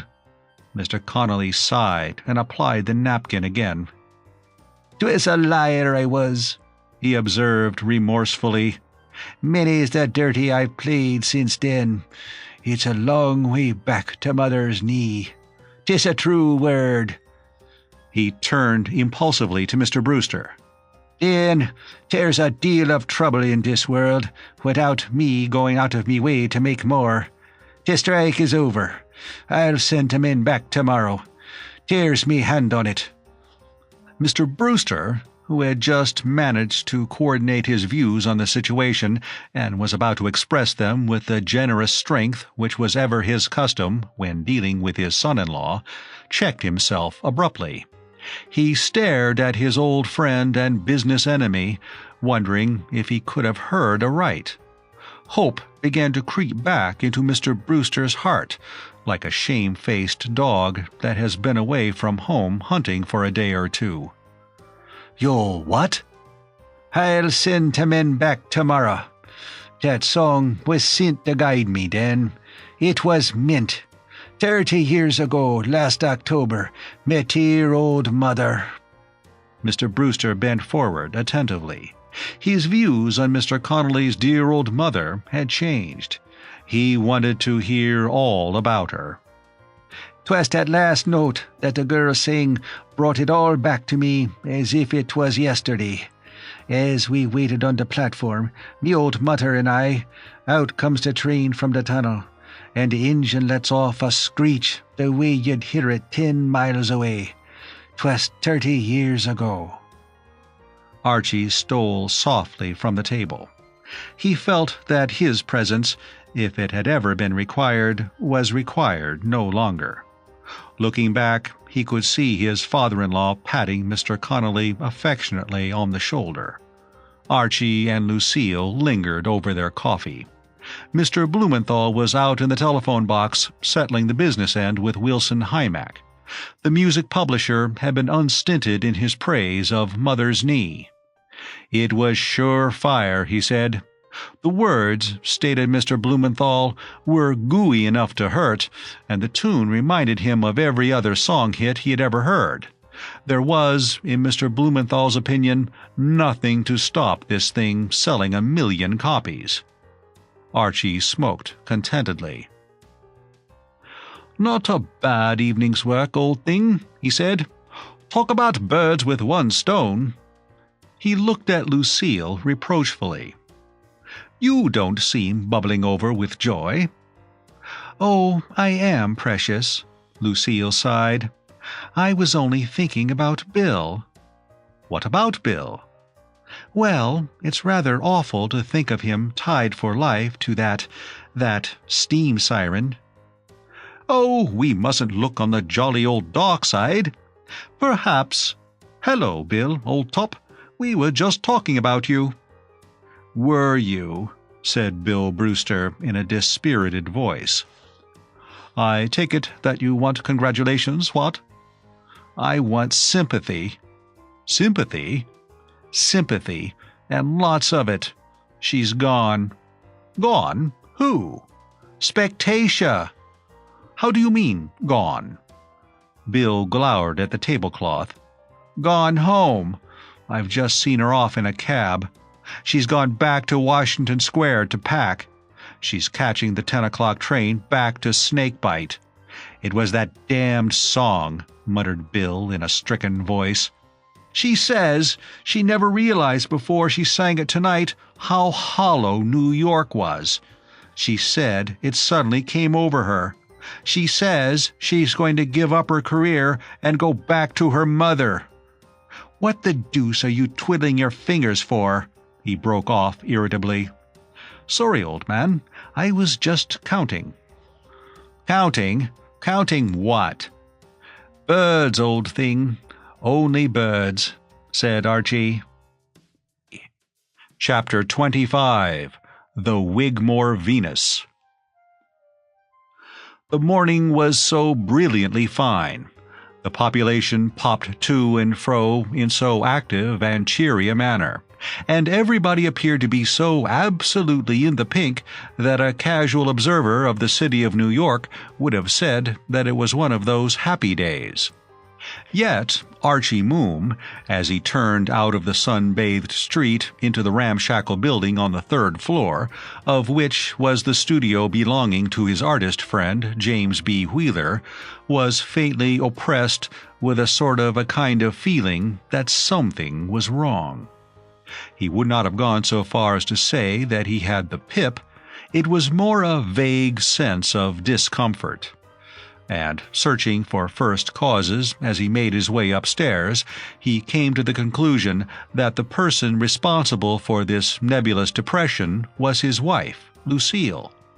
It seemed to Archie that at breakfast that morning Lucille's manner had been subtly rummy. Nothing you could put your finger on, still rummy. Musing thus, he reached the studio and found the door open and the room empty. It had the air of a room whose owner has dashed in to fetch his golf clubs and biffed off, after the casual fashion of the artist's temperament, without bothering to close up behind him. And such, indeed, was the case. The studio had seen the last of J.B. Wheeler for that day, but Archie, not realizing this, and feeling that a chat with Mr. Wheeler, who was a light-hearted bird, was what he needed this morning, sat down to wait. After a few moments, his gaze, straying over the room, encountered a handsomely framed picture, and he went across to take a look at it. J.B. Wheeler was an artist who made a large annual income as an illustrator for the magazines, and it was a surprise to Archie to find that he also went in for this kind of thing. For the picture, dashingly painted in oils, represented a comfortably plump young woman who, from her rather weak-minded simper and the fact that she wore absolutely nothing except a small dove on her left shoulder, was plainly intended to be the goddess Venus. Archie was not much of a lad around the picture galleries, but he knew enough about art to recognize Venus when he saw her, though once or twice, it is true, artists had double-crossed him by bringing in such title as Daydreams or When the Heart is Young. He inspected this picture for a while, then returned to his seat, lit a cigarette, and began to meditate on Lucille once more. Yes, the dear girl had been rummy at breakfast. She had not exactly said anything or done anything out of the ordinary, but, well, you know how it is. We husbands, we lads of the for better or for worse brigade, we learn to pierce the mask. There had been in Lucille's manner that curious, strained sweetness which comes to women whose husbands have failed to match the piece of silk or forgotten to post an important letter. If his conscience had not been as clear as crystal, Archie would have said that that was what must have been the matter. But when Lucille wrote letters, she just stepped out of the suite and dropped them in the mail chute attached to the elevator. It couldn't be that. And he couldn't have forgotten anything else because, oh my sainted aunt! Archie's cigarette smoldered, neglected, between his fingers. His jaw had fallen, and his eyes were staring glassily before him. He was appalled. His memory was weak, he knew, but never before had it let him down so scurvily as this. This was a record. It stood in a class by itself, printed in red ink and marked with a star as the bloomer of a lifetime. For a man may forget many things. He may forget his name, his umbrella, his nationality, his spats, and the friends of his youth. But there is one thing which your married man, your in-sickness and in-health lizard, must not forget, and that is the anniversary of his wedding day. Remorse swept over Archie like a wave. His heart bled for Lucille. No wonder the poor girl had been rummy at breakfast. What girl wouldn't be rummy at breakfast, tied for life to a ghastly outsider like himself? He groaned hollowly and sagged forlornly in his chair, and as he did so, the Venus caught his eye. for it was an eye-catching picture. You might like it or dislike it, but you could not ignore it. As a strong swimmer shoots to the surface after a high dive, Archie's soul rose suddenly from the depths to which it had descended. He did not often get inspirations, but he got one now. Hope dawned with a jerk. The one way out had presented itself to him. A rich present. That was the wheeze. If he returned to her bearing a rich present, he might, with the help of heaven and a face of brass, succeed in making her believe that he had merely pretended to forget the vital date in order to enhance the surprise. It was a scheme. Like some great general forming his plan of campaign on the eve of battle, Archie had the whole binge neatly worked out inside a minute. He scribbled a note to Mr. Wheeler, explaining the situation and promising reasonable payment on the installment system. Then, placing the note in a conspicuous position on the easel, he leaped to the telephone, and presently found himself connected with Lucille's room at the Cosmopolis. "Hello, darling," he cooed. There was a slight pause at the other end of the wire.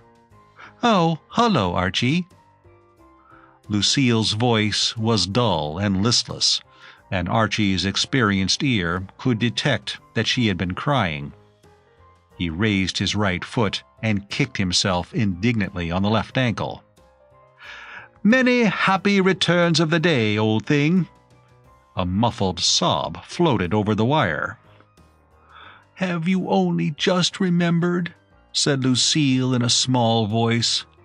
Archie, bracing himself up, cackled gleefully into the receiver. "Did I take you in, light of my home? Do you mean to say you really thought I had forgotten? For heaven's sake!"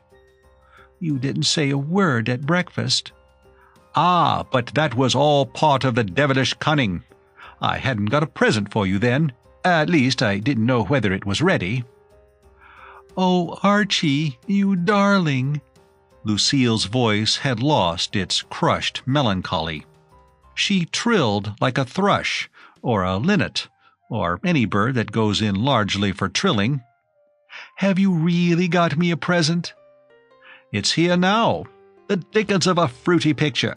One of J.P. Wheeler's things. You'll like it." "Oh, I know I shall. I love his work. You are an angel.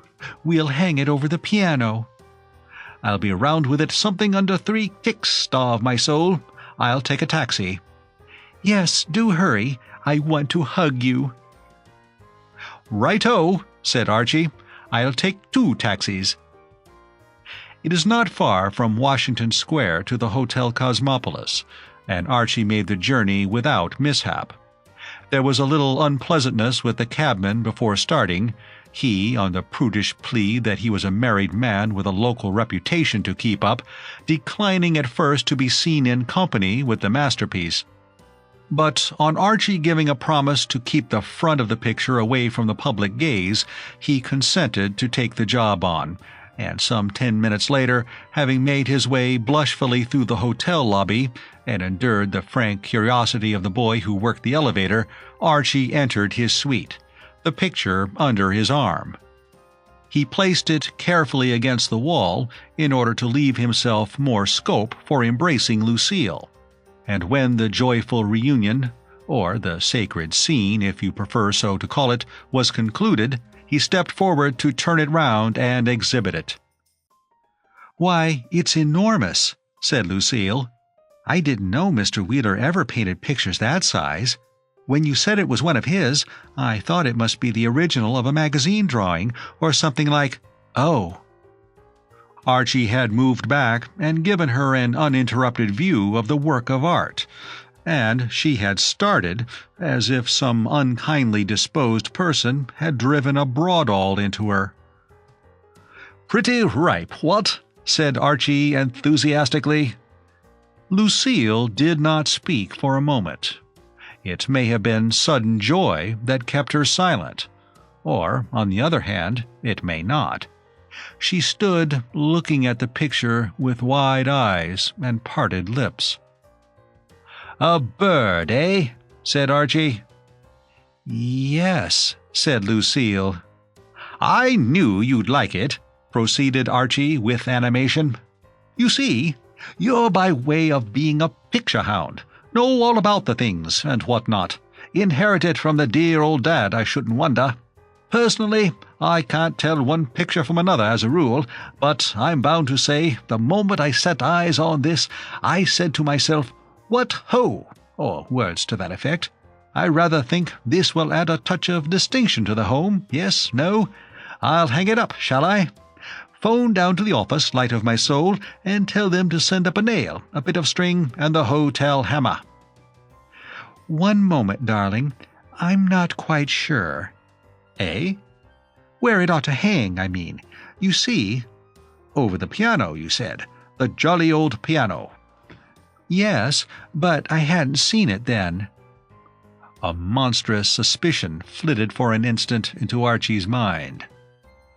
"I say, you do like it, don't you?" he asked anxiously.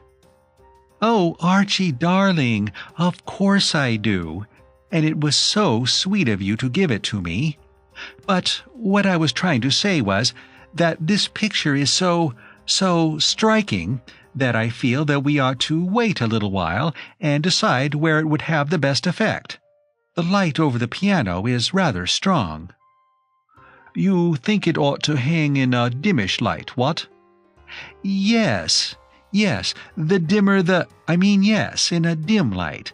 Suppose we leave it in the corner for the moment, over there, behind the sofa, and I'll think it over. It wants a lot of thought, you know." "Righto, here?" "Yes, that will do splendidly. Oh, and Archie." "Hello?" "I think, perhaps, just turn its face to the wall, will you?" Lucille gave a little gulp. "It will prevent it getting dusty." It perplexed Archie a little during the next few days to notice in Lucille, whom he had always looked on as preeminently a girl who knew her own mind, a curious streak of vacillation. Quite half a dozen times he suggested various spots on the wall as suitable for the Venus, but Lucille seemed unable to decide.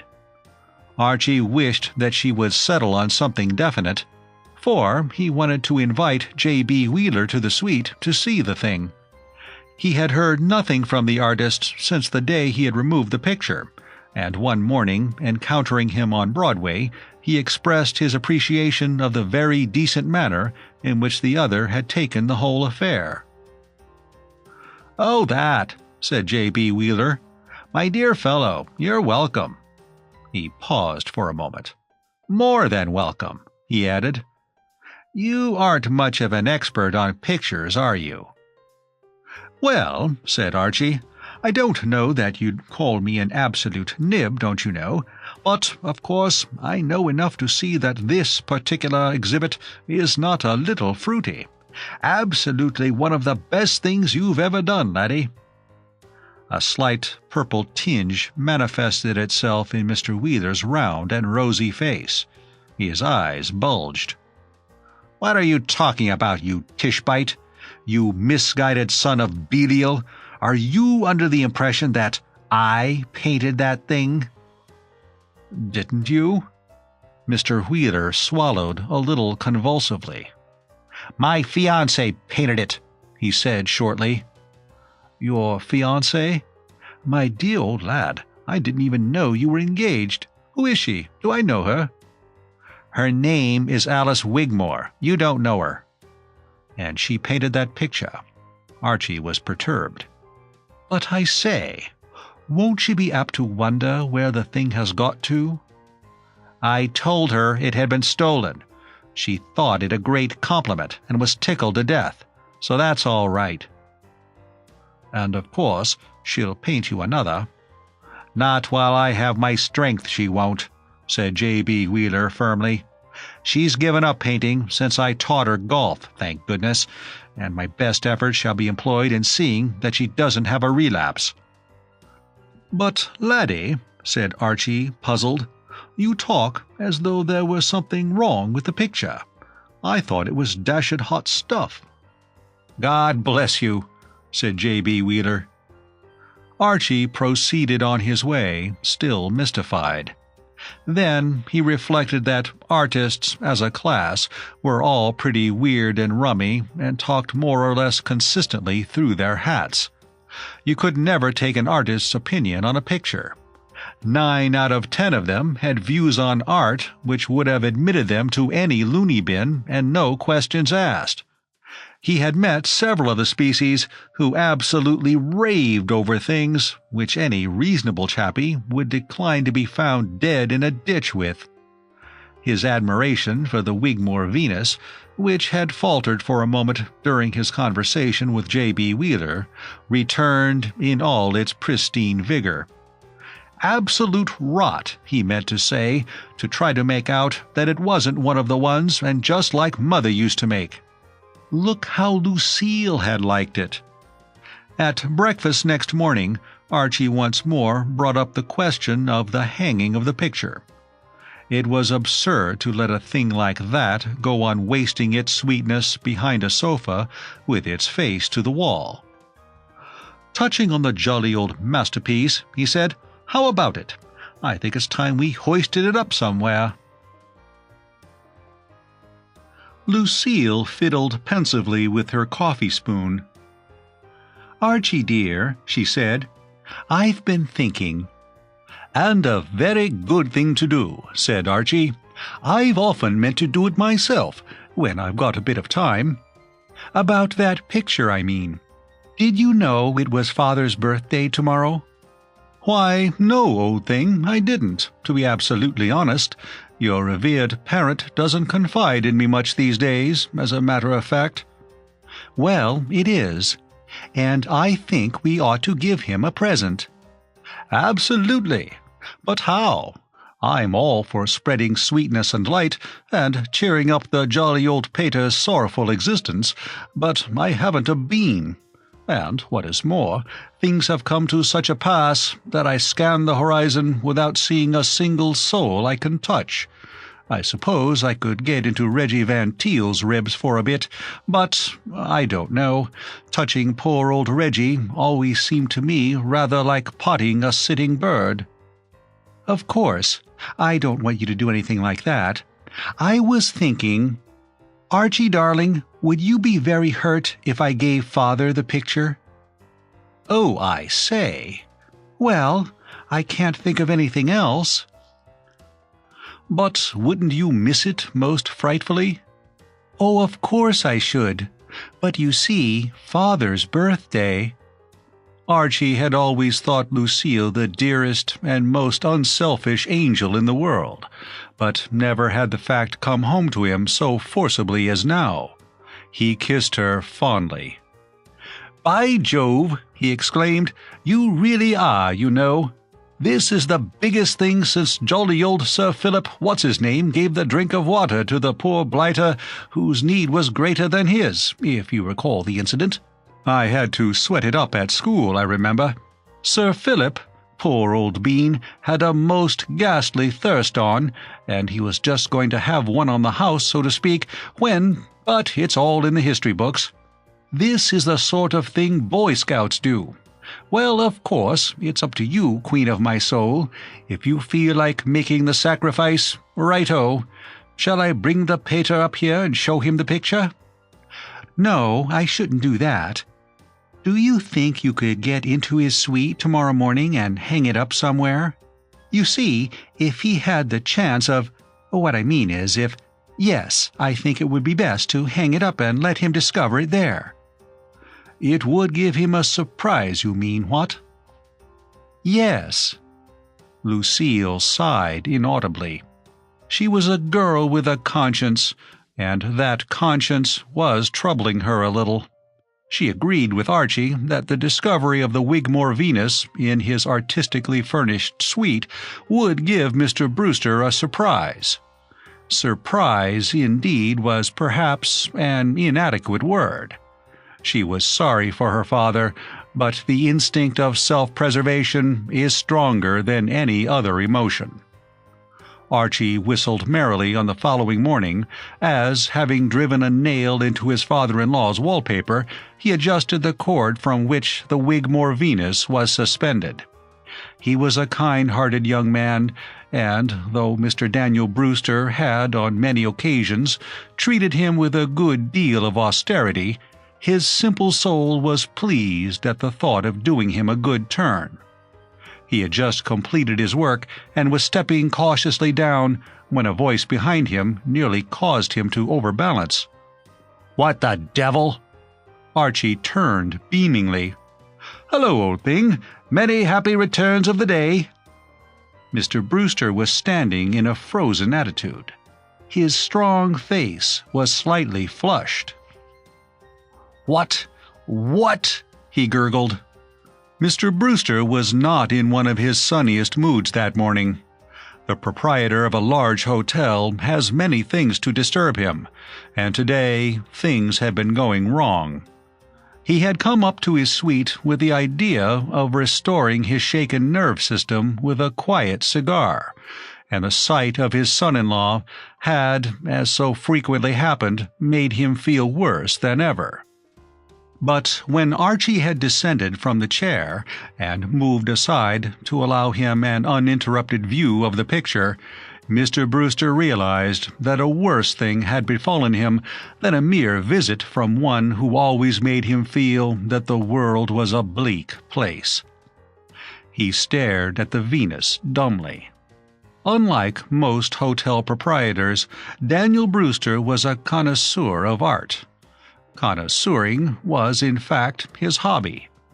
Even the public rooms of the Cosmopolis were decorated with taste, and his own private suite was a shrine of all that was best and most artistic. His tastes were quiet and restrained, and it is not too much to say that the Wigmore Venus hit him behind the ear like a stuffed eelskin. So great was the shock that for some moments it kept him silent, and before he could recover speech, Archie had explained. "It's a birthday present from Lucille, don't you know?" Mr. Brewster crushed down the breezy speech he had intended to utter. "Lucille gave me that?" he muttered. He swallowed pathetically.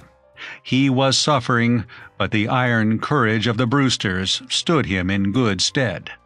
This man was no weakling. Presently, the rigidity of his face relaxed. He was himself again. Of all things in the world, he loved his daughter most, and if, in whoever mood of temporary insanity, she had brought herself to suppose that this beastly daub was the sort of thing he would like for a birthday present, he must accept the situation like a man.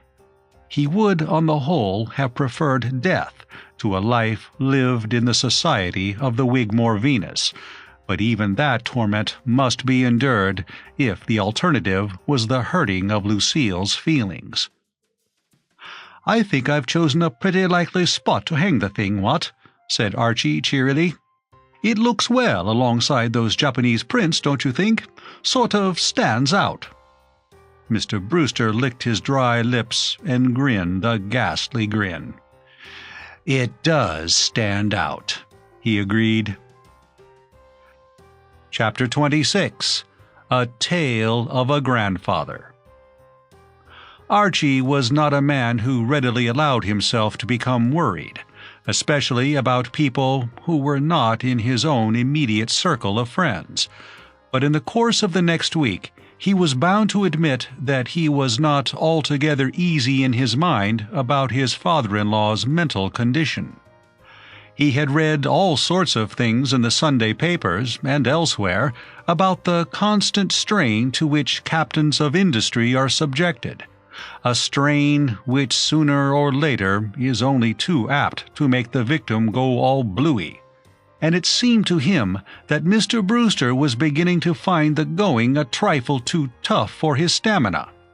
Undeniably, he was behaving in an odd manner, and Archie, though no physician, was aware that when the American businessman, that restless, ever-active human machine, starts behaving in an odd manner, the next thing you know is that two strong men, one attached to each arm, are hurrying him into the cab bound for Bloomingdale.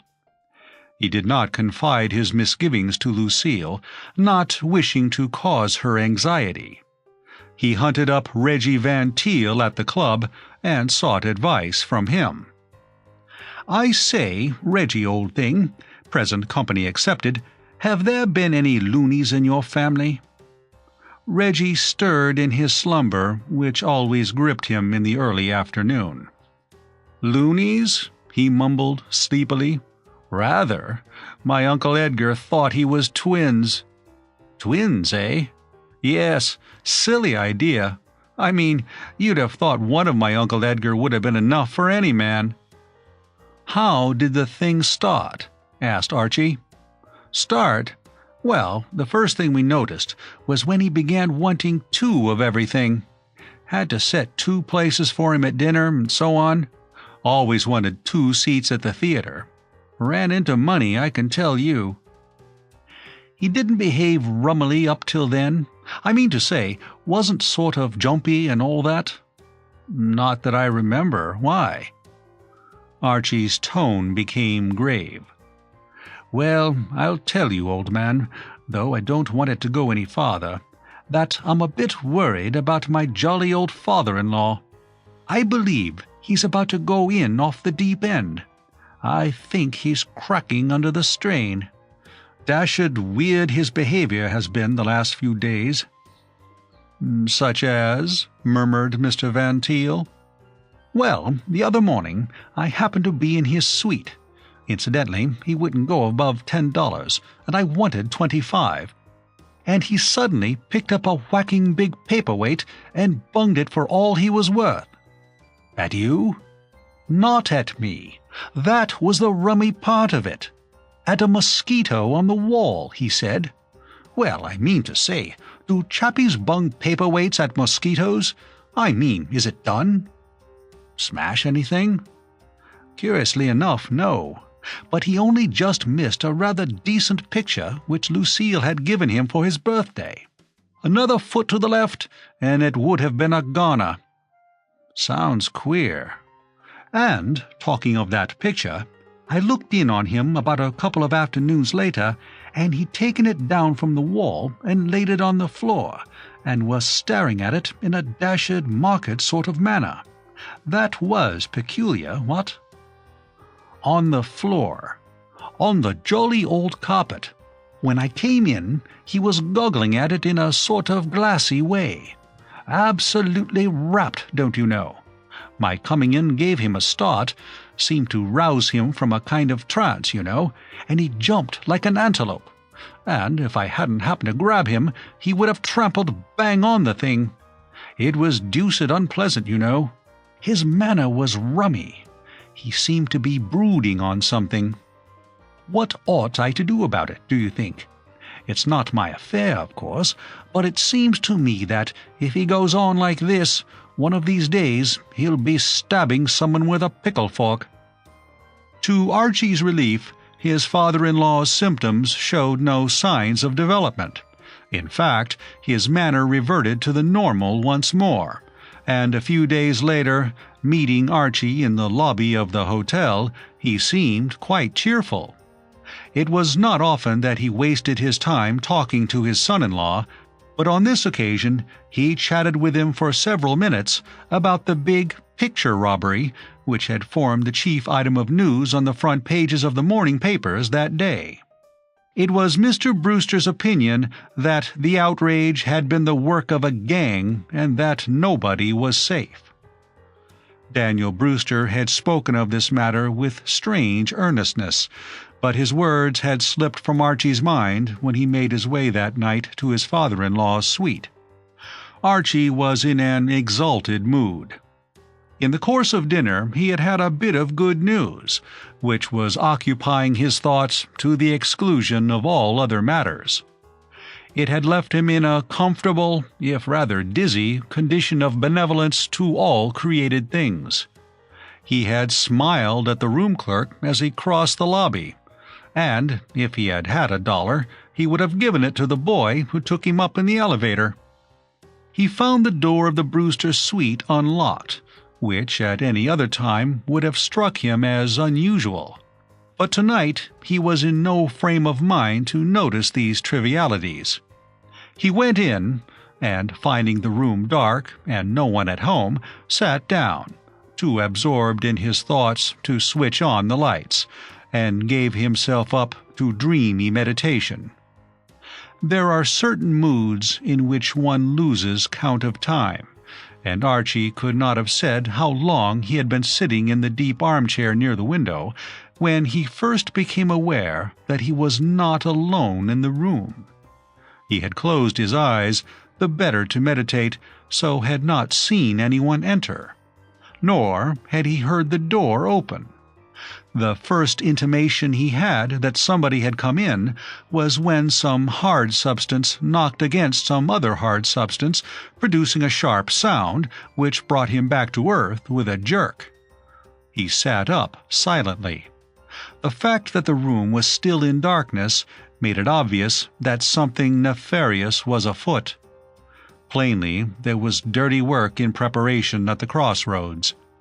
He stared into the blackness, and as his eyes grew accustomed to it, was presently able to see an indistinct form bending over something on the floor. The sound of rather stertorous breathing came to him. Archie had many defects which prevented him being the perfect man, but lack of courage was not one of them. His somewhat rudimentary intelligence had occasionally led his superior officers during the war to thank God that Great Britain had a navy. But even these stern critics found nothing to complain of in the manner in which he bounded over the top. Some of us are thinkers, others men of action. Archie was a man of action, and he was out of his chair and sailing in the direction of the back of the intruder's neck before a wiser man would have completed his plan of campaign. The miscreant collapsed under him with a squashy sound, like the wind going out of a pair of bellows, and Archie, taking a firm seat on his spine, rubbed the other's face in the carpet and awaited the progress of events. At the end of half a minute, it became apparent that there was going to be no counterattack. The dashing swiftness of the assault had apparently had the effect of depriving the marauder of his entire stock of breath. He was gurgling to himself in a pained sort of way, and making no effort to rise. Archie, feeling that it would be safe to get up and switch on the light, did so, and, turning after completing his maneuver, was greeted by the spectacle of his father-in-law, seated on the floor in a breathless and disheveled condition, blinking at the sudden illumination. On the carpet beside Mr. Brewster lay a long knife, and beside the knife lay the handsomely framed masterpiece of J.B. Wheeler's fiancée, Miss Alice Wigmore. Archie stared at this collection dumbly. "Oh, what ho!" he observed at length, feebly. A distinct chill manifested itself in the region of Archie's spine. This could mean only one thing. His fears had been realized. The strain of modern life, with all its hustle and excitement, had at last proved too much for Mr. Brewster. Crushed by the 1,001 anxieties and worries of a millionaire's existence, Daniel Brewster had gone off his onion. Archie was nonplussed. This was his first experience of this kind of thing. What, he asked himself, was the proper procedure in a situation of this sort? What was the local rule? Where, in a word, did he go from here? He was still musing in an embarrassed and baffled way, having taken the precaution of kicking the knife under the sofa, when Mr. Brewster spoke. and there he was, in both the words and the method of their delivery, so much of his old familiar self that Archie felt quite relieved. "So it's you, is it, you wretched blight, you miserable weed?" said Mr. Brewster, having recovered enough breath to be going on with. He glowered at his son-in-law despondently.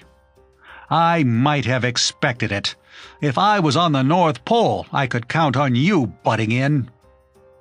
"Shall I get you a drink of water?" said Archie.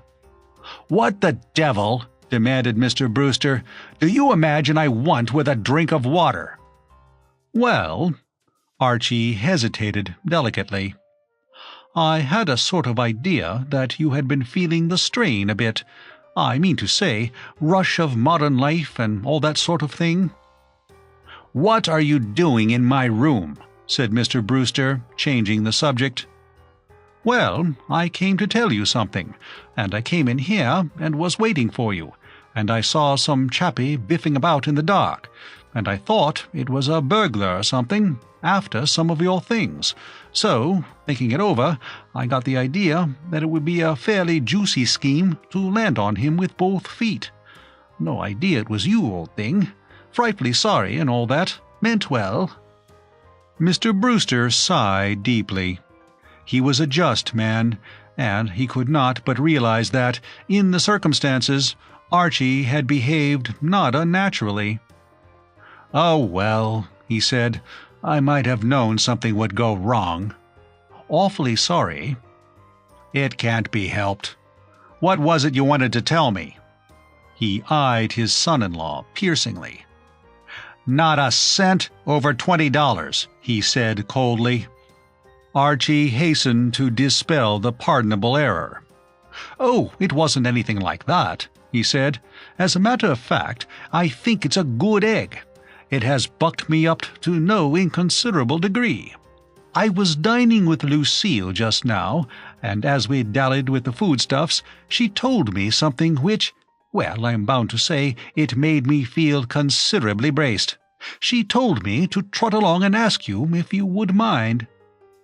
"I gave Lucille $100 only last Tuesday." Archie was pained. "Adjust this sordid outlook, old thing," he urged. "You simply aren't anywhere near it. Right off the target, absolutely. What Lucille told me to ask you was if you would mind, at some tolerably near date, being a grandfather. Rotten thing to be, of course," proceeded Archie commiseratingly, "for a chappie of your age, but there it is." Mr. Brewster gulped. "Do you mean to say—" "I mean, apt to make a fellow feel a bit of a patriarch. Snowy hair and what not, and, of course, for a chappie in the prime of life like you—" "Do you mean to tell me— Is this true?" "Absolutely. Of course, speaking for myself, I'm all for it. I don't know when I felt more bucked. I sang as I came up here, absolutely warbled in the elevator. But you—" A curious change had come over Mr. Brewster. He was one of those men who have the appearance of having been hewn out of the solid rock, but now, in some indescribable way, he seemed to have melted. For a moment he gazed at Archie. Then, moving quickly forward, he grasped his hand in an iron grip. "This is the best news I've ever had," he mumbled. "Awfully good of you to take it like this," said Archie cordially. "I mean, being a grandfather." Mr. Brewster smiled.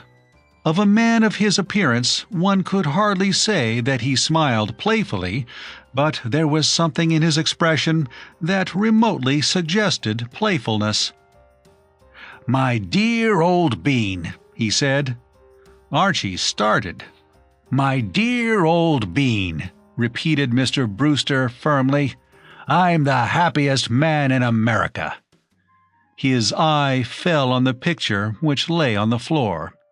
He gave a slight shudder, but recovered himself immediately. "After this," he said, "I can reconcile myself to living with that thing for the rest of my life. I feel it doesn't matter." "I say," said Archie, "how about that? Wouldn't have brought the thing up if you hadn't introduced the topic, but speaking as man to man, what the dickens were you up to when I landed on your spine just now?" "I suppose you thought I had gone off my head." "Well, I'm bound to say—" Mr. Brewster cast an unfriendly glance at the picture. "Well, I had every excuse, after living with that infernal thing for a week." Archie looked at him, astonished. "I say, old thing, I don't know if I've got your meaning exactly, but you somehow give me the impression that you don't like that jolly old work of art." "Like it?" cried Mr. Brewster. "It's nearly driven me mad. Every time it caught my eye, it gave me a pain in the neck. Tonight, I felt as if I couldn't stand it any longer. I didn't want to hurt Lucille's feelings by telling her, so I made up my mind I would cut the damn thing out of its frame and tell her it had been stolen." "What an extraordinary thing! Why, that's exactly what old Wheeler did." "Who is old Wheeler?" "Artist chappie. Pal of mine. His fiancée painted the thing, and when I lifted it off him, he told her it had been stolen. He didn't seem frightfully keen on it either." "Your friend Wheeler has evidently good taste." Archie was thinking.